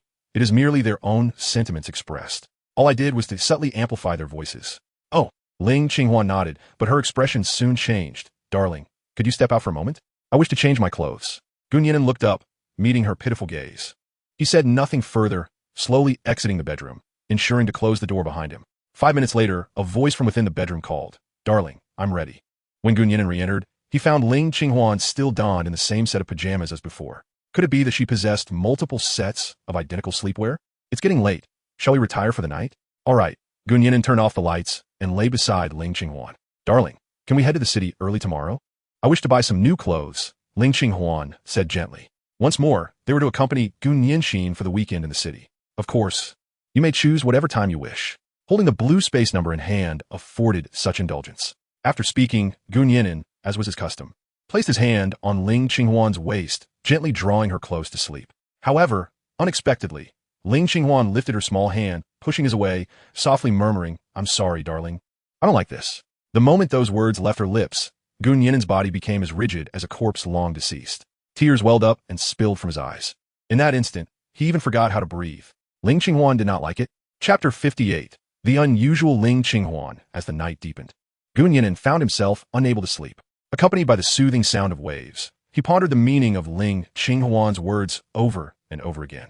I don't like this. Those mere 6 words left an indelible scar on the heart of the young man, despite the fact that they were legally wed and shared the same bed every night. Their intimate interactions were indeed scarce. Due to Ling Qinghuan's pregnancy, they were unable to engage in such activities. All along, Gu Nian'an had maintained a careful balance in their interactions, both as a means of protecting Ling Qinghuan and testing himself. Yet, surely, embracing while sleeping should remain unaffected? In the past, Ling Qinghuan would often snuggle into his arms at night. It was from that time that Gu Nian'an had developed the habit of holding her close as they slept.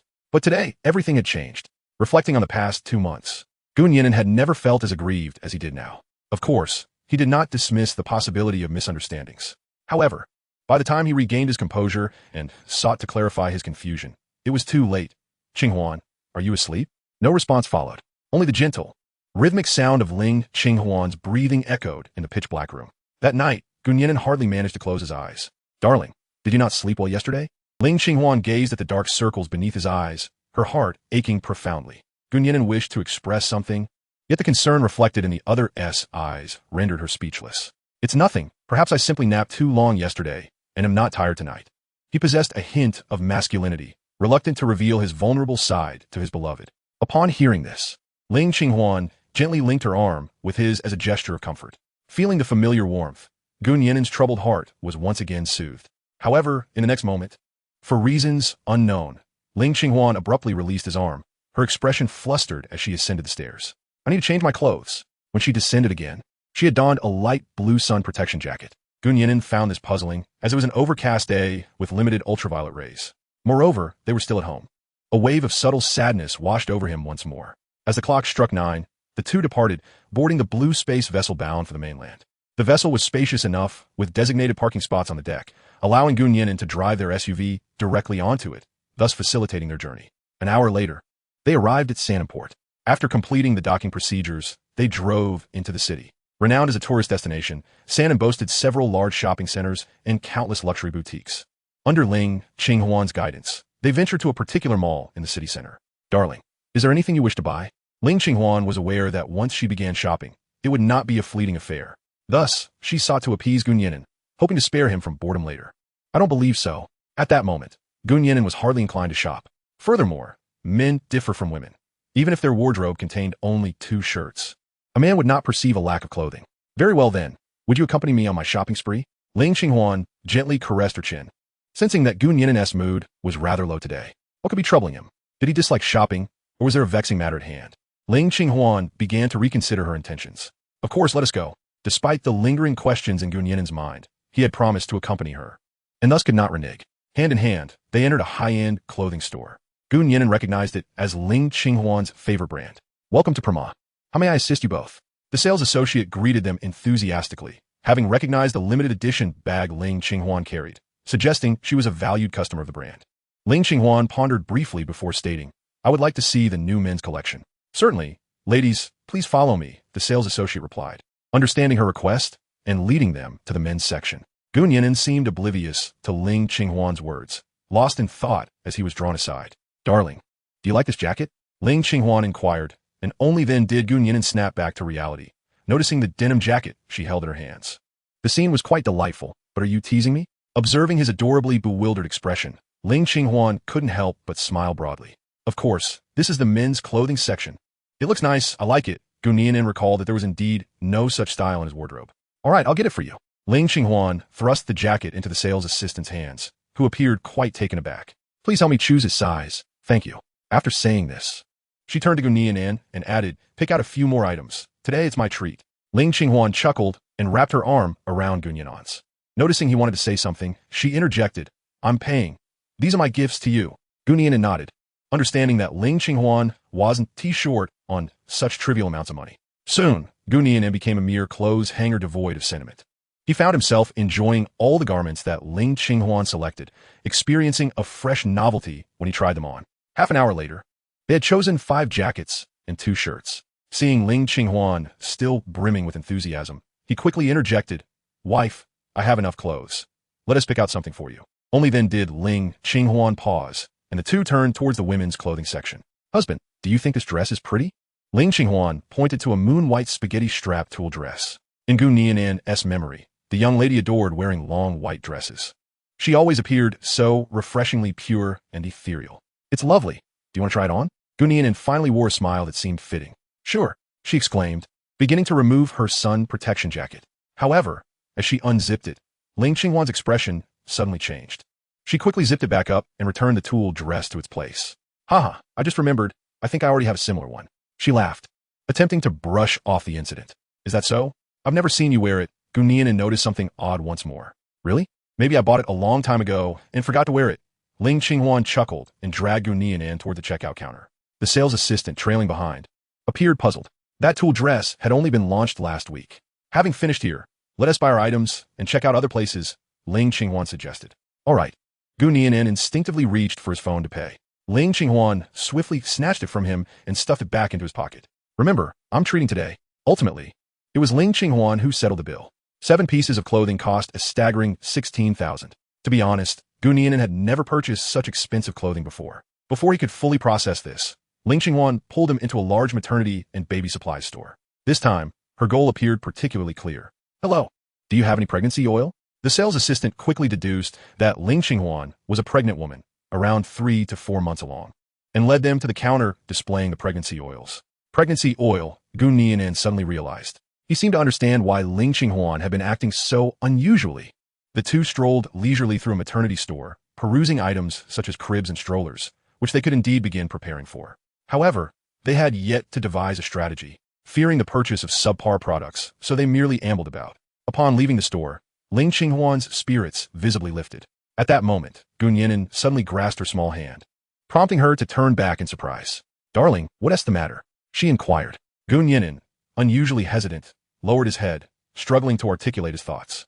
Realizing he had something to express, but felt shy, Ling Qinghuan gently nestled into his embrace. Are you feeling unwell today? If so, we can head home, she offered, her voice as soothing as a gentle spring breeze caressing her hair. Gu Nian'an shook his head and, with a clenched jaw, finally asked, Wife, is it because you are embarrassed about the stretch marks that you don't want me to hold you? Ling Qinghuan's face flushed upon hearing his words.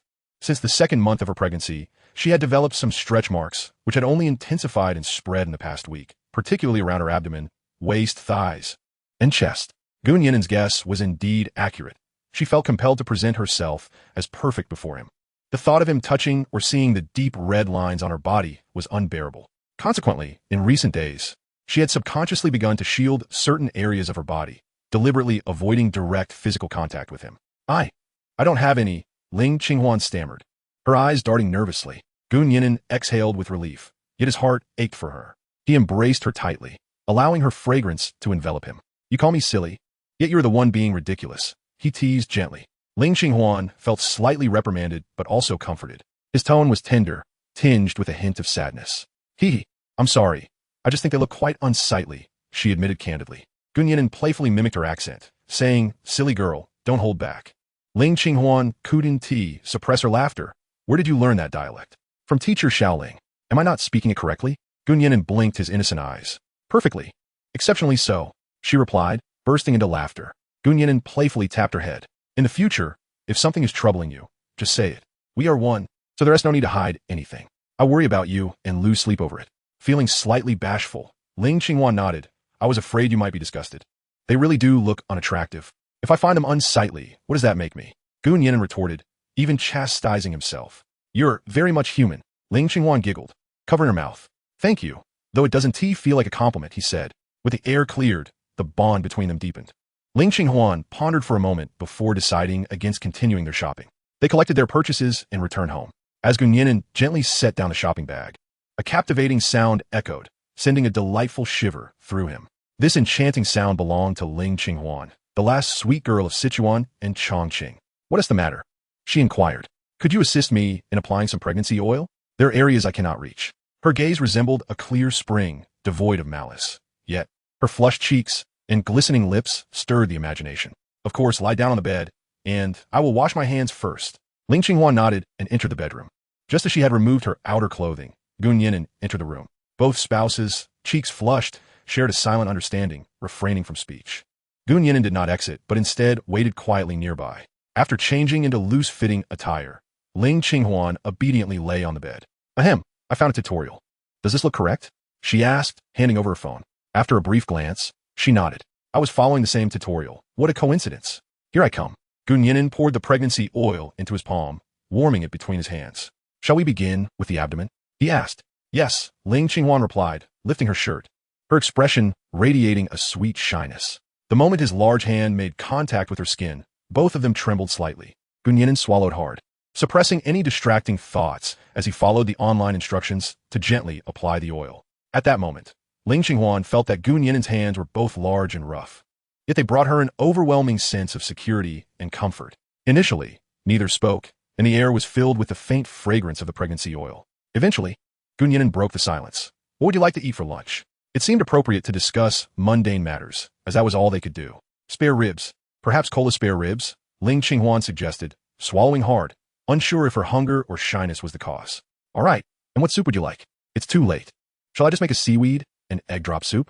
Good, I will prepare 2 more side dishes. How about we indulge tonight? Ling Qinghuan giggled, and the atmosphere between them became less tense.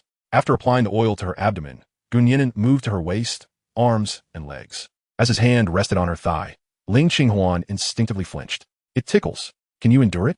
It will be over soon, he reassured her. She pulled the blanket over her face, hiding her reddened cheeks. Afterward, Gu Nian'an pondered that Ling Qinghuan's previous feelings stemmed from their lack of honest encounters. People often wish to present their best selves to their loved ones, yet no one is truly perfect. As partners, the essence lies in acceptance rather than transformation. An idea struck Gu Nian'an. He would allow Ling Qinghuan to see his true self, imperfections, and all. Having finished applying the pregnancy oil, he was drenched in sweat. The perfect opportunity to reveal his less-than-perfect physique. While Ling Qinghuan lay on the bed, catching her breath, Gu Nian'an turned around and removed his shirt. I'm sweating. I'll change into something else. With a gulp, Ling Qinghuan swallowed hard. She gazed intently at her husband, unwilling to miss even the slightest detail.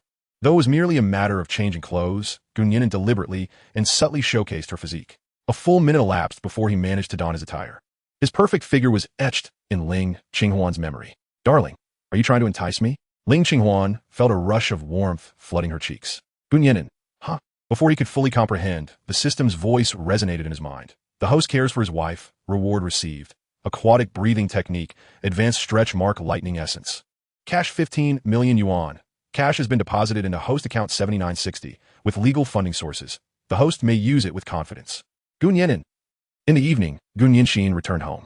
She keenly noticed the palpable romantic atmosphere enveloping her brother and sister-in-law, reminiscent of a couple deeply in love. Having taken their relationship a step further, she surmised that something must have transpired between them during her absence. However, she refrained from probing further. As long as her brother and sister-in-law were well, that was of utmost importance. Xin, are you free tomorrow? Ling Qinghuan inquired. Yes, I'm free during the day. Gu Nianxin replied. Then could you accompany your sister-in-law shopping tomorrow? I didn't manage to buy much today and was eager to return home. Tomorrow, I plan on indulging in some retail therapy. Sure, Gu Nianxin readily agreed. Chapter 60. Shopping with sister-in-law, saving a life as it was the weekend. The mall was busier than usual. After a brief tour of the underground parking, Gu Nian'an drove to the surface. Xin, you and your sister-in-law go in first. I will park the car and join you shortly. Gu Nian'an dropped them off in front of the mall, and before departing, he reminded them, be sure to look after your sister-in-law. Gu Nianxin nodded solemnly, standing protectively in front of Ling Qinghuan like a stoic bodyguard. Upon witnessing this, Ling Qinghuan couldn't help but chuckle. Sister-in-law, why are you laughing at me? Gu Nianxin blushed and looked down. Xin, you're so beautiful. Do you have admirers at school? No. Gu Nianxin immediately denied it, glancing around nervously as if fearing her brother might overhear. Ling Qinghuan linked arms with her and whispered, your brother isn't here. Why not confide in your sister-in-law? I promise I won't tell him. Gu Nianxin hesitated briefly before deciding to speak up. The gossip-loving Ling Qinghuan was back in action. The two women chatted and strolled, and while enjoying their conversation, Ling Qinghuan helped Gu Nianxin select several new outfits. After purchasing the clothes, they ventured into a lingerie store. Ling Qinghuan's size had increased, rendering her previous lingerie ill-fitting. Today was the perfect occasion to shop for new ones. At that moment, Gu Nianxin noticed that her sister-in-law appeared petite, but upon glancing down at herself, she let out a bitter laugh. Hearing the laugh, Ling Qinghuan followed her gaze, uncertain how to offer comfort. Ahem, Xin, you're still growing. There's no need to worry. Upon hearing this, Gu Nianxin's mood did not improve. Instead, she felt an urge to dig a hole and hide. Ling Qinghuan soon realized that her attempts at consolation were in vain and swiftly shifted the topic. It appears you have quite a few admirers. Is there anyone who's caught your eye? Gu Nianxin shook her head. At present, my sole focus is on my studies, and I find those immature boys rather unappealing. Haha, as expected of our Xin. Ling Qinghuan affectionately ruffled her hair, reminiscent of the joy she felt when she used to do the same to Ling Qinghuan in their childhood. Speaking of which, it has been over 6 months since her younger sister returned home. She wondered how she was faring these days. Sister-in-law. Gu Nianxin's call drew her from her reverie. What is it? Ling Qinghuan looked up at her sister-in-law. With your beauty, there must be many suitors vying for your attention. Influenced by her sister-in-law, Gu Nianxin had transformed into a little gossip enthusiast. It's manageable. I can count them on both hands. Ling Qinghuan chuckled lightly, implying that no more than 10 individuals pursued her each month. Wow. So how did you end up liking my brother? Rationally speaking, her brother was somewhat handsome, gentle, and kind, yet he hardly seemed the best match for a goddess like her sister-in-law. Upon hearing this, Ling Qinghuan perked up. It's a long story, but in my eyes, your brother is indeed the most remarkable man in the world. Such high praise? Gu Nianxin was utterly astonished. Indeed, he is just that exceptional. Ling Qinghuan's eyes sparkled with sincerity, overflowing with sweetness. Just as Gu Nianxin was about to continue her gossip, her phone rang. It's my brother. Gu Nianxin answered the call. Hello, brother. Have you found a parking spot yet? Unbeknownst to them, the two had been wandering aimlessly for over half an hour. Xin, I need to head home for a moment. Please keep sister-in-law company. I shall return shortly. Oh, is everything all right? Gu Nianxin knew that her brother's character meant he would never abandon his sister-in-law unless it was a serious matter. It's nothing. I accidentally got my clothes dirty and just need to change before returning. Gu Nian'an quickly hung up after speaking. Ling Qinghuan had overheard Gu Nian'an's words, and the two exchanged puzzled glances. At that moment, they heard a sales assistant who had just returned exclaim, "Oh my goodness, a child just fell into the sea." Everyone was in a panic, but no one went to rescue him. The child had already sunk. In the end, it was a young man who jumped in to save him. Ling Qinghuan felt a sense of foreboding in her heart. She pulled Gu Nianxin closer, eager to hear more from the sales assistant. Fortunately, the child merely inhaled some water and was rescued. Another sales assistant chimed in. What about the young man who saved him? He just brought the child back and left. Oh, by the way, he was driving a luxury car. Ling Qinghuan stepped forward anxiously and asked, "Did you see what color shirt the young man was wearing?" The sales assistant, startled by her sudden movement, hesitated before responding. It seemed to be a blue shirt, rather handsome, but a bit tanned. This morning, Gu Nian'an had also worn a blue shirt from Prada. The two women could almost confirm that the young man who had rescued someone was indeed Gu Nian'an. Ling Qinghuan hastily dropped the half-selected lingerie and rushed out of the store. Why does your brother engage in such perilous acts again? What if something were to happen to him? What would I do? In her anxiety, tears streamed down Ling Qinghuan's face. Gu Nianxin felt helpless for a moment, but she was aware that her sister-in-law was pregnant, and it was crucial to avoid any distress. Yes, fine. Didn't he just call us? Everything is all right, she reassured, gently patting Ling Qinghuan's back. At that moment, she seemed more like the elder of the two. When he arrives, we shall give him a proper scolding. Really? Ling Qinghuan took a few deep breaths and managed to regain her composure. I do not blame him for wanting to save a life. After all, saving a person is worth immeasurable merit. She sighed deeply and continued, but I wish he would also cherish his own life. It hasn't been long, and he has already jumped into the sea twice. As she spoke, her tone shifted from anger to lament, ultimately transforming into a tender murmuring of concern. Observing this, Gu Nianxin finally breathed a sigh of relief. She discreetly took out her phone and sent a message to her brother. Your wife is upset with you. Consider yourself warned. Indeed, Nian'an had once again plunged into the sea to save someone. However, the situation was far less dire than Ling Qinghuan had envisioned. The previous day, he had acquired the skill of underwater respiration.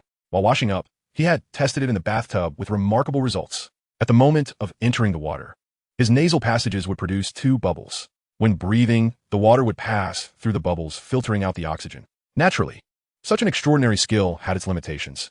It could only be used for a maximum duration of 30 minutes at a time. This was more than sufficient for rescue purposes.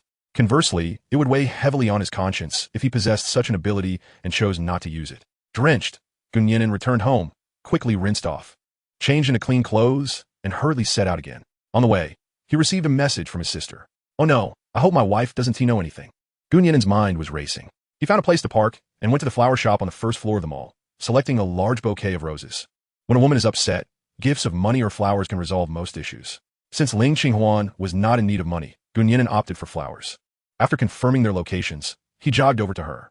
Qinghuan, he called out from a distance, waving at Ling Qinghuan.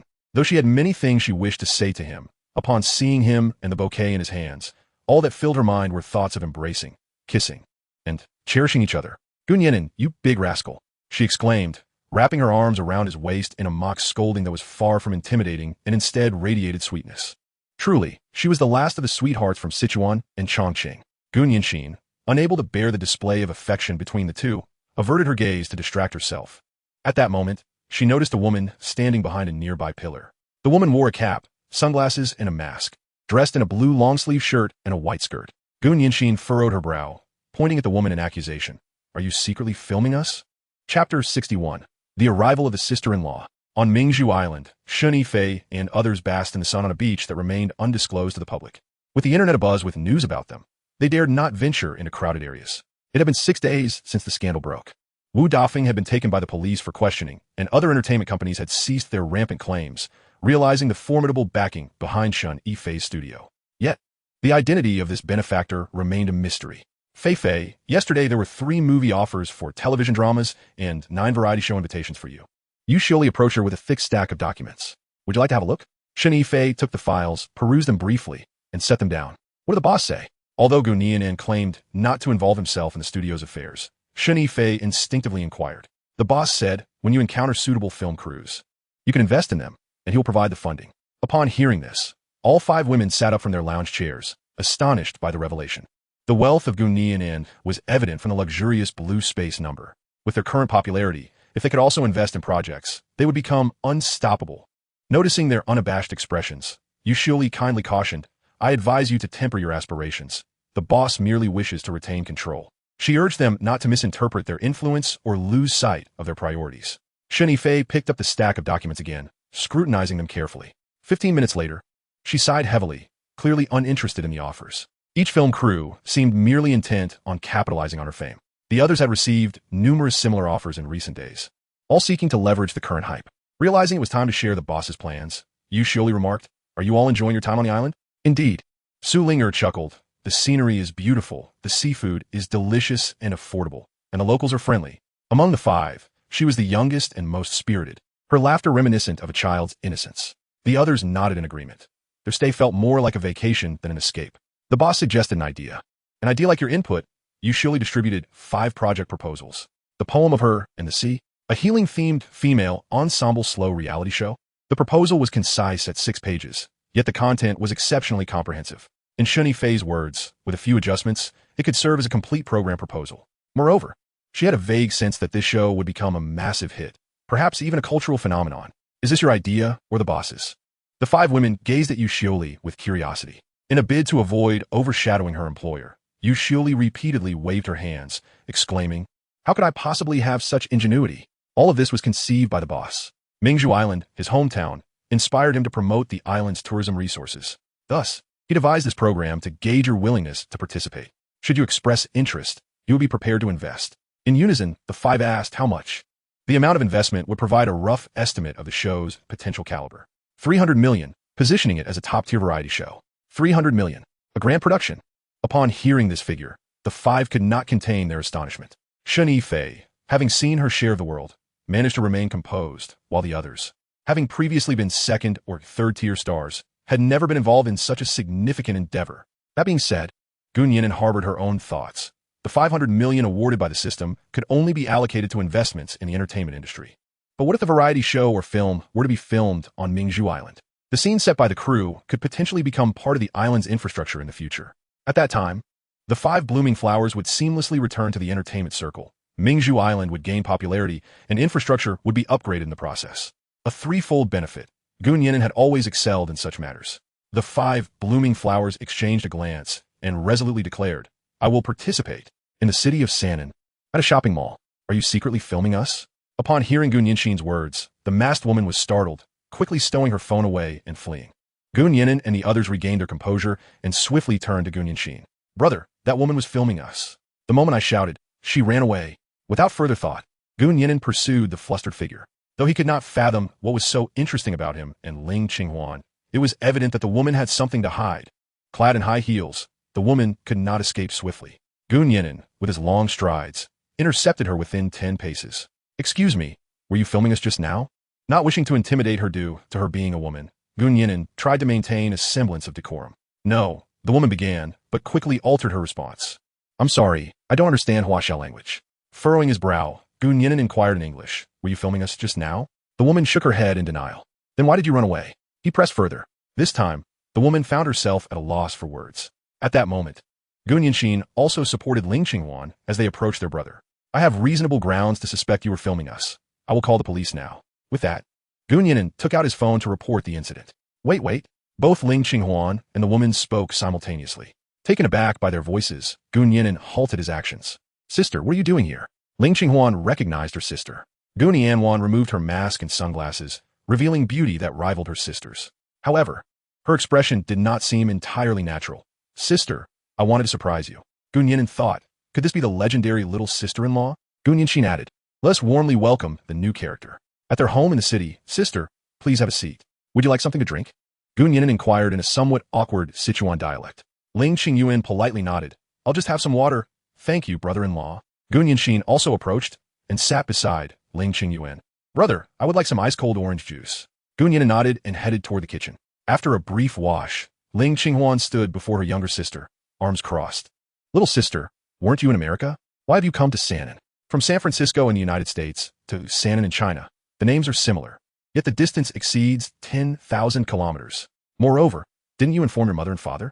Ling Qinghuan hung her head at a loss for words. After a moment's pause, she repeated, "I wanted to give you a surprise." "What kind of surprise is that?" "It's more like a fright." Ling Qinghuan rarely displayed such a stern demeanor. At the very least, Nian'an had never witnessed her in such a furious state. Nian'an returned with 3 bottles of orange juice and a bottle of mineral water.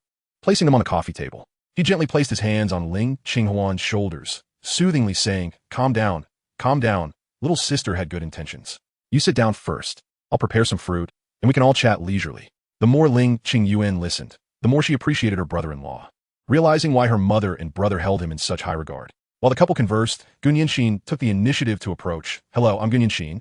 You can call me Xin. Ling Qinghuan had already noticed this charming younger sister, but had hesitated to greet her earlier. "Hello, I'm Ling Qinghuan. My family usually calls me Yuan or little sister." The two girls shook hands amicably, and Nian'an playfully exclaimed, "Little sister, you are so adorable." Ling Qinghuan blushed at the compliment, unaware that Nian'an was actually younger than herself. Chapter 62. Short-haired Xin. The shock of the sister-in-law Ling Qinghuan is a sophomore at a prestigious university ranked among the top 10 in the world. Due to her exceptional academic performance, she was recruited into her mentor's research group. After completing her research tasks, her mentor granted her a 2-week vacation to compensate for her occupied summer break. Prior to this, Ling Qinghuan had been curious about what kind of husband her sister had found. Without a moment's hesitation, she flew back to China during her break, heading straight to Nian'an without even seeing her parents. This morning, she intended to take a ferry directly to Pearl Island to surprise her sister. However, she happened to witness Nian'an rescuing someone by the seaside and decided to follow him.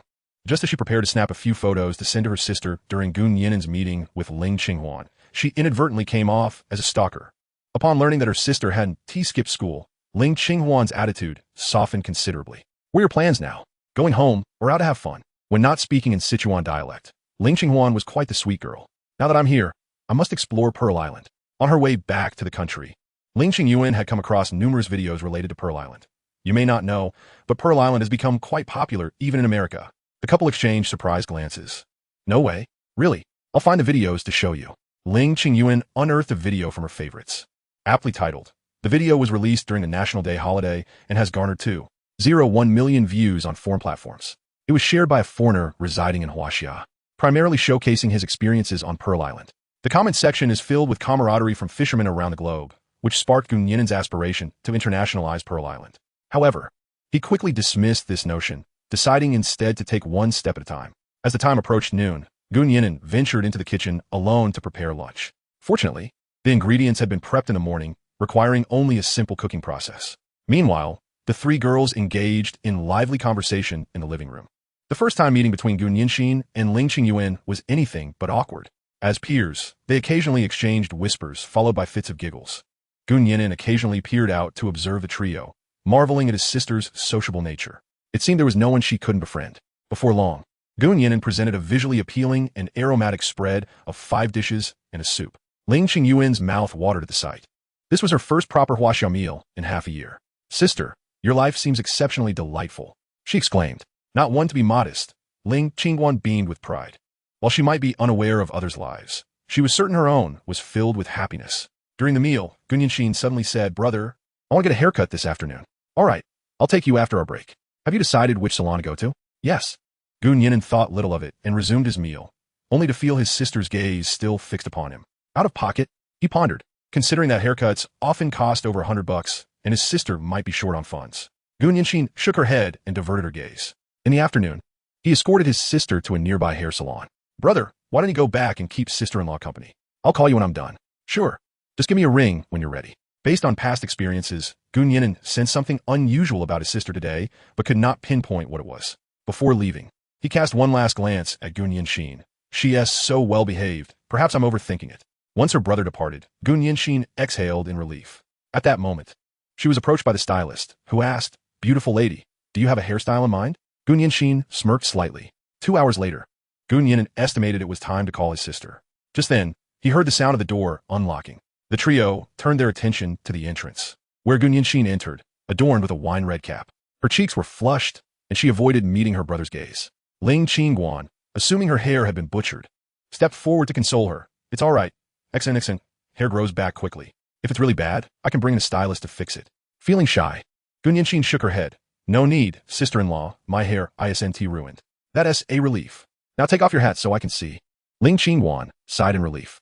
Gun Nian'an cast a glance at her brother before boldly removing her duckbill cap. In that fleeting moment, all three individuals were taken aback, their pupils dilating in astonishment.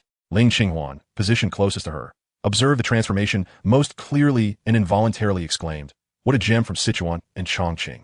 After her initial surprise, Ling Qingyan, drooling, pulled out her phone to capture the moment, while Gun Nian'an's face displayed a myriad of emotions, clearly bewildered by the unexpected turn of events. Before them stood Gun Nian'an, who had once sported long hair cascading down to her waist, now transformed with a crisp and chic pixie cut, nearly matching the length of Gun Nian'an's bangs.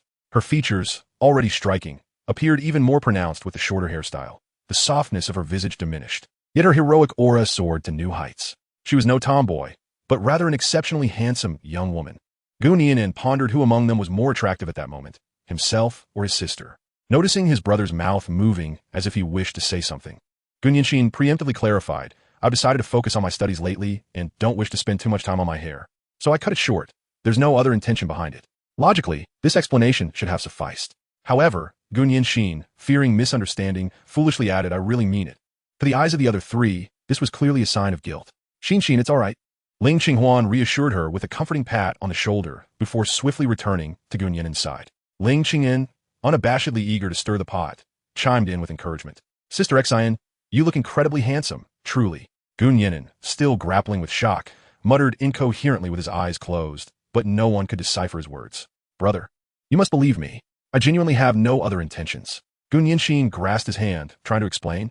It's fine, I'm fine. I'm going to prepare dinner now. Gun Nian'an ambled towards the kitchen, swaying slightly in silence. When Gun Nian'an arrived at school for her evening study session, she naturally drew everyone's attention. Gun Nian'an sighed softly, offering his usual reminders before watching her depart. After a brief discussion among the remaining three, they unanimously decided to return to Mingzhu Island that evening. After all, The house on Mingzhu Island was more spacious and comfortable. Moreover, Gun Yinan had a considerable amount of work to attend to the following morning. Upon boarding the blue yacht, Ling Qinghuan remained agape in astonishment. The Ling family possessed a yacht as well, but its tonnage was merely a fraction, about 1%, of Gun Yinan's vessel. Nevertheless, Ling Guqing had not hesitated to flaunt it before outsiders. One couldn't help but wonder what thoughts crossed the old man's mind upon seeing this magnificent ship. At that moment, Gun Yinan received a call from Yu Xiuli. Boss, 5 artists have confirmed their participation in the program you mentioned. Gun Yinan replied nonchalantly, good, and then instructed, ensure that you prepare thoroughly in advance. Do not hesitate to spend money. The guests for the first episode must be sufficiently prominent and newsworthy. I will coordinate with the relevant departments. Just ensure that Shun Yifei and the others are ready. Ling Qinghuan tapped her sister and asked, is the Shun Yifei mentioned by brother-in-law the one who's been trending online recently? Being in America, she had also heard about the biggest scoop in the domestic entertainment industry this year. Ling Qinghuan nodded in affirmation. Is brother-in-law inviting her to Mingzhu Island? Ling Qinghuan shook her head once more. All 5 of them are on the island, all employees of Xiao and Ling Qingyuan, shocked into silence. Naturally knew who the 5 individuals her sister referred to were. Indeed, the gossip circulating on Weibo was also sown by him. Ling Qingyuan was taken aback. At that moment, Gun Yinan received a call from Zhou Disheng. Good evening, senior. I was just about to call you. On the other end, Zhou Disheng sighed like a jilted lover. Xiaoan, you're being inconsiderate. You were in the city and didn't he inform me? Gun Yinan, perplexed, replied, how did you know I was in the city? Zhou Disheng retorted, and you ask how I know? Your video of rescuing someone has gone viral. Gun Yinan gasped.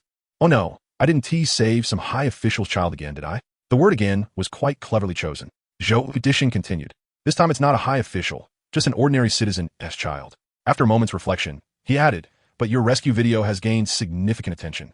The municipal government is contemplating whether to award you a commendation for bravery. Meanwhile, Ling Qinghuan inquired, who is on the phone with my brother-in-law?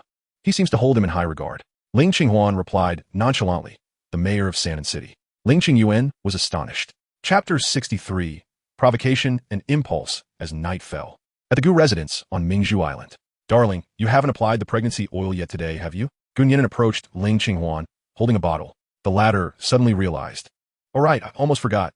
Thankfully, my husband remembered. Gun Yinan placed a gentle kiss on her face before helping her lie down. By the way, I asked someone to find a more effective pregnancy oil. Gun Yinan shook the bottle in her hand. Ling Qinghuan knew that Gun Yinan always managed to procure rare items and had no doubt about the efficacy of his pregnancy oil. Following the steps from yesterday, the two engaged in intimate interactions. Soon, the bedroom was enveloped in a romantic and suggestive atmosphere. Compared to the blushing and racing hearts of the previous day, Gun Yinan appeared considerably calmer today. Observing his composed demeanor, Ling Qinghuan felt a mix of joy and sorrow. It is said online that boys cannot help but feel physiological impulses when in the presence of a woman they like. Was Gun Yinan too tranquil? Darling, do you like me? Ling Qinghuan asked. Of course I do. My dear, you are so beautiful. Who wouldn't like you? All I need is for you to like me. Suddenly, she sat up, her arms wrapping around Gun Yinan's neck. Their faces drew closer, and Ling Qinghuan affectionately nuzzled his cheek like a kitten. Gun Yinan inhaled the fragrant scent emanating from her, gradually halting his movements. His body felt as if it were ablaze. They lingered in tenderness for some time before Gun Yinan reluctantly withdrew. After washing his hands briefly, he returned to Ling Qinghuan's side. All right, let us go to sleep. Okay. Ling Qinghuan obediently lay down, patting the empty space beside her. Gun Yinan complied, lying flat with one arm outstretched, and Ling Qinghuan naturally nestled into his embrace. As the night deepened, the lights in the room were extinguished. Gun Yinan silently recited the multiplication table in his mind, as if this could quell the flames of desire within him. As a physically robust young man, it was inconceivable for him to remain indifferent to Ling Qinghuan's enticing form. Yet, her delicate hand ventured beneath his nightshirt, caressing his abdominal muscles.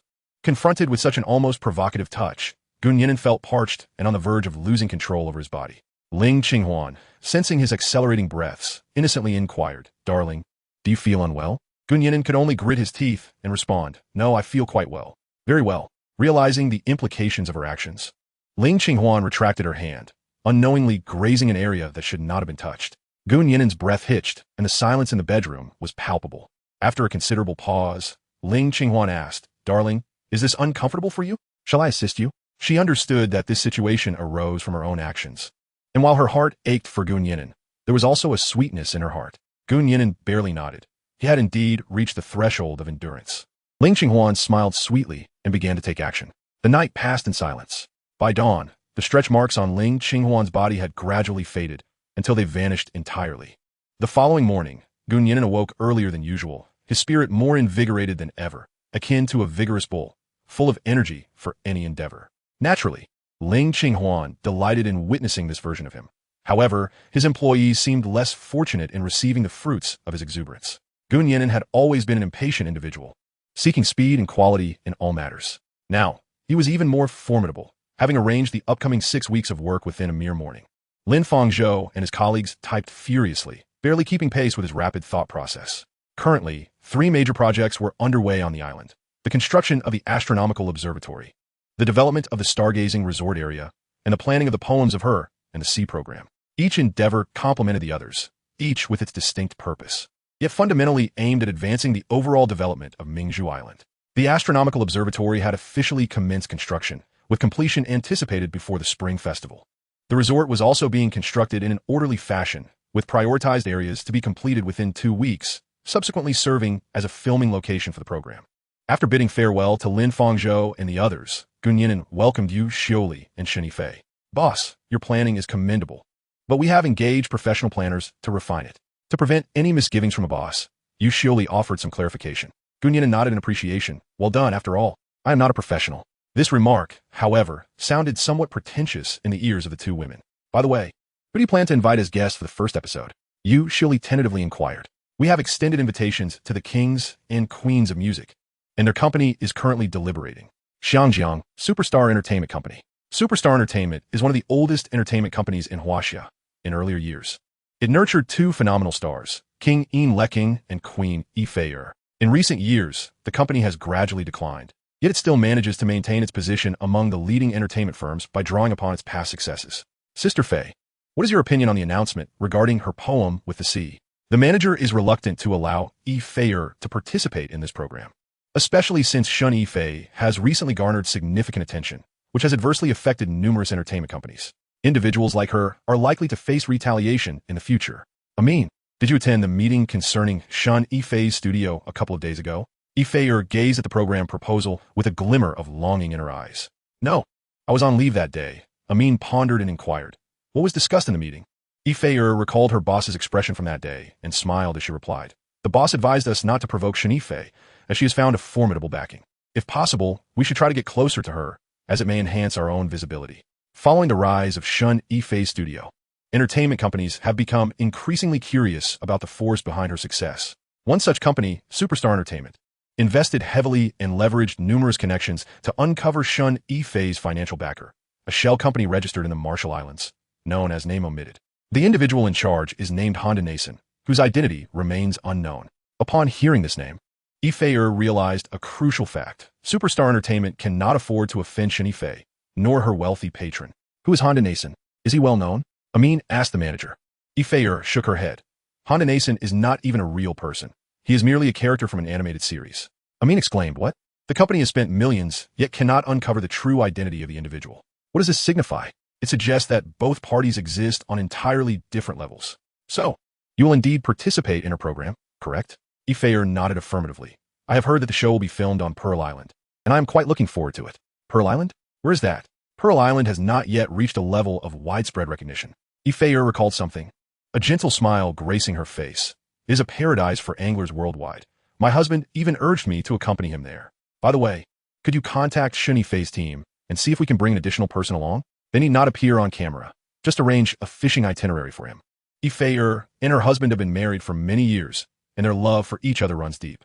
Amin, upon hearing this, expressed her excitement, exclaiming, "Great! I will reach out to them right away." Chapter 64. Deception and further deception. Upon arriving at Pearl Island, Ling Qinghuan was filled with curiosity about everything on the island. However, Nian'an was preoccupied with work and caring for his wife, leaving him little time to attend to her. Ling Qinghuan, too, was similarly occupied, 5 months pregnant. She was increasingly lethargic. Typically, she could only accompany her sister for sunbathing or leisurely strolls. Fortunately, the island also boasted 5 beautiful flowers. The careers of these 5 flowers had returned to a steady course.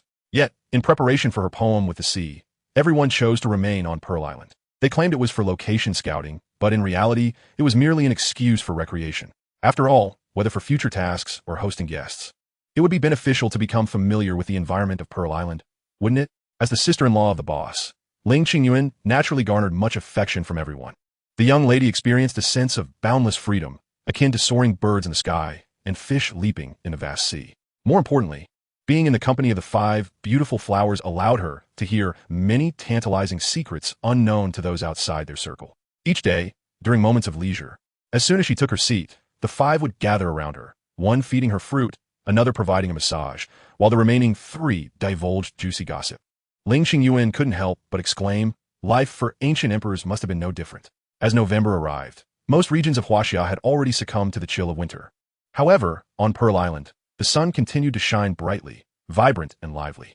Numerous construction sites dotted the island, all progressing in a systematic manner. The weekend approached, and Gu Nianxin was granted a full 2-day holiday. Additionally, Zhou Disheng persistently urged him to come to the government building to receive an accolade. At this juncture, Ling Qinghuan was not suited for the back and forth, so Gu Nian'an decided to have her stay at home and wait, as he would return after a few hours. On Friday afternoon, Gu Nian'an arrived in the city aboard the blue space vehicle. After receiving a banner and a reward of 5,000 yuan at the government building, he made his way to Zhou Disheng's office. A gentle knock echoed through the room. Zhou Disheng, engrossed in paperwork, beamed with multiple creases of delight upon seeing Gu Nian'an. Ah, I thought it was someone else. It's the esteemed boss Gu. His tone was laced with playful sarcasm, leaving Gu Nian'an feeling quite embarrassed. Senior, do you find me distasteful? Shall I take my leave? How could I? Boss Gu is a rare visitor. I would be fortunate to have you here. After the banter subsided, Zhou Disheng beckoned Gu Nian'an to sit. After sharing a few cups of tea, Zhou Disheng steered the conversation towards a crux. Xiao, and I have a dinner engagement tonight. Would you accompany me? Gu Nian'an understood that Zhou Disheng would not invite him to dinner without a reason, if he genuinely needed assistance. It would be impolite to refuse. Nevertheless, he felt compelled to adhere to the customary formalities. Senior, you are the leader, and I am merely a businessman. Is this proper? Zhou Disheng scoffed. Have you ever brought me money? Or perhaps women? Gu Nian'an hastily waved his hands, fearful of the implications of his words. I would never dare. Offering money is illegal, and as for women, I fear my sister-in-law would take my life. Then it's settled. Zhou Disheng chuckled at his reaction, not holding back his amusement. I won't keep it a secret any longer. Tonight's dinner is arranged specifically for you, so you must come, whether you like it or not. Taken aback by the notion that the mayor would organize an event in his honor, Gu Nian'an felt a swell of pride. Noting his hesitation, Zhou Disheng added, rest assured, I am aware you will be picking up Xinxin tonight. It won't run too late. With a smile and a nod, Gu Nian'an acquiesced to the arrangement. At 5:30 in the evening, the two departed from the government building and arrived at a modest little restaurant in the city. Gu Nian'an glanced at Zhou Disheng in the back seat, his dissatisfaction evident on his face, the mayor himself. Yet he still needs to hitch a ride on my little chauffeur-driven vehicle? Fortunately, he wasn't seated in Ling Qinghuan's exclusive seat. Otherwise, Gu Nian'an would have surely lost his temper. The restaurant chosen by Zhou Disheng was quite unassuming, even somewhat antiquated.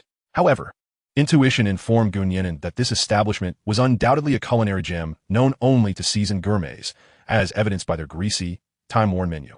Upon returning from a brief visit to the restroom, he discovered that the private room was now filled to capacity. Xiaoan, allow me to introduce you. Zhou Disheng beckoned him closer, proceeding to introduce one by one. These two are Director Qi and Deputy Director Gao from the Provincial Department of Culture and Tourism. This is President Tang from the Nanhai branch of Huaxia Bank. And these distinguished individuals are exemplary officials from our city. Let us all get acquainted. Gu Nian'an was taken aback. He had not anticipated that his elder brother would orchestrate such a grand affair. Within the room, there were no fewer than 4 high-ranking officials. The number of mid-level and deputy officials was beyond counting on one hand. Was this truly a banquet that someone of his humble stature could partake in? Recently, Zhou Disheng had also heard whispers of the development plan for Mingzhu Island. The attendees were all individuals capable of offering assistance. On a public level, the successful development of Mingzhu Island would enhance tourism revenue, thereby augmenting his political achievements. On a personal level, Gu Nian'an was the savior of his child and a promising young protege he wished to support. With everyone gathered, it remained to be seen what eloquence he could muster this evening. Xiaogu, you have managed Mingzhu Island splendidly. Director Qi of the Department of Culture and Tourism remarked. I noticed that most online reviews are quite favorable. Gu Nian'an refrained from boasting, merely attributing the success to the blessings of the leaders present. I hear you've been busy with a new variety show. Do share. In recent years, it had become increasingly common for cultural and tourism departments to attract visitors through celebrity appearances. This had nearly turned into a form of path dependency, as many local departments favor this approach. Indeed, Director Chi, the show is titled Poems of Her and the Sea, and it is a slow-paced variety program. What a lovely title. But what does slow variety mean? Gun Yinan elaborated. It means that aside from thrilling games and plots, the content is light and simple, showcasing the natural and cultural beauty to the audience. After all, modern life is fraught with pressure. Creating such a program is also a means to alleviate anxiety. More importantly, the program aims to promote the tourism resources of our Nanhai province, allowing a national audience to witness our progress. Gun Yinan employed a subtle strategy here. While the filming locations were confined to Mingzhu Island, he elevated the scope to encompass the entirety of Nanhai province.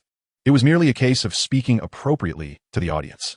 As anticipated, Director Chi's eyes sparkled with increasing enthusiasm. Excellent, excellent. This program is truly commendable. Then, Gun Yinan dropped another tantalizing hint. For our first episode, we will invite top-tier celebrities as guest stars, so Director Chi has much to look forward to. Men of his age group typically held a fondness for Yi Fei-er. Really? Director Chi's gaze rekindled with youthful clarity. Of course, in just a few days, they will be on the island to film. Gun Yinan feigned casualness as he let slip this information. Wonderful, wonderful. Director Chi was evidently captivated. Turning to converse briefly with Deputy Director Gao. Brother Gu, I shall not stand on ceremony with you any longer. Could you assist us in establishing contact with the production team? In just a few exchanges, his manner of addressing Gun Yinan had shifted. It is feasible. But what brings you here, Brother Chi? Gun Yinan did not readily acquiesce. To be candid, our Provincial Department of Culture and Tourism holds this variety show in high esteem and wishes to invest. Director Chi was aware that everyone present belonged to his circle. He could speak freely without hesitation. Oh dear, a hint of discomfort appeared on Gun Yinan's face. To be frank, I have also invested a modest sum myself. I believe this variety show holds significant importance for my hometown, and I wish to contribute further. However, they are not in need of investors at all. With total funding already reaching 300 million, it is difficult for me to broach the subject. Gun Yinan had invested 10 million under the guise of a tourism company. The remaining 2,900 million was funneled through an overseas company. No one could trace the ultimate benefactor back to Gun Yinan. Director Chi stroked a long hair on his chin, remaining silent for a protracted moment. Brother Gu, I must trouble you to help us arrange a meeting with the producer. Our provincial department is truly earnest in our intentions. Upon concluding his statement, he did not await a response from others and downed a large glass of liquor in one gulp. Gun Yinan nearly burst into laughter, but managed to restrain herself with a sip of the liquor. All right, I will contact them as soon as I return tomorrow. And I promise not to disappoint you. Brother Chi, Zhou Dishing, seated nearby, shook his head with a wry smile. Old Fox and Young Fox, TSK TSK. Chapter 65. Love is possession and desire. The bell rang, signaling the end of class. The senior students relished the rare double weekend. Before departing the classroom, Gun Yinshin retrieved a stack of love letters from her drawer and discarded them into the trash bin. This scene left Lu Mengdi in a state of astonishment. Xin, were these all love letters addressed to you? Gun Yinshin nodded. They were delivered while we were absent from the classroom. Lu Mengdi, a quintessential girl-next-door beauty, had yet to reach the stage of receiving love letters daily. Looking at the letters resting in the trash, she felt both regretful and relieved. You discarded them all? What a shame, Lu Mengdi remarked. Gun Yinshin pondered for a moment before explaining. If I kept them at school, the teachers would discover them, and that would be disastrous. If I brought them home, my brother would find out, and that would be even worse. Besides, I have no interest in them and have made my rejections clear. Lu Mengdi, upon hearing this, refrained from further commentary and simply inquired, do you have someone you like now? Gun Yinshin contemplated seriously before responding, I'm not certain. Lu Mengdi gasped, sensing she had stumbled upon significant news. The absence of a definitive answer implied the presence of someone, did it not? Yet, when she sought to press further, they had already reached the school gate. Surveying the surroundings, she found only the Gu family's chauffeur-driven car. How strange. Where's my dad? The passenger window rolled down to reveal Lu and Gun Yinan each peering out. Xin, Wan, hop in. Gun Yinan smiled lightly, a rosy hue gracing her cheeks from the liquor. I had a bit to drink today, so I must trouble Brother Lu.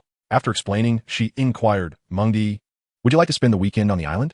I prepared a grand villa for you. Lu Mengdi readily acquiesced, sure. Yet, casting a glance at her father seated in the driver's seat, she pondered whether her actions could be deemed as a betrayal to him. Ultimately, she heeded her heart's desire, declaring, I do not wish to reside in a grand villa. I want to live with Xin. Gun Yinan directed her gaze towards her sister, for this was a matter solely within her purview. All right, we can chat together tonight. Gun Yinshin concurred. Luan interjected, doesn't anyone care about my feelings? An hour later, the group returned to Mingzhu Island.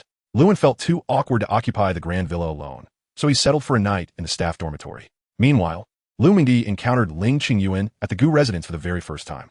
Sister Xin, she addressed.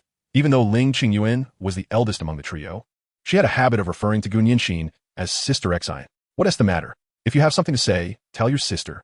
It was evident that Gu Nianxin was quite pleased with this appellation. I am leaving tomorrow, Ling Qinghuan remarked, her enthusiasm noticeably lacking. Gu Nianxin felt as if struck by a bolt from the blue. A newly formed friendship was to be severed so swiftly? Furthermore, she knew that Ling Qinghuan's departure would take her to the far reaches of America. When would they meet again?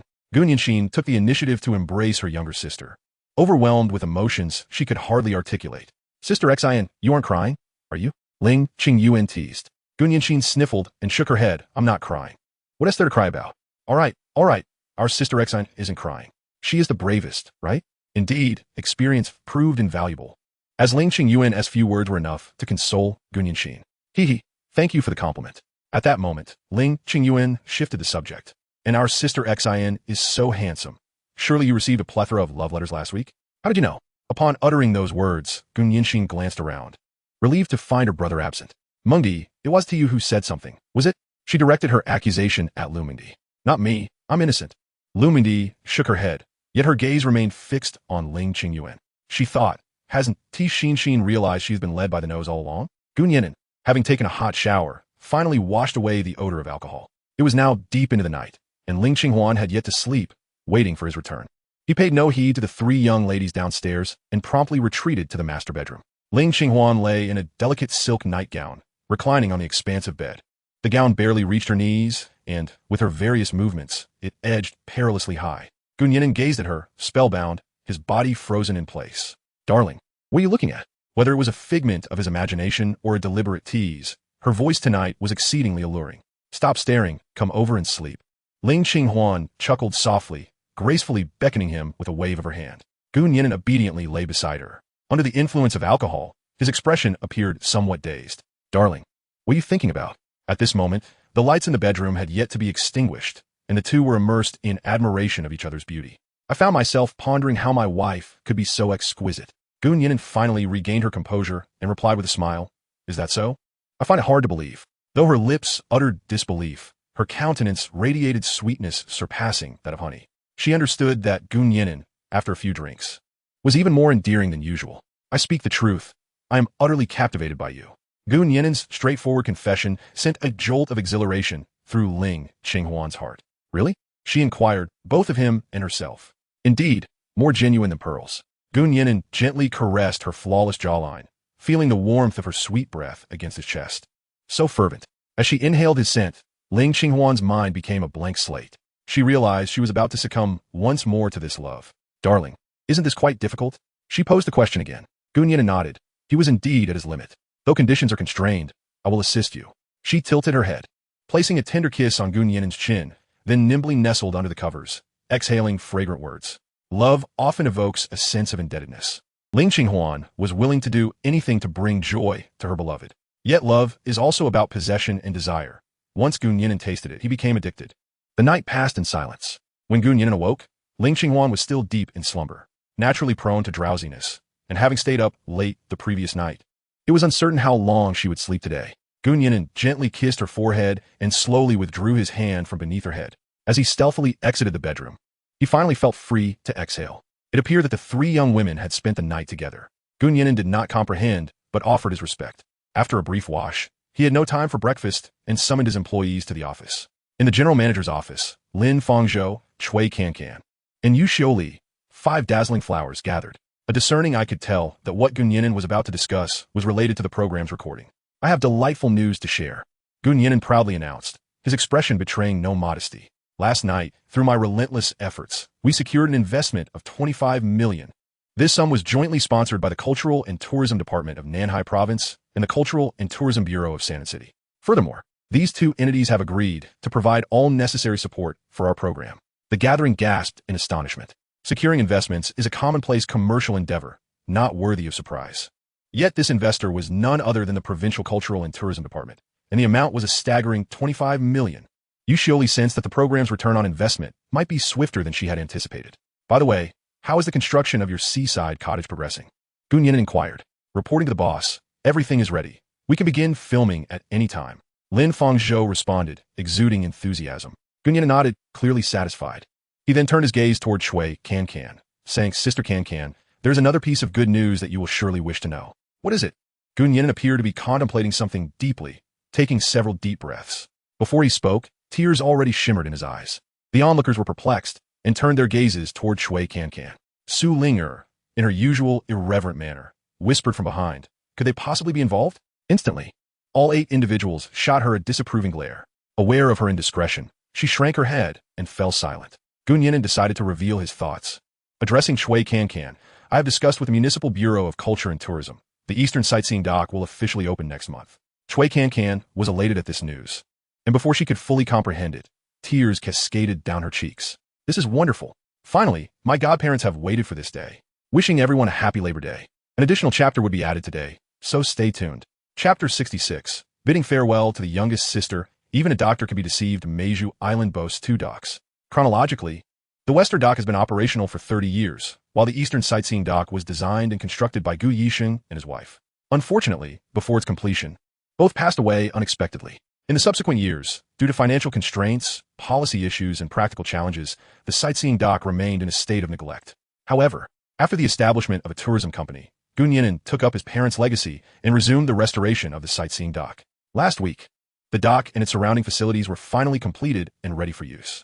During a dinner gathering yesterday, representatives from the Nian'an City Transportation Management Bureau happened to be present.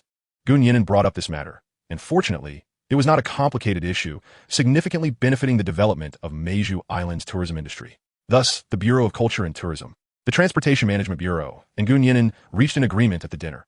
Henceforth, all inland routes to Meiju Island would disembark at the Eastern Sightseeing Dock, while the Western Dock would be reserved solely for cargo loading and unloading. Mr. Gu, the value of this meal is extraordinary. Upon learning the full scope of the situation, Lin Fangzhou couldn't help but give a thumbs up to his boss.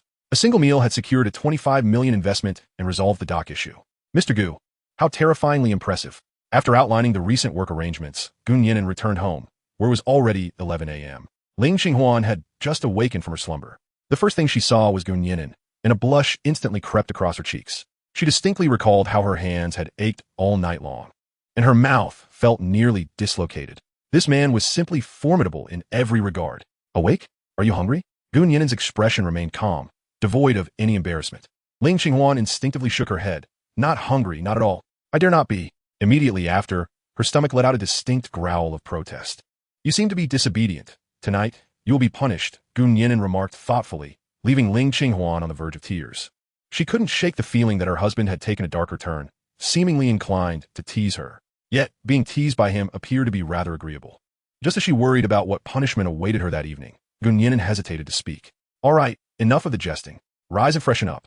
Anshin has prepared breakfast for us. The aggression in his eyes gradually dissipated, replaced by profound affection. The couple descended to the lower floor and commenced their breakfast. By the way, is the younger sister departing today? Gun Yinan suddenly recalled. Yes, she is returning to Yangqing today, and after a brief stay at home, she must return to school. Naturally, Ling Qinghuan feels reluctant to see her sister embark on another journey. However, she has chosen the path of studying abroad, which signifies that their time together will be scarce in the coming years. All right, I shall see her off shortly. Gun Yinan acquiesced, resuming her enjoyment of the kanji. At that moment, 3 young ladies descended hand in hand from the upper floor, their camaraderie evident. Gun Yinan gazed at the trio with curiosity, marveling at the wonder of female friendship. When are you leaving, younger sister? Ling Qinghuan inquired casually. Upon hearing this, Ling Qingyuan's face fell with a hint of melancholy. The high-speed train departs at 4 in the afternoon, arriving in Yangqing at 6:30. My parents will be there to pick me up. To be honest, she has grown quite fond of Meiju Island. She feels she has yet to experience enough of its delights or catch up on the latest gossip from the entertainment industry. Unexpectedly, she is on the verge of departing. Have you packed your belongings? Your brother-in-law will take you to the train station shortly, Ling Qinghuan added. All right, Ling Qingyuan replied softly, turning to Gun Yinshin. Sister Xan, remember to think of me. Gun Yinshin nodded earnestly. Yuan Mei, you must think of me too. And Di Mei, you as well. The 3 staged a poignant display of sisterly affection, prompting Ling Qinghuan to applaud in delight. Gun Yinan, though perplexed, chose to respect their bond. In the afternoon, Gun Yinan accompanied his sister-in-law to the train station. The younger sister and Lu Mengdi also came along, determined to bid a heartfelt farewell to their close friend. After exchanging farewells with her best friend, Ling Qingyuan pulled Gun Yinan aside. Brother-in-law, Please take good care of my sister. She truly loves you very much. The girl's request was utterly sincere. Gu Nian'an recalled that not long ago, his father-in-law, elder brother-in-law, and even sister Qinghuan, among others, had expressed similar sentiments to him. He smiled knowingly and solemnly promised, I will ensure that Qinghuan becomes the happiest woman in the world. You need not worry. Yes, I believe you. Ling Qinghuan recognized that he was not jesting. The man before her possessed both the capability and the determination to fulfill his promise. It's nearly time. I must take my leave now. Goodbye. Ling Qinghuan waved her hand, bidding farewell to the three. Gu Nianxin and Lu Mondi were already teary-eyed, gritting their teeth as they said, Yuan Mei, do visit when you have the chance. Observing her sister's forlorn expression, Gu Nian'an felt at a loss for words. Fortunately, the young woman's emotions, while intense, were fleeting. Upon returning to Mingzhu Island, the two emerged from their moment of reluctance. Swiftly, the weekend came to a close. After returning the younger sisters to school, Gu Nian'an once again immersed himself in the revitalization of Mingzhu Island. The astronomical observatory project officially commenced, and they commenced the construction of not one, but two buildings. Mr. Gu, I have a slight query that I hope you can clarify. Tian Wangxing stood on the hillside, observing the two construction sites to the east and west, lost in contemplation. Dr. Tian, to be candid, the area to the west is a site I have meticulously planned. Given the circumstances, it is no longer necessary for Gu Nian'an to conceal this. Upon hearing this, Tian Wangxing immediately grasped the implication. Are you intending to construct an observatory? Gu Nian'an nodded, responding with dignified conviction. I have learned from academician and that Mingzhu Island possesses unique advantages in this regard. Whether we build one or two, I plan to utilize the mountainous terrain to the west as well. According to our projections, starting next year, Mingzhu Island will welcome over 1 million visitors annually, many of whom will be families. This observatory will provide children with a gateway to the wonders of astronomy. I believe that gazing at the stars symbolizes humanity's curiosity about the unknown. Curiosity is the driving force behind scientific advancement, and our children are the future of our nation. If even a single child develops an interest in science because of this observatory, we will have contributed to our country and society. His words profoundly moved Tian Wangxing and his team. Is this truly a businessman? This is nothing short of a socially responsible national entrepreneur. Mr. Gu, you are truly magnificent. Tian Wangxing exclaimed in genuine admiration. Gu Nian'an, seizing the moment, inquired, Dr. Tian, may I trouble you with a request? Of course. Please, go ahead. In terms of strategy, Gu Nian'an, a liberal arts student, easily outmaneuvered these science students. Our observatory is in need of science communicators. You are the experts in this field. Could you recommend a few talented individuals? Tian Wangxing and his classmates exchanged glances and, almost instantaneously, reached a consensus. Mr. Gu, if you do not mind, how about us? Gu Nian'an feigned surprise, but that won't do. Aren't you all busy with research? Tian Wangxing smiled and explained, aside from our research, we do have time. Moreover, we will be residing on Mingzhu Island for the foreseeable future. Since we will have free time, sharing knowledge with children would indeed be a noble endeavor. Gu Nian'an initially felt delighted, but then sighed. That still won't suffice. You can only stay here for 3 years. What will happen after that? Tian Wangxing patted his shoulder, saying, once the observatory is completed, our juniors will gradually come to the island. At that time, I will inform my advisor and ensure everyone participates. Rest assured, we already have volunteer hour requirements, especially for something as meaningful as this. At this point, Gu Nian'an finally displayed a warm smile. Then on behalf of Mingzhu Island and the children, I extend my heartfelt gratitude to all of you. Thus, he successfully persuaded a Ph.D. in astronomy from Qingbei to join his team. Chapter 67, Recording the Program, Hong Kong Air Force, Additional Chapter. On November 10th, Mingzhu Island, under a clear sky. The filming crew of her poem, With the Sea, landed on the island. The 5 leading ladies had been living on the island for over half a month. Yet for the sake of the show, they still had to feign the astonishment of newcomers. The Happy Life vessel docked at the sightseeing pier, where 5 individuals stood upon the deck, cheerfully waving at the drone. After exchanging greetings, the drone ascended, capturing the breathtaking scenery of Pearl Island. Soon, the 5 disembarked and met the program's host, He Ling. It is no exaggeration to say that He Ling is the most renowned host across all of China. To secure her presence, Shunny Fei's studio offered a fee commensurate with that of top-tier superstars. Hello, lovely ladies. He Ling greeted them with a wave, and Shunny Fei smiled as she embraced her. The two had collaborated numerous times and were quite familiar with one another. When Shunny Fei faced difficulties, He Ling was among the few in the industry who extended a helping hand. Hello, teacher He. The other 4, due to their lesser status, had limited interaction with He Ling, standing aside to acknowledge her with waves. He Ling, however, was affable, embracing and greeting each of them in turn. The saying goes that men and women should not engage in close physical contact. Yet teacher, he was an exception. After the greetings, they proceeded to the program's opening segment. Ling elaborated on the details of Pearl Island. Although the five beauties were already well acquainted with this information, they listened attentively. Soon, the group of six boarded a small sightseeing vehicle and arrived at a seaside cottage in the southwestern part of the island. To capture the most genuine reactions from the five, this area had previously remained closed off, making this their first encounter with their new abode. As they gazed around, they beheld a series of standalone wooden villas, some still under construction, while others had already been completed. The production team halted in front of the most luxurious wooden villa. With the azure sea as a backdrop, the five beauties curiously examined the villa before them, each unable to suppress their admiration. What a splendid environment! How is this different from a vacation? In truth, they were yet unaware of the villa's true allure. At that moment, Ling announced the program sponsorship. Welcome to the vacation variety show, Poems of Her and the Sea. The season of Best Friends, proudly sponsored by Accompanying. With the strong support of the Nian'an Province Department of Culture and Tourism, the Nian'an City Bureau of Culture and Tourism, the Pearl Town Government, and Pearl Tourism Company. Exclusively broadcasted by Weiku Video. To be candid, Ling knew little about the company, only that it was the program's largest financial backer. Having invested nearly 300 million Chinese yuan, rumors circulated that Shun Yifei had managed to forge a connection with the company's owner, allowing her to rebound in the entertainment industry in a remarkably short time. However, as a veteran of the industry, Ling understood that such tales were mere fabrications. Meanwhile, recording on the island continued, and across the sea, 3 guests from Hong Kong were arriving. On the ferry, Yifei nestled against her husband, Ling Qinghuan, gazing at the distant island from a deck. "Dear, is your head still spinning?" Ling Qinghuan inquired, aware that his wife was prone to motion sickness and required medication for every journey. "I'm fine now. The air here is quite refreshing," Yifei replied, displaying an innocent smile that belied her age. So far, she has been exceedingly pleased with this journey. All the staff have exhibited remarkable professionalism and dedication. Simultaneously, the production team has exuded a calm and relaxed atmosphere, perfectly aligning with the show's motto of authenticity, freedom, and leisure. There is no script, no forced personas, and no distressing incidents have occurred. The director advised her to treat this filming as a genuine vacation. While the couple was engaged in hushed conversation, another guest, the illustrious Ling Qinghuan, approached them. "Sister, are you too deep in conversation?" Yifei shot him a glance and jested. "What's wrong? Are you envious? Why didn't you bring your partner along?" Having known each other for many years, their camaraderie allowed for such playful banter. Ling Qinghuan chuckled and explained.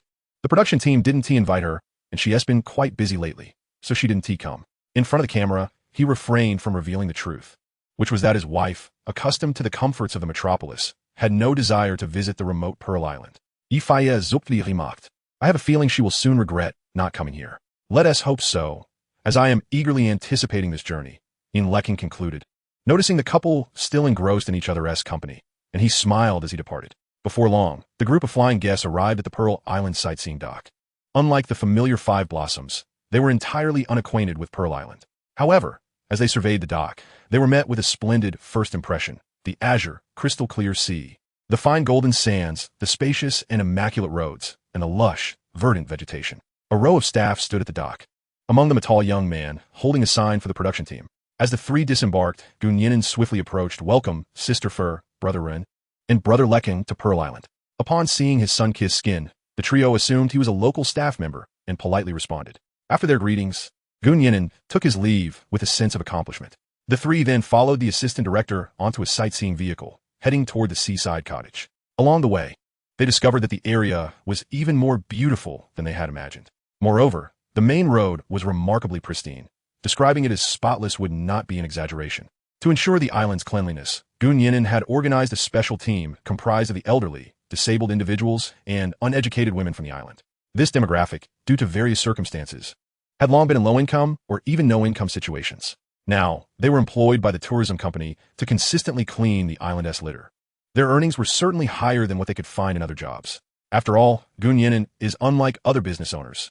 Profit is a secondary concern for him. His primary aim is to revitalize the entire Pearl Island and benefit all of his hometown as inhabitants. With a robust system in place, he is likely to remain distant from poverty for the rest of his life. If all else fails, he can always rely on his wife's family for support. The trio from Hong Kong arrived at the seaside cabin, and as per their agreement, Ling Qinghuan was not required to appear on camera. This was closely tied to his inherently social anxiety. He preferred to avoid such frivolous variety shows unless absolutely necessary. His purpose for visiting Pearl Island was solely to fish in a legendary super fishing ground. Liang remained behind the camera, watching his wife enter the villa's courtyard. At that moment, everyone noticed the absence of others. Director Wang, have we entered the wrong house? Yifei was the first to voice her confusion. The assistant director also found it peculiar and remarked through the walkie-talkie, the five blossoms have already begun tidying up. Fei Lecking. At that moment, Shen Yifei stood on the balcony of a smaller villa next door, waving hello to the production team. Fei. The two waved back in greeting. In Lecking turned to say, it seems we really have made a mistake. I hope the homeowner won't mind our intrusion. Nian'an, concealed behind the crowd, chuckled quietly, remaining non-committal. This largest wooden cabin was, after all, a gift he had reserved for his family. The production team then turned and entered the adjacent villa. The five blossoms, as permanent guests, warmly welcomed the two newcomers. After a brief exchange of pleasantries, the duo joined the cleaning crew. Liang Qinghuan stood behind the camera, grinning foolishly at his wife, occasionally pulling out his phone to capture her moments. After the crew entered the house, he stood alone outside, refraining from conversing with anyone. Such is the nature of social anxiety. Seeing this, Nian'an couldn't help but smile and approached him, saying, hello, Brother Yin, I didn't introduce myself earlier. I am Nian'an, the general manager of Pearl Tourism. Liang Qinghuan, suddenly enlightened, shook her hand and replied, so you're Director Gu. Nice to meet you. However, his gaze quickly dimmed once more. Nian'an understood this was a sign of his retreat into self-protective emotions typical of those with social anxiety. She continued, Brother Yin, Fei and the others will be recording for a while longer. I heard you enjoy fishing. Would you like me to accompany you? Liang Qinghuan's eyes visibly brightened. Are we going to the super fishing ground? Nian'an nodded affirmatively. Do you want to inform Fei eager to fish? He dismissed the thought. We're all adults. I want to get lost. Let us go. He then hurriedly pulled Nian'an along as they made their way to the seaside. Chapter 68. The Queen Shows Affection. And the fifth sister gets into trouble, the two privately chartered a small fishing boat, heading straight for the super fishing ground. Liang Qinghuan expressed no complaints. His sole focus was on fishing, indifferent to the surrounding environment. That said, he had brought along his own tackle bag, but upon seeing Nian'an's equipment, he felt shy about reaching out. Your fishing rod is beautiful, he remarked, smiling while casting an eager glance at Nian'an. She could hardly fathom that this esteemed film emperor, in private, bore such a childlike demeanor. This reminded her of someone. Hu Daong. Fei, would you like to give my rod a try? Nian'an extended the pinnacle fishing rod, an object that was no longer a rarity in his possession. Thank you. General Gu. Liang Qinghuan accepted the rod with satisfaction, humming an unknown tune as he awaited the bait to catch a fish. Before he could finish his melody, there was a disturbance on his line. It's on, he exclaimed, fully engrossed in the battle with the fish. His adept technique revealed that he was indeed a seasoned angler. After a minute and more, a sea bream, the size of small adult forearm, leaped from the water, thrashing and rolling in the air. Liang Qinghuan immediately glanced at Nian'an, much like a child showcasing a newly acquired toy. Observing this scene, Nian'an clapped in encouragement. General Gu, could you please take a photo for me? With one hand grasping the fish's gills and the other retrieving his phone from his pocket, he requested. Nian'an obligingly captured the moment. Not long ago, he had installed a marine signal base station near the fishing grounds. Seeing the full signal strength, Liang Qinghuan's eyes sparkled with joy. He instantly sent the photo to his wife. Meanwhile, on Mingzhu Island, the guests had just wrapped up a thorough cleaning and were gathered in the living room, engaging in lively conversation. Among the younger crowd, Shen Yifei held the highest status, being well acquainted with both pop icons and legends. Thus, she naturally took on the role of a bridge for communication between both parties. As they were engrossed in conversation, Yifei's phone chimed repeatedly. Under normal circumstances, she would either turn off her phone or set it to silent while in work mode. A professional ethic honed by veteran artists on set. However, today, she had evidently forgotten this matter. Yifei glanced apologetically at the director, who showed no sign of concern. At that moment, Shen Yifei leaned closer and whispered, Sister, don't worry. We're here to relax, so just enjoy yourself. Yifei softly replied, Thank you. With that, she rose and stepped away to a place out of view of the camera, checking her phone. A smile spread across her face as she replied, You're amazing, darling. We just finished cleaning and are taking a break before heading out to buy groceries. Tonight, we're preparing a feast. Having just cast his line, Liang Qinghuan felt a surge of satisfaction upon reading his wife's message. Wait for me, adding to the feast. He responded before setting his phone aside and immersing himself once again in the contest of man against nature. Meanwhile, the rest of the group took a short respite before setting off for the market. It is widely acknowledged that the market is a vibrant reflection of local customs and culture. As they entered the bustling marketplace, Ian Lecking remarked, It's been ages since I've walked in here so confidently. This feeling is delightful. As a superstar, his presence invariably incited a commotion wherever he went. Opportunities to be so openly visible were indeed rare. The 5 glamorous ladies nodded in agreement, finding the experience refreshing, particularly since young people seldom frequent markets these days. Ife shot Lecking a disapproving glance, muttering, pretentious. She then clarified to the 5 ladies, I was referring to him. Please don't take it personally. Lecking was perplexed. Sister, did I say something wrong? Ife nodded. It's just buying groceries. Every household does that. I think you've been on your pedestal for too long, forgetting that artists are also ordinary people. Given her seniority in the industry, Ife's words prompted Lecking to agree repeatedly. As he gazed at the bustling market, a sense of long-lost ease washed over him, and he began to ponder Ife's remarks. Was he truly too detached from reality, forgetting the principle that artists are merely ordinary individuals? At that moment, Su Linger suddenly spoke up. Lecking, don't be too hard on yourself. After being a king for so many years, it's natural to feel distance from the masses. I've seen those young stars who, despite their lack of fame, act so high and mighty. You are so kind, far better than them. Upon hearing this, the surrounding crowd fell silent.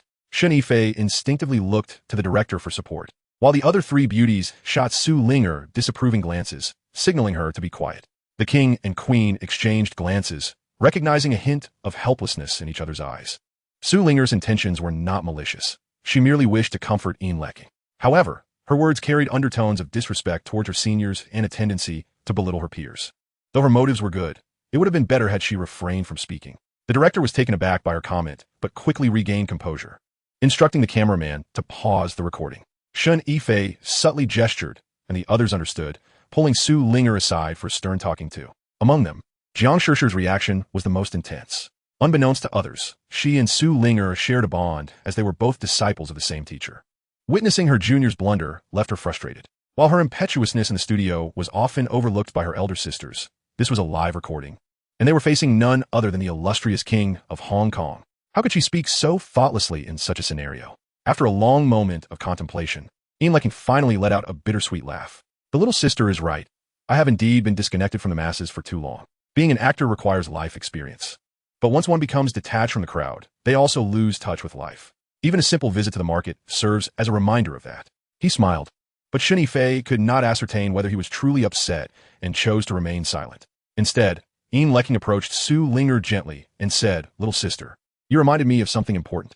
Thank you. Whatever you wish to eat today, it's my treat. Witnessing this, the others realized that the king bore no ill will towards her, and they all sighed in relief. If the other party truly pursued the matter, the 4 flower maidens would have to seek assistance from their boss. Meanwhile, the procurement journey of the few continued on another front. Upon arriving at the super fishing grounds, Liang Yongren unleashed a flurry of activity, reeling in 7 or 8 sizable fish in quick succession. Nothing excites an angler more than a successful catch. Alongside this triumph, his social anxiety seemed to dissipate, causing him to interact with Gu Nian'an with newfound warmth. President Gu, shall we call it a day? I wish to take the fish home to prepare a special meal for my wife, he earnestly proposed. Gu Nian'an had no objections, and the 2 returned with their bounty. They arrived back before dinner, boarding a sightseeing vehicle to head towards the seaside cabin. Throughout the journey, they exchanged laughter and conversation, their rapport growing ever warmer.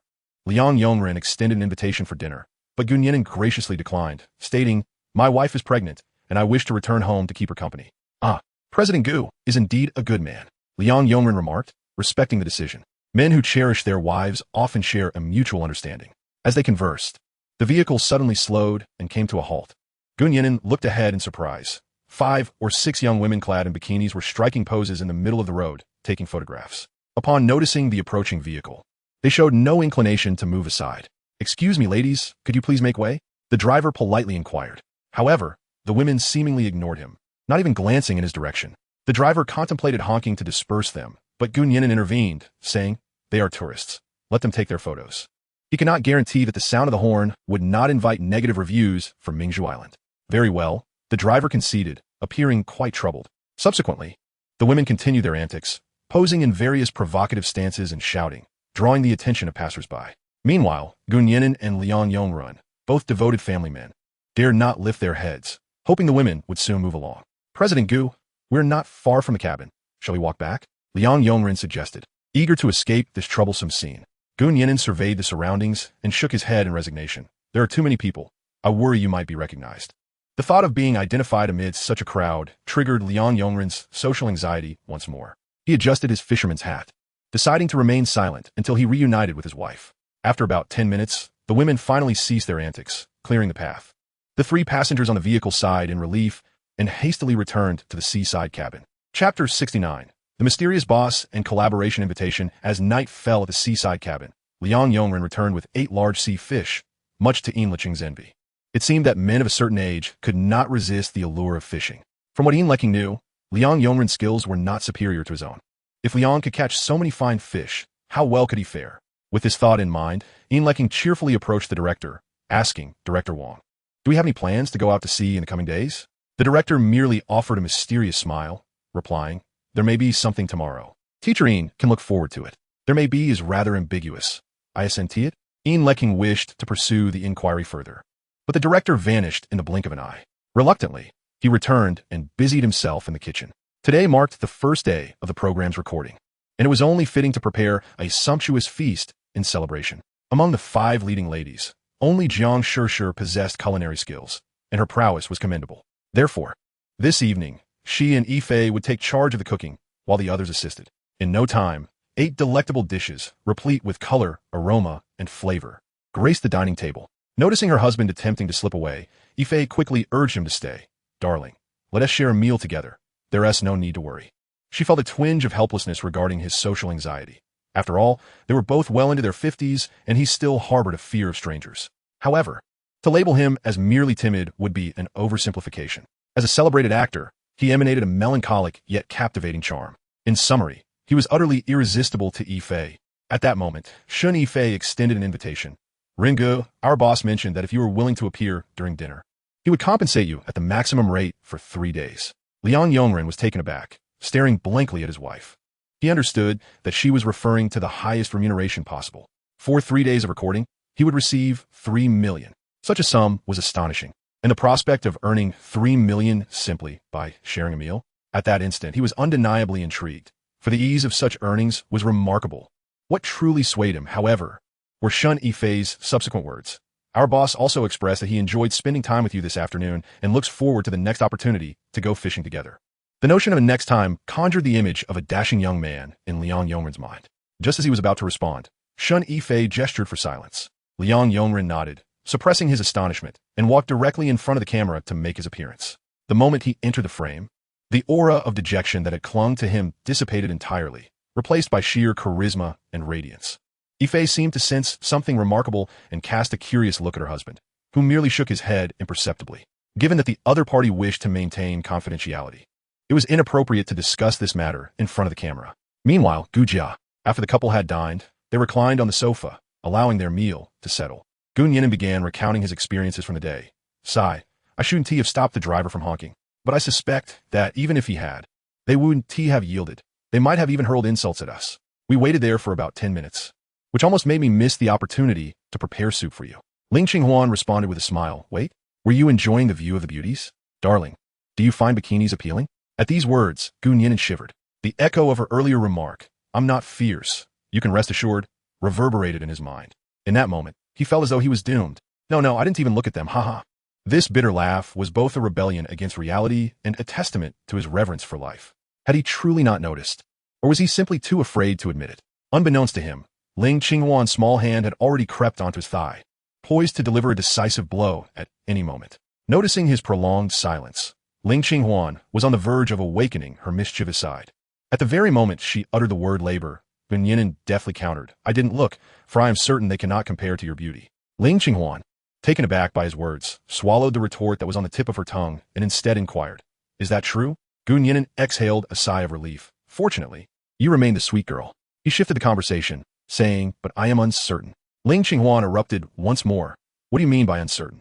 This time, there was no countdown of 3 seconds. Just as her palm was about to strike, Nian'an gently encircled her arms, suggesting, "My research on you is not yet exhaustive. How about you accompany me for further exploration tonight?" Upon hearing this, Ling Qinghuan's cheeks flushed. "What do you wish to explore?" Observing the myriad expressions flitting across her face, Nian'an couldn't help but chuckle. How could his wife be so endearing?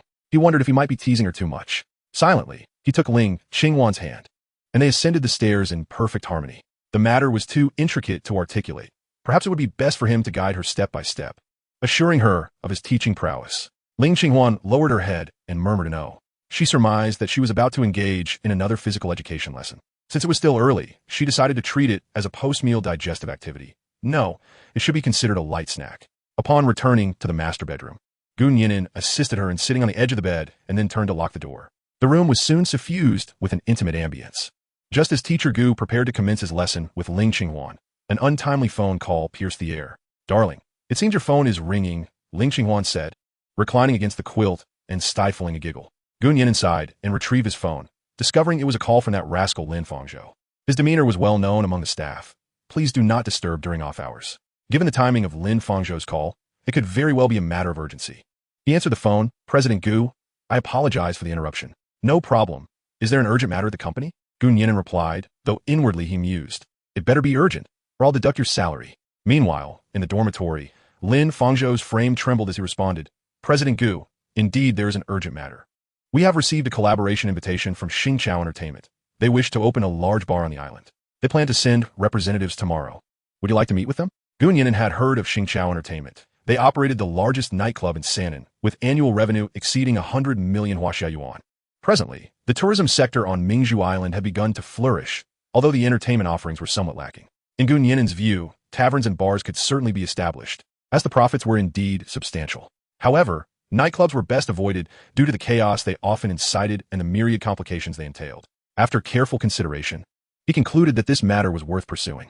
"All right, please schedule a time. I am free all day tomorrow." Lin Fangzhou responded, "Understood, President Gu." As the call ended, the bedroom once again enveloped itself in a charged atmosphere.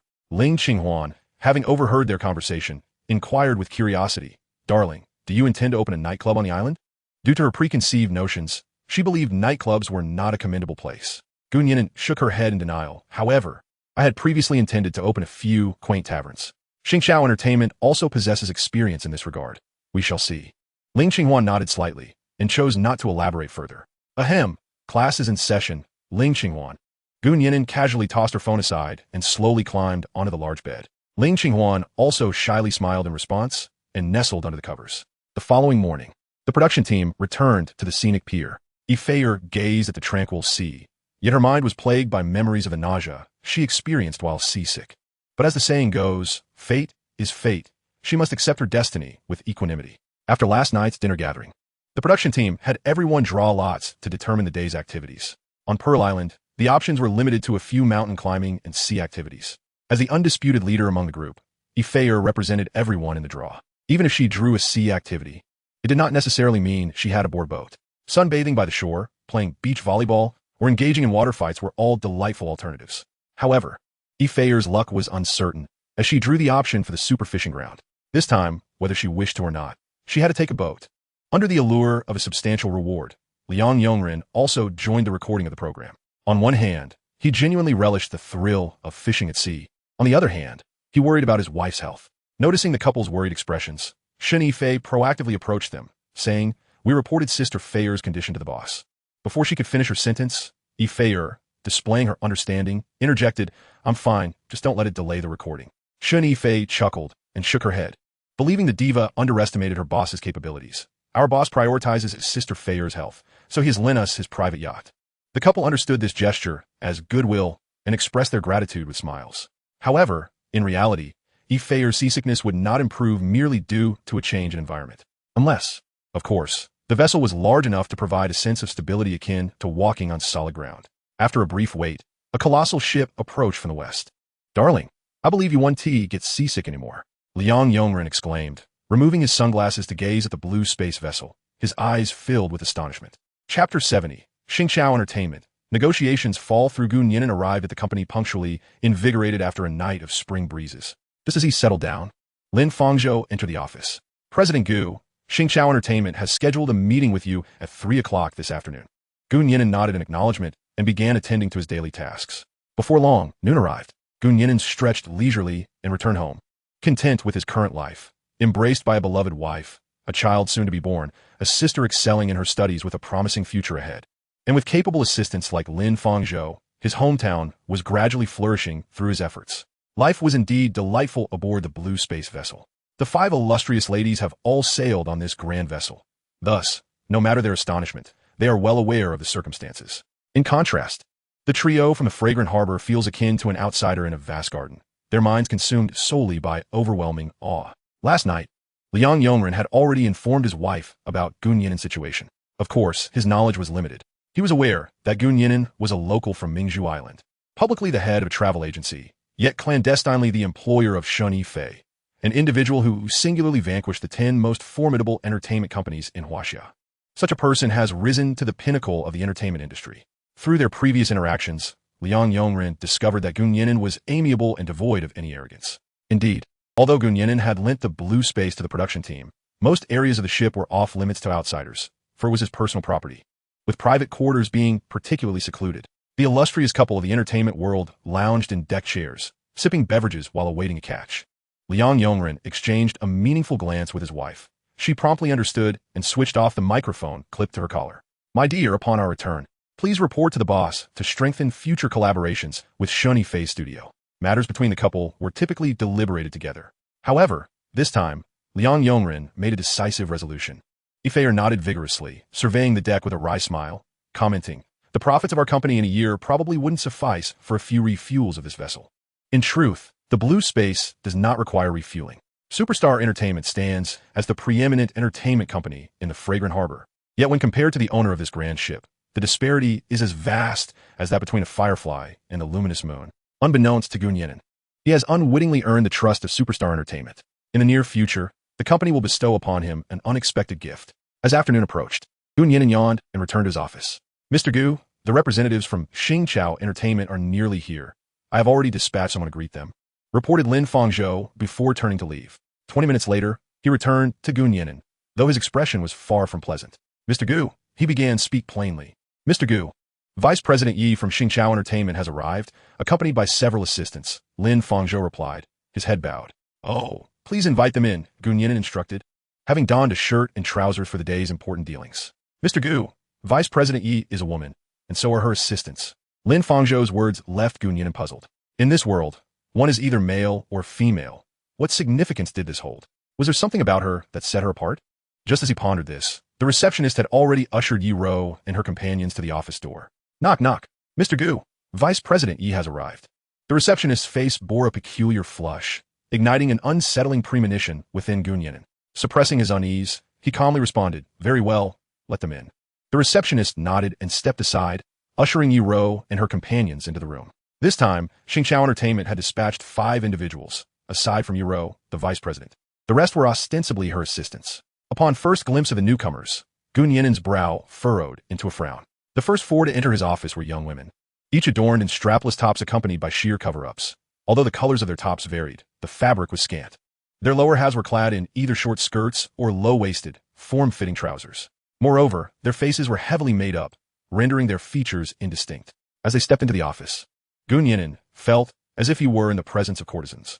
Of course, he himself had never frequented such establishments. Indeed, following the quartet was a woman in her 30s, dressed in professional attire, though her pencil skirt was extremely brief, complemented by seductive black stockings. Her makeup, while less pronounced than that of the others, still struck Gun Yinan as incongruous. An ill omen indeed. At the sight of the 5, Gun Yinan had already lost all desire to discuss a partnership with Xingqiao Entertainment. Such individuals were far from professional and exhibited a blatant disrespect for their collaboration. Were they negotiating a business deal or selecting a courtesan? He rubbed his chin thoughtfully, contemplating how to decline their overtures. Yet to an outsider, he appeared entranced by their beauty. Yi Ro flashed a charming smile, extending her delicate hand towards Gun Yinan, deliberately revealing her ample cleavage. "Mr. Gu, I have long admired your reputation. It is a pleasure to meet you." Out of courtesy, Gun Yinan briefly grasped her hand. Half a second later, he swiftly released it, a flicker of disdain evident in his eyes. Yi Ro, perceptive as ever, instantly detected his expression, but, filled with confidence, attributed it to youthful shyness. She was acutely aware of her actions and adept at leveraging her advantages during negotiations. For instance, she believed she had already seized the upper hand in this exchange. Without waiting for Gun Yinan to speak, she audaciously seated herself across from him. "Mr. Gu, your office is rather warm," she purred, playfully adjusting her collar as if to fan herself. Gun Yinan, naturally sensitive to heat, maintained the office air conditioning at a brisk 16 degrees Celsius. Even Lin Fangzhou, upon entering, would habitually take a sharp breath in surprise. Now, she claimed her office was too warm? Was she mocking him with such absurdity? If, at their initial encounter, Gu Nian'an felt a hint of confusion towards the visitors. Now he was only engulfed by an instinctive discomfort. Shaolin, please bring Vice President Yi a glass of iced water, Gu Nian'an instructed, suppressing his unease with a smile. Lin Fangzhou, looking dazed, exited the office and returned with a glass of frosty water. I apologize for the inadequate hospitality. Vice President Yi, please do not hesitate to indulge. Gu Nian'an's penetrating gaze disrupted Yi Ro's rhythm. She mentally reviewed the day's agenda, and then her eyes sparkled with realization. It seemed the young man had taken the bait. Eager to see if she could handle the cold, she thought to herself, confident in her allure. With a shiver, she gritted her teeth and downed half a glass of ice water, feeling her head turn numb from the cold. Vice President Yi, let me first extend a warm welcome to you all on Mingzhu Island. Gu Nian'an, in a state of absolute rationality, maintained a gentle smile. I have heard that Xingqiao Entertainment wishes to collaborate with us. I am truly flattered, albeit a bit apprehensive that we may fall short in some regard. However, since you are here, please do share your proposal. Upon hearing this, Yi Ro cast a self-assured, flirtatious glance. Gu General Manager, why the rush to discuss business? What else can we converse about, if not our official matters? Gu Nian'an inquired. Yi Ro, momentarily lost in a daydream, mistakenly believed this to be an affirmation of her charm. Allow me to introduce you to my assistants, she said, as 4 individuals stepped forward behind her. At that moment, Gu Nian'an raised a hand to interrupt. Vice President Yi, Mingzhu Island is our territory. It is only right that we extend our hospitality first. He then turned to Lin Fangzhou and instructed, Shaolin, please summon all our company's elite to introduce themselves to our guests. Lin Fangzhou, slightly perplexed, nodded. Just as he took a step forward, he shyly turned back to ask, General Manager Gu, who qualifies as elite? Gu Nian'an replied with a playful smile. Anyone who has made it into our company is elite. Call them all over. It won't take long for 100 or so people to introduce themselves. At that moment, he had already resolved not to engage in collaboration. Observing Yi Ro's demeanor, she hardly seemed earnest in seeking partnership. Let the games begin, within the confines of Mingzhu Island. Who could outplay Gu Nian'an? Upon hearing this, Yi Ro indeed displayed an expression akin to having swallowed a fly. No need to be so courteous, General Manager Gu. Let us proceed with the main business. Only then did Gu Nian'an retract his subtle machinations and nod calmly. Chapter 71. The Foolish Jester, reporting Lina Chu. Within the office, sneezes echoed repeatedly. The once boisterous Yi Ro and her companions now shivered from the cold. Meanwhile, Gu Nian'an perused a proposal document. Flipping through its pages for over half an hour, Yi Ro could not help but feel perplexed. This document is merely 6 pages long. Is it really necessary to spend so much time on it? Or does he perhaps have reading difficulties, unable to comprehend its contents? In November, the outdoor temperature on Mingzhu Island soared to 30 degrees Celsius. Transitioning from the sweltering outdoors into the air-conditioned room. Clad in light attire, and having just consumed a glass of ice water, Yi Ro now felt lightheaded, with subtle symptoms of a cold beginning to manifest. Just as the 5 of them were on the verge of succumbing to the chill, Gu Nian'an finally spoke. Ah, truly commendable work from Xingqiao Entertainment's planning. It is exceedingly professional. I've been studying it for quite some time to grasp its essence. I apologize for keeping Vice President Yi waiting. With these few words, he elevated the other party's status immensely. In truth, enduring this half hour had been quite a struggle for him as well. The overpowering scent emanating from Yi Ro and her companions was unbearable. What was Gu Nian'an typically accustomed to? The refreshing, vibrant fragrance of Ling Qinghuan, reminiscent of spring. Yet, the perfume they wore was overpowering, not necessarily inexpensive, but it certainly conveyed a sense of cheapness. At this moment, he felt as though he were trapped in a hellish nightmare. Gu Nian'an then spoke, however, I have a slight perplexity that I would like Vice President Yi to clarify. According to your design, the bar requires a 4-story building. The first floor is designated for the bar and dance floor, while the second floor accommodates massage rooms. Why then? Is there a necessity for lodging rooms on the 3rd and 4th floors? Currently, the island's guest houses and hotels are being constructed in an orderly manner, ensuring that there will be no shortage of accommodations. Moreover, establishing a hotel above a nightclub may result in excessive noise. Gu Nian'an was no fool. On the contrary, he was a top student from Jian University, regarded as the pride of the people. Having reviewed the proposal, he had essentially deciphered the underlying motives of the other party. Mr. Gu, it seems that you anticipated this question, Yi Ro replied, seemingly prepared for his inquiry. We designed the lodging rooms for the convenience of our guests to rest. Intoxicated patrons would merely need to take an elevator to access a space for relaxation. This way, we can also generate additional revenue. Sensing that this might not suffice to persuade Gu Nian'an, she added, many nightclubs in various locations offer temporary lodging services. At her words, Gu Nian'an merely chuckled softly, the sound tinged with sarcasm and incredulity. Miss Yi, I am well aware of your intentions. I regret to inform you that I do not accept this collaboration. He returned the proposal, his gaze already suggesting it was time for them to leave. He should have anticipated this. Mingzhu Island had become a moderately renowned tourist attraction. With the influx of visitors daily, the so-called business opportunities had emerged, rendering the once inconsequential Mingzhu Island a target for those with ulterior motives.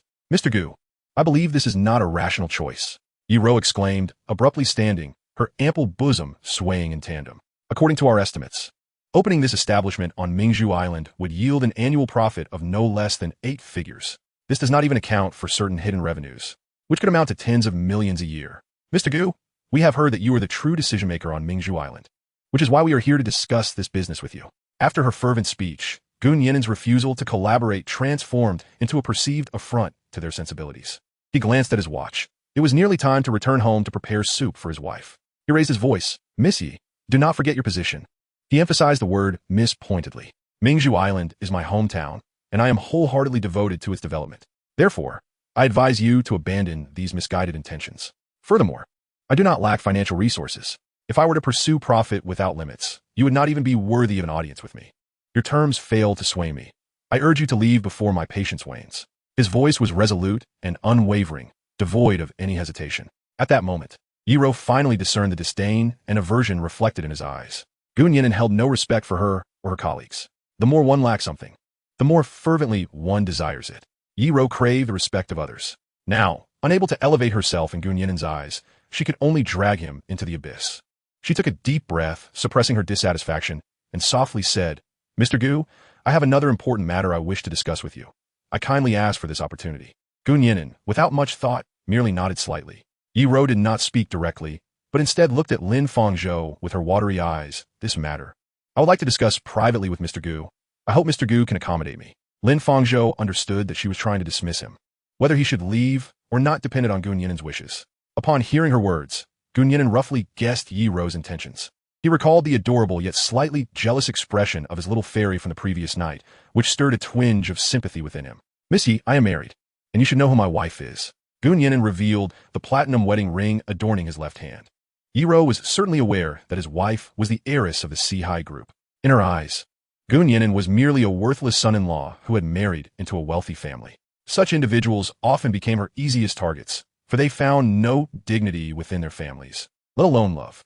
According to her imagination, with just a little manipulation, Gu Nian'an would be within her grasp. However, before she could utter a word, Gu Nian'an continued. By the way, do you know what you resemble right now? A dog begging with its tail wagging, a rat scurrying through the streets, a gaudy chicken. No other implication. Purely metaphorical. His words, coupled with the gaze he directed at her, instantly breached the defenses of the seasoned Yi Ro. Her eyes turned crimson, and she even raised her sharp nails to scratch Gu Nian'an's face. He merely turned away and delivered a powerful kick to the solid wood office desk. The heavy desk was sent flying several meters, inadvertently colliding with Yi Ro and sending her sprawling. She lay on the ground, dazed, as she heard Gu Nian'an cry out, "Help!" Suddenly, around 20 individuals burst into the office, among them the striking figure of Cui Qinghuan, wielding 2 steel pipes. More people crowded outside the office, looking eager to charge in. Yi Ro had accurately pointed out that Gu Nian'an was now the one in command of Mingzhu Island. To put it more elegantly, he was the soul of the place. Who struck my brother? I dare you. Cui Qinghuan clashed the steel pipes together, producing a piercing metallic wail. Those involved in running nightclubs often had connections to the underworld. Yi Ro considered herself someone who had witnessed grand spectacles, yet she trembled with fear at that moment. Gu Nian'an waved his hand, signaling everyone to lower their weapons, then gently addressed Yi Ro, "You now have 2 choices. Either leave Mingzhu Island immediately, and I shall not hold you accountable for anything, or remain before me and bear all consequences." It was unclear when Gu Nian'an became enraged, but a chilling and terrifying aura emanated from him. Yi Ro, frightened, crawled backward, disregarding the hem of her skirt as it was dragged across the ground. She ceased to speak, instead hastily fleeing with her 4 assistants. After leaving the travel agency, they rushed to the dock, catching the next ferry to depart Mingzhu Island. Gu Nian'an expressed her gratitude to everyone before watching them return to their respective workstations. Upon returning to the office, only Cui Qinghuan and Lin Fangzhou remained. At this moment, Lin Fangzhou suddenly realized, President Gu, they can't possibly intend to establish a base on the island, can they? Gu Nian'an, with an impassive expression, nodded in affirmation. It was quite unexpected that the largest nightclub in San'an City would engage in such activities. As a person of integrity, Lin Fangzhou naturally held disdain for such enterprises. Brother Lin, you've reminded me, Gu Nian'an said as she picked up her phone, searching for a certain individual's number. What have I reminded you of, President Gu? Lin Fangzhou asked, perplexed. As an exemplary citizen, I should certainly lend a hand when I witness injustice, Gu Nian'an replied, signaling for the two to quiet down. She dialed a number, which was quickly answered. Hello, senior. A mischievous smile spread across her face. I see your performance as mayor is rather mediocre. Why not resign and come work for me instead? Zhou Dishing thought to himself, this kid has lost his mind. Chapter 72. The life most yearned for. Meeting the film emperor and diva since time immemorial. Vice and crime have been inseparable. Xingqiao Entertainment has managed to operate profitably in San'an City, even brazenly discussing illicit matters openly. Few would believe they lack a protective umbrella. Gu Nian'an speculated on 3 points regarding Yi Rou's failure to reveal the umbrella earlier. First, they are aware of their connection to the Sihai group and do not wish to provoke them. Second, with Mingzhu Island being remote, their protector lacks any deterrent effect on Gu Nian'an. Third, Yi Rou, having been scolded by Gu Nian'an, was flustered and unable to articulate her thoughts before being intimidated into retreat. Perhaps all 3 reasons contributed, but regardless, Gu Nian'an felt no fear of them. As for Mayor Zhou Dishang, Gu Nian'an trusted in his integrity. This trust stemmed from their deep acquaintance. She knew his character well. And given that Zhou Dishing had only recently assumed office, the timeline did not align. In summary, Gu Nian'an chastised her senior over the phone, nearly causing him to suffer a fit of rage. After ending the call, she headed straight to the Public Security Department. The head of this department, an ex-Nian'an, whom she had recently promoted, was known for his integrity. An ex-Nian'an was taken aback by the mayor's intense demeanor. Once he grasped the situation's context, he breathed a sigh of relief. In truth, Xingqiao Entertainment had long been under police scrutiny. They had been implicated in several previous raids. Yet, the big boss of Xingqiao Entertainment had managed to evade capture time and again. Either they had scapegoats or the evidence was insufficient. An ex-Nian'an recognized that they indeed had a protective umbrella. After thorough investigation and analysis, his gaze shifted towards the deputy head of the Municipal Law Enforcement Department. Mayor So, if you grant me a few days, I assure you I will uproot them completely. An ex-Nian'an pledged an oath. As a leading official, Zhou Disheng reserved his gentleness for his family. In matters of public duty, he maintained a serious demeanor, neither servile nor arrogant. At that moment, his anger surged, and he made it clear. I give you 2 days. Within 2 days, close the net, and I will bear all consequences. With the orders of the head in place, an ex-Nian'an was emboldened to act decisively. Yi Rou and the others could never have anticipated that upon returning to the city, their sanctuary would be turned upside down before they even settled in. Naturally, these matters were largely irrelevant to Gu Nian'an. After finishing a phone call and wrapping up his remaining tasks, Gu Nian'an swaggered back home. Pushing open the courtyard gate, he was greeted by the gentle presence of Ling Qinghuan, as tender as a spring rain. No man could resist the sight of his pregnant wife, one hand cradling her belly, approaching him with delicate steps. The moment he embraced her, Gu Nian'an felt as though he had encompassed the entire world. After a brief but heartfelt hug, he released her and explained, I'm dirty. Let me wash up before we embrace again. Ling Qinghuan smiled and nodded, gently nudging him back inside. Before he entered the bathroom, she reminded him, I prepared the water for you. Wash thoroughly to rid yourself of that unpleasant odor. Gu Nian'an couldn't help but chuckle at his little fairy's sharp tongue. While bathing, he pondered how Ling Qinghuan, without stepping outside, was so well informed about the happenings at his company. Clearly, someone had leaked information. His initial suspicion fell upon the 8 men sent by his father-in-law. But he quickly dismissed this notion. After all, Lin Fangzhou had been by his side all afternoon, leaving no time for any whispers. The other 7 were preoccupied with their own tasks and were not present at the company that afternoon. After much contemplation, Gu Nian'an pinpointed the prime suspect, Cui Cancan. He recalled her bursting into the office wielding dual sticks. No one would believe she had rehearsed that scene. When he behaved himself, the sticks were mere tools for self-defense, but any deviation from propriety would mean his life was in jeopardy. Gu Nian'an couldn't help but exclaim, one must be vigilant against both external and internal threats. Of course, he had no aversion to such guardianship. Honesty should be the foundation of a marital relationship, and with a clear conscience, Gu Nian'an felt assured that Ling Qinghuan would be at ease. After his shower, the couple tacitly avoided discussing any distressing matters. They carried on as usual, dining, chatting, exchanging tender kisses, and drifting off to sleep. This was the life Gu Nian'an yearned for the most. Meanwhile, the production team of her poem With the Sea had disembarked from the blue space. By the end of the day, everyone's eyes had been open wide, especially director Wang Ming, who upon returning to the guest house, began to meticulously review the footage captured that day. The more she watched, the more her expression morphed into one of ecstatic obsession. A super yacht, a super fishing ground, and a superstar. It would be hard for this content not to go viral. To expedite the airing, She urgently gathered her team to edit and conduct preliminary post-production on the existing material overnight. She had a premonition that this would mark yet another milestone in her career directing variety shows. The following day, the crew completed the recording of their inaugural episode. The 5 floral beauties would remain on the island to rest for 2 days before continuing to film the variety show, while the trio from Hong Kong would bid farewell to the beautiful Pearl Island. At the dock, Ian Lecking cheerfully hoisted the fishing rod gifted by the production team as he boarded the ferry. Over the past 3 days, it was more accurate to describe their experience as a vacation rather than mere work. Stunning scenery, beautiful women, and delectable cuisine. Everything was perfect. Indeed, one could earn $1 million each day. At this moment, he cast aside his preconceived notions and resolutely decided that he must bring his wife to experience this place.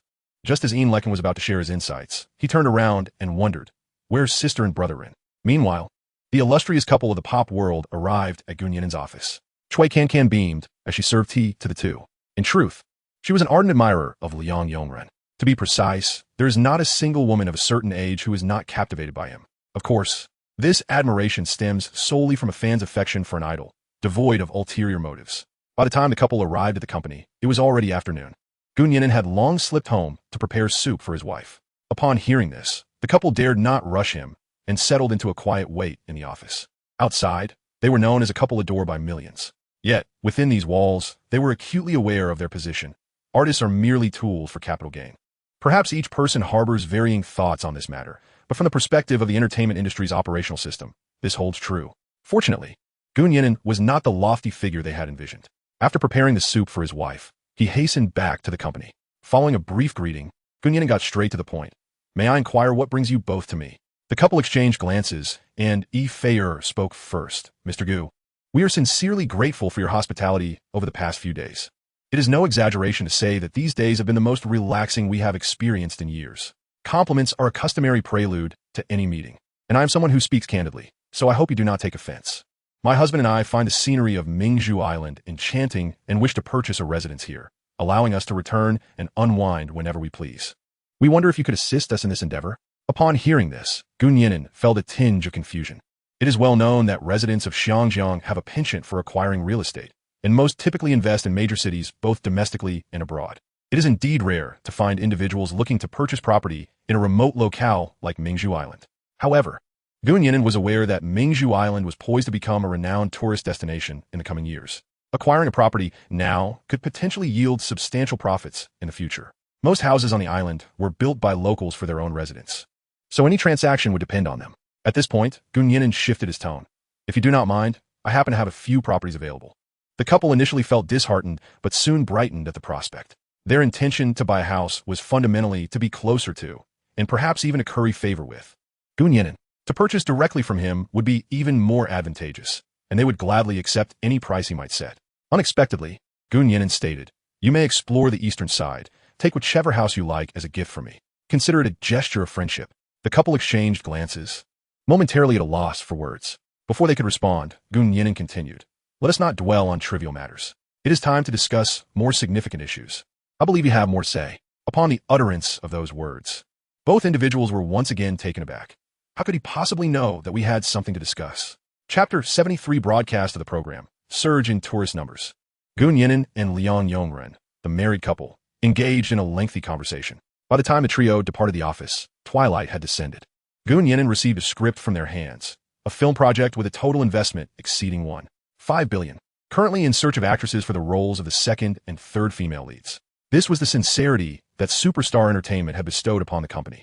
After bidding farewell to Ling Qinghuan and his wife, Gun Yinan returned home for dinner. During their evening stroll, he discreetly handed the script to Shun Yifei and others, stating, "I will invest in this film. You may select 2 individuals to portray the second and third female leads." Upon finishing his words, he quietly gazed at Shun Yifei. In an instant, she understood and solemnly nodded. After the departure of Gun Yinan and his spouse, the 5 began to delve into the script. It was not until near midnight that Shun Yifei spoke again. "Is there anyone who wishes to take on these 2 roles?" The other 4 exchanged glances, their expressions revealing their dilemma. Although they were merely the second and third female leads, their performances held significant prominence within the narrative, and a commendable portrayal could leave a lasting impression on the audience. Naturally, everyone aspired to audition. However, having shared life together for so long, they felt reluctant to seize an opportunity meant for their close friends. The entertainment industry is notoriously ruthless. Vying for the same role often devolves into a life-and-death struggle. Yet, residing on Pearl Island, the four experienced a euphoric detachment from the fame and fortune. Often, the bonds of friendship hold greater importance than wealth or reputation. Just as the four hesitated, Shen Yifei spoke up, or more accurately, conveyed Gu Nian'an's sentiments. Our studio is not lacking in finances, nor will we ever lack resources. Opportunities for productions like this will abound in the future. My suggestion is that Ling and Xiaoyu take on these roles. Su Ling and Yao Xiaoyu, the youngest among the five sisters, needed greater exposure to gain popularity. Sure, and Chi need not worry, for the boss will ensure fairness and opportunities. Upon hearing the term boss, the previously concerned four instantly brightened with joy. Jiang Sure patted her junior's shoulder. Linger, you must perform well this time. We cannot afford to lose face for our studio. Zhao Sueki also encouraged Yao Xiaoyu. Yumi, you too must shine. Whatever you do not understand, I will guide you. Thus, the anticipated cutthroat competition did not materialize. Instead, there was only the unwavering unity of sisters, stronger than steel, under the relentless efforts of the production team. The first complete episode of Her and the Sea's poem was finally finished. On November 19th, Friday, the program officially launched on Weiku Video. With the company's lavish investment, the promotional trailers flooded the internet. On that Friday, Gu Nian'an took the initiative to grant his sister a leave of absence from evening classes. As soon as school ended in the afternoon, he brought her back to Pearl Island.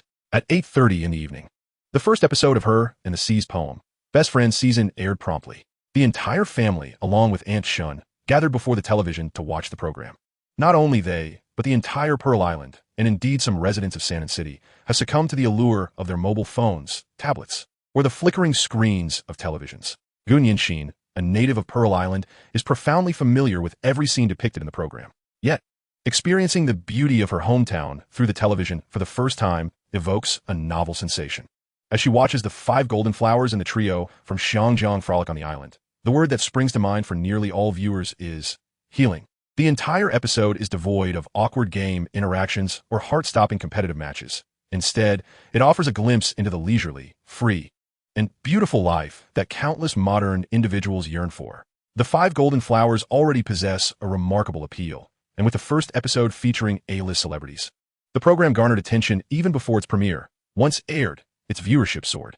As the clock struck 10:30 in the evening, Yu Xiuli received an urgent call from Weiku Video. Approximately 10 minutes later, she hung up, her eyes brimming with tears. At that moment, only 3 words echoed in her mind. Gu Nian'an. Before she could reach out to the 5 golden flowers, she dialed Gu Nian'an directly. Boss, are you resting? Not yet. I just finished watching the program. And it was quite delightful. Although the entire production bore Gu Nian'an's hallmark, witnessing the final product filled her with a peculiar sense of satisfaction. Boss, our show has gone viral. Yu Xioli's tears transformed into laughter, her tone brimming with pride. We achieved a historic high in viewership ratings for Weiku Video's variety shows in that time slot. The online feedback is overwhelmingly positive. And if all goes well, sponsors are already en route. In the entertainment industry, variety shows often occupy the lowest tier of the hierarchy.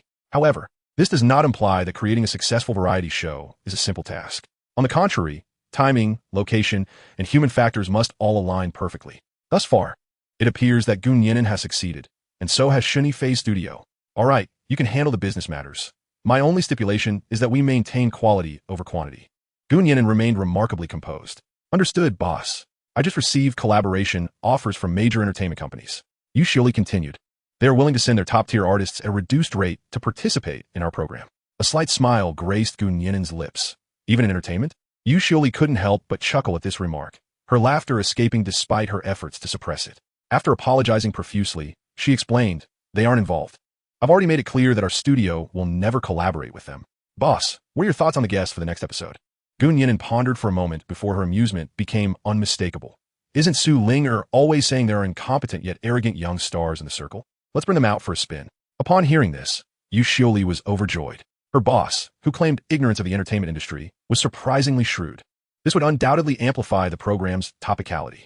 Understood. Boss, I will make arrangements right away. After hanging up, Yu Xiuli was so exhilarated that she hardly slept the entire night. She spent the entire night reaching out to major entertainment companies, urging them to showcase all the artists under their management. I am no longer merely a small agent in the entertainment industry. I have ascended to the role of the chief executive officer of the company. Following the broadcast of the program, the positive impact on tourism in Pearl Island was immediate and profound. During this period devoid of extended holidays, The daily influx of visitors to Pearl Island surged by a remarkable 50%. Fortunately, after the National Day holiday, Nian'an continued to enhance the island's infrastructure, ensuring that this invaluable opportunity did not slip away from the hands of the Pearl Islanders. The most delighted individual, aside from Nian'an, was undoubtedly the mayor, Uncle San. Not long ago, Pearl Island was merely a backward isle in the South China Sea, receiving occasional visitors whose presence was hardly significant. Now, the island's daily tourism revenue has exceeded 1 million Huaxia coins, rapidly approaching 2 million. He firmly believes that in the near future, the entirety of Pearl Island will prosper under Nian'an's leadership. On November 22nd, at the San'an City Docks parking lot, a young man with an effeminate voice poked his head out of a van and asked, "Sister Hong, what did they say?" The agent, Sister Hong, had just ended a phone call, her face filled with distress as she replied, "Vehicles are not allowed on the island. They will send sightseeing buses to pick us up." "Is that so?" the young man exclaimed, his voice rising to an almost shrill pitch. "You know I need a van with me, wherever I go. It's sweltering in this wretched place. I can't risk getting sunburned." The speaker was none other than Ling Qinghuan, the hottest young star in Huaxia, who debuted from the show Idol Training Camp. Sister Hong, feeling quite troubled, gritted her teeth and said, Qinghuan, let us just bear with it for now. This program has significant exposure. It's perfect for promoting your new album.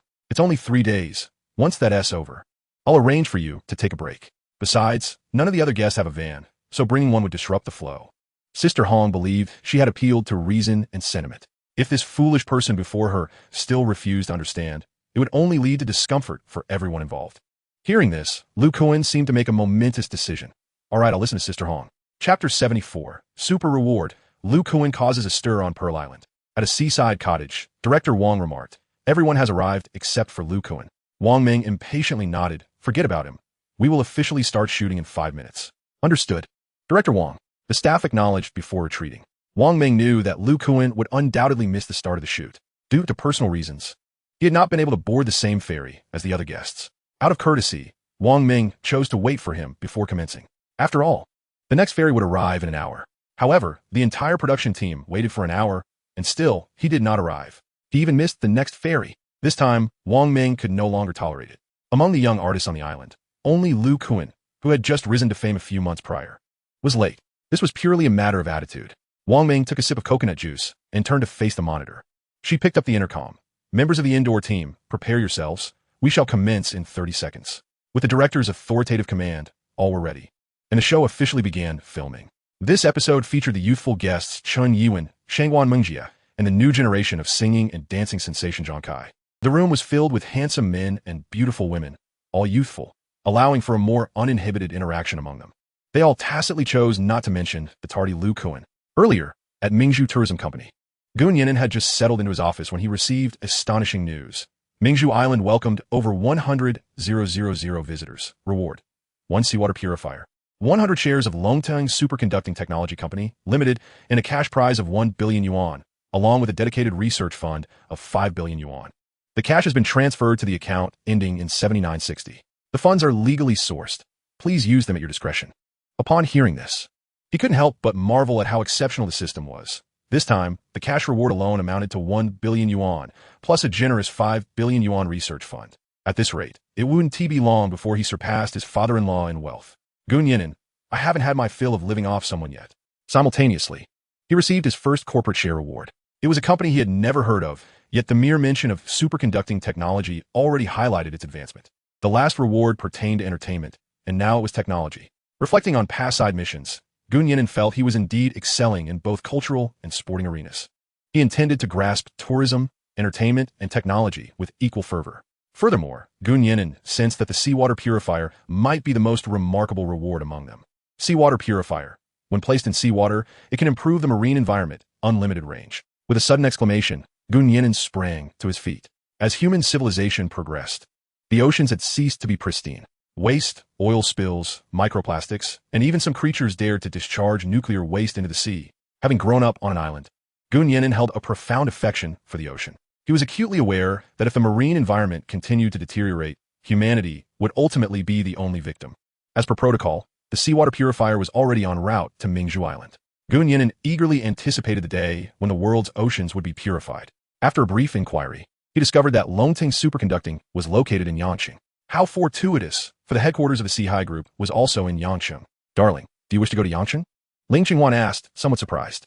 Yes, Gu Nian'an replied stiffly, believing it essential to visit the company in person. Yet, he was genuinely worried about his pregnant wife, which led to this awkward situation. All right, I will accompany you. Ling Qinghuan readily agreed with a smile. Just as Gu Nian'an was about to speak, she interrupted.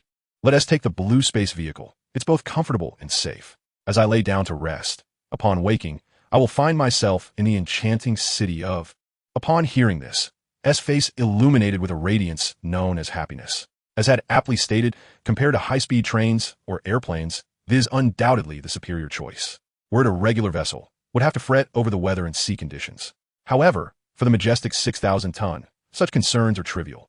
How I long to see my parents again, fearing that might be left alone at home, continued her persuasive efforts. I have been feeling exceptionally well these past few days. By the way, last night, our little one visited me in a dream, urging me to venture outside more often. Seeing her resort to the dream narrative, couldn't help but chuckle. All right, let us go together, shall we? Often pondered whether she had saved the universe in her past life to be blessed with such a delightful spouse. Hooray! Exclaimed, rising on her tiptoes to plant a sweet kiss on her beloved. Where shall we set off? It dawned on her that she had not traveled far in several months, stirring a sense of excitement within her. I am ready whenever you are, she replied. So am I. The couple, in perfect harmony, turned and ascended the stairs to pack their belongings. After a hearty lunch, they prepared thoroughly and embarked on their journey to the dock. However, an unexpected incident occurred on the way. Their chauffeur-driven vehicle was suddenly halted. With a screech, the brakes engaged and swiftly turned to, asking, "Are you all right, my dear?" Shook her head, indicating she was fine. Though startled, she had suffered no serious harm. Exhaled in relief and looked ahead to see a sightseeing vehicle blocking their path, driven by one of his employees. Recognizing the familiar vehicle, the driver hurriedly exited to apologize. "I am terribly sorry. I didn't mean to." Observing his flustered demeanor, deduced that it was not intentional. What transpired? He inquired coolly. It was him. He seized the steering wheel from me. The driver pointed to a young individual in the sightseeing vehicle, whose gender was indeterminate. As the words fell, most passengers disembarked from the sightseeing vehicle. It's... The photographer and assistant director quickly indicated its location, explaining, abruptly demanded that we stop, and when the driver refused, he attempted to commandeer the steering wheel. Was aware that was a guest invited by the production team. Has something urgent arisen? He questioned through gritted teeth. Just then, stepped off the sightseeing vehicle, striding directly towards. "Hey, R&T vehicles prohibited on the island? Where did your car come from? I have a pass," he exclaimed, as if discovering a treasure, turning to his manager. "Have the production team arrange a pass for me. Let us bring our vehicle too." At this moment, S' complexion was as pale as a corpse that had lain for 3 days. Before recording the show, the boss had cautioned her, above all, ensure does not cause a stir on. There are individuals there we cannot afford to offend. Before embarking on the island, she repeatedly cautioned Ling Qinghuan to refrain from causing any disturbances. Glancing at the license plate number 9999, she seemed to discern the identity of the person her boss had warned her about. The insufferable fool, the scoundrel, the lecherous creature, Ling Qinghuan. Upon reaching the island, he immediately made a colossal blunder. Throughout the ordeal, Gu Nian'an remained silent, her expression chillingly cold. "So, is this the reason you intercepted my vehicle?" she inquired.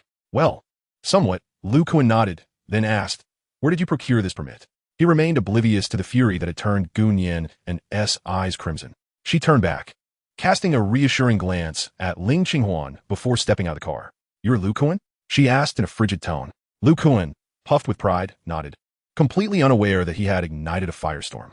"You wish for an autograph? First, tell me where you acquired that pass." As soon as he finished speaking, Gu Nian'an delivered a forceful kick to his chest. "How dare you!"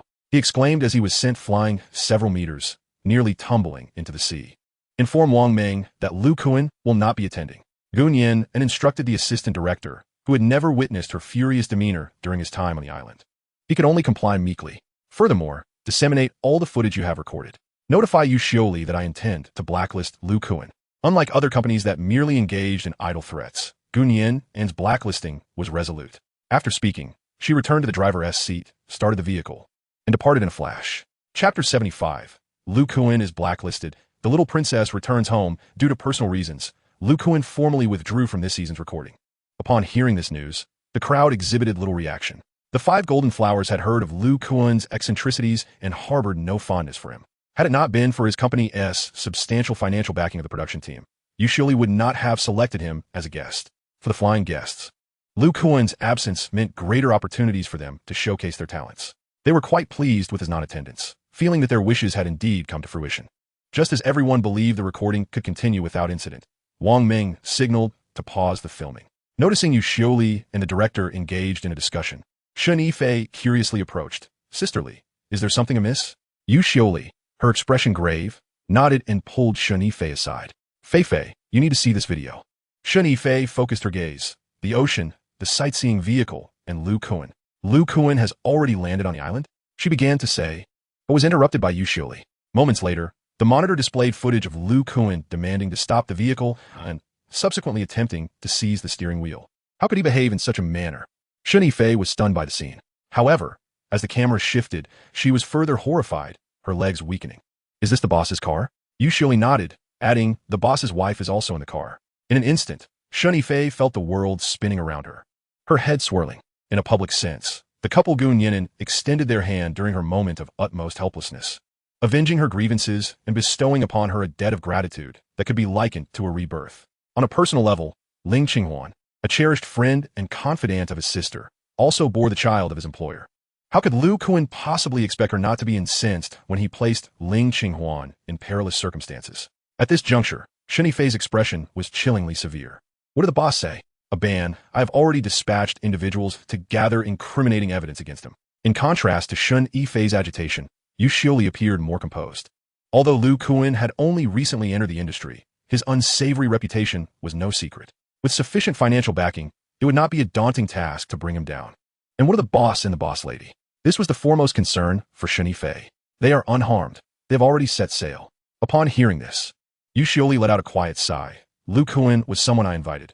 I bear full responsibility for this matter. She was aware that her ambition had clouded her judgment. Despite knowing Ling Qinghuan's dubious character, she had still summoned him. She could easily imagine the extent of her employer's resentment towards her. Sisterly, do not blame yourself. Let's first attend to the tasks assigned by the boss. Shen Yifei consoled her. She then inquired, is Ling Qinghuan still on the island? Yu Xiuli nodded. Yes. He accidentally fell from the curb and lost consciousness. The ferry back to the mainland has yet to depart, so they must wait at the dock. Understanding the situation, Shen Yifei expressed her apologies to Wang Ming and turned to her three companions. Sisters, the boss lady has been wronged by Ling Qinghuan. We must take action. With a sweeping gesture, the four of them sprang to their feet, grabbing makeshift weapons with remarkable agility. Whips, wooden sticks, and red ropes appeared, as if by magic. Ultimately, the five of them boldly boarded a sightseeing vehicle, heading directly towards the dock. As the saying goes, when the king demands your demise at the third watch, he shall not spare you until the fifth. That evening, a plethora of damaging information regarding Ling Qinghuan surfaced online. Reports of his egotistical behavior and inappropriate conduct towards female colleagues flooded in, with numerous victims stepping forward to share their experiences.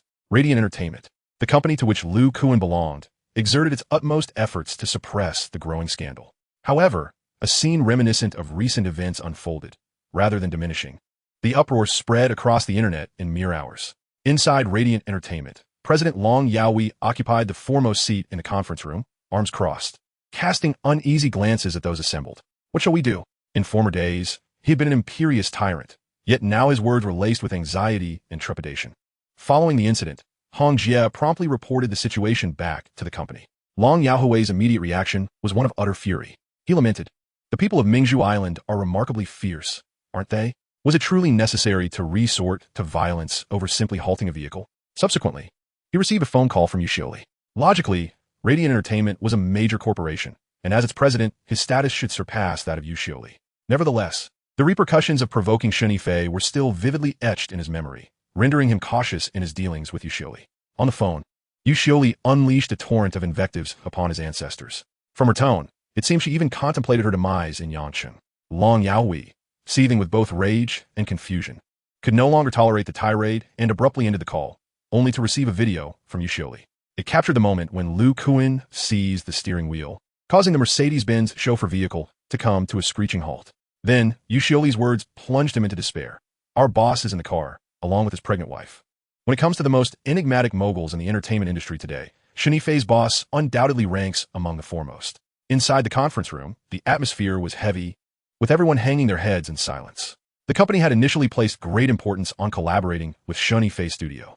The planning team even concocted a scheme to have Ling Qinghuan approach Shen Yifei, hoping to exploit the opportunity to curry favor with the rising star. However, before any of these plans could come to fruition, Ling Qinghuan had already caused chaos among them. What are we to do now? Speak up, Long Yaoi exclaimed, rising abruptly and glaring at his colleagues. Just as he stood, the lights in the conference room extinguished, plunging the space into darkness. To be precise, the entire third floor, housing Guangyao Entertainment, had its power cut off. In the enveloping gloom, an assistant rushed into the conference room. President Long, Sihai Group has ordered our company to vacate this building immediately. Indeed, the very building that housed Guangyao Entertainment belonged to Sihai Group. What did you say? The issues online remain unresolved, and now the landlord adds to the chaos. We have signed a contract and paid the rent. On what grounds can they demand we leave? The assistant stammered in response. Sihai Group claims they will compensate for the breach of contract, but they also advise us to prepare for retaliation. Long Yaoi, upon hearing this, wore an expression akin to that of a perplexed individual. Is the current state of commercial warfare so brazenly straightforward? Retaliation is openly discussed.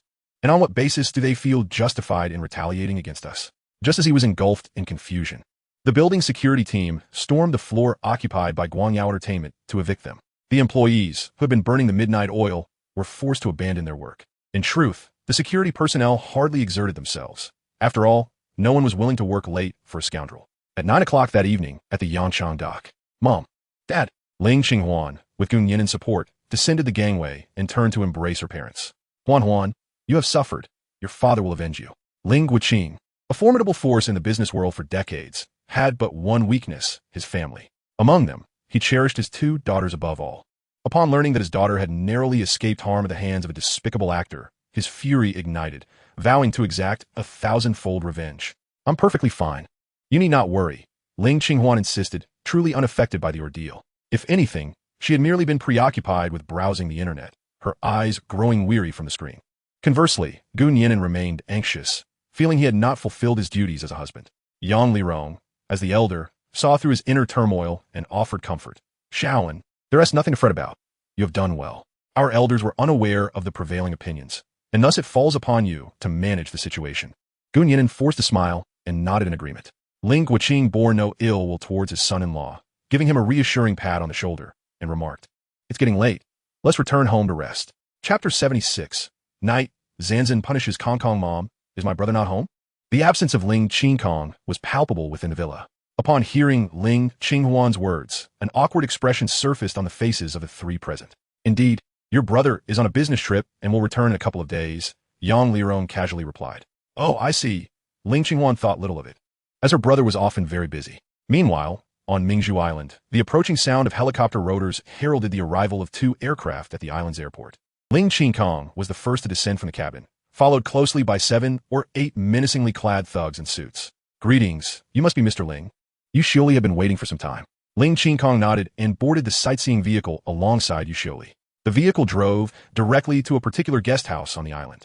The owner of the guest house had also been waiting and, without further ado, used a universal key card to unlock room 444. At that moment, Ling Qinghuan was reclining on the sofa, lamenting with a bruised face and swollen nose. Due to certain unforeseen circumstances, he had missed the ferry off the island. His face bore whip marks and scratches, while his abdomen and back showed signs of bruising from being struck with a wooden stick. Concurrently, online, a plethora of damaging information about him circulated widely, and most alarmingly, the content was undeniably true. He realized he had been set up, and the individual responsible wielded such formidable influence that even his company dared not provoke them. His manager, Hong Jia, had already informed him that Guangyao Entertainment would henceforth terminate all contracts with him, and he would face exorbitant penalties for breach of contract. At that moment, both his body and spirit teetered on the brink of collapse. When the door swung open, he instinctively thought it was Hong Jia returning. As long as she was willing to see him, there remained a glimmer of hope for his return to the company and to that stage that once belonged solely to him. However, this was merely his own wishful thinking. Turning to look, he was met only with the sight of imposing figures clad in black. Out of muscle memory, he instinctively covered a particular area of his lower body. Who are you? What do you want? He stumbled off the sofa, but the newcomers offered no response, merely advancing towards him step by step. Ling Qinghuan delivered a swift kick to his chest, seizing a copy of the Xinhua dictionary and striking it across Ling Qinghuan's face. Ling Qinghuan wept bitterly from the assault, yet harbored no intention of resistance. Earlier that afternoon, he had also refrained from fighting back when assaulted by several women. In a state of extreme anger, Ling Qinghuan was unusually restrained with his words, opting instead to silently unleash his fury upon Ling Qinghuan. Of course, it was only he who engaged in the violence. After all, he was not a member of the underworld, but merely seeking vengeance for his sister. The thugs he had brought along were merely there to maintain order. Ling Qinghuan aimed for the areas where Ling Qinghuan could take the punishment, venting his frustrations accordingly. It would be unwise to jeopardize oneself for such scum. After dealing with Ling Qinghuan, he arranged for his subordinates and then walked back to the Gu residence. He acknowledged that life at the Gu household was indeed quite comfortable. Where's the spare key? He searched around the entrance for the spare key mentioned by Gu Nian'an. Lifting a stone slab, he finally discovered a set of keys. Not this one. Not this one either. At that moment, he felt quite bewildered by his brother-in-law. Why conceal the spare key among a plethora of fake ones? Just as he attempted to unlock the door, a shadow lunged at him from behind. Bang! The sound of a steel pipe striking his back resonated as Ling Qinghuan collapsed to the ground. Damn it! Which rascal hit me? Images of Ling Qinghuan and the enemies he had acquired through years of business flashed through his mind. This blow was truly ruthless. In the dim light, he unexpectedly beheld a familiar face. Gu residence, living room. I apologize, I mistook you for a thief. Cui Sanzan felt that her embarrassment was beyond verbal expression at that moment. On her way home from work, she had caught sight of a suspicious figure by the Gu household. She was aware that Gu Nian'an and her partner had gone to Yangqing. Coupled with recent case analyses she had seen on Dole, she had mistaken Ling Qinghuan for a burglar. Previously, the island had been relatively free of thieves. But with the recent surge in tourists, who could guarantee that no opportunist had slipped through? Without hesitation, she had picked up a steel pipe and struck, inadvertently injuring her brother-in-law, Ling Qinghuan. Ling Qinghuan remained silent for a long time, which only intensified Cui Sanzan's embarrassment. Are you all right? Should I help you apply some medicine? Ling Qinghuan nodded, skillfully removing his shirt. Wait, let me get some ointment. Cui Sanzan was taken aback. Did he truly just take off his shirt?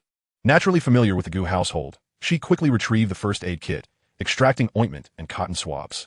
She observed a red mark on Ling Qinghuan's back, measuring 2 fingers wide and 30 centimeters long. Cui Sanzan nodded thoughtfully. I've been sitting at work recently. My strength has diminished considerably. Ling Qinghuan responded, Huh? Cui Sanzan shook her head. Never mind, does it hurt? Ling Qinghuan pondered for a moment and, almost instinctively, replied, No, it doesn't hurt. As a man, how could he display weakness in front of a woman? In truth, the blow had left him dazed, and his back still throbbed with pain. Upon hearing this, Cui Sanzan naturally quickened her pace.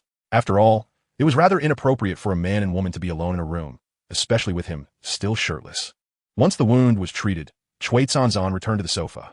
Brother-in-law, since Xiao and the others aren't here, what brings you to the island? Ling Qinghuan pondered for a moment, but did not reveal the truth. I came to handle some business, which is already taken care of. I'll be leaving tomorrow. After a brief pause, he added, We are of similar age. You can just call me by my name. Cui Sanzan silently nodded, and once again, a silence enveloped the two. After an indeterminate passage of time, Ling Qinghuan spoke once more. By the way, what brings you out at such a late hour? I'm just finishing up work and preparing to head home. Cui Qinghuan replied. Ling Qinghuan glanced at his watch. It was already 11 o'clock at night. Did your brother-in-law make you work this late? Who is the true capitalist here? At his words, Cui Qinghuan couldn't help but smile. If Ling Qinghuan's smile resembled a fresh sea of blossoms in early spring, then Cui Qinghuan's smile shone like the radiant sun in midsummer. Not at all. We finished work around 5, she clarified, not wanting him to misunderstand her younger brother. I'm the only one at home, and it would be rather dull to just sit there, so I thought I'd stay at the office and chat with everyone. Ling Qinghuan found it hard to fathom. The notion of someone preferring to linger at work rather than return home. Was it merely for the sake of enjoying the air conditioning? In truth, for Cui Qinghuan, the travel agency felt more like home than her actual residence. There were colleagues, companions to share meals with, and, of course, Gu Nian'an. However, it is indeed getting late, so I should head home now. Cui Qinghuan picked up her briefcase and stood to leave. As she reached the door, she turned back with her hands clasped together, saying, Ling Qinghuan, I apologize for today. I'll treat you to tea another time. Ling Qinghuan waved his hand dismissively, signaling that there was no need for concern. Just as she was about to exit, he suddenly stood up. Well, it's quite dark outside. Let me walk you home. As he spoke, the 30-year-old man felt an unexpected flush creep to his cheeks. He and Cui Qinghuan were not particularly close. Was this crossing a boundary? Cui Qinghuan was momentarily taken aback, but then smiled and gently declined. It's all right, I live nearby. Just a short walk. Goodbye, she said, turning to leave. As she stepped out of the Gu residence, she heard hurried footsteps behind her. Ling Qinghuan had followed her outside. They exchanged glances, and for once, he appeared somewhat awkward. While the weather is quite pleasant today, I thought I might take a stroll as well. Cui Qinghuan chuckled softly, her laughter as enchanting as the moonlight. Chapter 77. The father-in-law's pretense. Longting superconductors the following day in Yangsheng, the family gathered around the dining table, quietly enjoying breakfast. Xiaoan, how was your day off yesterday?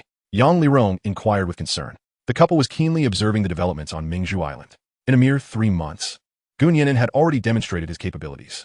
Mom, I had a wonderful day off, he replied. Yes, the events you've organized are quite impressive. Your father and I thoroughly enjoy watching them. The first episode of Poetry with the Sea featured some of the biggest stars, exactly the idols of Ling Qinghuan's generation.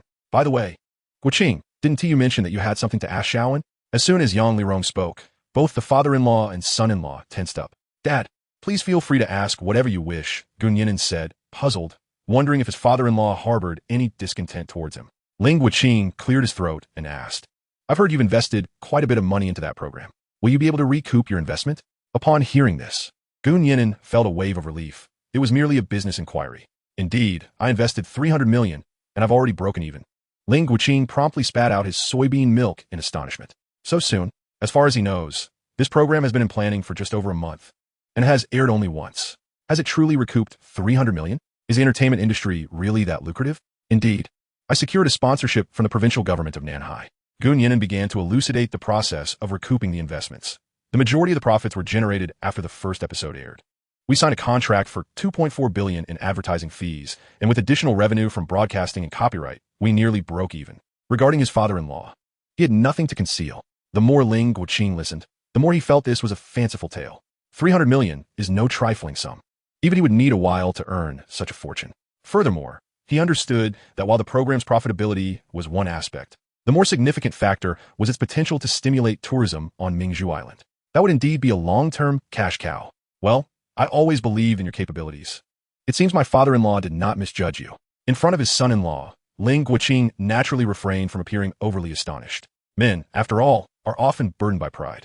By the way, Dad has recently acquired some new ventures that may benefit your entertainment company. Ling Qinghuan chuckled, hoping to reclaim some dignity through this revelation. Are you planning to venture into the entertainment industry as well? Ling Qinghuan inquired. Ling Qinghuan waved his hand, replying, I prefer to focus on tangible industries. I merely purchased some shares in a cinema chain. What cinema chain? It's the Yida Cinemas owned by Uncle Wong. Nothing much, Gu Nian'an responded, her forehead twitching with tension. Yida Cinemas is the second largest cinema chain in China, boasting 700 theaters and 6,000 screens nationwide. Old Wong has been short on cash lately, and I happen to have some spare funds, so I seized the opportunity. It's a modest acquisition, and now I can only be considered their second largest shareholder. Ling Qinghuan showed no signs of hiding his pride. His expression seemed to implore his daughter and son-in-law. Come, praise me, do. Gu Nian'an, moved by the moment, offered heartfelt applause for her father-in-law. This performance was indeed impressive. Dad, I am preparing to collaborate with Xiangjiang Chaoxing Entertainment to produce a film, and I will truly need your support. Ling Qinghuan was quite pleased with his son-in-law's approach, gently pressing his hands together as he said, What do we need to say as family? I will certainly ensure everything is arranged clearly for you. Yang Lirong, observing her husband's playful demeanor, wore a constant smile on her face. The family finished breakfast amidst this harmonious atmosphere. After the meal, Ling Qinghuan inquired, By the way, Xiao, I heard from Huan that you came to Yang City for business. Ling Qinghuan believed that he was a notable figure in Yang City, and it was only natural for him to lend a hand when his son-in-law was conducting business. Yes, I am here to negotiate with a company called Longting Superconductors. To avoid startling his father-in-law, he merely mentioned it as a collaboration. Longting Superconductors? Ling Qinghuan exclaimed, taken aback. Dad, have you heard of this company as well? Ling Qinghuan nodded and countered. Have they sought financial assistance from you? Longting Superconductors is quite renowned in Yang City's business circles, not for their technology, but rather for their shamelessness. The principal research project of their company revolves around room-temperature superconducting technology. Undoubtedly, this represents a remarkable advancement. Yet it currently resides solely within the realm of human imagination. Longting Superconductors, with an undeveloped technology, is scouring for funds and investments throughout Yangqing. They audaciously seek billions, even hundreds of millions, to the point where banks are reluctant to lend to them, and other enterprises regard them as charlatans. Ling Qinghuan acknowledges that the research and development team at Longting Superconductors comprises a group of professionals imbued with ideals. However, in the business world, ideals are simultaneously the most valuable and the least esteemed currency. To his astonishment, they have even resorted to borrowing money from Mingzhu Island. Xiaoan, heed your father's counsel. The waters of Longting Superconductors run too deep for you to navigate. Ling Qinghuan confided to his son-in-law, expressing his heartfelt concerns. Especially their boss, who is utterly unhinged. A madman, a scoundrel, Gu Nian'an replied. Thank you, I feel somewhat offended. Ahem, Father, I merely intend to take a look. I may not even invest. Gu Nian'an responded with a bittersweet smile. That is acceptable. Ling Qinghuan pondered briefly before adding, how about this? I will have my assistant accompany you. He is seasoned and can provide mutual support should any issues arise. Gu Nian'an scratched his head, reluctantly acquiescing to the suggestion. Before long, Gu Nian'an and Ling Qinghuan's assistant, Zhu Li, arrived at the premises of Longting Superconductors. This was situated within an industrial park on the outskirts of Yangcheng, housing a dozen or so enterprises of varying sizes. Longting Superconductors occupied merely a small 4-story building and a 500 square meter factory, as Gu Nian'an had notified them in advance. The area before the building was bustling with staff clad in white lab coats. Upon descending from the Maybach, Gu Nian'an was swiftly surrounded. Among them was a silver-haired, middle-aged man who sincerely extended his hands. Hello, boss. I am Lei Li, the general manager of Longting Superconductors. Gu Nian'an was taken aback. Such a name is not borne by an ordinary individual. Hello, Mr. Lei. How did you know I am the boss? Gu Nian'an inquired while shaking his hand. Ha! You exude the aura of a boss. Lei Li responded with a hearty laugh. Clad in shorts and a floral shirt, Gu Nian'an appeared less ostentatious compared to Zhu Li, who donned a full suit. Drawing from Lei Li's years of experience in Yangcheng, Gu Nian'an seemed more akin to a person of wealth. At that moment, Zhu Li's expression soured. He had overheard Lei Li addressing his son-in-law as boss. Before departing, Chairman Ling had cautioned him to remain vigilant regarding the proprietor of Longting Superconductors. It turned out that the son-in-law was indeed their employer. Boss, it is quite windy outside. Please step inside so we can converse, Lei Li urged, ushering Gu Nian'an into the building. Under Lei Li's guidance, Gu Nian'an toured the offices and laboratories of Longting Superconductors. Admittedly, he possessed scant knowledge of superconducting technology. However, the fervent research ethos exhibited by the staff, coupled with the array of advanced instruments within the laboratories, demonstrated their commitment to tangible achievements. Simultaneously, Lei Li subtly indicated that the company has recently encountered developmental constraints. To encapsulate the issue succinctly, they are in dire need of funds. Gu Nian'an, however, remained unfazed by this revelation. The system can reward Longting Superconductors, alleviating his concerns about the company's integrity.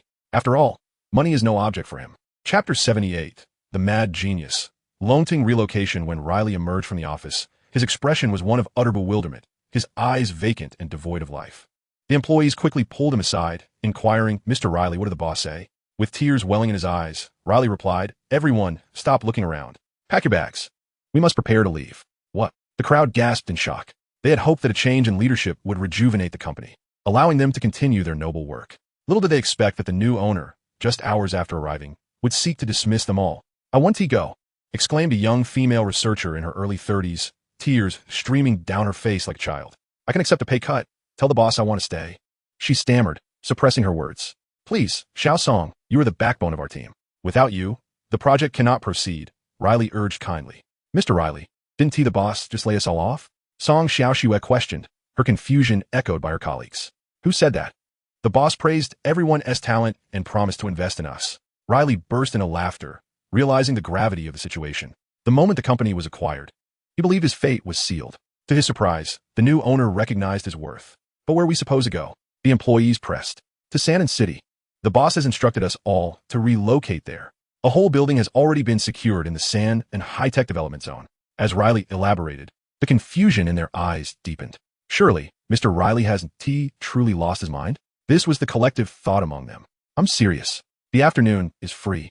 Go home and pack. Riley laughed heartily, then dashed out, leaving the others in a state of bewilderment, utterly perplexed by his words. At that moment, Gu Nian'an also exited the office. Without much thought, he intended to greet the employees before departing. However, Song Xiaoxue, gritting her teeth, stepped forward and asked, Boss, what happened to Mr. Riley? Where's Mr. Riley? Gu Nian'an surveyed the room, realizing he could not find Riley. He had just uttered a series of nonsensical statements before running off. Gu Nian'an thought to himself, it seems my father-in-law was not mistaken. Riley is indeed a madman. Did he inform everyone about the company's relocation? The group nodded, though many questions lingered in their minds. Mr. Riley only mentioned moving to Nian'an City. Upon hearing this, Gu Nian'an couldn't help but break into a cold sweat. This individual possessed impressive research capabilities, yet his management skills were undeniably lacking. Cough, cough. Allow me to clarify the situation. Gu Nian'an signaled for everyone to gather around him. As Mr. Riley stated, our company will be relocating entirely to Nian'an City. I'm sure many of you have questions, and I am here to address them all. Upon arriving in Nian'an City, housing will be provided by the company, so there's no need for concern on that front. Those with family may bring their loved ones along. For those with children, I can arrange for them to attend the finest primary and secondary schools in Nian'an City. I fully understand if anyone is reluctant to leave Yang City for personal reasons. Please write a resignation letter and submit it to the HR department. We will provide a 6-month severance package.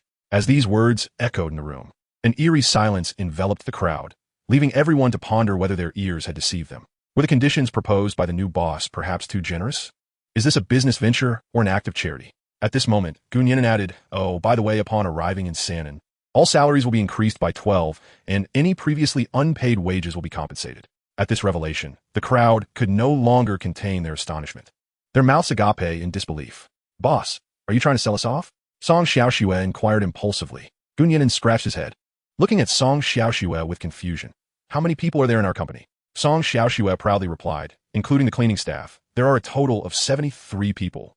Even if I sold you all at gold prices, I wouldn't recoup my investment," Nian'an remarked. He understood that once the room temperature superconducting technology is successfully developed, it would yield immeasurable benefits. Lei candidly disclosed that the current project still has a funding shortfall of nearly 800 million. Nian'an waved his hand generously, approving a funding injection of 2 billion. As long as the funds are utilized for research, everything else is negotiable. Specific details will be communicated to you soon. It is getting late, so please go have your meals. Nian'an gestured for everyone to disperse, and he himself took blessingly with him, hastily departing from Longting Superconducting. Before arriving in Yang City, he had already conferred with his esteemed senior, Zhou Disheng. Regardless of Longting Superconducting's reputation in Yang City, it is considered a high-tech enterprise.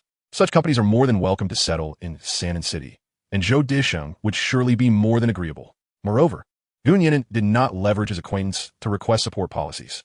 He succinctly stated, "Your brother does not lack for funds. Just make some space."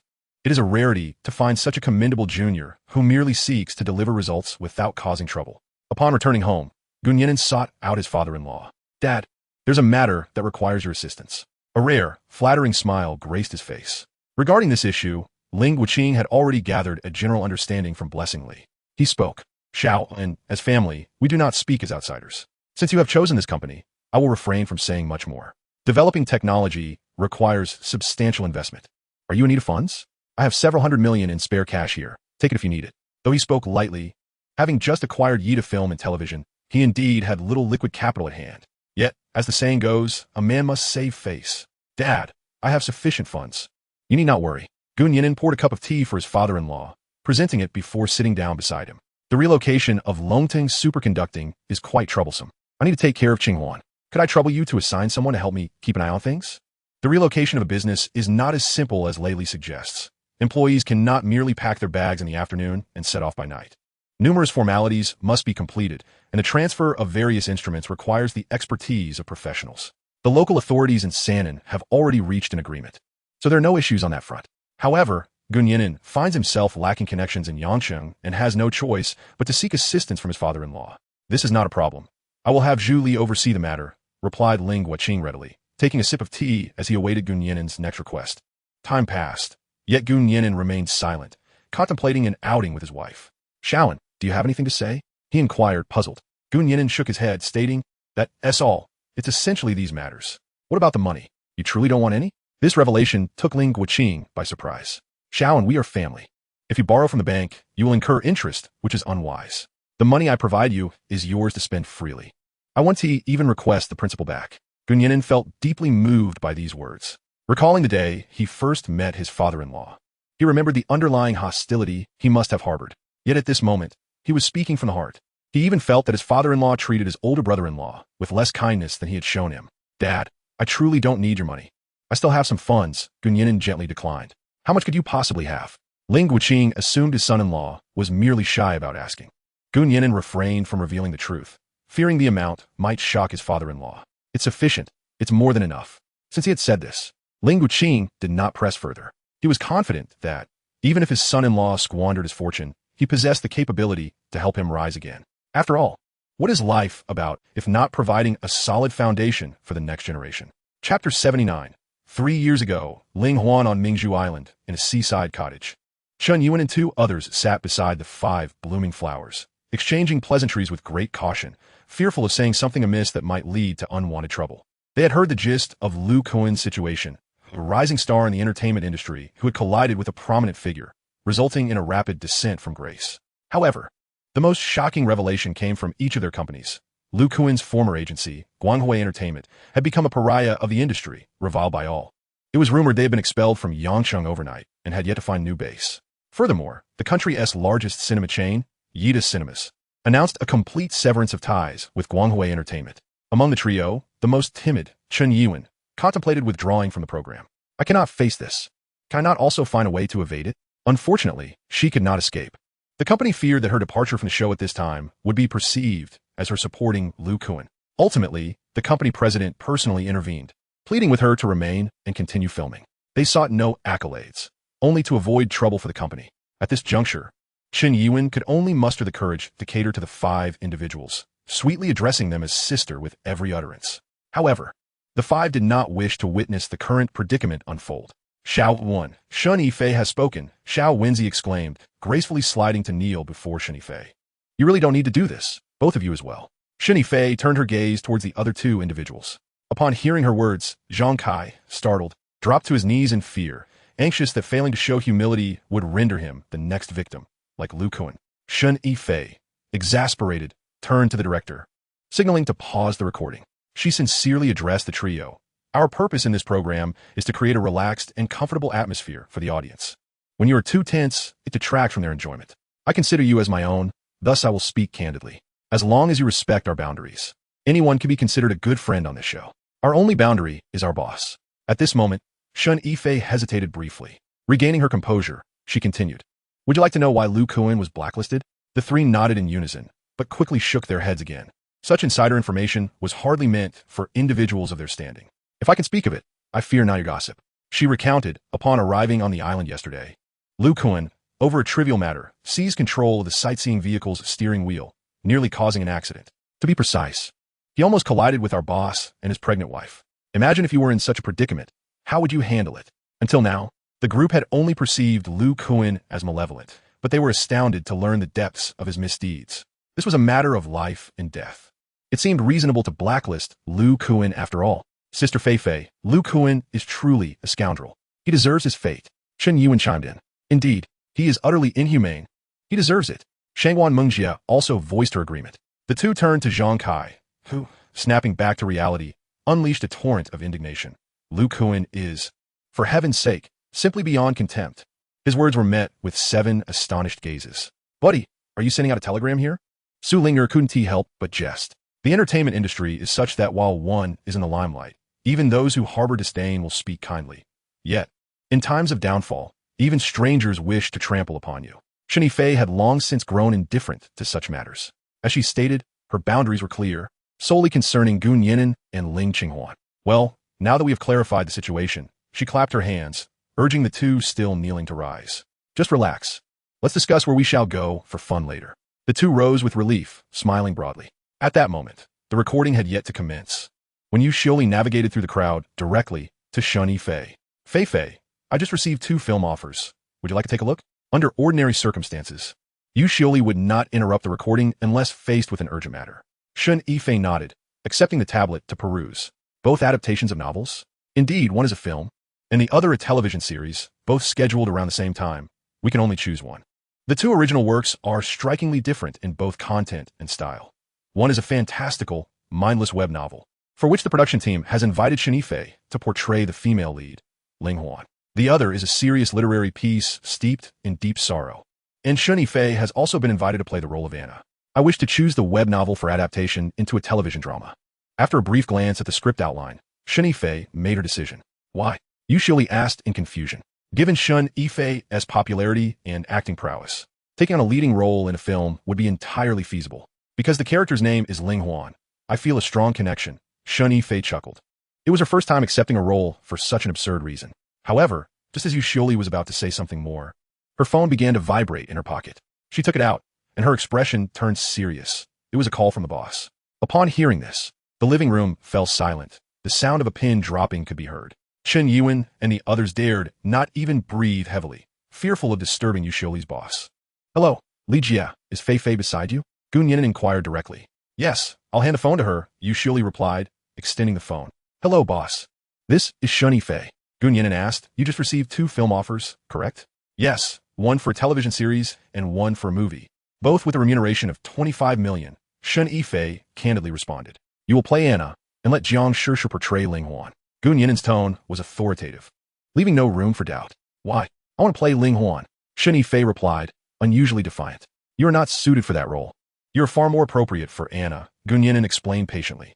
Moreover, given your current status, it's time for you to take on serious dramas. If you excel in the role of Anna, you might even receive a nomination for Best Actress. Shen Yifei remained unconvinced, muttering under her breath. Have you even read the script? How do you know I'm not fit for Ling Huan? On the other end of the line, Gu Nian'an sighed deeply, his voice slightly hoarse. Do you know the names of the authors of the 2 original works? Shen Yifei, perplexed, obediently checked. One was named and the other Gu and I. Now read them together, he instructed. Shen Yifei complied, but as soon as she began, she covered her mouth in shock. Boss, how many aliases do you have? She exclaimed, her jaw nearly dropping. Thus, you should heed the words of the original authors, Gu Nian'an continued earnestly. Furthermore, I'm also the screenwriter and investor for both projects. So, you and Jiang Shishi should discuss this matter thoroughly.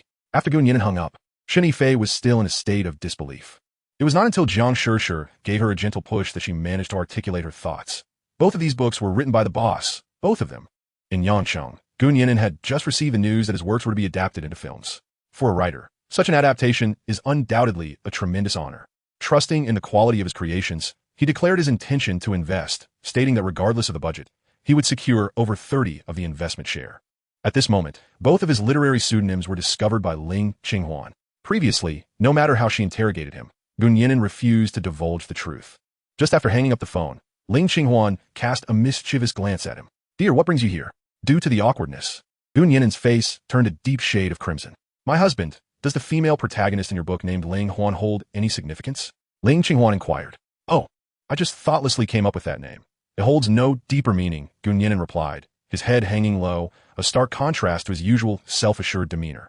Oh, how coincidental, it's just one character off from my name. Ling Qinghuan remarked knowingly. Indeed, quite a coincidence, Gu Nian'an scratched his head, making an excuse to help his mother-in-law water the flowers, hastily leaving the bedroom. Ling Qinghuan opened the novel's details page and discovered that it had begun updating 3 years ago. 3 years prior, a character named Ling Huan had already appeared in Gu Nian'an's writing. The situation was becoming increasingly intriguing. On the 3rd day of their arrival in Yang City, the couple visited the province's premier obstetrics and gynecology hospital. With the help of connections, her father-in-law had arranged for Professor Huang Huixian, renowned for her expertise in gynecology, to conduct Ling Qinghuan's prenatal checkup. The process of the examination was rather familiar to the couple, as they had already become well-versed in each step. After receiving the results, they went to Professor Huang's office for a consultation. As she reviewed the report, Professor Huang nodded repeatedly, a satisfied smile gracing her lips. This scene allowed the couple to finally relax their previously taut hearts. Ling Qinghuan felt that her physical condition had not only remained stable during pregnancy, but had actually improved. She speculated that this might be attributed to the environment of Mingzhu Island and her dietary habits. After a considerable time, Professor Huang finally spoke. Congratulations to both of you. Both the mother and the baby are in excellent health. The fact that a leading expert could make such a declaration indicated its truth. Madam Gu, have you consumed any supplements or nutritional products during your pregnancy? Ling Qinghuan thought for a moment and replied, if flour glue and donkey hide gelatin count, then I've had quite a bit. Given the context, she instinctively boasted, all prepared by my husband. They taste wonderful. Upon hearing this, Professor Huang's smile widened even further. From a modern medical perspective, the effects of flour glue and donkey hide gelatin on improving a pregnant woman's health are minimal. However, Professor Huang could surmise the cause of Ling Qinghuan's robust health. Simply put, it was due to the profound affection between the couple. During pregnancy, emotional fluctuations induced by hormonal changes are common. Thus, having a considerate and loving husband by her side would naturally contribute to her well-being. Very well, Mr. Gu. You must continue this. Professor Huang, now in her 60s, jested. Gu Nian'an readily agreed. Not only that, but he also took it as medical advice, subsequently preparing nourishing soups for Ling Qinghuan every few days. After the prenatal examination, Gu Nian'an accompanied his enchanting wife on a shopping spree in Yang City. True to its reputation as an international metropolis, the shopping centers were far superior in quality compared to those in Nian'an City. In a store of the same brand, there were numerous styles on display. In summary, it was a place that allowed Ling Qinghuan to unleash her full potential. With her prominent belly, she found little use for clothing or cosmetics at the moment, and instead focused solely on selecting new handbags, After a thorough exploration, Gun Yinen's hands were laden with shopping bags. In addition to purchasing a new bag for herself, she chose several options for Gun Yinxin and Shui Cancan as well. As evening approached, the two drove their nanny car back home. Upon their return, they were greeted by their brother-in-law waiting at the entrance. "Brother, you're back," Ling Qinghuan exclaimed, her face lighting up at his arrival. Xiao and Huan, Ling Qingkong greeted them both. Gun Yinan responded with a smile, but keenly noticed that her brother-in-law seemed out of sorts today. What could be amiss? He was always one to ask questions, and this thought lingered in his mind. The family of five gathered on the living room sofa. The men sipped tea while Ling Qinghuan and her mother sorted through their day's spoils on the other side. Gun Yinan casually glanced at her brother-in-law, tried to glean any hints from his expression. To his embarrassment, it appeared that he was also subtly observing her. Their eyes occasionally met, yet both, preoccupied with their own thoughts, instinctively averted their gazes. Huan, this bag is quite beautiful, young Lirong remarqued, picking up a limited edition Hermes crossbody bag and admiring it under the light. The bag, crafted from calfskin, shone in a brilliant khaki hue, with a little sunflower charm adorning the strap. Ling Qinghuan, filled with pride, responded, "Mom, you have such an eye. This is a gift I intend to give." However, just as she finished speaking, Ling Qingkong suddenly interjected, "Sister, what is the name of this bag?" The question caught the other four off guard. Ling Qinghuan reminded him, "Brother, this is a women's bag. Why do you ask?" At this, Ling Guqing and his wife perked up, eagerly leaning in to hear their son's response. Unlike their younger daughter, their son was indeed a true bachelor of considerable age. Ling Qingkong stammered, unable to provide a satisfactory answer. Eventually, he simply said, "Oh, nothing. My secretary's birthday is coming up, and I thought this bag would suit her." At this revelation, the parents' excitement surged. "Son, have you taken a liking to that girl?" They were familiar with Ling Qingkong's secretary and thought she was a lovely person. Marrying her didn't seem like a bad idea at all. However, Gun Yinan remained composed. Reflecting on Ling Qinghuan's earlier words, "I plan to give this bag to Cancan. It seems to match her temperament perfectly." Suddenly, he slammed his hand on the table, startling everyone. "Dear, what is wrong?" Ling Qinghuan stood up, concern etched on her face. Realizing his rudeness, Gun Yinan quickly apologized to everyone. He then turned his gaze to his brother-in-law and said, "Brother, why don't you step outside for a smoke?" Ling Qingkong, "But I do not wish to smoke at this moment." "No, you do." Ling Qingkong inexplicably felt a tremor coursing through him, and, as if compelled by an unseen force, he produced a cigarette and swiftly made his way outside. Gun Yinan, seeking an excuse, followed suit. The two men stood facing each other, with Gun Yinan unabashedly questioning with his gaze, while Ling Qingkong could not conceal the turmoil within. Not long ago, Ling Qingkong had directed such an intensely probing look at Gun Yinan. In the span of merely 3 months, their roles had shifted dramatically. "Brother, honestly, to what extent have you two progressed?" Gun Yinan, unfazed by the truth or deception, intended to probe his brother-in-law. As anticipated, Ling Qingkong fell into the trap, hurriedly shaking his head. "Nothing has transpired between us. It is all quite innocent." Gun Yinan chuckled lightly and teased, "Do you know whom I am referring to?" Ling Qingkong, not one to be easily fooled, immediately realized he had been outmaneuvered by his brother-in-law. Just as he was about to lose his temper, he paused for a moment. Calming himself, "We both know the truth. It is best left unspoken." He was unaware of how his brother-in-law had surmised his affections for Shui Cancan. "So what is the current situation?" Gun Yinan pressed on. "There is no situation. I spent only a day on Mingzhu Island and did not spend much time with her." Ling Qingkong inhaled a puff of smoke, releasing a heavy cloud in the air. There are many words left unspoken. The implication was clear. He sought Gun Yinan's assistance in gathering information.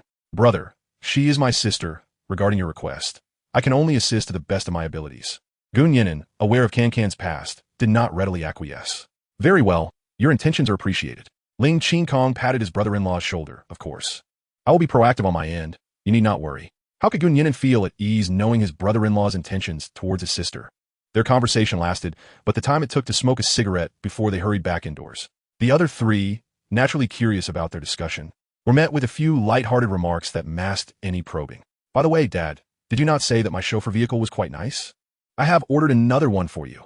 It will be ready for collection soon." Gun Yinan shifted the topic. Upon seeing Gun Yinan's custom Mercedes-Benz 300, his father-in-law could not help but fall in love with the car. It was more understated than his Maybach, yet safer and more comfortable. How could he not appreciate it? Sensing his father-in-law's enthusiasm, Gun Yinan quickly contacted Liu to arrange for another identical vehicle from the headquarters. This time, Gun Yinan was indeed spending real money on the purchase. "Wonderful, wonderful. This is splendid," Ling Guqing exclaimed with delight. Once the topic had shifted, the family resumed their cheerful conversation, eagerly awaiting the arrival of dinner. Chapter 81. Joyful Frog Film and Drinks Galore. November 27th. The young couple bid farewell to Yangsheng and embarked on a boat back to Mingzhu Island. The relocation of Longting superconducting is expected to be completed within half a month. But there are others overseeing it, so Nian'an need not involve himself directly. Upon returning to Mingzhu Island, it coincided perfectly with the airing of the second episode of her poem With the Sea. The second installment maintained the light and relaxed atmosphere established in the premiere.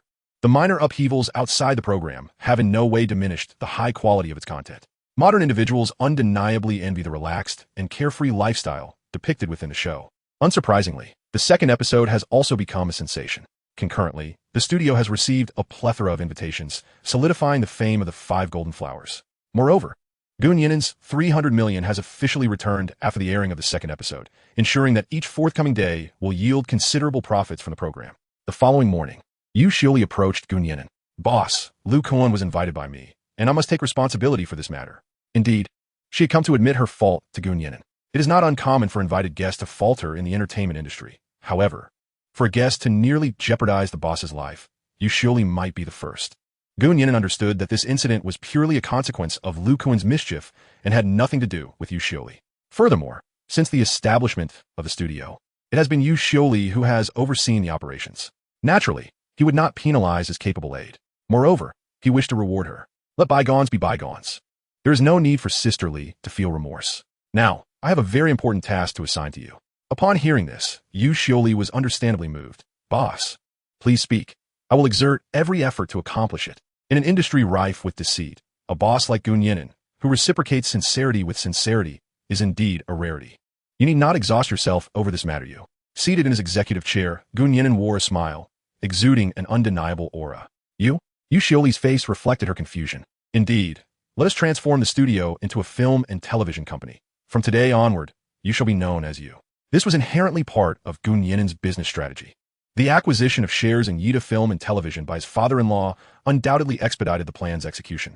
Transitioning from an informal personal studio to a more legitimate film and television company would solidify his standing in the entertainment realm. As for the company name, I personally favor Joyful Frog Films. Of course, this is not the final decision. You may consult with Sister Fei Fei and the others regarding it. Yu Xiuli, emerging from her overwhelming joy, promptly accepted this significant responsibility. After bidding farewell to Yu Xiuli, Lin Fangzhou entered the office. President Gu, the proposal for the Mingzhu Tavern has been completed. Please take a look. Although the collaboration with Xingqiao Entertainment had fallen through, Nian'an felt it was time to launch the tavern. After all, the profits from selling liquor are indeed substantial. The Mingzhu Tavern refers collectively to all taverns within the Mingzhu Island scenic area. Throughout history and across cultures, fine wine, beautiful scenery, and lovely women have always coexisted. As the saying goes, in times of success, one must indulge. Do not let the golden goblet face the moon empty. Nian'an perused the proposal and immediately located the tavern's layout. 34 taverns are to be opened at various locations, including the East and West Docks, the Northeastern Beach, the Commercial Street, and the Guest House area. Lin, I have a rather bold idea. Nian'an, struck by inspiration, devised a clever plan. Please, President Gu, share it with me. Lin Fangzhou was aware that Nian'an's flashes of inspiration often held significant merit. In addition to individual orders, how about we offer an all-you-can-drink package? Nian'an offered a suggestion, and Lin Fangzhou grasped it immediately. It was not that he possessed an innate brilliance, but rather that the concept of unlimited drinks in an ordinary bar was quite commonplace. Envisioning Mingzhu Island as an expansive amusement park, one merely needed to purchase a ticket upon arrival, granting access to all beverages on the island. All? Lin Fangzhou was taken aback by how swiftly Nian'an included other drinks in the offer. In a word, Nian'an is remarkable. He nodded vigorously, clutching his tablet as he exited the office. Moments later, he returned to Nian'an, beads of excited sweat glistening on his forehead. Boss, the statistics are in. This venture is feasible and promises substantial profits. After meticulous data analysis, Lin Fangzhou established 2 ticket prices, 108 yuan for unlimited alcoholic beverages and 68 yuan for unlimited non-alcoholic drinks. The former encompassed all drinks on the island, while the latter included only non-alcoholic options. At 108 yuan, this was merely the price of 2 cocktails in an average bar. Yet on Mingzhu Island, regardless of the duration of one's stay, visitors could indulge in over 30 taverns at their leisure. As for non-alcoholic beverages, this catered to those who abstain from alcohol. While a bottle of cola at typical tourist spots might fetch 5 or even 10 yuan, on Mingzhu Island, fresh fruit juices, coconut water, and cola were available for a mere 68 yuan. Travelers who journeyed from afar would not hesitate to part with this amount. Rather, they would welcome it. After all, this pricing was far more reasonable compared to the exorbitant fees of 99 yuan found at global tourist attractions. Conversely, for businesses, a lower price does not equate to inferior quality, nor does it imply a lack of profitability. A glass of cola costs only a few jiao. And considering that most tourists stay for merely 13 days, how much could they possibly consume? Nian'an remarked, if this results in a loss, I'll write my name backwards. With the CEO's approval secured, Lin Fangzhou cheerfully set the plan in motion. 3 days later, the first tavern on the island was ready for its grand opening. Nian'an, accompanied by the enchanting Xiaoying and the lively Cui Cancan, headed to the venue. As the planners, it was imperative that they sample the offerings first. Though the preparation time was brief, the tavern's decor could be described as exquisite. At that moment, as dusk settled, a spacious terrace outside the tavern provided a breathtaking view of the sunset over the sea. According to Nian'an's plan, each tavern on the island would embody a distinct theme. This particular establishment was clearly a jazz-themed tavern, as evidenced by the smooth jazz playing in the background. Once seated, Nian'an exchanged a knowing glance with the bartender, who promptly understood the cue. Soon, for drinks were presented. Given her pregnancy, Ling Qinghuan naturally abstained from alcohol. The bartender had prepared a non-alcoholic mojito for her at room temperature. In front of the other 3, vibrant pink cocktails awaited. Cui Cancan's eyes lit up as she unabashedly turned to Nian'an. Shaolin, aren't you going to explain? She instantly recognized that this was none other than the rose petal wine produced by their own establishment. Sister Cancan, as you can see, this is our signature drink at Mingzhu Tavern, Nian'an replied without reservation. To successfully launch the tavern, distinctive products were essential. The petal wine is originally crafted from homemade rice wine, infused with petals and rock sugar, and repeatedly distilled with sea salt. It is an exquisite representation of the unique characteristics of Mingzhu Island. Therefore, Nian'an utilized it. Cui can't help but lift her glass, glancing at the light. The islanders do not adhere to strict drinking customs. In the past, her petal wine was served in ordinary glass cups or directly in open bowls. Although the wine possesses a beautiful hue, it hardly reaches the level of refinement. Now, her wine is presented in a martini glass, adorned with a slice of lemon at the rim, resembling a work of art. How much is it being sold for now? Cui Can admits that she is somewhat mercenary. Days ago, she had already provided Nian'an with the recipe for the petal wine. She understands that no matter how much it sells for a cup, she would not reap any benefits. Yet, vanity compels her to inquire about its price. Previously, petal wine was sold for 28 yuan per barrel, each containing 5 pounds, primarily for the locals, and Cui Can only made a meager profit. She is curious to know the value of the wine when served in a martini glass. If it is priced too high, will anyone still be willing to purchase it? Nian'an raised 2 fingers and stated, 2 yuan per cup. What on earth? Cui Can immediately displayed a look of discontent upon hearing this. My wine is worth only 2 yuan? Shaolin, have I offended you in some way? If so, I'll kneel and apologize. As soon as this was said, Ling Qinghuan began to stifle a laugh. Sister, listen to me. Nian'an, upon seeing this, dared not to provoke further. Tourists can indulge in drinks on the island for 108 yuan, but to enjoy your cup of wine, an additional 2 yuan is required. Cui Can, upon hearing this, revealed a proud expression. Now that's more like it. No one dislikes being treated as the most special one, cherished and elevated. Cui Can, remaining true to her nature, gulped down a cup of petal wine. Instantly, a rosy glow akin to the sunset appeared on her face. Nian'an also took a sip of the wine and then gestured for Lin Fangzhou to leave. The latter, bewildered, carried the glass and quickly moved to sit on the other side of the terrace. Shaolin, do you have something to discuss with your sister? Cui Can discerned his intentions at a glance. Yes, Qinghuan and I have something to tell you. Nian'an replied. Sister, how old are you this year? Chapter 82. Cancan's refusal, pearl earrings. Note, excessive drinking is harmful to health. Sister, how old are you this year? Nian'an posed this question and immediately felt the temperature around her drop significantly. A flicker of anger flashed across Cui Can's face, but she quickly regained her composure. Just turned 18. What is the matter? She retorted with a smile. Quite well. In a couple of years you will be able to call Xine sister. Nian'an, while making this comment, remained oblivious to the fact that she had inadvertently crossed a line. In the blink of an eye, 2 steel pipes appeared in Cui Can's hands. She still smiled, but the smile was somewhat unsettling. Shaolin, I'll give you 5 seconds to rephrase your words. Nian'an instinctively shrank back behind her partner, embodying the image of a useless man reliant on others. Cough, sister, put down your weapon. Everything can be discussed. In the blink of an eye, Cui Can relinquished her goldenrod. Nian'an obediently restructured her words. Sister, I am married now, and my child is about to be born. Cui Can furrowed her brows in confusion. I know. Did you forget that I was the one who helped you get engaged? Gu Nian'an raised her cup and drank it all in one go, and then continued, "What I mean is if even I am married, shouldn't you start considering your own marriage as well?" The more she spoke, the more Gu Nian'an felt like a malevolent relative urging marriage during the new year. Upon hearing this, Cui Cancan's expression turned cold again. It is nearly a societal consensus that one should marry upon reaching a certain age, especially for women. However, Cui Cancan clearly did not share this sentiment, though the reasons for her stance remained unspoken. "Xiao, and you have truly grown up," she lamented with a hint of melancholy, and then added, "daring to meddle in your sister's affairs now? You don't think being a boss gives you free reign, do you?" Gu Nian'an parted her lips, wanting to say something, but before she could utter a word, Cui Cancan interrupted. "Gu Nian'an, don't think you can leverage your godfather and godmother against me." Gu Nian'an gasped in surprise. "How did you know what I was going to say?" Cui Cancan took another sip of her drink, smiling as she shook her head. "We have known each other for 22 years. To me, you are as transparent as air." Originally, she intended to say something more intimate, but with Ling Qinghuan present, it was better to avoid any misunderstandings for the young girl. In truth, Gu Nian'an was the one currently in the most difficult position. In just a few days, her elder brother-in-law had already pressed her several times. On the other hand, she was well aware of Cancan's past and the wounds she had endured. In a moment of helplessness, she called the bartender over. "Please pour me a glass of rum. High proof, no ice." As a former web novelist, when faced with a creative block, he would indulge in a drink. It was during those times that he developed a fondness for rum. One glass down, courage would swell, and imagination could soar to the skies. However, after returning to family life, he had almost entirely abstained from alcohol. The bartender quickly brought a glass of rum, which Gu Nian'an downed in one go.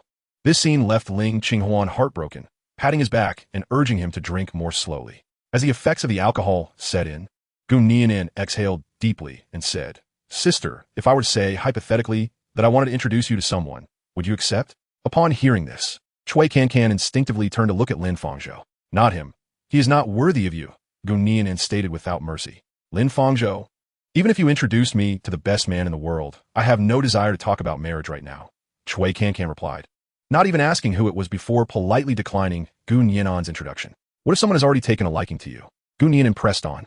Cui Cancan glanced back at Lin Fangzhou once more. Her social circle was quite small, particularly when it came to the opposite sex. Besides her colleagues at the company, she could not think of anyone else. The word no was resolute, signaling the end of their conversation. "All right, the drink is delightful. I have some documents to attend to, so I must return to the office." As she bid farewell, she did not forget to express her gratitude to Ling Qinghuan, saying, "Huan, thank you. I truly adore this bag." With that, she hastily walked away without looking back. Once she had distanced herself, Ling Qinghuan tugged at Gu Nian'an's arm. "Darling, do you think sister can hold a grudge? After all, marriage is a deeply personal matter." No, if she were genuinely upset, I would have been on my way to the hospital by now. The bond between the two siblings had spanned over 2 decades, and it was no trivial matter. Sister is indeed capable of throwing a punch. Alas, my brother is such a fool. Ling Qinghuan began her unrestrained critique. "If you like sister Can, why not pursue her yourself? Why hide and seek, putting the burden on you?" Someone had forgotten that she herself had harbored a secret crush for 3 years, never daring to confess until the very last moment. The Ling family's genes certainly carried some weight. Let us not be so harsh.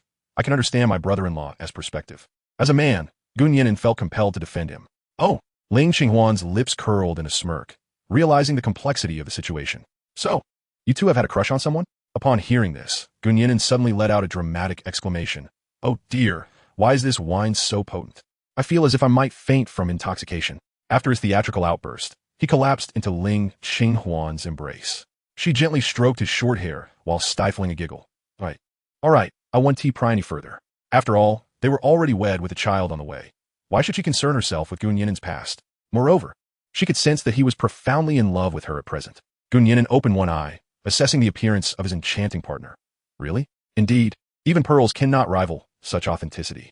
Ling Qinghuan playfully patted his chest. "Speaking of pearls, I have a gift for you."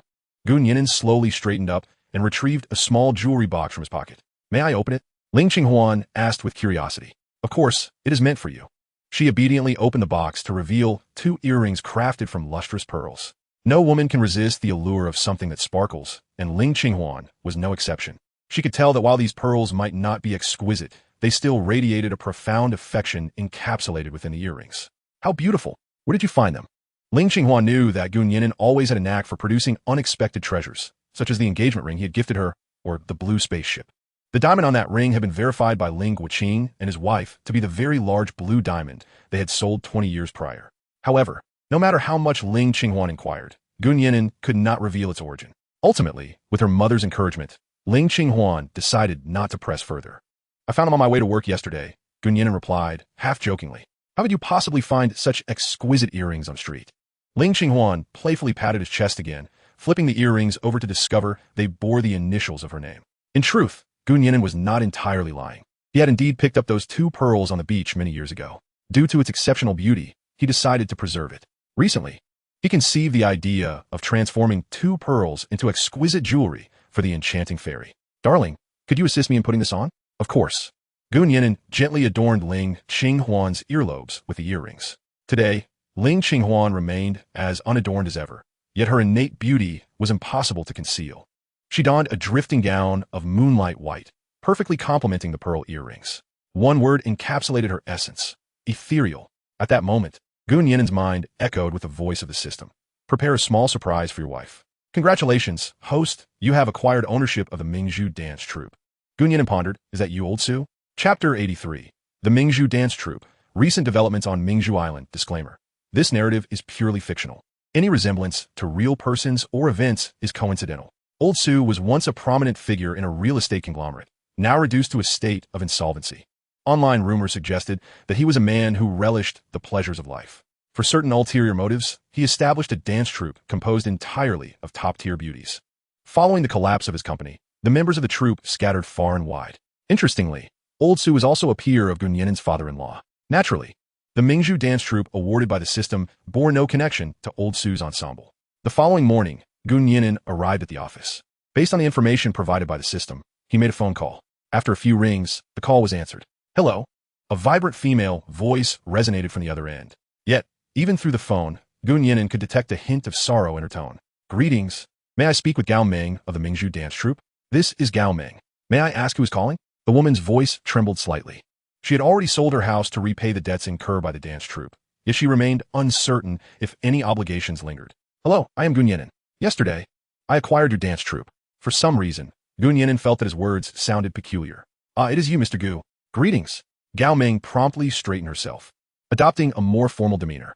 "Please, do not be nervous. I merely wish to inquire about the circumstances of the dance troupe." With a burgeoning tourism industry on Mingzhu Island, Nian'an had long harbored thoughts of organizing large-scale performances, akin to the popular impression series found in various tourist spots. He aspired to leave a unique impression for visitors to Mingzhu Island. It could be said that the system's reward arrived most opportunely. However, upon brief investigation, he discovered that the plight of the Mingzhu dance troupe was graver than he had anticipated. The troupe had never basked in past glory. It comprised a group of passionate young dancers, yet their performances had consistently fallen short of expectations. This was not due to a lack of talent, but rather unfortunate timing. In an industry where countless aspirants vie for limited opportunities, luck often eclipses skill. How many performers remain in the troupe now? Nian'an inquired with concern. At its peak, there were 46 members. Now, we are down to 22, 8 men and 14 women. Alas, everyone must earn a living. The dance troupe is unable to disburse salaries, and Gao Meng could hardly bear to witness others starve. With 22 individuals, it was evident that they could not support the grand performance that Nian'an envisioned.